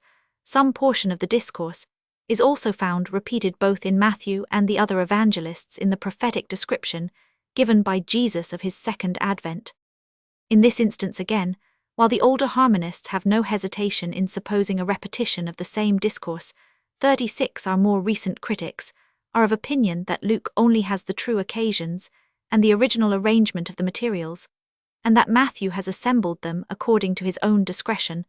Those expositors who are apologetically inclined maintain that Matthew was not only conscious of here associating sayings uttered at various times but presumed that this would be obvious to his readers. On the other hand, it is justly observed that the manner in which the discourse is 343, introduced by the words, "These 12 Jesus sent forth, and commanded them," Roman 5, and closed by the words, "When Jesus made an end of commanding his 12 disciples," etc., Roman 11, proves clearly enough that it was the intention of the evangelist to give his compilation the character of a continuous harangue. Much that is peculiar to Matthew in this discourse appears to be merely an amplification on thoughts which are also found in the corresponding passages of the two other synoptists, but there are two particulars in the opening of the instructions, as detailed by the former, which differ specifically from anything presented by his fellow evangelists. These are the limitation of the agency of the disciples to the Jews Roman 5:6, and the commission associated with that to announce the kingdom of heaven and heal the sick, of which Luke also speaks Roman 9, to raise the dead, a surprising commission, since we know of no instances previous to the departure of Jesus in which the apostles raised the dead, and to suppose such when they are not narrated after the example of Alshausen is an expedient to which few will be inclined. All that the synoptists have strictly in common in the instructions to the 12 are the rules for their external conduct, how they were to journey, and how to behave under a variety of circumstances. Matt Roman 511, 14 Mark Roman 611, Luke Roman 95. Here, however, we find a discrepancy. According to Matthew and Luke, Jesus forbids the disciples to take with them not only gold, a scrip, and the like, but even shoes and a staff. According to Mark, on the contrary, he merely forbids their taking more than a staff and sandals, and this discrepancy is most easily accounted for by the admission that tradition only preserved a reminiscence of Jesus, having signified the simplicity of the apostolic equipment by the mention of the staff and shoes, and that hence one of the evangelists understood that Jesus had interdicted all travelling requisites, except these; the other that these also were included in his prohibition. It was consistent with Mark's love of the picturesque to imagine a wandering apostle, furnished with a staff, and therefore to give the preference to the former view. It is on the occasion of the mission of the 70 that Luke Roman 10 puts into the mouth of Jesus the words which Matthew gives Roman 9f as the motive for sending forth the 12, namely, the apothem, the harvest truly is ready, but the laborers are few, also the declaration that the laborer is worthy of his hire Roman 5 comp, Matt Roman 10 the discourse on the apostolic salutation, and its effect Matt Roman 5f Luke Roman 5f, the denunciation of those who should reject the apostles and their message Matt Roman 5 Luke Roman 5, and finally the words, Behold I send you forth as lambs etc. Matt Roman 5 Luke Roman 5, the sequence of these propositions is about equally natural in both cases. Their completeness is alternately greater in the one than in the other, but Matthew's additions generally turn on essentials as in Roman 5, those of Luke on externals as in Roman 5:8, and in Roman 5, where there is the singular injunction to salute no man by the way which might appear an unhistorical exaggeration of the urgency of the apostolic errand. Did we not know that the Jewish greetings of that period were not little ceremonious? Seifert observes that the instructions which Jesus gave according to Matthew to the 12 according to Luke to the 70 might, so far as their tenor is concerned, have been imparted with equal fitness on either 344 occasion, but I doubt this, for it seems to me improbable that Jesus should, as Luke states, dismiss his more confidential disciples with scanty rules for their outward conduct, and that to the 70 he should make communications of much greater moment, and pathos the above critic at length decides in favor of Luke, whose narrative appears to him more precise, because it distinguishes the 70 from the 12. We have already discussed this point, and have found that a comparison is rather to the advantage of Matthew, the blessing pronounced on him, who should give even a cup of cold water to the disciples of Jesus. Roman 5 is at least more judiciously inserted by Matthew as the conclusion of the discourse of instructions than in the endless confusion of the latter part of Mark Roman 9 Roman 5, where if and whosoever seem to form the only tie between the successive propositions. The case is otherwise when we regard those portions of the discourse which Luke places in his 12th chapter, and even later, and which in Matthew are distinguishable as a second part of the same discourse. Such are the directions to the apostles as to their conduct before tribunals. Matt Roman 10, f Luke Roman 12, the exhortation not to fear those who can only kill the body. Matt Roman 5 Luke Roman 5 f, the warning against the denial of Jesus. Matt Roman 5 f Luke Roman 5 f, the discourse on the general disunion of which he would be the cause. Matt Roman 5 ff Luke Roman 5 ff, a passage to which Matthew, prompted apparently by the enumeration of the members of a family, attaches the declaration of Jesus that these are not to be valued above him, that his cross must be taken etc., which he partly repeats on a subsequent occasion, and in a more suitable connection Romans 16 f further predictions, which recur in the discourse on the Mount of Olives relative to the universal persecution of the disciples of Jesus. Roman 5 f 22 comp Roman 24 13, the saying which Luke inserts in the Sermon on the Mount Roman 6, and which also appears in John Roman 15, that the disciple has no claim to a better lot than his master. Roman 5 f. Lastly, the direction which is peculiar to the discourse in Matthew to flee from one city to another, the accompanying consolation. Roman 5, these commands and exhortations have been justly pronounced by critics 42 to be unsuitable to the first mission of the 12, which, like the alleged mission of the 70, had no other than happy results. Luke Roman 9 Roman 10, they presuppose the troublous circumstances which supervened after the death of Jesus, or perhaps in the latter period of his life, according to this Luke, is more correct than Matthew in assigning these discourses to the last journey of Jesus 43, unless indeed such descriptions of the subsequent fate of the apostles and other adherents of Jesus were produced ex eventu after his death, and put into his mouth in the form of prophecies, a conjecture which is strongly suggested by the words he who taketh not up his cross, etc. Roman 544. The next long discourse of Jesus in Matthew chap Roman 11 we have already considered so far as it relates to the Baptist. From Roman 524, there follow complaints and threatenings against the Galilean cities, in which most of his mighty works were done, and which nevertheless believed not. Our modern critics are perhaps right in their opinion that these apostrophes are less suitable to the period of his Galilean ministry, in which Matt places 345 them, than to that in which they are introduced by Luke Roman 10 ff, namely, when Jesus had left Galilee, and was on his way to Judea and Jerusalem with a view to his final experiment. But a consideration of the immediate context seems to reverse the probability in Matthew, the description of the ungracious reception, which Jesus and John had alike met with, leads, very naturally, to the accusations against those places which had been the chief theatres of the ministry of the former.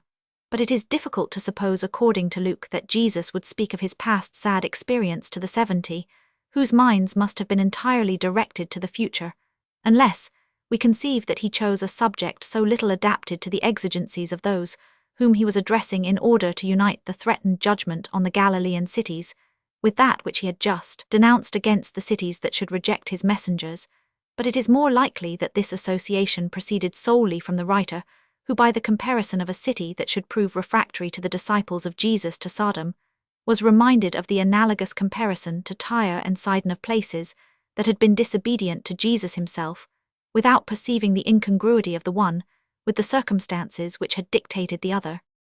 The joy expressed by Jesus, Romans 527, on account of the insight afforded to babes, is but loosely attached by Matthew to the preceding maledictions, as it supposes a change in the mental frame of Jesus, induced by pleasing circumstances. Luke Romans 10:21, ff. would have all the probabilities on his side in making the return of the 70, with satisfactory tidings, the cause of the above expression, were it not that the appointment of the 70, and consequently their return, are altogether problematical. Besides, it is possible to refer the passage in question to the return of the 12 from their mission. Matthew connects with this rejoicing of Jesus his invitation to the weary and heavy-laden, Romans 530. This is wanting in Luke, who instead makes Jesus turn to his disciples privately, and pronounce them blessed in being privileged to see and hear things which many prophets and kings yearned after in vain. 23f. An observation which does not so specifically agree with the preceding train of thought as the context assigned to it by Matthew, and which is moreover inserted by the latter evangelist in a connection, Romans 13f, that may be advantageously confronted with that of Luke. The parables is. According to Matthew chap Romans 13, Jesus delivered 7 parables, all relating to the modern criticism, however has doubted whether Jesus really uttered so many of these symbolical discourses on one occasion. The parable, it has been observed, is a kind of problem to be solved by the reflection of the hearer. Hence, after every parable a pause is requisite, if it be the object of the teacher to convey real instruction and not to distract by a multiplicity of ill-understood images. It will at least be admitted with Neander that parables on the same or closely related subjects can only be spoken consecutively when under manifold forms, and from 346 various points of view, they lead to the same result. Among the 7 parables in question, those of the mustard seed and the leaven have a common fundamental idea, differently shadowed forth gradual growth and ultimate prevalence of the kingdom of God. Those of the net and the tares represent the mingling of the good with the bad in the kingdom of God. Those of the treasure and the pearl inculcate the inestimable and all-indemnifying value of the kingdom of God, and the parable of the sower depicts the unequal susceptibility of men to the preaching of the kingdom of God. Thus there are no less than 4 separate fundamental ideas involved in this collection of parables, ideas which are indeed connected by their general relation to the kingdom of God, but which present this object under aspects so widely different that for their thorough comprehension, a pause after each was indispensable. Hence it has been concluded, Jesus would not merit the praise of being a judicious teacher, if, as Matthew represents, he had spoken all the above parables in rapid succession. If we suppose in this instance again an assemblage of discourses similar in kind, but delivered on different occasions, we are anew led to the discussion as to whether Matthew was aware of the latter circumstance, or whether he believed that he was recording a continuous harangue, the introductory form, and he spake many things to them in parables, Romans 5, and the concluding one when Jesus had finished these parables, Romans 5, seemed to be a clear proof that he did not present the intermediate matter as a compilation mark. Indeed, narrates Romans 4, that at the close of the first parable, the disciples, being again in private with Jesus, asked him for its interpretation, and hence it has been contended 51 that there was an interruption of the discourse at this point. But this cannot serve to explain the account of Matthew, for he represents the request of the disciples as being preferred on the spot, without any previous retirement from the crowd, thus proving that he did not suppose such an interruption. The concluding form, which Matthew inserts after the 4th parable, Romans 5f, might with better reason be adduced as intimating an interruption, for he there comprises all the foregoing parables in one address by the words, "All these things spake Jesus in parables," etc., and makes the pause still more complete by the application of an Old Testament prophecy. Moreover, Jesus, is here said 36 to change his locality, to dismiss the multitude, to whom he had hitherto been speaking on the shore of the Galilean Sea, and enter the house where he gives 3 new parables in addition to the interpretation which his disciples had solicited of the second, but that the delivery of the last 3 parables was separated from that of the preceding ones by a change of place, and consequently by a short interval of time, very little alters the state of the case, for it is highly improbable that Jesus would without intermission tax the memory of the populace, whose minds it was so easy to overburthen, with 4 parables, 2 of which were highly significant, and that he should forthwith overwhelm his disciples, whose power of comprehension he had been obliged to aid in the application of the first 2 parables, with 3 new ones, instead of ascertaining if they were capable of independently expounding the 3rd and 4th further.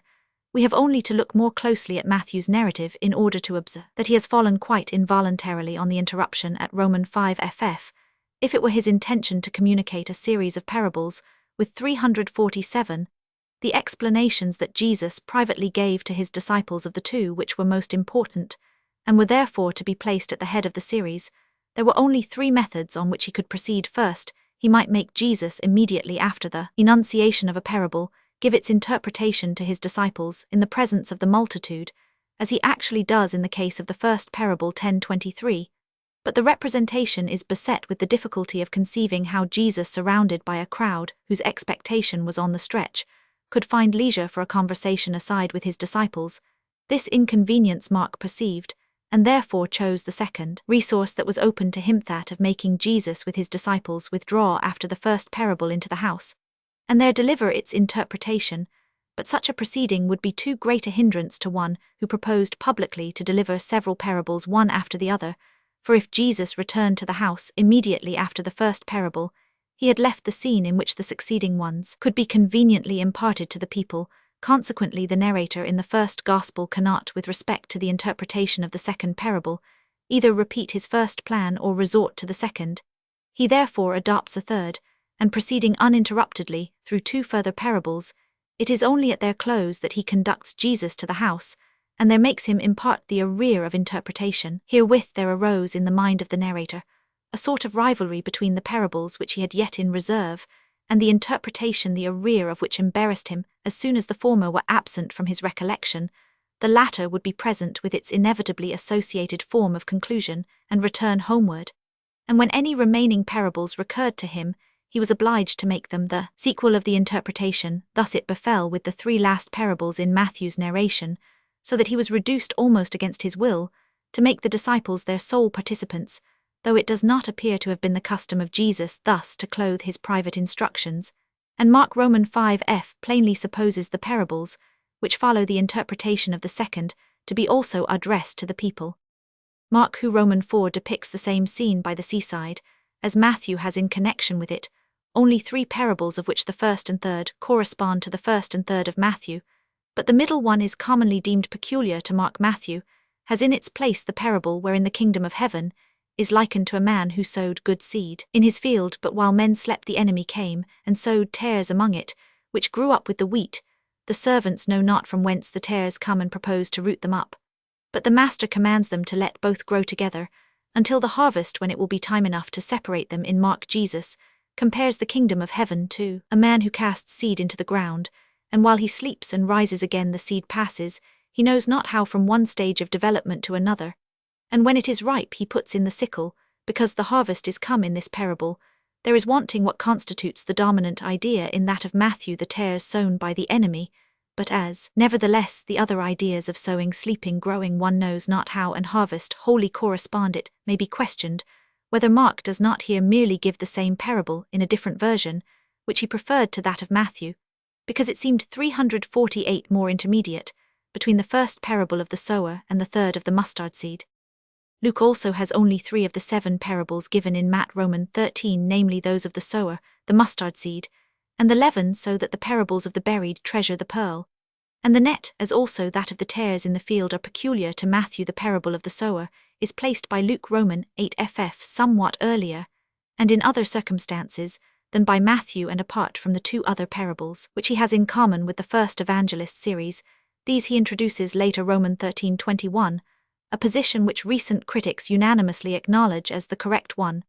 But this decision is one of the most remarkable to which the criticism of the present age has been led by its partiality to look for. If we examine the vaunted connectedness of this evangelist's passages, we find that Jesus, having healed a bowed down by a spirit of infirmity, silences the punctilious ruler of the synagogue by the argument about the ox and ass, after which it is added Romans 5. And when he had said these things, all his adversaries were ashamed, and all the people rejoiced for all the glorious things that were done by him. Surely so complete, and marked a form of conclusion, is intended to wind up the previous narrative, and one cannot conceive that the sequel went forward in the same scene. On the contrary, the phrases "then said he" and "again he said," by which the parables are connected, indicate that the writer had no longer any knowledge of the occasion on which Jesus uttered them, and hence inserted them at random in this indeterminate manner, far less judiciously than Matthew, who at least was careful to associate them with analogous materials. We proceed to notice the other evangelical parables, 57, and first among them those which are peculiar to one evangelist. We come foremost in Matthew to the parable of the servant Romans 18 ff, who, although his Lord had forgiven him a debt of 10,000 talents, had no mercy on his fellow servant, who owed him 100, tolerably well introduced by an exhortation to placability Romans 5, and the question of Peter, "How oft shall my brother sin against me, and I forgive him?" likewise peculiar to Matthew, is the parable of the labourers in the vineyard Romans 20 ff, which suitably enough forms a counterpoise to the foregoing promise of a rich recompense to the disciples of the sentences, which Matthew appends to this parable Romans 5, "the first so the last shall be first," and the first last, by which he had also prefaced it Romans 19, is the only one with which it has any internal connection. The other, "for many are called, but few chosen," rather gives the moral of the parable of the royal feast, and the wedding garment, in connection with which Matthew actually repeats it Romans 22. It was well adapted, however, even torn from this connection, to circulate as an independent apothegm, and as it appeared fitting to the evangelist to annex one or more short sentences to the end of a parable, he might be induced by some superficial similarity to the one already given to place them in companionship. Farther, the parable of the two sons sent into the vineyard is also peculiar to Matthew Romans 21 ff, and is not ill-placed in connection with the foregoing questions and retorts between Jesus and the Pharisees. Its anti-Pharisaic significance is also well brought out by the sequel 31 f.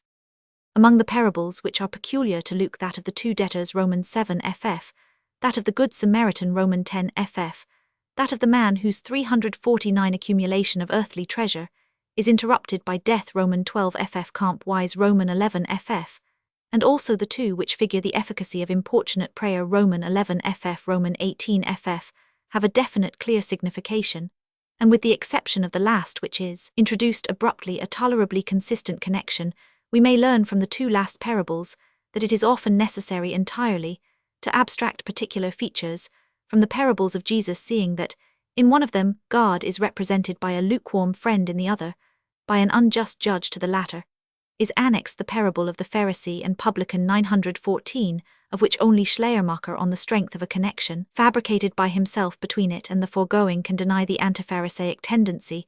The parables of the lost sheep, the piece of silver, and the prodigal son Luke Romans 15:32 have the same direction. Matthew also has the first of these Romans 18 ff, but in a different connection which determines its import somewhat differently, and without doubt, as will presently be shown, less correctly. It is easy to imagine that these three parables were spoken in immediate succession, because the second is merely a variation of the first, and the third is an amplification and elucidation of them, both, whether according to the opinion of modern criticism, the two succeeding parables also belong with the above to one continuous discourse 59, must be determined by a closer examination of their contents, which are in themselves noteworthy. The parable of the unjust steward, notoriously the crux interpretum, is yet without any intrinsic difficulty. If we read to the end of the parable, including the moral Romans 5, we gather the simple result that the man who, without precisely using unjust means to obtain riches, is yet in the sight of God an unprofitable servant Luke Romans 17, and in the employment of the gifts entrusted to him by God, a steward of injustice, may best atone for this pervading unfaithfulness by lenity and beneficence towards his fellow men, and may by their intervention procure a place in heaven. It is true that the beneficence of the fictitious steward is a fraud, but we must abstract this particular. As in the case of two previous parables, we have to abstract the lukewarmness of the friend, and the injustice of the judge, nay, the necessity for such an abstraction, is intimated in the narrative itself, for from Romans 5, we gather that what the steward did in a worldly spirit is in the application to be understood in a more exalted sense of the children of light. Certainly, if we suppose the words he that is faithful in that which is least etc. 10:12 to have been uttered in their present connection, it appears as if the steward were set forth as a model deserving in some sense or other the praise of faithfulness. And when Romans 5, it is said that no servant can serve two masters, the intended inference seems to be that this steward had held to the rightful one. Hence we have expositions such as that of Schleiermacher, who under the master understands the Romans under the debtors, the Jewish people under the steward, the publicans who were generous to the latter at the expense of the former, thus in the most arbitrary manner transforming the master into a violent man, and justifying the steward. Alshausen carries the perversion of the parable to the extreme, for he degrades the master who by his judicial position evidently announces himself as the representative of God into the prince of this world, while he exalts the steward into the image of a man who applies the riches of this world to spiritual objects. But as in the moral Romans 5, the parable has a consistent ending, and as inaccurate association is by no means 350 unexampled in Luke, it is not admissible to concede to the following verses any influence over the interpretation of the parable, unless a close relation of idea can be made manifest. Now the fact is that the very opposite, namely, the most perplexing diversity exists. Moreover, it is not difficult to show what might have seduced Luke into a false association in the parable. There was mention of the mammon of unrighteousness. This suggested to him the saying of Jesus that he who proves faithful in the unrighteous mammon, as that which is least, may also have the true riches committed to his trust. But the word mammon having once taken possession of the writer's mind, how could he avoid recollecting the well-known aphorism of Jesus on God and mammon as two incompatible masters, and adding it Romans 5 however superfluously to the preceding texts 61, that by this addition the previous parable was placed in a thoroughly false light, gave the writer little concern perhaps, because he had not seized its real meaning, or because in the endeavour completely to disburthen his evangelical meaning, he lost all solicitude about the sequence of his passages. It ought in general to be more considered that those of our evangelists who, according to the now prevalent opinion, noted down oral traditions must in the composition of their writings have exerted their memory to an extent that would repress the activity of reflection. Consequently, the arrangement of the materials in their narratives is governed by the association of ideas, the laws of which are partly dependent on external relations, and we need not be surprised to find many passages, especially from the discourses of Jesus, ranged together for the sole cause that they happen to have in common certain striking consonant words. If from hence we glance back on the position that the parable of the unjust steward must have been spoken in connection with the foregoing one of the prodigal son, we perceive that it rests merely on a false interpretation. According to Schleiermacher, it is the defense of the publicans against the Pharisees that forms the bond, but there is no trace of publicans and Pharisees in the latter parable. According to Alshausen, the compassionate love of God represented in the foregoing parable is placed in juxtaposition with the compassionate love of man represented in the succeeding one, but simple beneficence is the sole idea on which the latter turns, and a parallel between this and the manner in which God meets the lost with pardon is equally remote from the intention of the teacher and the nature of the subject. The remark Romans 5 that the Pharisees heard all these things, and being covetous derided Jesus, does not necessarily refer to the individuals mentioned Romans 15, so as to imply that they had listened to the intermediate matter as one continuous discourse. And even if that were the case, it would only show the view of the writer with respect to the connectedness of the parables, a view which in the face of the foregoing investigation cannot possibly be binding on us. 351. We have already discussed the passage from Romans 5 to 18. It consists of disconnected sayings, and to the last on adultery is annexed the parable of the rich man in a manner which, as we have already noticed, it is attempted in vain to show as a real connection. It must however be conceded to Schleiermacher that if we separate them, the alternative, namely the common application of the parable to the penal justice of God, is attended with great difficulties, for there is no indication throughout the parable of any actions on the part of the rich man and Lazarus that could, according to our notions, justify the exaltation of the one to a place in Abraham's bosom, and the condemnation of the other. To torment the guilt of the one appears to lie in his wealth, the merit of the other in his poverty. It is indeed generally supposed of the rich man that he was immoderate in his indulgence, and that he had treated Lazarus unkindly. but the latter is nowhere intimated, for the picture of the beggar lying at the door of the rich man is not intended in the light of a reproach to the latter, because he might easily have tendered his aid, and yet neglected to do so. It is designed to exhibit the contrast, not only between the earthly condition of the two parties, but between their proximity in this life and their wide separation in another, so the other particular that the beggar was eager for the crumbs that fell from the rich man's table does not imply that the rich man denied him this pittance, or that he ought to have given him more than the mere crumbs. It denotes the deep degradation of the earthly lot of Lazarus, compared with that of the rich man, in opposition to their reversed position after death, when the rich man is fain to entreat for a drop of water from the hand of Lazarus. On the supposition that the rich man had been wanting in compassion towards Lazarus, the Abraham of the parable could only reply in the following manner: Thou hadst once easy access to Lazarus, and yet thou didst not relieve him. How then canst thou expect him to traverse a long distance to give the alleviation? The sumptuous life of the rich man likewise is only depicted as a contrast to the misery of the beggar, for if he had been supposed guilty of excess, Abraham must have reminded him that he had taken too much of the good things of this life, not merely that he had received his share of them. Equally groundless is it on the other hand to suppose high moral excellencies in Lazarus, since there is no intimation of such in the description of him, which merely regards his outward condition. Either are such ascribed to him by Abraham. His sole merit is the having received evil in this life. Thus in this parable, the measure of future recompense is not the amount of good done or wickedness perpetrated, but of evil endured and fortune enjoyed. 65. And the aptest motto for this discourse is to be found in the Sermon on the Mount. According to Luke's edition, Blessed be ye poor, for yours is the kingdom of God. Woe to you that are rich, for ye have received your consolation, a passage concerning which we have already remarked that it accords fully with the Ebionite view of the world. A similar estimation of external poverty is ascribed to Jesus by the other synoptists in the narrative of the rich young man and in the aphorisms on the camel and the needles. I Matt Roman 19 ff Mark Roman 10 ff Comp Luke Roman 18 ff. Whether this estimation belonged to Jesus himself or only to the synoptical tradition concerning him, it was probably generated by the notions of the Essenes. We have hitherto considered the contents of the parable down 352 to Roman 5, from whence to the conclusion. The subject is the writings of the Old Testament as the adequate and only means of grace. In conclusion, we turn to a group of parables, among which some as relating to the death and return of Christ ought, according to our plan, to be accepted from the present review, but so far as they are connected with the rest it is necessary to include them. They are the three parables of the rebellious husbandmen in the vineyard, Matt Roman 21 ff Parable of the Talents, or Min Matt Roman 25 ff Luke Roman 19 ff, and the marriage feast Matt Roman 22 ff Luke Roman 14 ff.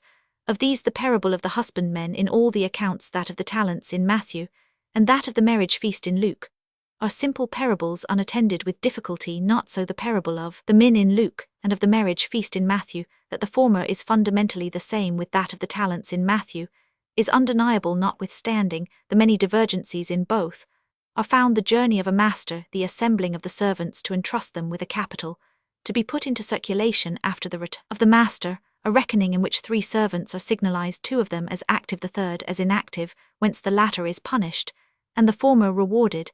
And in the enunciation of this issue, the words of the master are nearly identical in the 2 statements. The principal divergency is that besides the relation between the master who journeys into a far country and his servants in Luke, there is a second relation between the former and certain rebellious citizens, and accordingly while in Matthew the master is simply designated a man, in Luke he is styled a nobleman, and a kingdom is assigned to him, the object of his journey being to receive for himself a kingdom, an object of which there is no mention in Matthew. The subjects of this personage, it is further said, hated him, and after his departure renounced their allegiance. Hence at the return of the Lord, the rebellious citizens, as well as the slothful servant, are punished, but in their case the retribution is that of death. The faithful servants, on the other hand, are not only rewarded generally by an entrance into the joy of their Lord, but royally by the gift of a number of cities.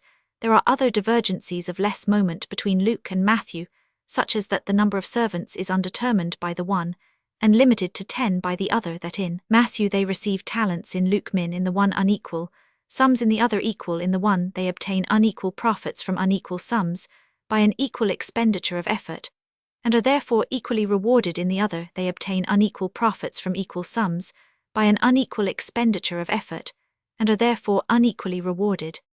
Supposing this parable to have proceeded from the lips of Jesus on two separate occasions, and that Matthew and Luke are right in their respective arrangements, he must have delivered it first in the more complex form given by Luke, and then in the simple one given by Matthew 67, since the former places it before the latter after the entrance into Jerusalem. But this would be contrary to all analogy. The first presentation of an idea is, according to the laws of thought, the most simple, with the second new relations may be perceived, the subject may be viewed under various aspects, and brought into manifold combinations. There is therefore a foundation for Schleiermacher's opinion that, contrary to the arrangement in the Gospels, Jesus first delivered the parable in the more simple form, and amplified it on a subsequent occasion, but for our particular case, this order is not less inconceivable than 353, the other the author of a composition such as a parable, especially when it exists only in his mind and on his lips, and is not yet fixed in writing, remains the perfect master of his materials, even on their second and more elaborate presentation. The form which he had previously given to them is not rigid and inflexible, but pliant, so that he can adapt the original thoughts and images to the additional ones, and thus give unity to his production. Hence, had he who gave the above parable the form which it has in Luke been its real author, he would, after having transformed the master into a king, and inserted the particulars respecting the rebellious citizens, have entrusted arms to the servants instead of money. Comp. Luke Roman 22:69, and would have made them show their fidelity rather by conflict with the rebels than by increasing their capital, or in general, would have introduced some relation between the two classes of persons in the parable, the servants and the citizens, instead of which they are totally unconnected throughout, and form two ill-cemented divisions. This shows very decisively that the parable was not enriched with these additional particulars by the imagination of its author, but that it was thus amplified by another in the process of transmission. This cannot have been effected in a legendary manner, by the gradual filling up of the original sketch, or the development of the primitive germ, for the idea of rebellious citizens could never be evolved from that of servants and talents, but must have been added from without, and therefore have previously existed as part of an independent whole. This amounts to the position that we have here an example of two originally distinct parables, the one treating of servants and talents, the other of rebellious citizens, flowing together, in consequence of their mutually possessing the images of a ruler's departure and return. The proof of our proposition must depend on our being able easily to disentangle the two parables, and this we can effect in the most satisfactory manner, for by extracting Roman 5:14-15 and 27, and slightly modifying them, we get in a rather curtailed but consistent form the parable of the rebellious citizens, and we then recognize the similarity of its tendency with that of the rebellious husbandmen in the vineyard. A similar relation subsists between the form in which the parable of the marriage feast is given by Luke Roman 14 ff, and that in which it is given by Matthew Roman 22 ff, only that in this case Luke, as in the other Matthew, has the merit of having preserved the simple original version on both sides. The particulars of the feast, the invitation, its rejection, and the consequent bidding of other guests testify the identity of the two parables.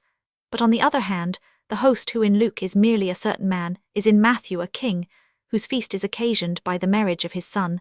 The invited guests, who in Luke excused themselves on various pleas to the messenger, only once sent out to them, in Matthew refused to come on the first invitation, and on the second more urgent one some go to their occupations, while others maltreat and kill the servants of the king, who immediately sends forth his armies to destroy those murderers, and burn up their city. Nothing of this is to be found in Luke. According to him, the host merely causes the poor and afflicted to be assembled in place of the guests. First 354, invited a particular, which Matthew also appends to his forementioned incidents. Luke closes the parable with the declaration of the host that none of the first bidden guests shall partake of his supper, but Matthew proceeds to narrate how, when the house was full, and the king had assembled his guests, one was discovered to be without a wedding garment, and was forthwith carried away into outer darkness.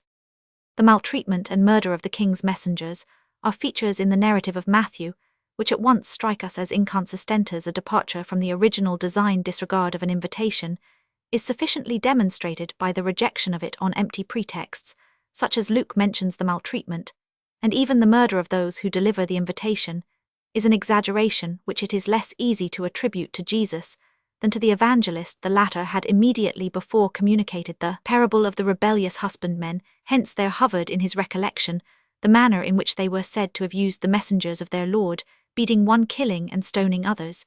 And he was thus led to incorporate similar particulars into the present parable, overlooking the circumstance that what might have been perpetrated with sufficient motive against servants who appeared with demands and authority to enforce them, had in the latter case no motive whatever, that hereupon the king, not satisfied with excluding them from the feast, sends out his armies to destroy them and burn up their city, necessarily follows from the preceding incidents, but appears like them to be the echo of a parable which presented the relation between the master and the dependents not in the milder form of a rejected invitation, but in the more severe one of an insurrection, as in the parable of the husbandmen in the vineyard, and that of the rebellious citizens, which we have above separated from the parable of the men. Yet more decidedly does the drift of the last particular in Matthew's parable, that of the wedding garment, betray that it was not originally associated with the rest, for, if the king had commanded that all both bad and good who were to be found in the highways should be bidden to the feast, he could not wonder that they had not all wedding attire. To assume that those thus suddenly summoned went home to wash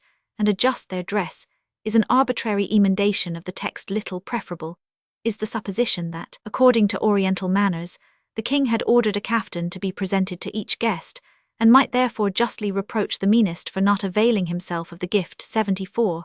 For it is not to be proved that such a custom existed at the period 75, and it is not admissible to presuppose it merely because the anger of the king appears otherwise unfounded.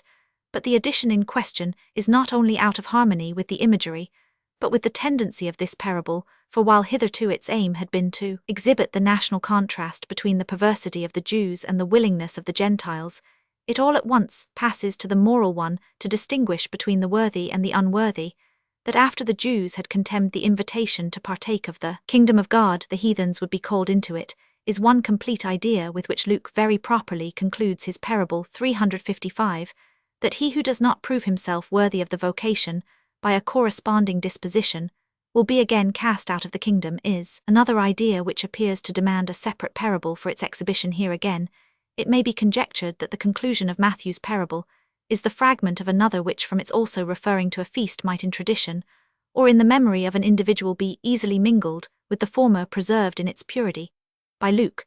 This other parable must have simply set forth that a king had invited various guests to a wedding feast, with the tacit condition that they should provide themselves with suitable dress, and that he delivered an individual who had neglected this observance to his merited punishment.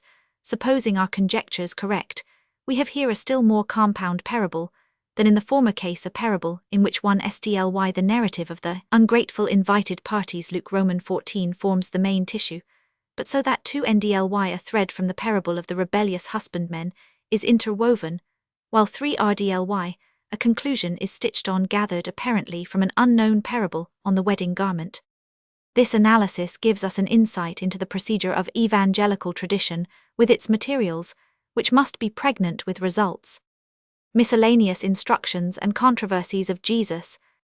As the discourses in Matthew Roman 15:20 have been already considered, we must pass on to Roman 18 ff, Mark Roman 9 ff, Luke Roman 9 ff, where various discourses are connected with the exhibition of a little child, occasioned by a contention for preeminence among the disciples, the admonition to become as a little child, and to humble oneself as a little child in Matthew, forms a perfectly suitable comment on the symbolical reproof Roman 5:4, but the connection between this and the following declaration of Jesus, that whosoever receives one such little child in his name, receives him, is not so obvious, for the child was set up to teach the disciples in what they were to imitate it, not how they were to behave towards it, and how Jesus could all at once lose sight of his original object, it is difficult to conceive, but yet more glaring is the irrelevance of the declaration in Mark and Luke, for they make it follow immediately on the exhibition of the child, so that according to this Jesus must in the very act have forgotten its object, namely, to present the child to his ambitious disciples,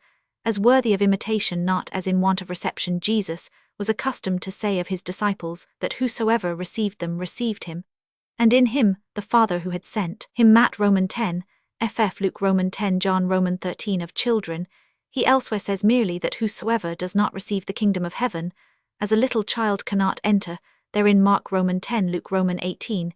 This declaration would be perfectly adapted to the occasion in question, and we may almost venture to conjecture that was the original passage, and that the actual one is the result of its confusion with Matthew Roman 10.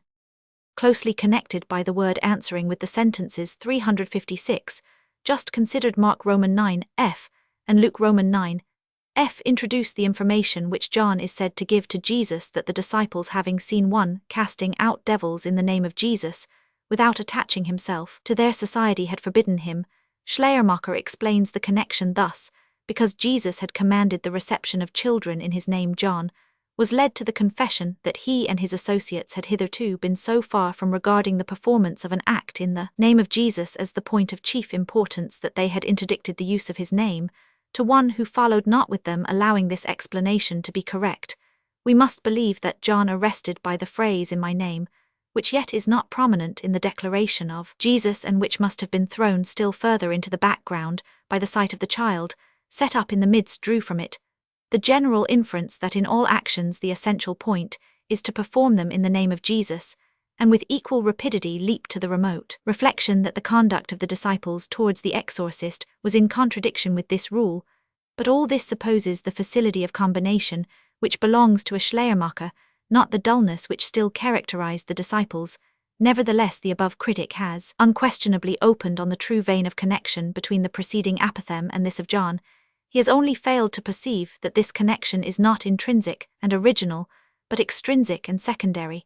It was quite beyond the reach of the disciples to apply the words "in my name" by a train of deductions to an obliquely connected case in their own experience, but according to our previous observations, nothing could be more consistent with the habit of association that characterizes the writer of the evangelical tradition in the third gospel, whence the second evangelist seems to have borrowed, than that he should be reminded by the striking phrase "in my name" in the preceding discourse of Jesus, of an anecdote containing the same expression, and should unite the two for the sake of that point of external similarity alone.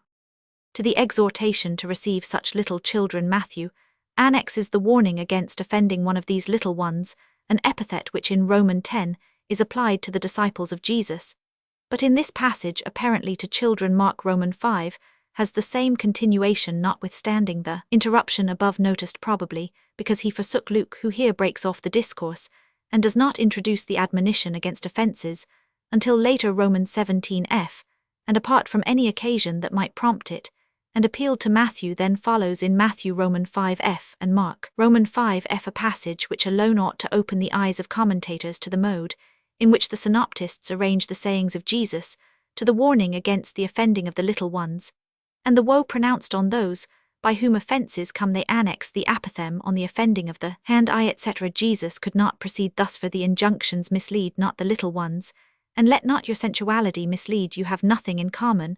But the word mislead, it is easy however to account for their association by the writer of the first gospel. The word recalled to his mind all the discourses of Jesus containing a similar expression that had come to his knowledge, and although he had previously presented the admonitions concerning 357 seduction by the members in a better connection, as part of the Sermon on the Mount, he could not resist the temptation of reproducing them here for the sake of this slight verbal affinity with the foregoing text. But at Roman 5 he resumes the thread which he had dropped at Roman 5, and adds a further discourse on the little ones. Matthew makes Jesus confirm the value of the little ones by the declaration that the Son of Man was come to seek the lost, and by the parable of the lost sheep. Roman 514. It is not however evident why Jesus should class the with the lost, and both the declaration and the parable seem to be better placed by Luke, who introduces the former in the narrative of the calling of Zacchaeus Roman 19 and the latter in a reply to the objections of the Pharisees against the amity of Jesus, with the publicans. Roman 15 ff. Matthew seems to have placed them here merely because the discourse on the little ones reminded him of that on the lost, both exemplifying the mildness and humility of Jesus.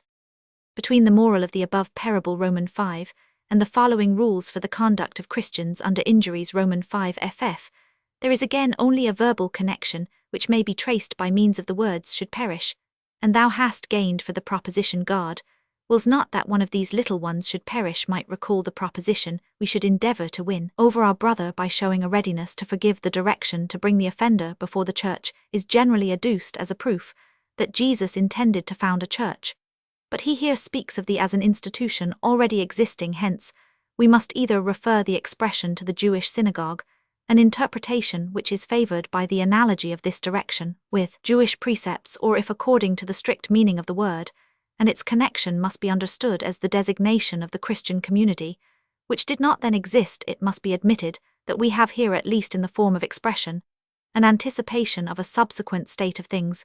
The writer certainly had in view the new church eventually to be founded in the name of Jesus, when in continuation he represented the latter as imparting to the body of the disciples the authority to bind and to loose previously given to Peter, and thus to form a messianic religious constitution. The declarations concerning the success of unanimous prayer and the presence of Jesus among 2 or 3 gathered together in his name accord with this prospective idea. The next discourse that presents itself, Matt Roman 19:12, Mark Roman 10:12, though belonging according to the evangelists to the last journey of Jesus, is of the same stamp with the disputations which they for the most part assign to the last residence of Jesus in Jerusalem. Some Pharisees proposed to Jesus the question at that time, much discussed in the Jewish schools, AD 5, whether it be lawful for a man to put away his wife for every cause to avoid a contradiction between modern practice and the dictum of Jesus. It has been alleged that he here censures the species of divorce, which was the only one known at that period, namely the arbitrary dismissal of a wife, but not the judicial separation resorted to in the present day. But this very argument involves the admission that Jesus denounced all the forms of divorce known to him. Hence the question still remains whether, if he could have had cognizance of the modern procedure in dissolving matrimony, he would have held it right to limit his general censure of the succeeding declaration 358, prompted by a question of the disciples AD 7, namely, that celibacy may be practiced for the kingdom of heaven's sake. Jesus himself says that it cannot be understood by all but only by those to whom it is given. Roman 5, that the doctrine of Jesus may not run counter to modern opinion. It has been eagerly suggested that his panegyric on celibacy had relation solely to the circumstances of the coming time or to the nature of the apostolic mission, which would be impeded by family ties, but there is even less intimation of this special bearing in the text than in the analogous passage 1 Cor Romans 7 ff 89. And adhering to a simple interpretation, it must be granted that we have here one of the instances in which ascetic principles, such as were then prevalent especially among the Essenes, 90 manifest themselves in the teaching of Jesus as represented in the synoptical Gospels. The controversial discourses, which Matthew almost threw out in agreement with the other synoptists, places, after the entrance of Jesus into Jerusalem, Roman 21:27, Roman 224,691, are certainly preeminently genuine fragments, having precisely the spirit and tone of the rabbinical dialectics in the time of Jesus. The third and fifth among them are particularly worthy of note, because they exhibit Jesus as an interpreter of Scripture, with respect to the former, wherein Jesus endeavors to convince the Sadducees that there will be a resurrection of the dead, from the Mosaic designation of God as the God of Abraham, of Isaac, and of Jacob, maintaining that he is not the God of the dead, but of the living. Matt Roman 22:33. Parol Paulus admits that Jesus here argues subtly, while he contends that the conclusion is really involved in the premises, but in the expression, the God of Abraham, etc., which had become a mere formula. Nothing more is implied than that Jehovah, as he had been the protecting deity of these men, would forever continue such to their posterity, an individual relation subsisting between Jehovah and the patriarchs after their death is nowhere else alluded to in the Old Testament, and could only be discovered in the above form by rabbinical interpreters at a time when it was thought desirable at any cost to show that the idea of immortality which had become prevalent was contained in the law, where, however, it is not to be met with by unprejudiced eyes. We find the relation of God to Abraham, Isaac, and Jacob adduced as a guarantee of immortality elsewhere in rabbinical argumentations, all of which could hardly have been modelled on this one of Jesus. If we look into the most recent commentaries, we nowhere find a candid confession as to the real character of the argumentation in question. Alshausen has wonders to tell of the deep truth contained in it, and thinks that he can deduce from it in the shortest way the authenticity and divinity of the Pentateuch. Paulus sees the validity of the proof between the lines of the text. Fritz is silent, wherefore these evasions, why is the praise of having seen clearly and spoken openly in this matter abandoned to the Wolfenbüttel fragmentist 93:359?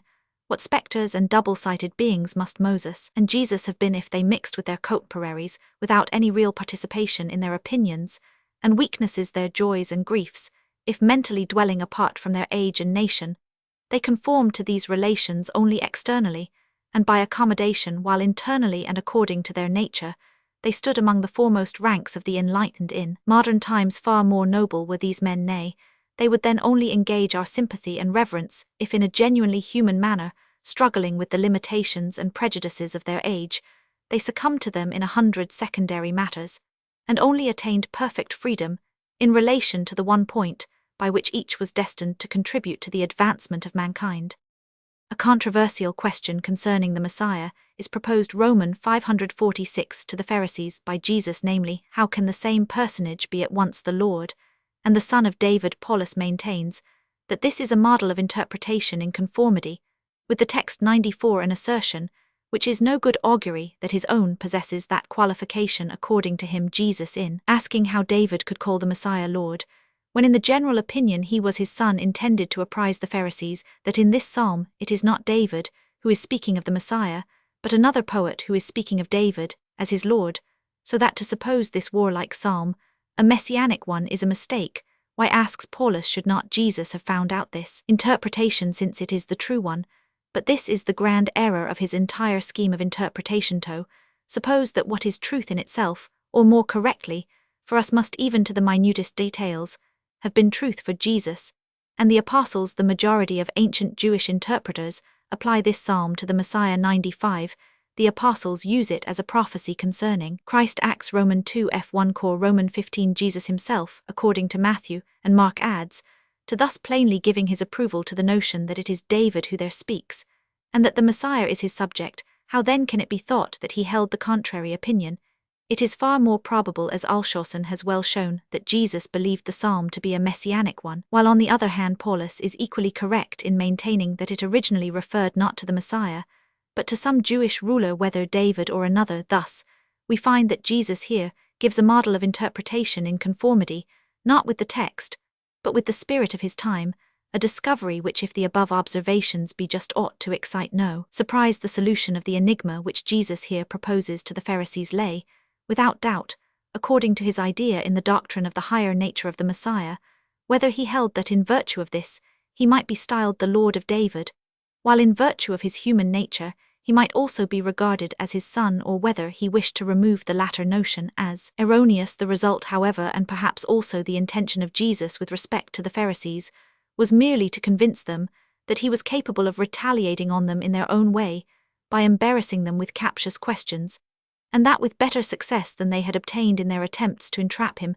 Hence the evangelists place this passage at the close of the disputations prompted by the Pharisees, and Matthew adds, neither durst any man from that day forth ask him any more questions, a concluding form which is more suitable here than after the lesson administered 360 to the Sadducees, where it is placed by Luke Roman 20, or than after the discussion on the greatest commandment, where it is introduced by Mark Roman 12.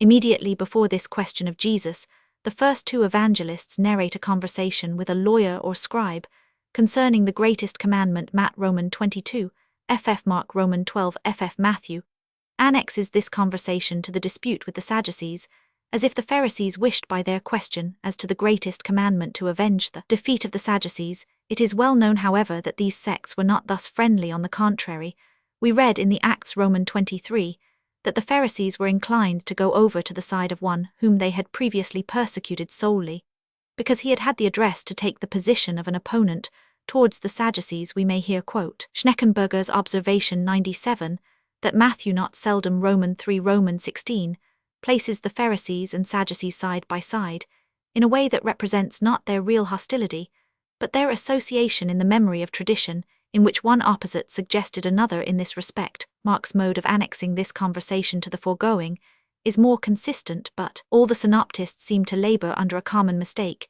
in supposing that these discussions, grouped together in tradition on account of their analogy, followed each other so closely in time that one colloquy elicited another. Luke does not give the question concerning the greatest commandment in connection with the controversies on the resurrection and on the Messiah, but he has a similar incident earlier in his narrative of the journey to Jerusalem. Roman 10 ff.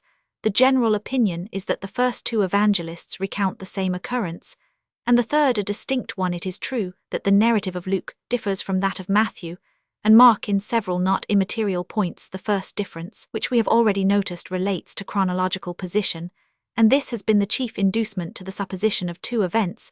The next difference lies in the nature of the question, which in Luke turns on the rule of life, calculated to ensure the inheritance of eternal life, but in the other evangelists on the greatest commandment. The third difference is in the subject who pronounces this commandment, the first two synoptists representing it to be Jesus, the third the lawyer. Lastly, there is a difference as to the issue, the lawyer in Luke, putting a second self-vindicatory question, which calls forth the parable of the Good Samaritan, while in the two other evangelists he retires either satisfied or silenced by the answer to the first. Meanwhile, even between the narrative of Matthew and that of Mark, there are important divergencies. The principal relates to the character of the querist, who in Matthew proposes his question with a view to tempt Jesus in Mark, with good intentions, because he had perceived that Jesus had answered the Sadducees well. Paulus indeed, although he elsewhere Luke Roman 10, considers the act of tempting as the putting a person to the proof, to subserve interested views, pronounces that the word in this instance can only be intended in a good sense, but the sole ground for this interpretation lies not in Matthew but in Mark, and in the unfounded supposition that the two writers could not have a different idea of the character and intention of the inquiring doctor of the law. Fritzsch has correctly pointed out the difficulty of conciliating Matthew and Mark as lying partly in the meaning of the word, and partly in the context, it being inadmissible to suppose one among a series of malevolent questions, friendly 361, without any intimation of the distinction on the part of the writer. With this important diversity is connected the minor one, that, while in Matthew the scribe after Jesus has recited the two commandments, is silent, apparently from shame, which is no sign of a friendly disposition on his part towards Jesus. In Mark, he not only bestows on Jesus the approving expression, "Well, Master, thou hast said the truth," but enlarges on his doctrine so as to draw from Jesus the declaration that he has answered discreetly, and is not far from the kingdom of God.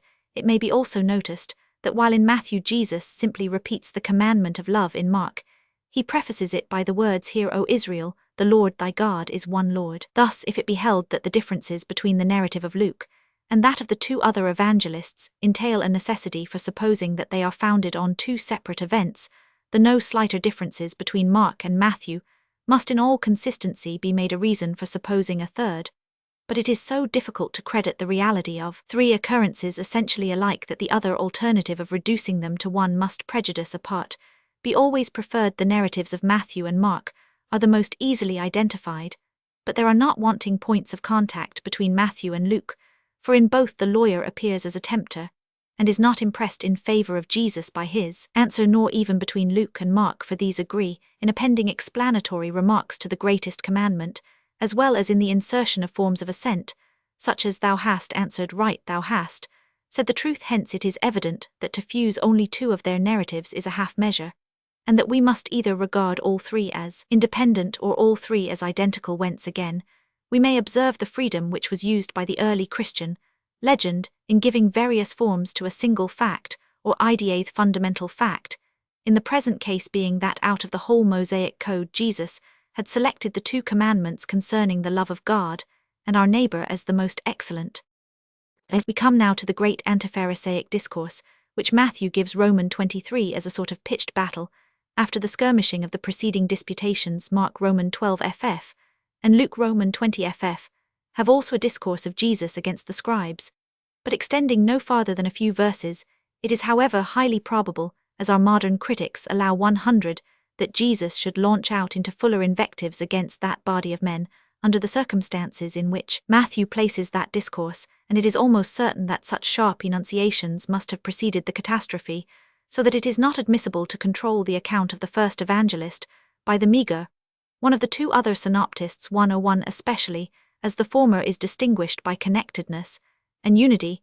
It is true that much of what Matthew here presents as a continuous address is assigned by Luke to various scenes and occasions, and it would hence follow that the former has in this case again blended the original elements of the discourse with kindred matter, belonging to the discourses of various periods. 102, if it could be shown that the arrangement of Luke is the correct one, a position which must therefore be examined. Those parts of the antipharisaic harangue which Luke has in common with Matthew are accepting the couple of verses which he places in the same connection as Matthew introduced by him as concomitant with 362 two entertainments to which he represents Jesus, as being invited by Pharisees Roman 11 ff Roman 14 ffa politeness on their part, which appears in no other gospel. The expositors of the present day, almost with one voice, concur in admiring the naturalness and faithfulness with which Luke has preserved to us the original occasions of these discourses.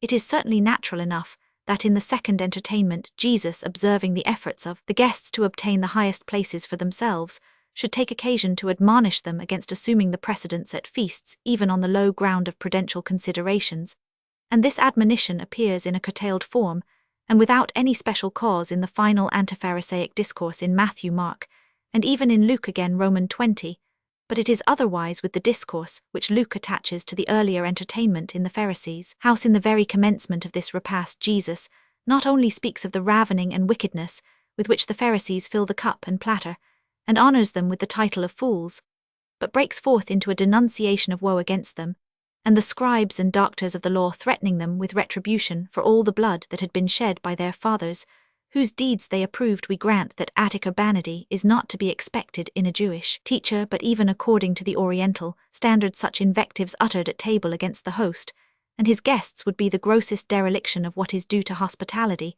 This was obvious to Schleiermacher's acute perception, and he therefore supposes that the meal passed off amicably, and that it was not until its close, when Jesus was again out of the house, that the host expressed his surprise at the neglect of the usual ablutions by Jesus and his disciples, and that Jesus answered with so much asperity, but to assume that the writer has not described the meal itself and the incidents that accompanied it, and that he has noticed it merely for the sake of its connection with the subsequent discourse, is an arbitrary mode of overcoming the difficulty. For the text runs thus: "And he went in and sat down to meat. And when the Pharisee saw it, he marveled that he had not first washed before dinner. And the Lord said unto him, It is manifestly impossible to thrust in between these sentences the duration of the meal, and it must have been the intention of the writer to attach he marveled to he sat down to meat, and he said to he marveled. But if this could not really have been the case unless Jesus violated in the grossest manner the simplest dictates of civility, there is an end to the vaunted accuracy of Luke in his allocation of this discourse, and we have only to inquire how he could be led to give it so false a position. This is to be discovered by comparing the manner in which the two other synoptists mention the offense of the Pharisees at the omission of the ablutions before meals by Jesus and his disciples, a circumstance to which they annex discourses different from those given by Luke in Matthew. Roman 15 ff Scribes and Pharisees from Jerusalem ask Jesus why his disciples do not observe the custom of washing before meat. It is thus implied that they knew of this omission, as may easily be supposed by report. In Mark Roman 7 ff, they look on while some disciples of Jesus eat with unwashen hands, and call them to account for this irregularity. Lastly, in Luke, Jesus himself 363 dines with a Pharisee, and on this occasion it is observed that he neglects the usual washings. This is an evident climax, hearing, witnessing, taking food together. Was it formed in the descending gradation from Luke to Matthew, or in the ascending one from Matthew to Luke? From the point of view adopted by the recent critics of the first gospel, the former mode will be held the most probable, namely, that the memory of the original scene, the repast in the Pharisee's house, was lost in the process of tradition, and is therefore wanting in the first gospel. But apart from the difficulty of conceiving that this discourse was uttered under the circumstances with which it is invested by Luke, it is by no means in accordance with the course of tradition, when once in possession of so dramatic a particular as a feast, to let it fall again, but rather to supply it, if lacking the general tendency of the legend, is to transform the abstract into the concrete, the mediate into the immediate hearsay, into vision the spectator into the participator. And as the offense taken against Jesus by the Pharisees referred, among other things, to the usages of the table, nothing was more natural than for legend to associate the origin of the offense with a particular place and occasion, and for this purpose to imagine invitations given to Jesus by Pharisees, invitations which would be historically suspicious, if for no other reason than that Luke alone knows anything of them. Here, then, we again find Luke in his favourite employment of furnishing a frame to the discourses of Jesus, which tradition had delivered to him, a procedure much farther removed from historic faithfulness than the effort of Matthew to give unity to discourses gathered from different periods, without adding matter of his own. The formation of the climax above displayed can only be conceived in accordance with the general relation between the synoptists in the following manner. Mark, who in this instance evidently had Matthew before him, enriched his account with the dramatic expression, while Luke, independent of both, has added a repast, whether presented to him by a more developed tradition, or invented by his own more fertile imagination. Together with this unhistorical position, the proportions themselves seem to be disfigured in Luke Roman 11:41-49, and the observation of the lawyer master, thus saying, "Thou reproachest us," also Roman 11, too much resembles an artificial transition from the Philippic against the Pharisees to that against the doctors of the law. Another passage in this discourse has been the subject of much discussion. It is that Roman 5 in which Jesus threatens his contemporaries that all the innocent blood shed from that of Abel to that of Zacharias, the son of Barachas slain in the temple, will be required of their generation, the Zacharias of whom such an end is narrated too. Cron Roman 24 ff was a son not of Barachas, but of Jehoiada. On the other hand, there was a Zacharias the son of Baruch, who came to a similar end in the Jewish war. Moreover, it appears unlikely that Jesus would refer to a murder which took place 850 B. Roman 100, as the last. Hence it was at first supposed that we have in Roman 5 a prophecy, and afterwards a confusion of the earlier with the later event, and the latter notion has been used as an accessory proof that the first gospel is a posterior compilation.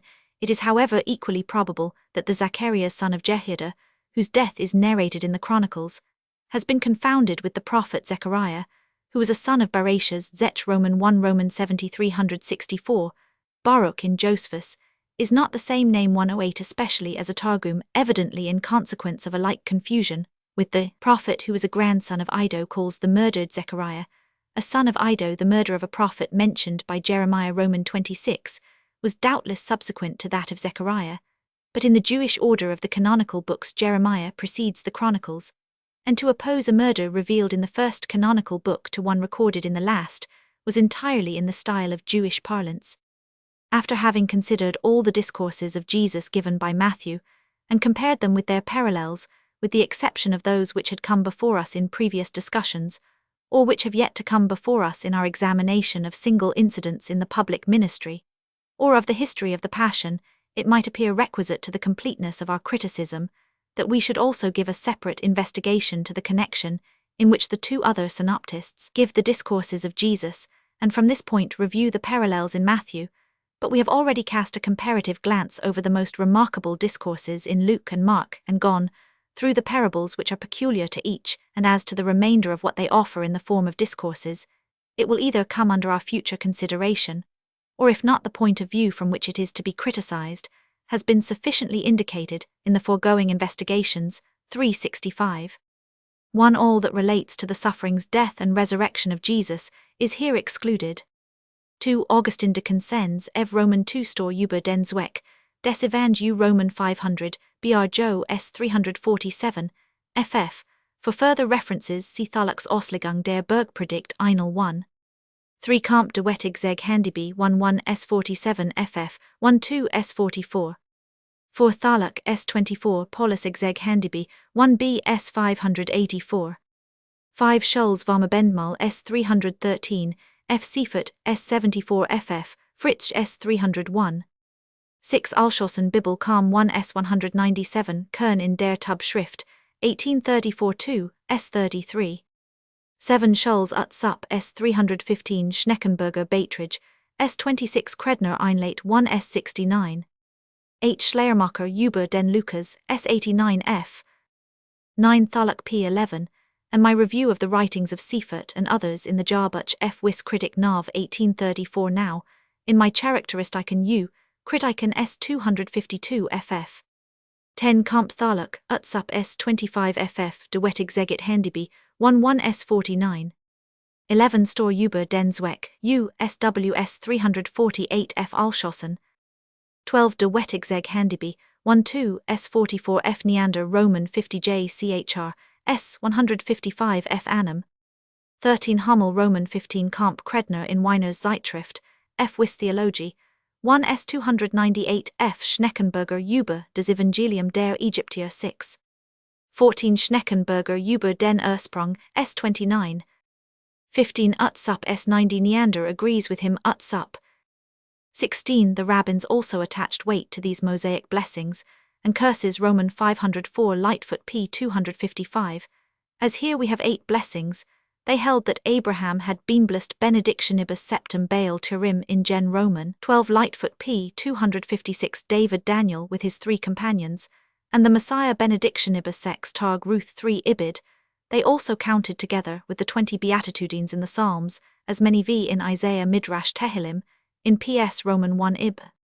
17. Schneckenburger Beitridge S58 Neander tries to show very artificially a real connection of thought S157 annum.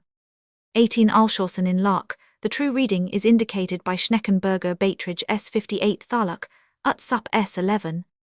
19. This cause is overlooked by Schleiermacher, S205 Camp de Wet in Locke. 20. Schleiermacher ut sup S90 Thaluk, S21. 21. Thaluk S12, 187 de Wet in Locke. 22. ut sup 206 F.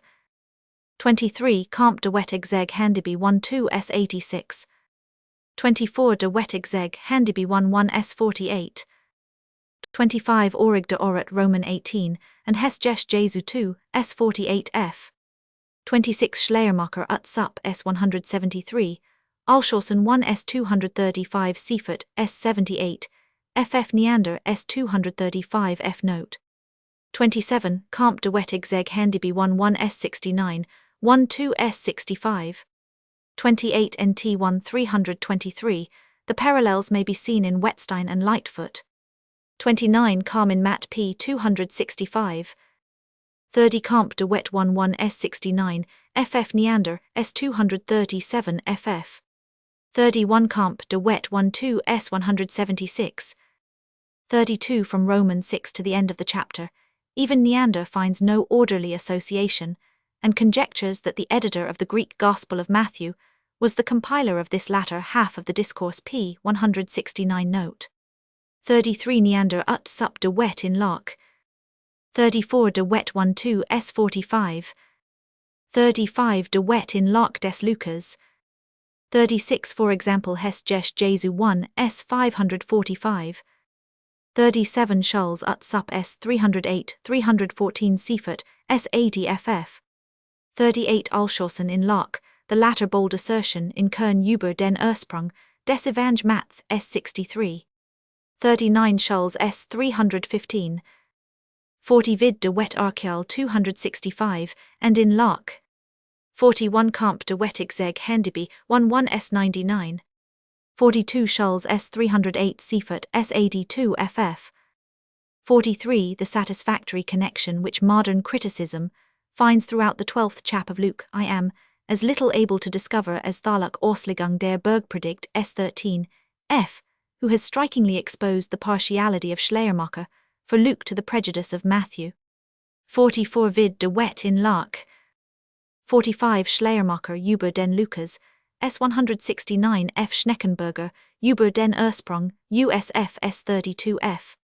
46. Camp de Wet exeg Handiby 11 S110, 12 S62. 47. Schulz über des Abendmahl, S314. 48. Alshausen Bibel Calm 1 S437. 49. LJCHRS 175. 50. Schneckenburger über den Ursprung USF S33. 51. Alshausen S438. 52. Schleiermacher S120. 53. Fritz Kamenmark S120 128, 134. De Wet in Locke. 54. Kampsonier über die Quellen des Marcus S74, Fritz ut sup de Wet in Locke. 55. Schleiermacher ut sup S192, Alshausen 1 S431, Schneckenburger ut sup S33. 56. Camp de Wet exeg Handiby 12 S73 F. 57. Analogies to these parables and apothegms are given out of the rabbinical literature by Wettstein Lightfoot and Schottgen in Locke. 58. Über den Lukas S220. 59. Schleiermacher ut sup S202, FF Alshausen in Locke. 60. Ut sup. 61. Schneckenburger has decided Beitridge no Roman 5, where he refutes Alshausen's interpretation of the parable, that this verse does not really belong to its present position, while with respect to the preceding verses from Romans 5, he finds it possible to hold the contrary opinion. De Wet also considers that Romans 5 is the only one decidedly out of place. He thinks it possible by supplying an intermediate proposition, which he supposes the writer to have omitted, and which led from the prudent use of riches to faithfulness, in preserving those entrusted to us, to give a sufficient connection to Romans 5 and 10:12, without necessarily referring the idea of faithfulness to the conduct of the steward. The numerous attempts, both ancient and modern, to explain the parable of the steward, without a critical dislocation of the associated passages, are only so many proofs that it is absolutely requisite to a satisfactory interpretation. 62 Comp de Wet exeg Handeby 1-2 S80. 63 Utsup S 208. 64 Vid Communal in Luck. 65 Comp de Wet 1-2 S86F. 66 On the Essenes as Contemners of Riches Comp Joseph, B.J. Roman 2, Roman 8 Kredner Über Essener under Bayoniten in Weiner's Zeitschrift, 1 S 217 G. Frora Philo, 2 S 311. 67 Thus Communal Calm in Luke P. 635. 68 Über den Lucas, 239, F. Neander agrees with him. Roman 50 J. Chrp. 188. 69 This is a reply to Neander's objection p. 191 note. 70 How Paulus exeg Handeby 3 a p. 76 can pronounce the more complex form of the parable in Luke, as not only the most fully developed, but the best wound up. I am at a loss to understand. 71 Comp de Wet IIS 208 F. 72 V12, 1415 354 27. 73 Fritsch p. 656. This remark serves to refute de Wet's vindication of the above particular in his exeg Handeby. 74 Paulus exeg Handeby 3 a S 210, Alschossen Bibel, Calm 1 S 811. 75 Vid Fritsch Utsup. 76 From the appendix to Schneckenburger's Beitragen, I see that a reviewer in the Theal Literaturblatt 1831 No 88 has also conjectured that we have here a blending of two originally distinct parables. 77 Comp de Wet 11 S 152. 78 Über den Lucas, S 153 F. 79 Comp de Wet in Lark. 80 Vid Fritsch and de Wet in Lark. 81 Sonia Über die Quellen des Marcus, S 111. 82 Comp de Wet in Larkmat. 83 Vid de Wet exeg Handeby, 1 p. 155. 84 Analogous passages from Jewish writings are given in Wetstein Lightfoot Skatchen in Lark. 85 Bemidbar r ad num Roman 5, in Wetstein p. 303. 86 For example Paulus Roman 50 J 1b S 46. 87 For probable doubts as to the correctness of the position given to this discourse of Jesus Roman 500, 4 Neander Roman 50 J CHRS 525 annum. 88 Paulus ib S 50, exeg Handeby 2 S 599. In this passage it is true that celibacy is at first recommended as good for the present distress, but the apostle does not rest there, for at Roman 5 ff, he adds he that is unmarried careth for the things of the Lord, he that is married for the things of the world, a motive to celibacy, which must be equally valid under all circumstances, and which affords us a glimpse into the fundamental asceticism of Paul's views. Comp. Ruckert's commentary in Lark. 90 Vid Gefrora Philo, 2 S 310 F.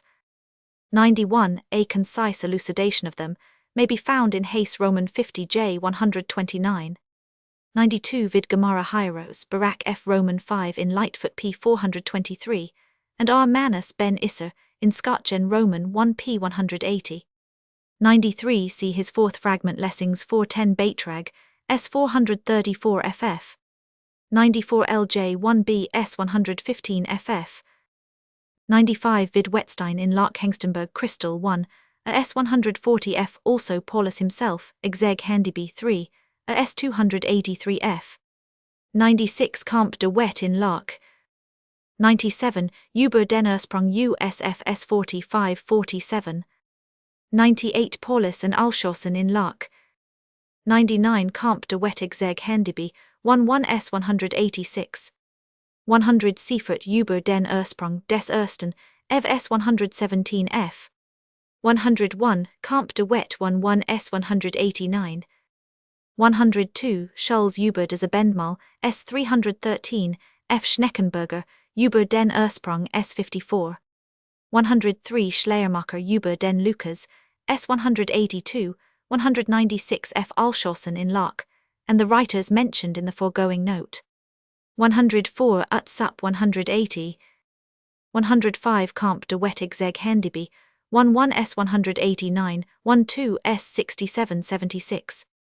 106 Joseph B. J. Roman 4 Roman 5. 107 Eichhorn Einleitung in das Nt 1, S 510, FF Hug Einl in das Nt 2, S 10, FF Kredner Einl 1 S 207. 108 Vid Thale über Zacharias Beratius, Sohn in Weiners und Engelharts Neuem Kritjern 2, S 401, FF de Wet in Locke. 109 Targum Thren Roman 2, in Wetstein S 491. 110 Camp de Wet in Locke. Chapter Romans 7 Discourses of Jesus in the Fourth Gospel. Conversation of Jesus with Nicodemus. The first considerable specimen which the Fourth Gospel gives of the teaching of Jesus is his conversation with Nicodemus. Roman 321. In the previous chapter 23-25, it is narrated that during the first Passover attended by Jesus after his entrance on his public ministry, he had won many to faith in him by the miracles which he performed, but that he did not commit himself to them because he saw through them. He was aware that is of the uncertainty and impurity of their faith. Then follows in our present chapter, as an example not only of the adherents whom Jesus had found even thus early, but also of the wariness with which he tested, and received them a more detailed account how Nicodemus, a ruler of the Jews and a Pharisee, applied to him, and how he was treated by Jesus. It is through the Gospel of John alone that we learn anything of this Nicodemus, who in Romans 7f appears as the advocate of Jesus, so far as to protest against his being condemned without a hearing, and in Roman 19, as the partaker with Joseph of Arimathea of the care of interring Jesus. Modern criticism, with reason, considers it surprising that Matthew with the other synoptists does not even mention the name of this remarkable adherent of Jesus, and that we have to gather all our knowledge of him from the Fourth Gospel, since the peculiar relation in which Nicodemus stood to Jesus, and his participation in the care of his interment, must have been as well known to Matthew as to John. This difficulty has been numbered among the arguments which are thought to prove that the first Gospel was not written by the Apostle Matthew, but was the product of a tradition considerably more remote from the time and locality of Jesus. But the fact is that the common fund of tradition on which all the synoptists drew had preserved no notice of this Nicodemus. With touching piety, the Christian legend has recorded in the tablets of her memory the names of all the others who helped to render the last honors to their murdered master off Joseph of Arimathea and the two Marys. Matt Roman 27:61 Parallel. Why then was Nicodemus the only neglected one, who was especially distinguished among those who tended the remains of Jesus by his nocturnal interview with the teacher sent from God, and by his advocacy of him among the chief priests and Pharisees? It is so difficult to conceive that the name of this man, if he had really assumed such a position, would have vanished from the popular evangelical tradition 366, without leaving a single trace, that one is induced to inquire whether the contrary supposition be not more capable of explanation, namely, that such a relation between Nicodemus and Jesus might have been fabricated by tradition, and adopted by the author of the Fourth Gospel, without having really subsisted. John Roman 12, it is expressly said that many among the chief rulers believed on Jesus, but concealed their faith from dread of excommunication by the Pharisees, because they loved the praise of men more than the praise of God. That towards the end of his career, many people of rank believed in Jesus even in secret, only is not very probable, since no indication of it appears in the Acts of the Apostles. For that the advice of Gamaliel, Acts Roman 5 ff, did not originate in a positively favorable disposition towards the cause of Jesus seems to be sufficiently demonstrated by the spirit of his disciple Saul. Moreover, the synoptists make Jesus declare, in plain terms, that the secret of his messiahship had been revealed only to babes, and hidden from the wise and prudent. Matt Roman 11 Luke Roman 10, and Joseph of Arimathea is the only individual of the ruling class whom they mention as an adherent of Jesus. How then, if Jesus did not really attach to himself any from the upper ranks, came the case to be represented differently at a later period. In John Romans 7, we read that the Pharisees sought to disparage Jesus by the remark that none of the rulers or of the Pharisees, but only the ignorant populace believed on him, and even later, adversaries of Christianity, for example Celsus, laid great stress on the circumstance that Jesus had had as his disciples. This reproach was a thorn in the side of the early church. And though as long as her members were drawn only from the people, she might reflect with satisfaction on the declarations of Jesus, in which he had pronounced the poor and simple blessed, yet so soon as she was joined by men of rank and education, these would lean to the idea that converts like themselves had not been wanting to Jesus during his life. But it would be objected, nothing had been hitherto known of such converts. Naturally enough it might be answered, since fear of their equals would induce them to conceal their relations with Jesus. Thus, a door was opened for the admission of any number of secret adherents among the higher class. John Roman 12 but it would be further urged, how could they have intercourse with Jesus unobserved under the veil of the night, would be the answer, and thus the scene was laid for the interviews of such men with Jesus. Roman 19. This, however, would not suffice. A representative of this class must actually appear on the scene. Joseph of Arimathea might have been chosen, his name being still extant in the synoptical tradition, but the idea of him was too definite, and it was the interest of the legend to name more than one eminent friend of Jesus. Hence, a new personage was devised, whose Greek name seems to point him out significantly as the representative of the dominant class. That this development of the legend is confined to the fourth gospel is to be explained partly by the generally admitted lateness of its origin, and partly on the ground that in the evidently more cultivated circle in which it arose, the limitation of the adherents of Jesus to the 367 common people would be more offensive than in the circle in which the synoptical tradition was formed. Thus the reproach which modern criticism has cast on the first gospel on the score of its silence respecting Nicodemus is turned upon the fourth on the score of its information on the same subject. These considerations, however, should not create any prejudice against the ensuing conversation, which is the proper object of our investigations. This may still be in the main genuine. Jesus may have held such a conversation with one of his adherents, and our evangelist may have embellished it no further than by making this interlocutor a man of rank. Neither will we with the author of the Probabilia take umbrage at the opening address of Nicodemus, nor complain with him that there is a want of connection between that address and the answer of Jesus.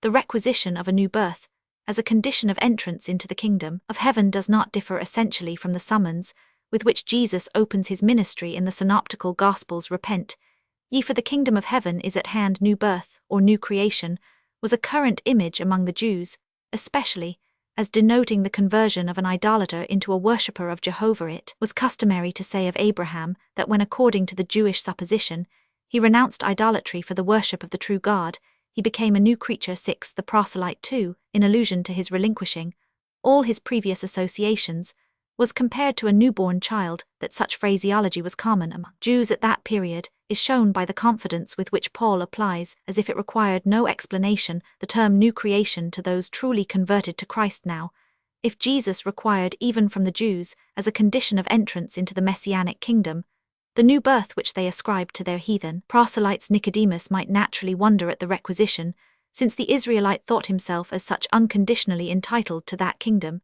And this is the construction which has been put upon his question. Roman 58.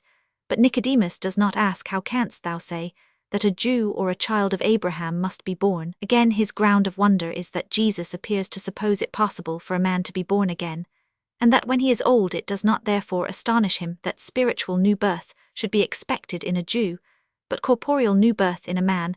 How an Oriental to whom figurative speech in general, how a Jew to whom the image of the new birth in particular must have been familiar, how especially a master of Israel, in whom the misconstruction of figurative phrases cannot, as in the apostles, for example Matt Roman 15, Roman 16, be ascribed to want of education, could understand this expression literally, has been matter of extreme surprise to expositors of all parties as well as to Jesus. Roman 5. Hence, some have supposed that the Pharisee really understood Jesus, and only intended by his question to test the ability of Jesus to interpret his figurative expression 368 into a simple proposition 9.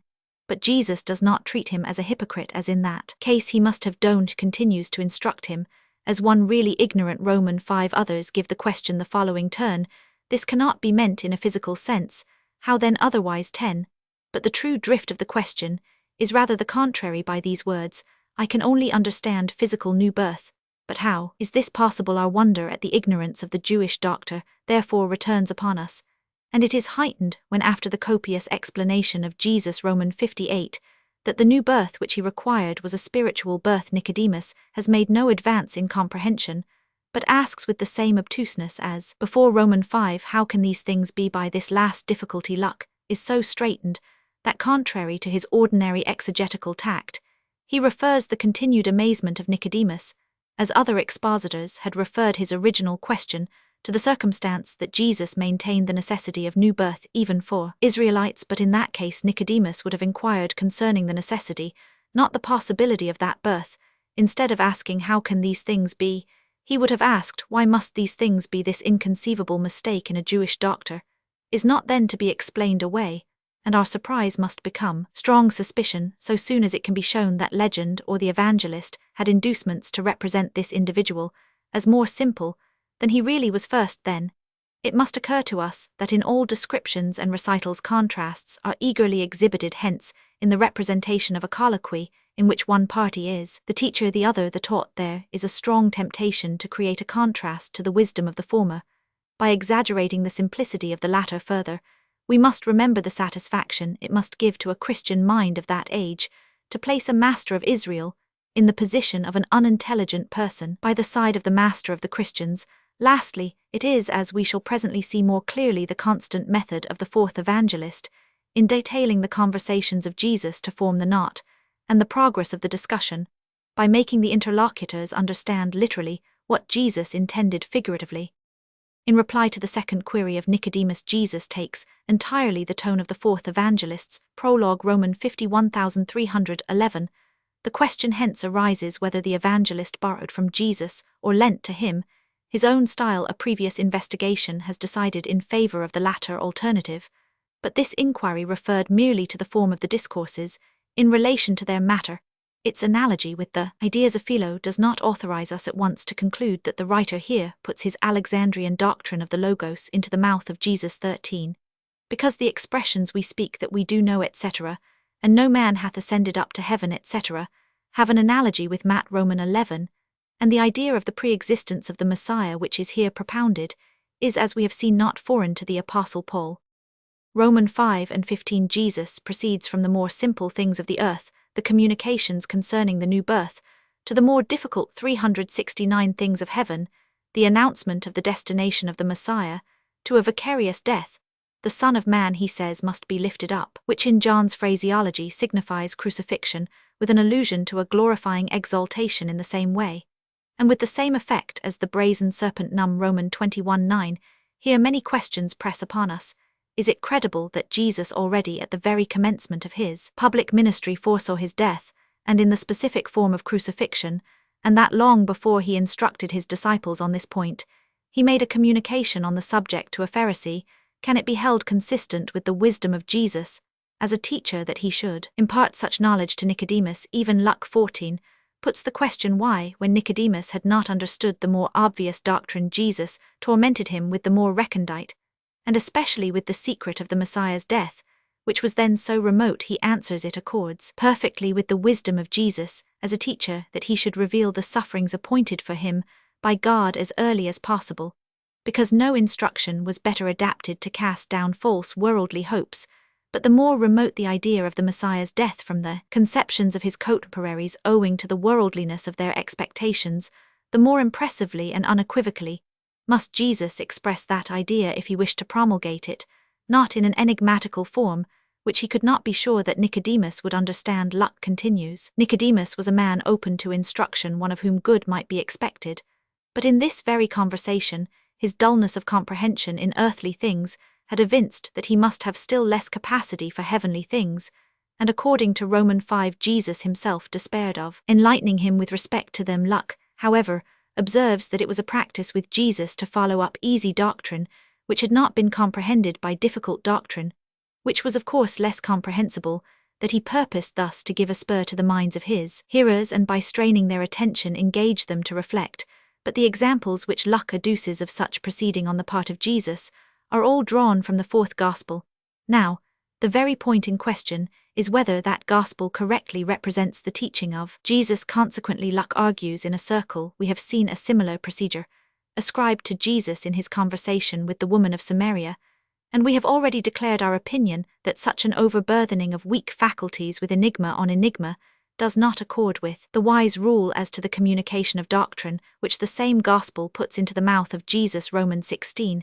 It would not stimulate, but confuse the mind of the hearer, who persisted in a misapprehension of the well-known figure of the new birth, to present to him the novel comparison of the Messiah and his death to the brazen serpent, and its effects a comparison quite incongruous with his Jewish ideas in the first three Gospels. Jesus pursues an entirely different course in these, where a misconstruction betrays itself on the part of the disciples. Jesus, except where he breaks off altogether, or where it is evident that the evangelist unhistorically associates a number of metaphorical discourses, applies himself with the assiduity of an earnest teacher to the thorough explanation of the difficulty, and not until he has effected this does he proceed step by step to convey further instruction. For example, Matt Roman 13, ff. 36, ff. Roman 15, Roman 16, ff. 16. This 370 is the method of a wise teacher, on the contrary, to leap from one subject to another to overburden and strain the mind of the hearer. Mode of instruction which the fourth evangelist attributes to Jesus is wholly inconsistent with that character. To explain this inconsistency, we must suppose that the writer of the fourth gospel thought to heighten, in the most effective manner, the contrast which appears from the first between the wisdom of the one party and the incapacity of the other, by representing the teacher as overwhelming the pupil who put unintelligent questions on the most elementary doctrine, with lofty and difficult themes, beneath which his faculties are laid prostrate. From Roman 5, even those commentators who pretend to some ability in this department lose all hope of showing that the remainder of the discourse may have been spoken by Jesus. Not only does Paulus make this confession, but even Alshausen, with a concise statement of his reasons at the above verse, any special reference to Nicodemus vanishes, and there is commenced an entirely general discourse on the destination of the Son of God, to confer a blessing on the world, and on the manner in which unbelief forfeits this blessing. Moreover, these ideas are expressed in a form which at one moment appears to be a reminiscence of the evangelist's introduction, and at another has a striking similarity with passages in the first epistle of John, in particular the expression "the only begotten Son," which is repeatedly Romans 5 and 18 attributed to Jesus, as a designation of his own person, is nowhere else found in his mouth, even in the fourth gospel.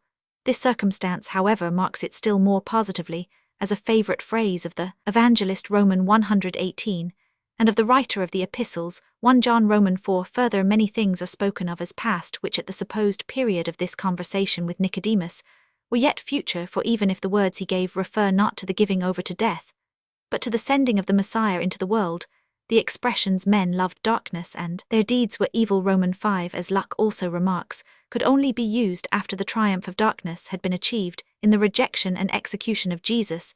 They belong then to the evangelist's point of view at the time when he wrote, not to that of Jesus, when on the threshold of his public ministry in general.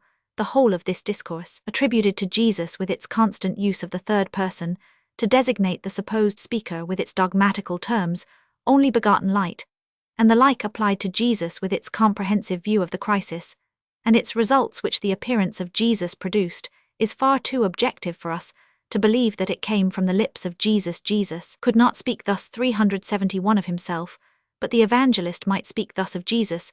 Hence the same expedient has been adopted as in the case of the Baptist's discourse already considered, and it has been supposed that Jesus is the speaker down to Roman 5, but that from that point the evangelist appends his own dogmatic reflections. But there is again here no intimation of such a transition in the text. Rather, the connecting word for Roman 5 seems to indicate a continuation of the same discourse. No writer, and least of all the fourth evangelist, comp. Roman 7, Roman 11, f. Roman 12, Roman 33, ff., would scatter his own observations thus undistinguishingly, unless he wished to create a misapprehension. If then it be established that the evangelist from Roman 5 to the end of the discourse means to represent Jesus as the speaker, while Jesus can never have so spoken, we cannot rest satisfied with the half-measure adopted by Luck, when he maintains that it is really Jesus who continues to speak from the above passage. but that the evangelist has inwoven his own explanations and amplifications more liberally than before, for this admission undermines all certainty as to how far the discourse belongs to Jesus and how far to the evangelist besides. As the discourse is distinguished by the closest uniformity of thought and style, it must be ascribed either wholly to Jesus or wholly to the evangelist. Of these two alternatives, the former is according to the above considerations impossible. We are therefore restricted to the latter, which we have observed to be entirely consistent with the manner of the fourth evangelist. But not only on the passage Romans 521 must we pass this judgment. Romans 5 has appeared to us out of keeping with the position of Jesus and the behavior of Nicodemus. Romans 5 and 9 altogether inconceivable. Thus, in the very first sample, when compared with the observations which we have already made on John, Romans 3 ff, Romans 4 ff, the fourth gospel presents to us all the peculiarities which characterize its mode of reporting the discourses of Jesus. They are usually commenced in the form of dialogue, and so far as this extends the lever that propels the conversation, is the striking contrast between the spiritual sense and the carnal interpretation of the language of Jesus. Generally, however, the dialogue is merged into an uninterrupted discourse, in which the writer blends the person of Jesus with his own, and makes the former use concerning himself language which could only be used by John concerning Jesus. The discourses of Jesus, John, Romans 5, Romans 12, in the 5th chapter of John, a long discourse of Jesus is connected with a cure wrought by him on the Sabbath 1947, the mode in which Jesus at 372, Romans 5, defends his activity on the Sabbath, is worthy of notice as distinguished from that adopted by him in the earlier Gospels. These ascribe to him in such cases three arguments: the example of David who ate the showbread, the precedent of the sabbatical labors of the priests in the temple, quoted also in John, Romans 7, Matt, Romans 12 ff parallel, and the course pursued with respect to an ox, sheep, or ass that falls into the pit, Matt, Romans 12 parallel, or is led out to watering on the Sabbath, Luke, Romans 13, all which arguments are entirely in the practical spirit that characterizes the popular teaching of Jesus. The fourth evangelist, on the contrary, makes him argue from the uninterrupted activity of God, and reminds us by the expression which he puts into the mouth of Jesus, "My Father worketh hitherto," of a principle in the Alexandrian metaphysics, viz. God never ceases to act. 21 A metaphysical proposition more likely to be familiar to the author of the fourth gospel than to Jesus in the synoptical gospels. Miracles of healing on the Sabbath are followed up by declarations respecting the nature and design of the sabbatical institution, a species of instruction of which the people were greatly in need. But in the present passage a digression is immediately made to the main theme of the gospel, the person of Christ, and his relation to the Father. The perpetual recurrence of this theme in the fourth gospel has led its adversaries not without reason to accuse it of a tendency purely theoretic and directed to the glorification of Jesus. In the matter of the succeeding discourse, there is nothing to create a difficulty, nothing that Jesus might not have spoken, for it treats with the strictest coherence of things which the Jews expected of the Messiah, or which Jesus attributed to himself, according to the synoptists also, as for instance the raising of the dead and the office of judging the world. But this consistency in the matter only heightens the difficulty connected with the form and phraseology in which it is expressed, for the discourse, especially its latter half from Romans 5, is full of the closest analogies with the first epistle of John, and with passages in the Gospel in which either the author speaks or John the Baptist. One means of explaining the former resemblance is to suppose that the evangelist formed his style by closely imitating that of Jesus. That this is possible is not to be disputed, but at 373 is equally certain that it could proceed only from a mind destitute of originality and self-confidency, a character which the fourth evangelist in nowise exhibits. Further, as in the other Gospels, Jesus speaks in a thoroughly different tone and style. It would follow, if he really spoke, as he is represented to have done by John, that the manner attributed to him by the synoptists is fictitious. Now that this manner did not originate with the evangelists is plain from the fact that each of them is so little master of his matter.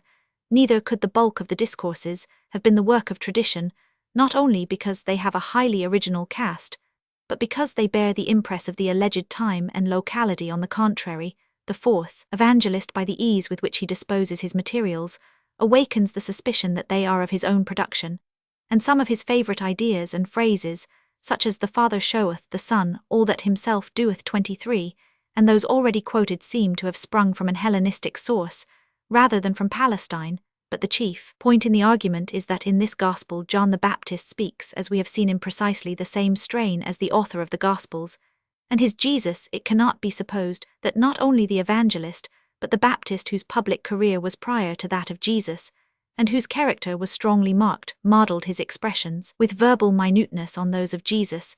Hence only two cases are possible: either the Baptist determined the style of Jesus and the evangelist, who indeed appears to have been the Baptist's disciple, or the evangelist determined the style of the Baptist, and Jesus. The former alternative will be rejected by the orthodox on the ground of the higher nature that dwelt in Christ, and we are equally disinclined to adopt it for the reason that Jesus, even though he may have been excited to activity by the Baptist, yet appears as a character essentially distinct from him and original, and for the still more weighty consideration that the style of the evangelist is much too feeble for the rude Baptist, too mystical for his practical mind.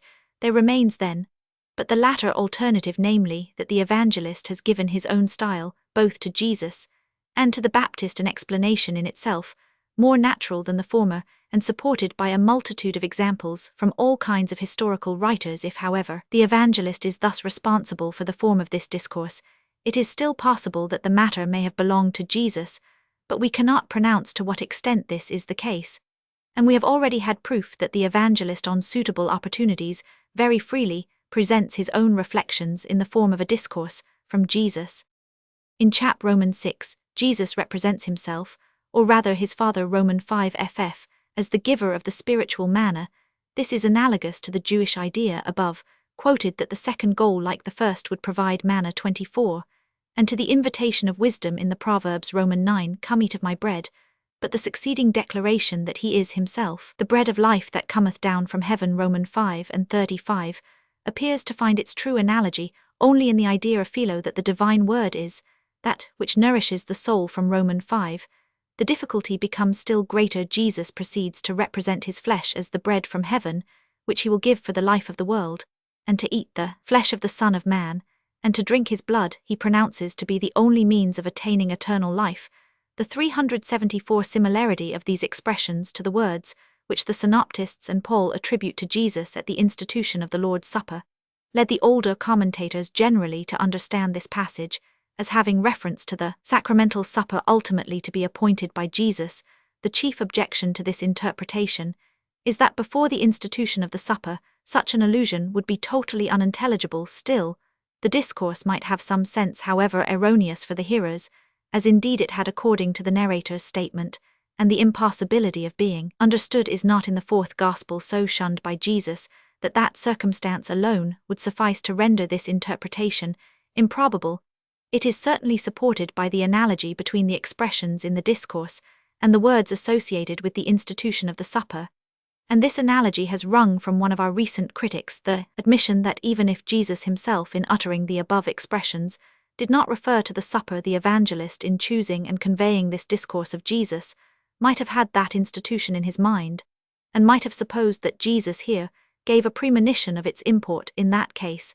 However, he could scarcely have abstained from modifying the language of Jesus so that if the choice of the expression "eat the flesh," etc., can only be adequately explained on the supposition of a reference to the Lord's Supper, we owe it, without doubt, to the evangelist alone, having once said apparently in accordance with Alexandrian ideas that Jesus had described himself as the bread of life.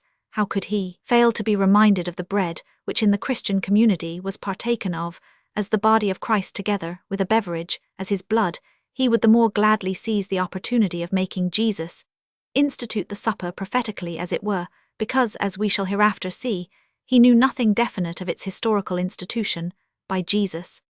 The discourse above considered also bears the form of a dialogue, and it exhibits strikingly the type of dialogue which especially belongs to the fourth Gospel, that namely in which language intended spiritually is understood carnally. In the first place, Romans 5, the Jews, as the woman of Samaria in relation to the water, suppose that by the bread which cometh down from heaven Jesus means some material food, and entreat him evermore to supply them with such a misapprehension was certainly natural, but one would have thought that the Jews, before they carried the subject farther, would have indignantly protested against the assertion of Jesus Romans 5, that Moses had not given them heavenly bread.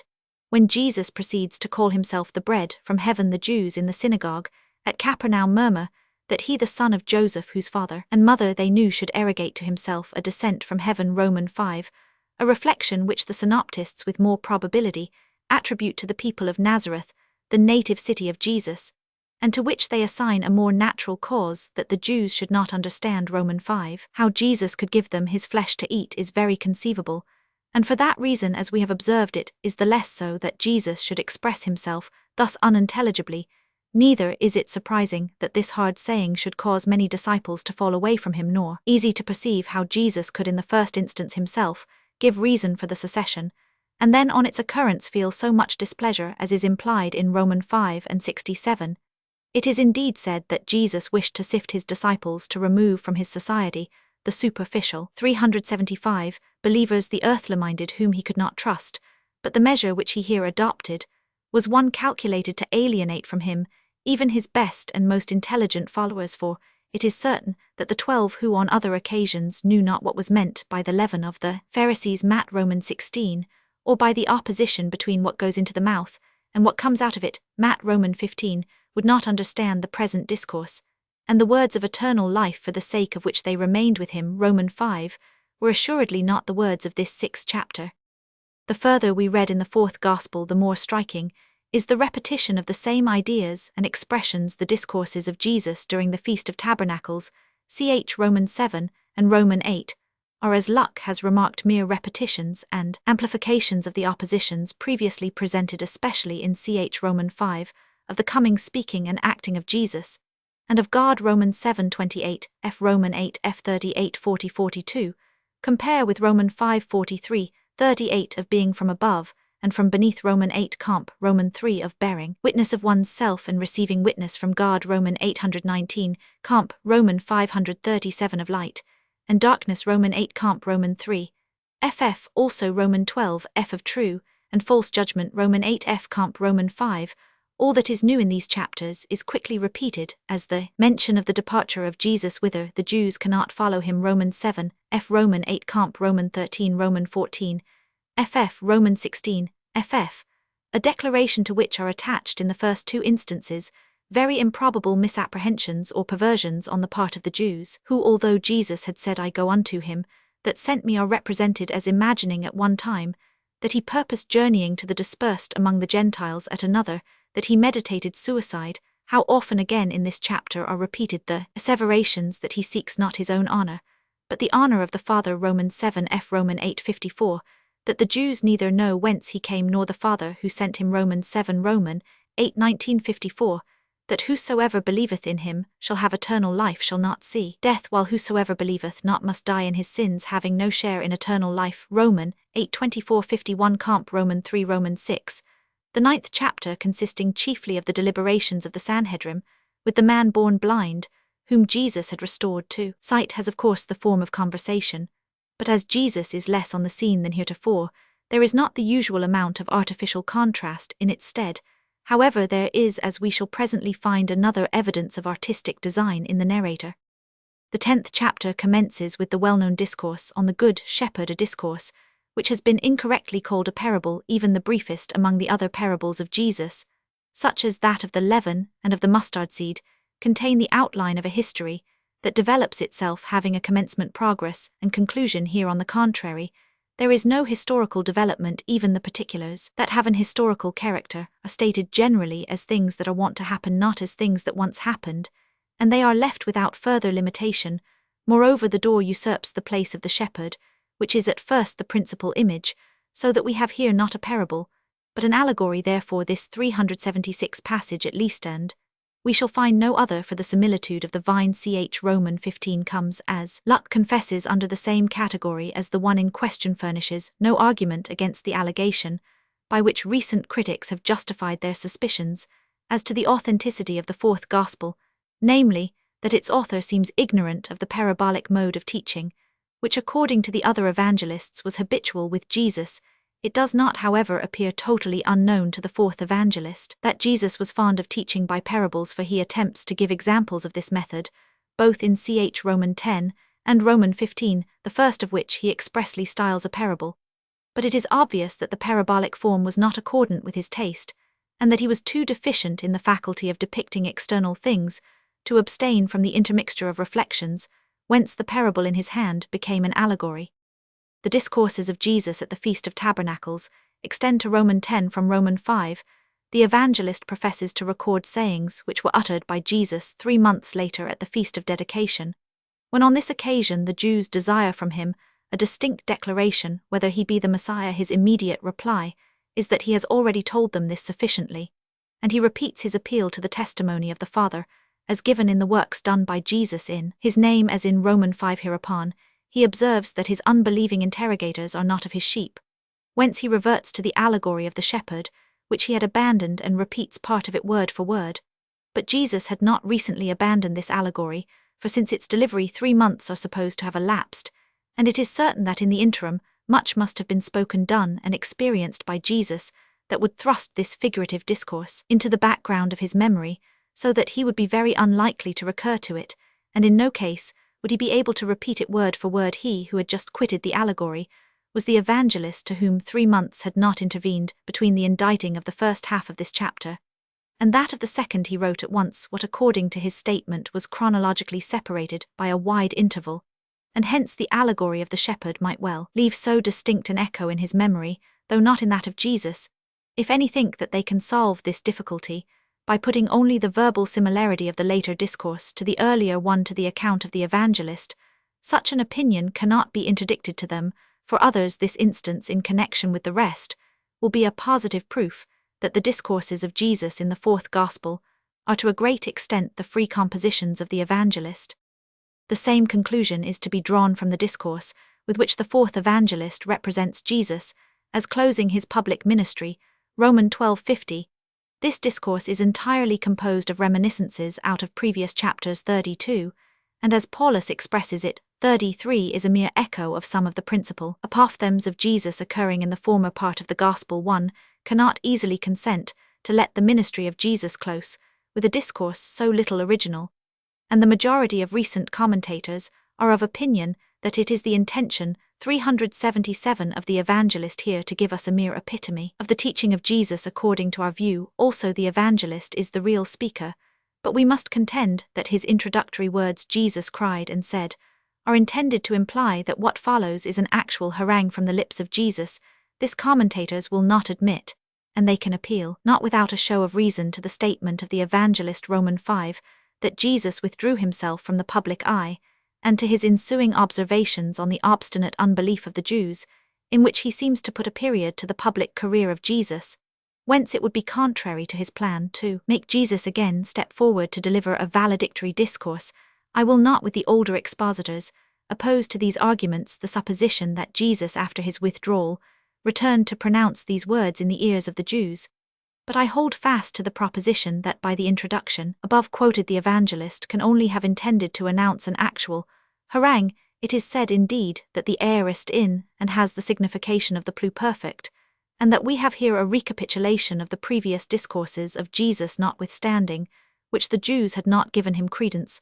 But to give this retrospective signification, there ought to be a corresponding indication in the words themselves, or in the context, whereas this is far less the case than, for example, in John Roman 18. Hence, the most probable view of the question is this: John had indeed intended to close the narrative of the public ministry of Jesus at Roman 5, but his concluding observations Roman 5 ff with the categories of faith and unbelief reminded him of discourses which he had already recorded, and he could not resist the temptation of making Jesus recapitulate them, with additional emphasis in a parting harangue.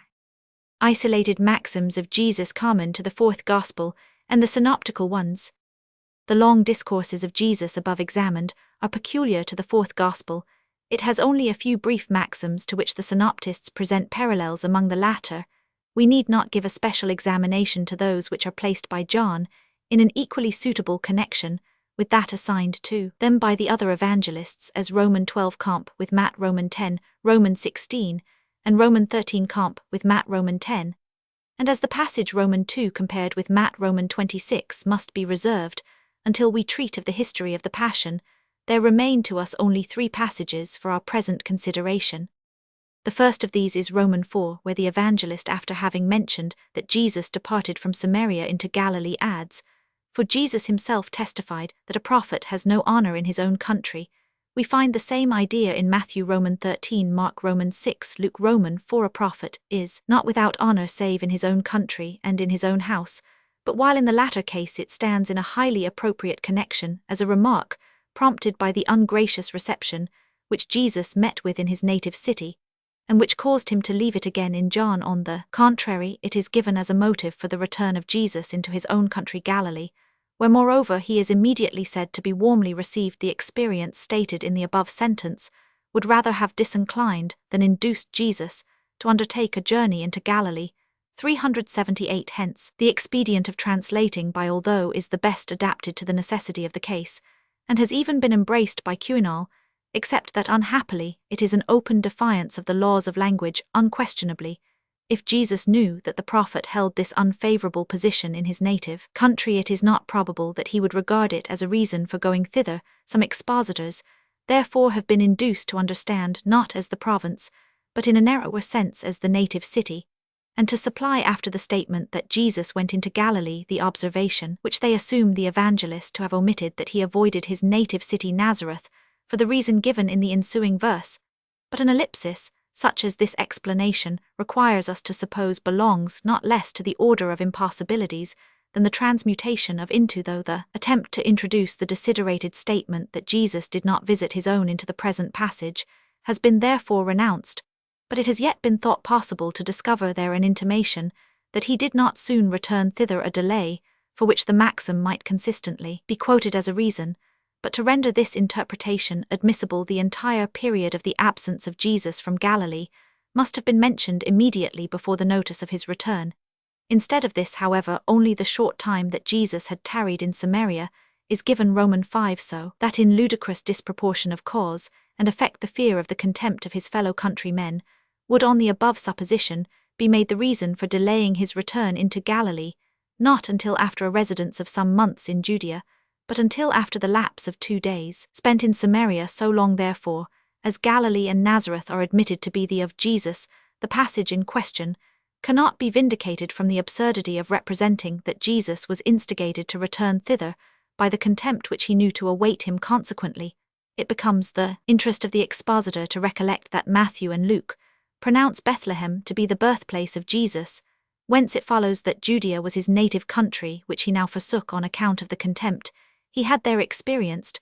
But according to Roman 4 comp Roman 2 Roman 3 ff, Jesus had won a considerable number of adherents in Judea, and could not therefore complain of a lack of honor. Moreover, the enmity of the Pharisees hinted at in Roman 4 was excited by the growing consequence of Jesus in Judea, and was not at all referable to such a cause as that indicated in the maxim. Further, the entrance into Galilee is not connected in our passage with a departure from Judea, but from Samaria.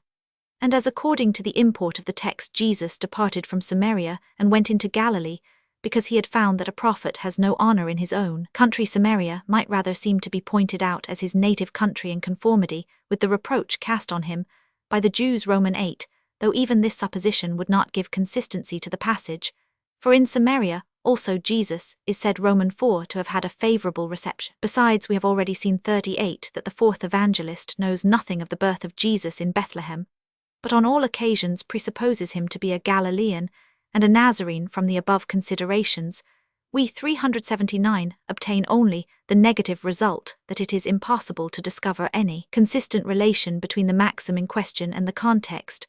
A positive result, namely, how the maxim came to occupy its actual position, notwithstanding this want of relation, will perhaps be obtained when we have examined the 2 other passages belonging to the present head of our inquiry.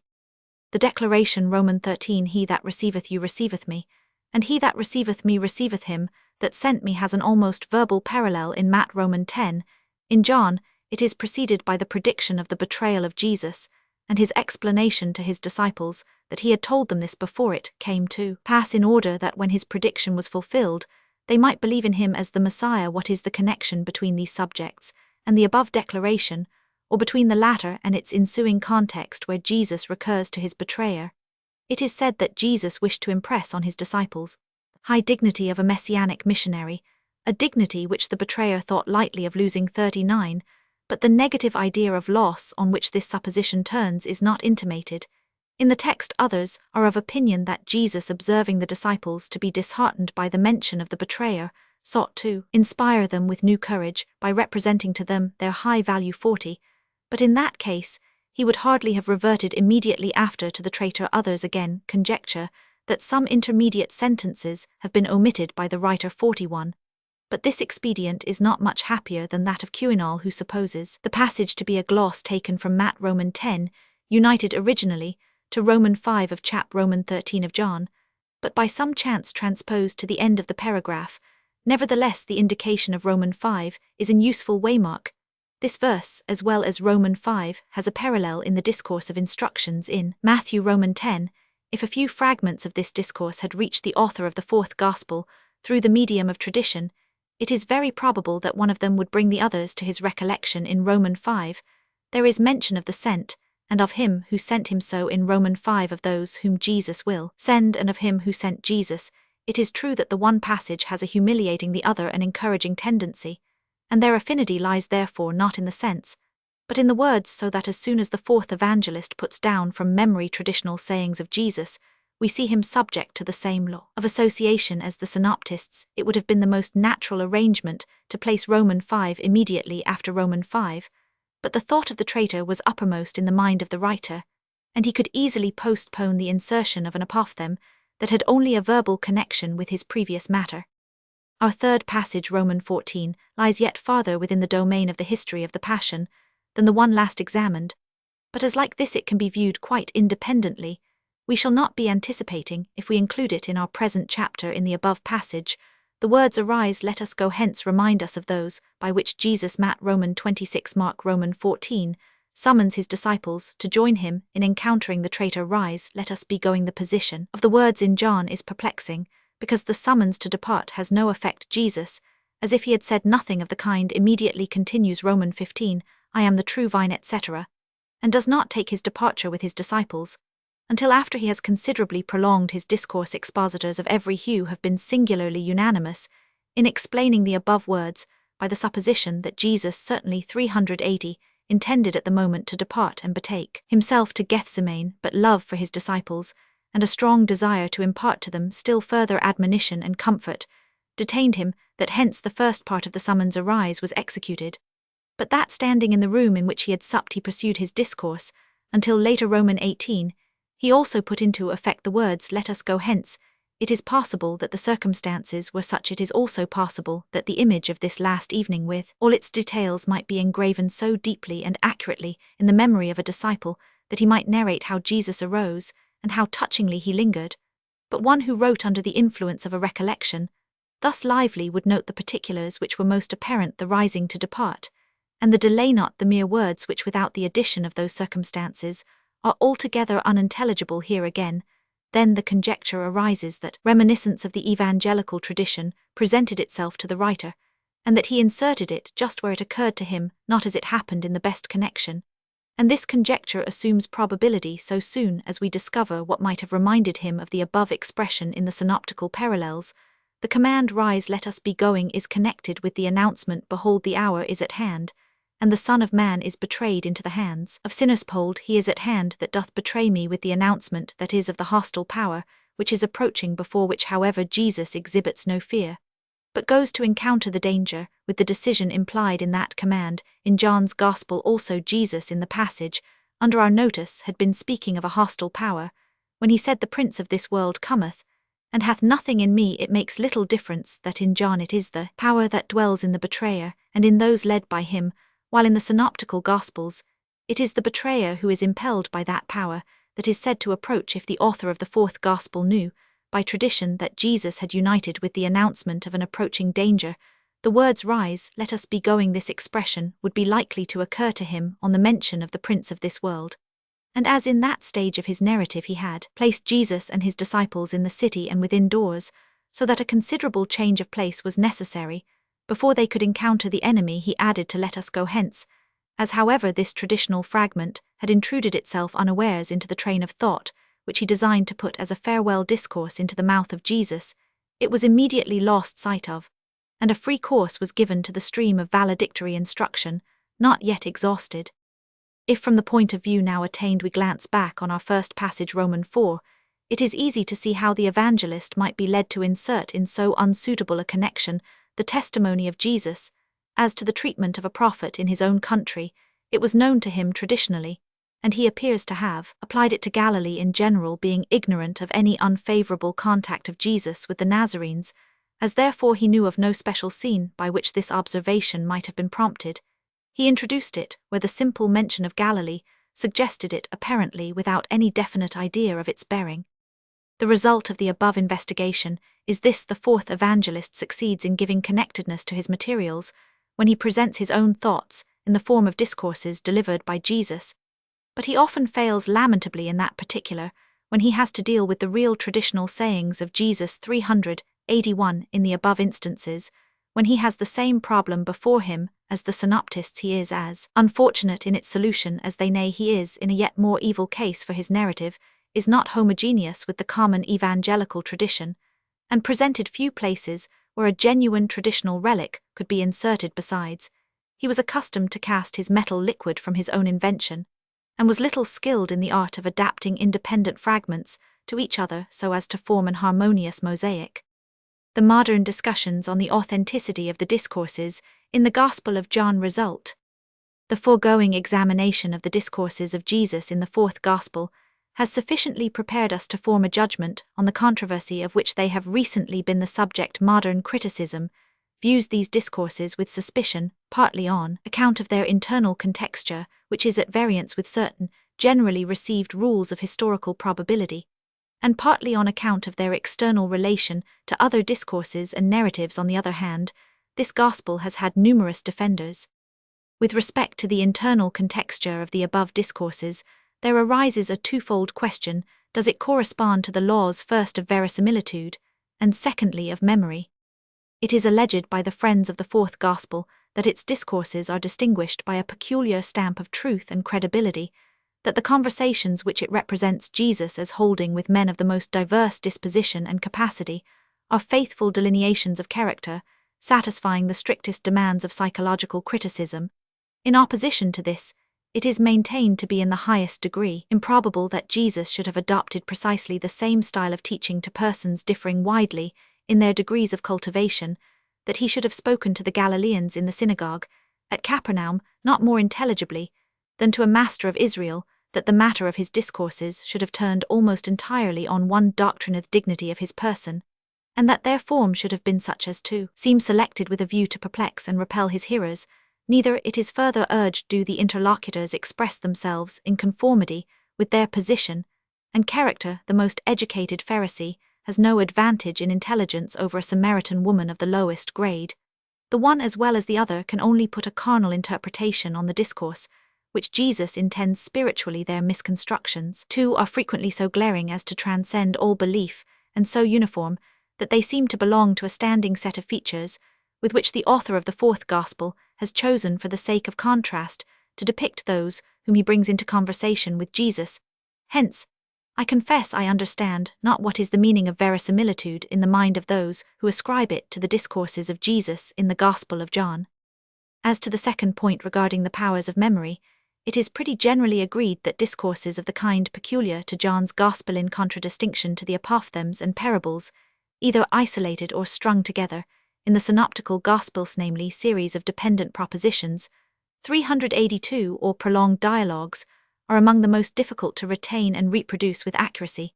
Unless such discourses were reduced to writing at the moment of their delivery, all hope of their faithful reproduction must be abandoned. Hence Dr. Paulus once actually entertained the idea that in the judgment halls of the temple or the synagogues at Jerusalem there were stationed a sort of shorthand writers whose office it was to draw up verbal processes, and that from their records the Christians after the death of Christ made transcripts in like manner. Berthold was of opinion that our evangelist during the lifetime of Jesus took down most of the discourses of Jesus in the Araman language, and made these notes the foundation of his gospel, composed at a much later period.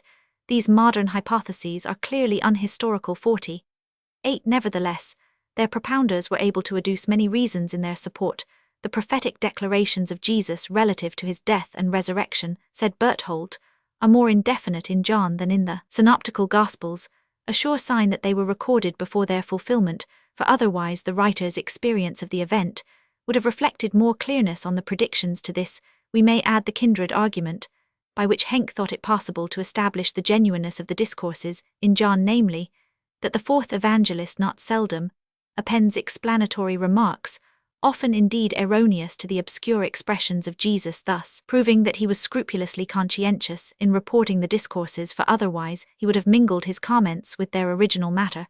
But it is with justice objected that the obscurity of the predictions in the fourth gospel is in perfect harmony with the mystical spirit that pervades the work, and as besides the author, together with his fondness for the obscure and enigmatical, indisputably possessed taste, he must have been conscious that a prophecy would only be the more piquant and genuine looking the more darkly it was delivered. Hence, though he put those predictions into the mouth of Jesus, long after the events to which they refer, he might yet choose to give them an indefinite form. This observation helps to explain why the evangelist, when elucidating some obscure expressions of Jesus, adds that his disciples did not understand them until after his resurrection or after the outpouring of the Holy Spirit. Romans 2, Romans 7, for the opposition of the darkness, in which the disciples at one time groped to the light which ultimately arose on them, belongs to that order of contrasts with which this gospel abounds. Another argument adopted by Berthold, and approved by Tholuck, is that in the discourses of the fourth gospel there sometimes occur observations which, having no precise meaning in themselves nor any connection with the rest of the discourse, must have been occasioned by some external circumstance, and can only be accounted for on the supposition of prompt, nay, of immediate reduction to writing. And among their examples, the passage "Arise, let us go hence" Romans 14, is one of the most important, but the origin of such digressive remarks has been above explained in a manner that renders the hypothesis of instantaneous note-taking superfluous. Thus commentators had to excogitate some other means of certifying the 383 genuineness of the discourses of Jesus in the fourth gospel, the general argument, so often adduced, founded on what a good memory might achieve, especially among men of simple lives, unused to writing, lies in the region of abstract possibility, whereas Luck remarks 51, there may always be nearly as much said against. As for a theory, it has been thought more effectual to adopt an argument resting on a narrower basis, and to appeal to the individual distinctions of the apostle, John, to his intimate and peculiar relation to Jesus as the favorite disciplito, his enthusiasm for his master, which must surely have strengthened his memory, and have enabled him to preserve in the most lively recollection all that came from the lips of his divine friend. Although this peculiar relation of John to Jesus rests on the authority of John's gospel alone, we might without reasoning in a circle draw from it conclusions as to the credibility of the discourses communicated by him, were the faults of which his gospel is accused, only such as proceed from the inevitable fading of the memory, because the positive notices of that relation could never flow from this negative cause, as however the suspicion, which has arisen to the prejudice of the fourth evangelist, has gone far beyond those limits, even to the extent of taxing him with free invention. No fact resting on the word of John can be used in support of the discourses which he communicates, but neither the above relation, if admitted, nor the remark that John apparently attached himself to Jesus in early youth, when impressions sink deepest, and from the time of his master's death, lived in a circle where the memory of his words and deeds was cherished. 53 suffices to render it probable that John could retain in his mind long series of ideas and complicated dialogues, until the period in which the composition of his gospel must be placed, for critics are agreed that the tendency of the fourth gospel, its evident aim to spiritualize the common faith of Christians into the gnosis, and thus to crush many errors which had sprung up, is a decisive attestation that it was composed at a period when the Church had attained a degree of maturity, and consequently in the extreme old age of the apostle. Hence the champions of the discourses in question are fain to bring forward as a forlorn hope the supernatural assistance of the Paraclete, which was promised to the disciples, and which was to restore all that Jesus had said to their remembrance. This is done by Tholuck with great confidence, 55 by Luck with some diffidence, 56 which Tholuck's Anzeiger severely censures, but which we consider laudable, because it implies a latent consciousness of the circle that is made in attempting to prove the truthfulness of the discourses in John by a promise which appears nowhere but in those discourses. 57, and of the inadequacy of an appeal in a scientific inquiry to a popular notion, such as that of the aid of the Holy Spirit, The consciousness of this inadequacy shows itself indirectly in Thaluk, for he ekes out the assistance of the Paraclete by early notes, and in Luck also, for he renounces the verbal authenticity of the discourses in John, and only contends for their substantial veracity on grounds chiefly connected with the relation which they bear to other discourses. 384. The external relation of the discourses of Jesus in John's Gospel is also twofold, for they may be compared both with those discourses which the synoptists put into the mouth of Jesus, and with the manner in which the author of the fourth Gospel expresses himself when he is avowedly the speaker. As a result of the former comparison, critics have pointed out the important difference that exists between the respective discourses in their matter, as well as in their form in the first three Gospels.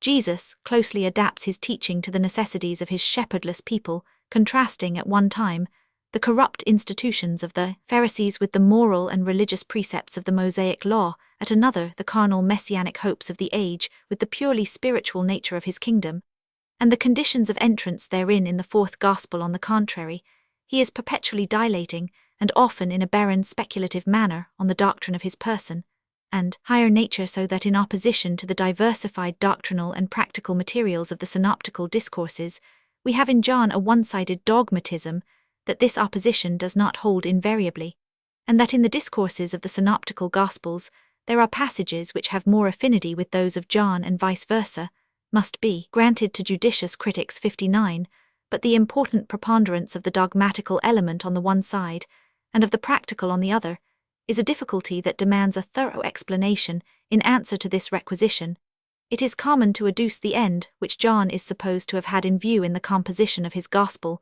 namely to furnish a supplement to the first three Gospels, and to supply their omissions. But if Jesus taught first in one style then in another, how was it that the synoptists selected almost exclusively the practical and popular John, nearly without exception the dogmatic and speculative portions of his discourse? This is accounted for in a manner intrinsically probable in the oral tradition. It is observed on which the first three Gospels were founded, the simple and popular, the concise and sententious discourses of Jesus being the most easy of retention, would alone be propagated, while his more profound, subtle, and diffuse discourses would be lost.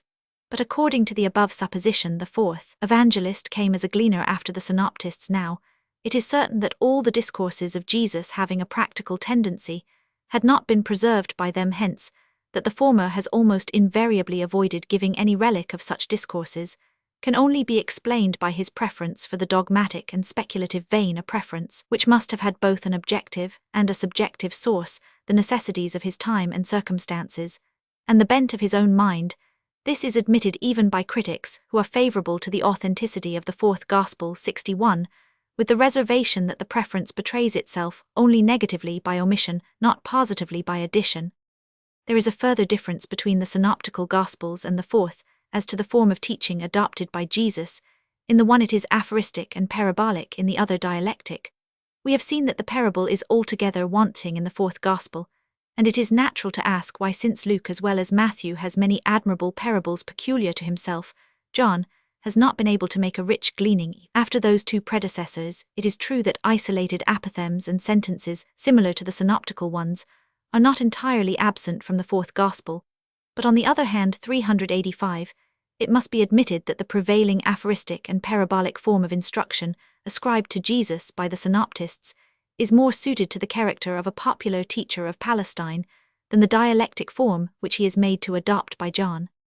But the relation of the discourses of Jesus in the Gospel of John to the evangelist's own style of thinking and writing is decisive here.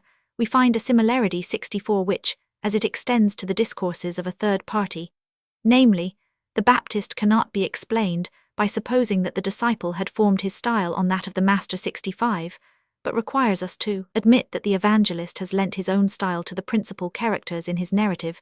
The latest commentator on John has not only acknowledged this with regard to the colouring of the expression, he even thinks that in the matter itself he can hear and there detect the explanatory amplifications of the evangelist, who, to use his own phrase, has had a hand in the composition of the longer and more difficult discourses.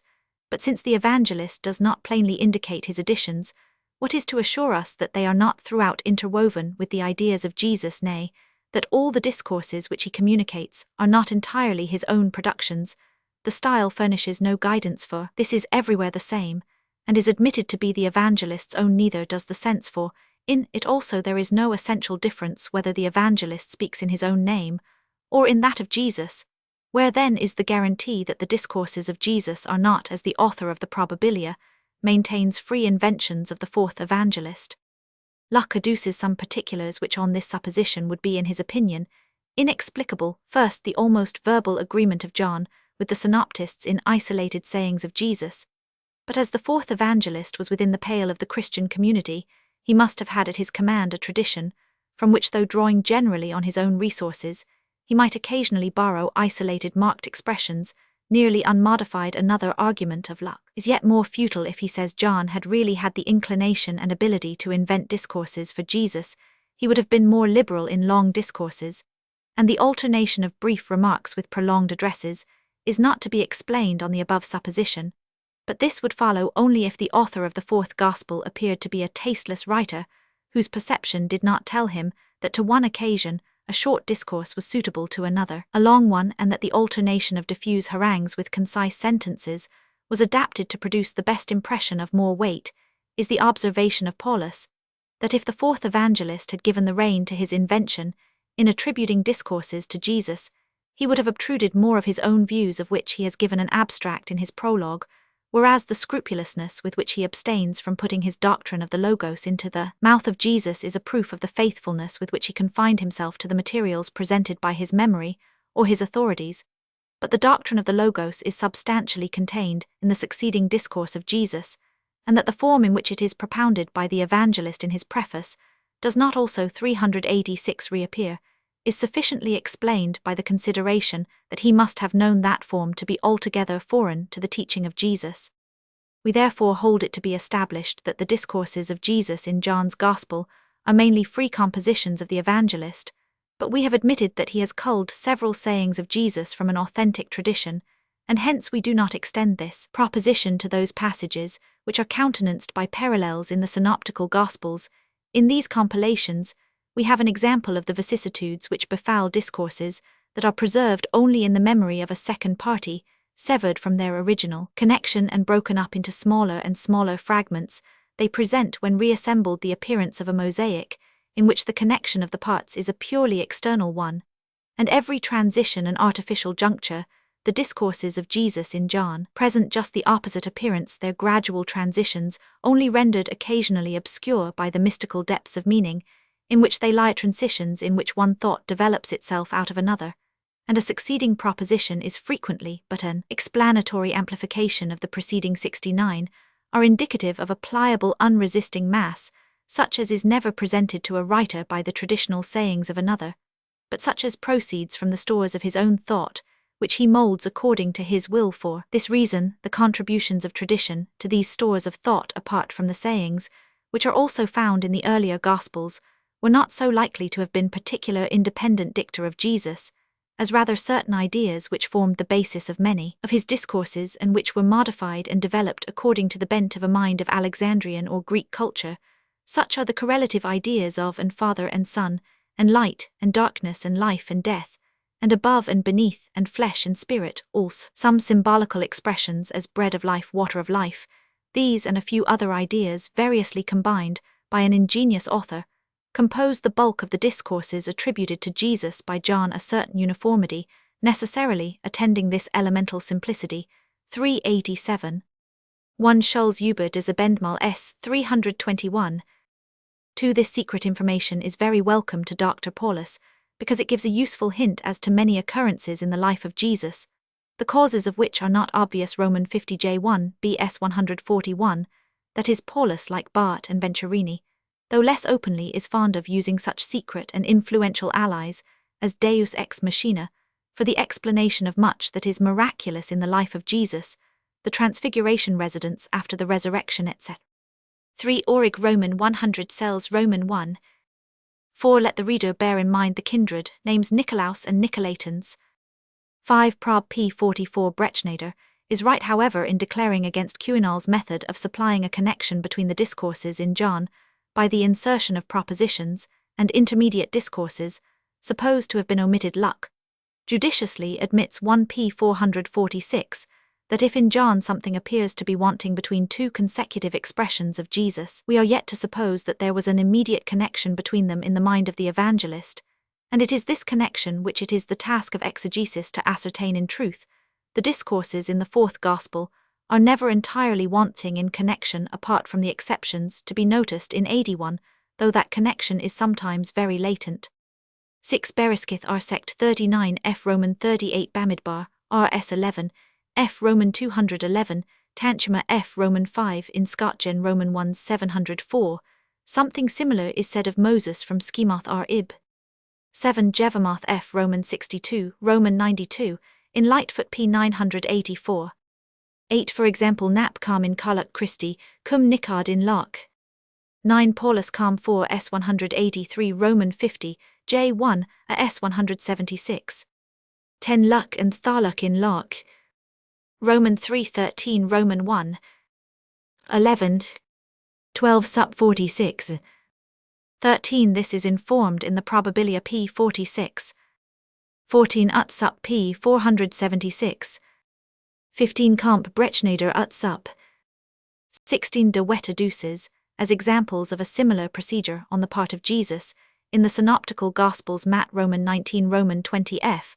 But these two cases are of a totally different kind from the one under consideration in John we have here to treat of, a want of comprehension 370, in the face of which it is surprising that Jesus, instead of descending to its level, chooses to elevate himself to a still less attainable altitude in the passages quoted from the synoptists. On the other hand, we have examples of an excessive self-valuation, too high an estimate of their ability to promote the cause of Jesus on the part of the rich young man, and of the sons of Zebedee and Jesus with perfect propriety, checks their egotistic ardor by the abrupt presentation of a higher demand. These instances could only be parallel with that of Nicodemus, if the latter had piqued himself on his enlightenment, and Jesus, by a sudden flight into a higher region, had sought to convince him of his ignorance. 17 Bible Calm 2 S 96. Roman 3. Roman 3. Roman 1 5. 1 John Roman 4. 19 Paulus and Alshausen in Lark. 20 Thalak Globwedicate S 335 adduces, as examples of a similar unobserved fusion of a discourse, quoted from a foreign source with the writer's own matter Gal Roman 2, FF Euseb, H.E. Roman 339, Hieron, Calm in Jes 53, but such instances in an epistle, a commentary, or an historical work interspersed with reasoning and criticism are not parallel with those in an historical narrative of the nature of our fourth Gospel. In works of the former kind, the reader expects the author to reason, and hence, when the discourse of another party has been introduced, he is prepared at the slightest pause to see the author again take up the argument. It is quite different with a work like our fourth Gospel. The introduction, it is true, is put forth as the author's own reasoning, and it is there quite natural that after a brief quotation from the discourse of another Roman 5, he should at Roman 5 resume the character of speaker without any express intimation, but when once he has entered on his narrative, which is strictly a recital of what has been done, and what has been said, all that he annexes without any mark of distinction, as for example Roman 12 to a discourse, explicitly ascribed to another, must be considered as a continuation of that discourse. 21 Philo up ed mang Roman 1 apud Gfrora Roman 1 p. 122. Joe Roman 5. 24. 32. 34. 36. 37. Ib. 38. 40. 42. 44. John Roman 3 the Baptist. 1 Joe Roman 3. Joe Roman 19 Comp Roman 21, 1 Joe 3:12. 1 Joe Roman 5. Joe Roman 1 Comp 1 Joe Roman 4. 1 Joe Roman 1. 1 Joe Roman 5. 1 Joe Roman 2. Joe Roman 11. 23 Vid the passages compared by Gfrora 1s 194, from Philo de Lingorum Confusion. 24 Sup 14. 25 De Profugis up, Mang Roman 1s, 566 Gfrora, 1s 202. What is farther said of the may be compared with John Roman 4 Roman 6 Roman 7. 26 See Luck's history of the interpretation of this passage in his Calm 2 Appendix B p. 727, ff. 27 Hayes Roman 50 J 99. 28 Kamp Brechneder Proverb pp 56 AD 8 ff. 29 In relation to this chapter, I entirely approve the following remark in the Probabilia p. 56 Vidreta, Jesus ips studuis, ut verbis eluderat Judis, nec ab iis intelligere, sed reproberator ita vero nec egit nec ager partuit nec si, ita darquis set tanter ephesus et quanter illum ephesis, historia, testator, camp de wet exeg handiby 13s6. 30 For example by Thalak and Luck, the latter however allows that it is rather an incipient than a complete parable. Alshausen also remarks that the discourses of the shepherd and the vine are rather comparisons than parables, and Neander shows himself willing to distinguish the parable presented by the synoptists as a species under the genus similitude to which the of John belong. Roman 10. 28. Roman 10. 14. 4. Also corresponds to Roman 5, and is the counterpart of what is said Roman 5 of the hireling who allows the sheep to be scattered. 32 Comp Roman 5 with Roman 7 Roman 5, with Roman 8 Roman 5, with Roman 3 Roman 5, with Roman 3 Roman 5 Roman 5, with Roman 8 Roman 5, with Roman 6 Roman 7 Roman 8. 33 LJB S 142. 34 Luck Thalak Paulus in Luck. 35 Cyril Erasmus Thalak's expedient, which Alshausen approves, is to give the signification of the pluperfect, and to understand as an explicative, but I do not see how this can be of any avail for, and Roman 5 would still form a relation of agreement between two propositions, which one would have expected to be opposed to each other by and. 36 Paulus Calm 4s 251-56. 37 This idea is so entirely in the spirit of the ancient harmonists that I can scarcely believe Luck to be the first to whom it had occurred. Calm 1s 545f. 38 Vid sup 39. 39 Paulus Roman 50j 1b s 158. 40 Luck 2 s 478. 41 Thalak in Luck. 42 Paulus Roman 50j 1b s 175 Luck Thalak Alshausen in Luck Hug Einel in des T2 s 209. 43 Wegshader Einel in des Evang Jo s 271 Thalak Calm s 37f. 44 Thus Eckermann Theal Batrage 5-2 s 228 Vogel der Evangelist Johannes und sen Ausleger vor dem Jüngsten Gericht 1 s 28 ff Wegshader s 281 Brechneder Probable 3345 Apud Wegshader ut sup s 281 Brechneder Probab p 3345. 45 De Wet Einel in des T 105 Thalak Calm z Jo s 38 f Globudigkate s 344 ff Luck 1 s 198 f.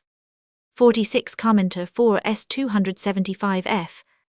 47 Versimilia de Origin Evangeli Joannis Opusc p1 ff Einlate in des T s 1302 ff.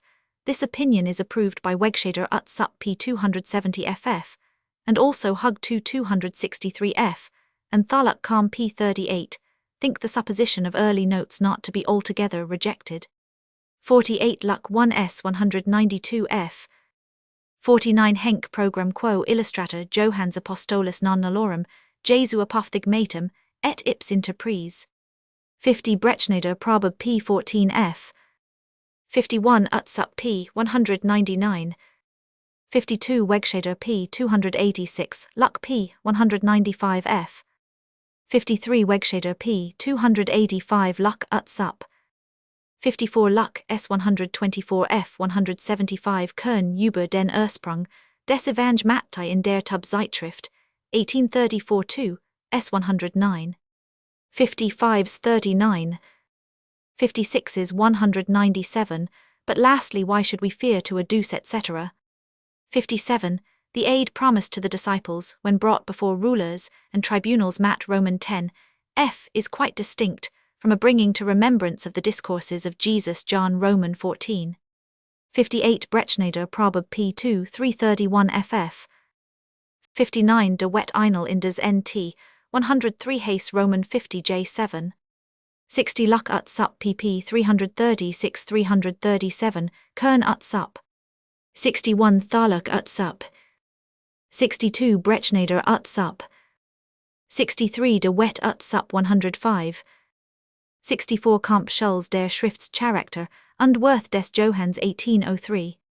65 Strongt Doctrina et Diction Johannis Apostoli ad Jesu Magistri, Doctrinam Dictionem Exacti, Composita 1797. 66 Luck Kamzi Jo 1p 200. 67 Ut sup p 199.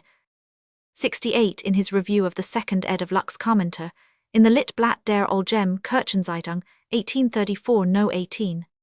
69 This peculiarity of the discourses in John cannot be better described than by Erasmus in his Epist, ad Ferdinandum prefatory to his paraphrase, habit Johannes suum quadam dicendi genus, ita sermonum velat, ansulis ex sis corintibus contexens, non nunquam ex contrariis, non nunquam ex similibus, non nunquam ex erstum subind repetidus ut orationis quoque, membrum semper excipiat, prius sic ut prioris finis sit, initium sequentes etc.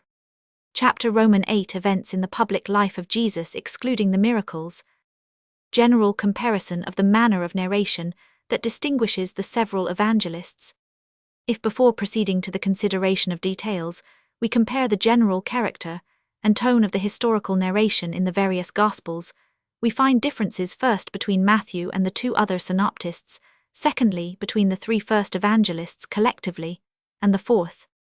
Among the reproaches which modern criticism has heaped on the Gospel of Matthew, a prominent place has been given to its want of individualized and dramatic life, a want which is thought to prove that the author was not an eyewitness, since an eyewitness is ordinarily distinguished by the precision and minuteness of his narration. Certainly, when we read the indefinite designation of times, places, and persons the perpetually recurring, then departing from thence a man which characterize this gospel, when we recollect its wholesale statements, such as that Jesus went through all the cities and villages Roman 9, Roman 11 Comp Roman 4, that they brought to him all sick people, and that he healed them all Roman 4f Roman 14f Comp Roman 15ff, and finally the bareness and brevity of many isolated narratives, we cannot disapprove the decision of this criticism, that Matthew's whole narrative resembles a record of events which before they were committed to writing had been long current in oral tradition, and had thus lost the impress of particularity and minuteness.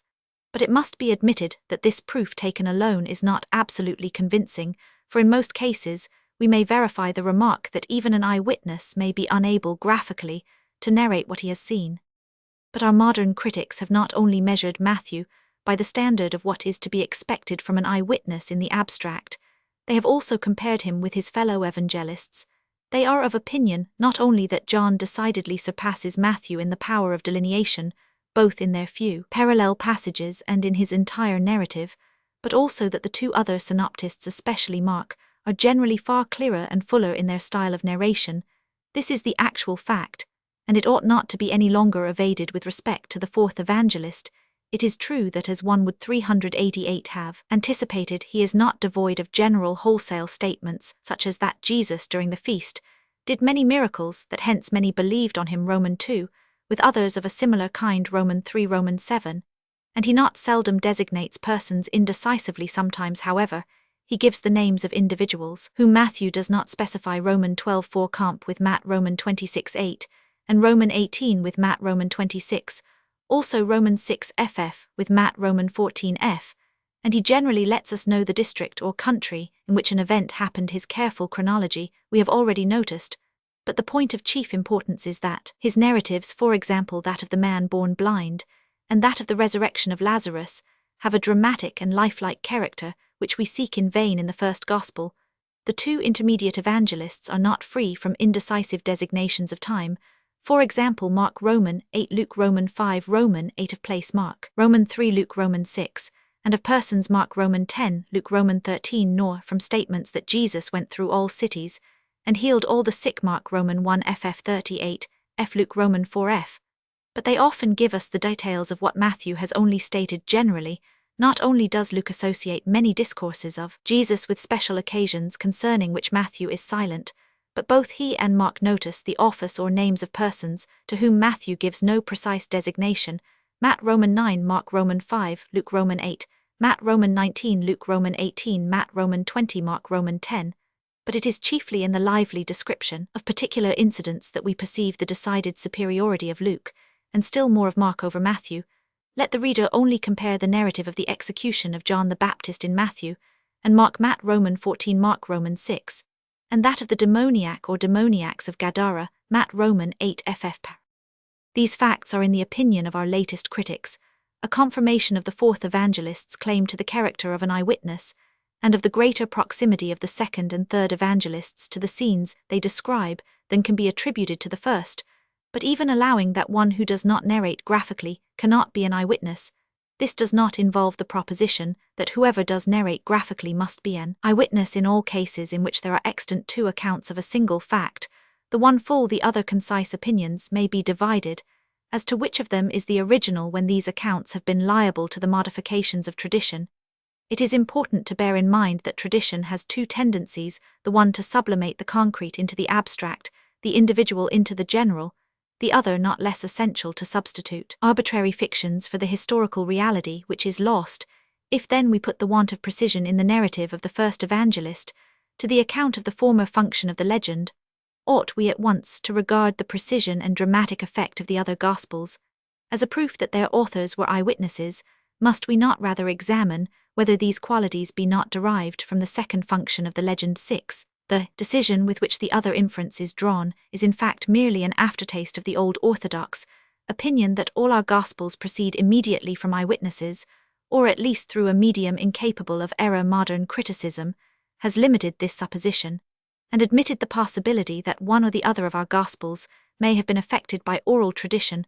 Accordingly, it maintains not without probability that a Gospel in which the descriptions are throughout destitute of colouring and life cannot be the production 389 of an eyewitness, and must have suffered from the effacing fingers of tradition.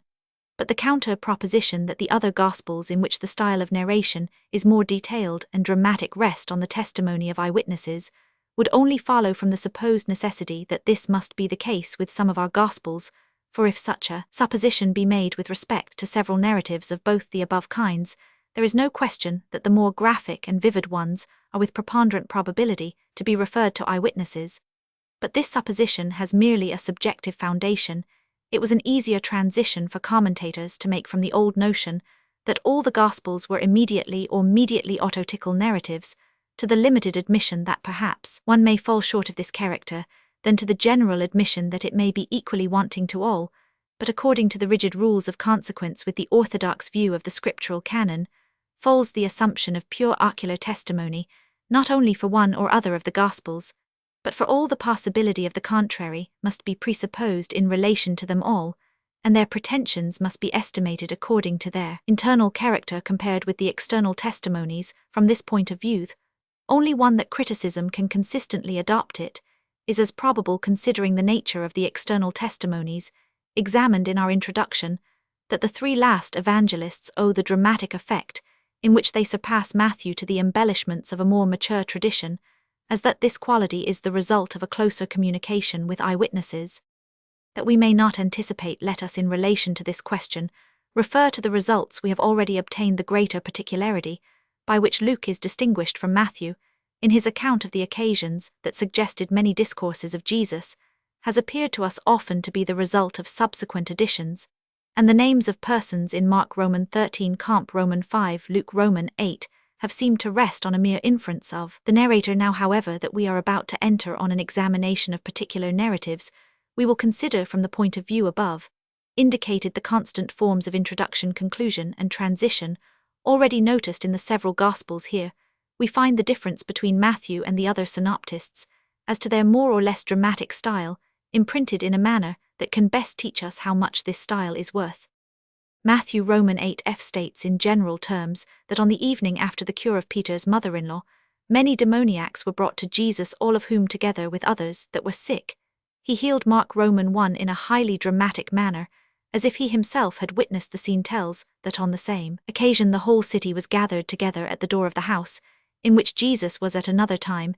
He makes the crowd block up the entrance. Roman 2 in two other instances, he describes the concourse as so great that Jesus and his disciples could not take their food Romans 3 Romans 6, and Luke on one occasion states that the people even gathered together in innumerable multitudes, so that they trode one upon another Romans 12, all highly vivid touches certainly, but the want of them can hardly be prejudicial to Matthew, for they look thoroughly like strokes of imagination, such as abound in Mark's narrative, and often, as Schleiermacher observes, 7 give it almost an apocryphal appearance in detailed narratives, of which we shall presently notice many examples, while Matthew simply tells what Jesus said on a certain occasion. The two other evangelists are able to describe the glance with which his words were accompanied. Mark Romans 3 Romans 10, Luke Romans 6 390, on the mention of a blind beggar of Jericho. Mark is careful to give us his name, and the name of his father Romans 10. From these particulars, we might already augur what the examination of single narratives will prove, namely,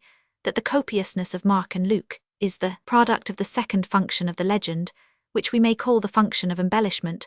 Was this embellishment gradually wrought out by oral tradition, or was it the arbitrary addition of our evangelists? Concerning this, there may be a difference of opinion and a degree of probability in relation to particular passages is the nearest approach that can be made to a decision. In any case, not only must it be granted that a narrative adorned by the writer's own additions is more remote from primitive truth than one free from such additions, but we may venture to pronounce that the earlier efforts of the legend are rapid sketches tending to set off only the leading points whether of speech or action, and that at a later period it aims rather to give a symmetrical effect to the whole, including collateral incidents, so that in either view the closest approximation to truth remains on the side of the first gospel. While the difference as to the more or less dramatic style of concluding and connecting forms lies chiefly between Matthew and the other synoptists, another difference with respect to these forms exists between all the synoptists and John. While most of the synoptical anecdotes from the public life of Jesus are wound up by a panegyric, those of John generally terminate, so to speak polemically. It is true that the three first evangelists sometimes mention by way of conclusion the offense that Jesus gave to the narrow-hearted, and the machinations of his enemies against him. Matt Roman 8 Roman 12 Roman 21 Roman 26 F Luke Roman 4 F Roman 11 F, and on the other hand the fourth evangelist closes some discourses and miracles by the remark that in consequence of them many believed on Jesus. Roman 2 Roman 4 53 Roman 7 40 F Roman 8 Roman 10 Roman 11. But in the synoptical Gospels throughout the period previous to the residence of Jesus in Jerusalem, we find forms implying that the fame of Jesus had extended far and wide. Matt Roman 4 Roman 9 31 Mark Roman 1 45 Roman 5 Roman 7 Luke Roman 4 Roman 5 Roman 7 Roman 8, that the people were astonished at his doctrine. Matt Roman 7 Mark Roman 1 Roman 11 Luke Roman 19, and miracles. Matt Roman 8 Roman 9 Roman 14 Roman 15, and hence followed him from all parts. Matt Roman 4 Roman 8 Roman 9 Roman 12 Roman 13 Roman 14. In the fourth Gospel, on the contrary, we are continually told that the Jews sought to kill Jesus. Roman 5 Roman 7 The Pharisees wished to take him or send out officers to seize him. Roman 7 32 44 Comp. Roman 8 Roman 10 Stones are taken up to cast at him. Roman 8 Roman 10. And even in those passages where there is mention of a favorable disposition on the part of the people, the evangelist limits it to one portion of them and represents the other as inimical to Jesus. Romans 713. He is especially fond of drawing attention to such circumstances as that before the final catastrophe, all the guile and power of the enemies of Jesus were exerted in vain, because his hour was not yet come. Romans 7 Roman 8, that the emissaries sent out against him, overcome by the force of his words, and the dignity of his person, retired, without fulfilling their errand. Romans 7:44 ff. And that Jesus passed unharmed through the midst of an exasperated crowd. Roman 8 Roman 10 Comp. Luke Roman 4. The writer, as we have above remarked, certainly does not intend us in these instances to think of a natural escape, but of one in which the higher nature of Jesus, his invulnerability, so long as he did not choose to lay down his life, was his protection, and this throws some light on the object which the fourth evangelist had in view in giving prominence to such traits as those just enumerated. They helped him to add to the number of the contrasts by 391, which throughout his works he aims to exalt the person of Jesus. The profound wisdom of Jesus, as the divine Logos, appeared the more resplendent from its opposition to the rude unapprehensiveness of the Jews. His goodness wore a more touching aspect confronted with the inveterate malice of his enemies. His appearance gained in impressiveness by the strife he excited among the people, and his power as that of one who had life in himself commanded the more reverence the oftener his enemies and their instruments tried to seize him, and as if restrained by a higher power were not able to lay hands on him the more marvelously. He passed through the ranks of adversaries prepared to take away his life. It has been made matter of praise to the fourth evangelist that he alone presents the opposition of the Pharisaic party to Jesus in its rise and gradual progress, but there are reasons for questioning whether the course of events described by him be not rather fictitious than real. Partially fictitious it evidently is, for he appeals to the supernatural for a reason why the Pharisees so long effected nothing against Jesus, whereas the synoptists preserve the natural sequence of the facts, by stating as a cause that the Jewish hierarchy feared the people who were attached to Jesus, as a prophet Matt Roman 21 Mark Roman 12, Luke Roman 20.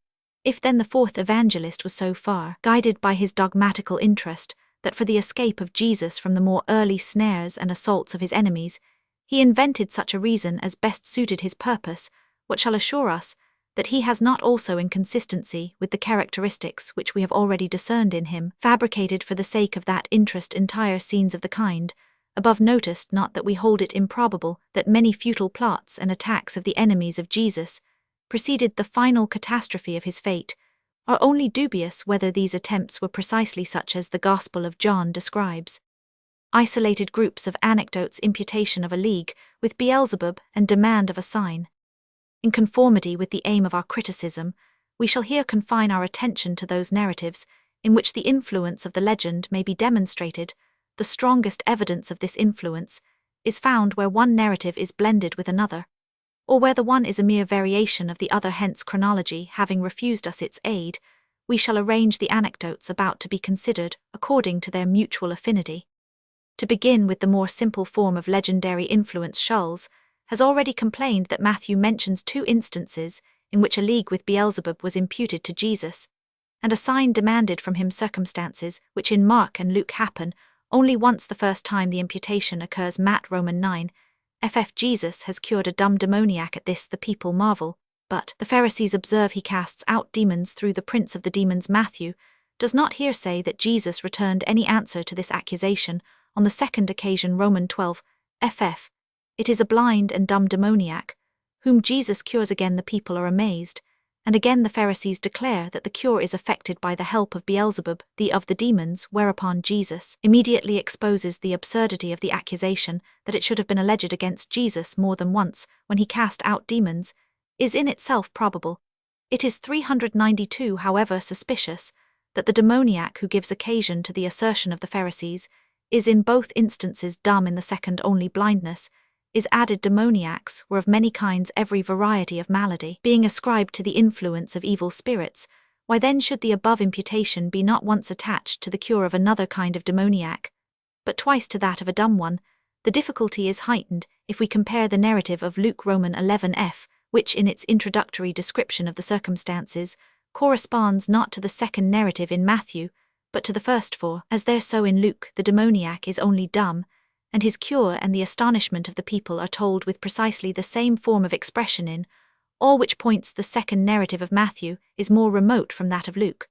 But with this cure of the dumb demoniac, which Matthew represents as passing off in silence on the part of Jesus, Luke connects the very discourse which Matthew appends to the cure of the one both blind and dumb, so that Jesus must on both these successive occasions have said the same thing. This is a very unlikely repetition, and united with the improbability that the same accusation should be twice made in connection with a dumb demoniac, it suggests the question whether legend may not here have doubled one and the same incident. How this can have taken place Matthew himself shows us by representing the demoniac as in the one case simply dumb, in the other blind. Also must it not have been a striking cure, which excited on the one hand the astonishment of the people, on the other this desperate attack of the enemies of Jesus. Dumbness alone might soon appear an insufficient malady for the subject of the cure, and the legend, ever prone to enhance, might deprive him of sight also, if, then together with this new form of the legend, the old one too was handed down. What wonder that a compiler more conscientious than critical, such as the author of the first Gospel, adopted both as distinct histories, merely omitting on one occasion the discourse of Jesus for the sake of avoiding repetition. Matthew, having omitted Roman 9, the discourse of Jesus, was obliged also to defer the demand of a sign, which required a previous rejoinder on the part of Jesus, until his second narration of the charge concerning Beelzebub. And in this point again, the narrative of Luke, who also attaches the demand of a sign to the accusation, is parallel with the later passage of Matthew, but 393 Matthew not only has with Luke demand of a sign in connection with the above charge, he has also another after the second feeding of the multitude, Roman 16 ff, and this second demand Mark also has Roman 8 f, while he omits the first here. The Pharisees come to Jesus, according to Matthew, in the unlikely companionship of Sadducees, and tempt him by asking for a sign from heaven. To this Jesus gives an answer of which the concluding proposition, a wicked and adulterous generation seeketh after a sign, and there shall no sign be given unto it, but the sign of the prophet Jonas in Matthew, agrees word for word with the opening of the earlier refusal. It is already improbable enough that Jesus should have twice responded to the above requisition with the same enigmatical reference to Jonah, but the words Roman 5:3, which in the second passage of Matthew precede the sentence last quoted, are totally unintelligible. For why Jesus, in reply to the demand of his enemies that he would show them a sign from heaven, should tell them that they were indeed well versed in the natural signs of the heavens, but were so much the more glaringly ignorant of the spiritual signs of the messianic times, is so far from evident that the otherwise unfounded omission of Roman 5 and 3 seems to have arisen from despair of finding any connection for them. Luke, who also has Roman 12 f in words, only partly varied this reproach of Jesus, that his contemporaries understood better the signs of the weather than of the times, gives it another position, which might be regarded as the preferable one, since, after speaking of the fire which he was to kindle, and the divisions which he was to cause, Jesus might very aptly say to the people, you take no notice of the unmistakable prognostics of this great revolution, which is being prepared by my means, so ill do you understand the signs of the times. But on a closer examination, Luke's arrangement appears just as abrupt here as in the case of the two parables, Roman 13:13. If from hence we turn again to Matthew, we easily see how he was led to his mode of representation. He may have been induced to double the demand of a sign by the verbal variation, which he met with the required sign being at one time called simply at another a. And if he knew that Jesus had exhorted the Jews to study the signs of the times, as they had hitherto studied the appearance of the heavens, the conjecture was not very remote that the Jews had given occasion for this admonition, by demanding a sign from heaven. Thus Matthew presents us, as Luke often does elsewhere, with a fictitious introduction to a discourse of Jesus, a proof of the proposition 394, advanced indeed, but too little regarded by Seifert 14, that it is in the nature of traditional records, such as the three first Gospels, that one particular should be best preserved, in this narrative another, in that so that first one, and then the other is at a disadvantage in comparison with the rest. Visit of the mother and brethren of Jesus, the woman who pronounces the mother of Jesus blessed.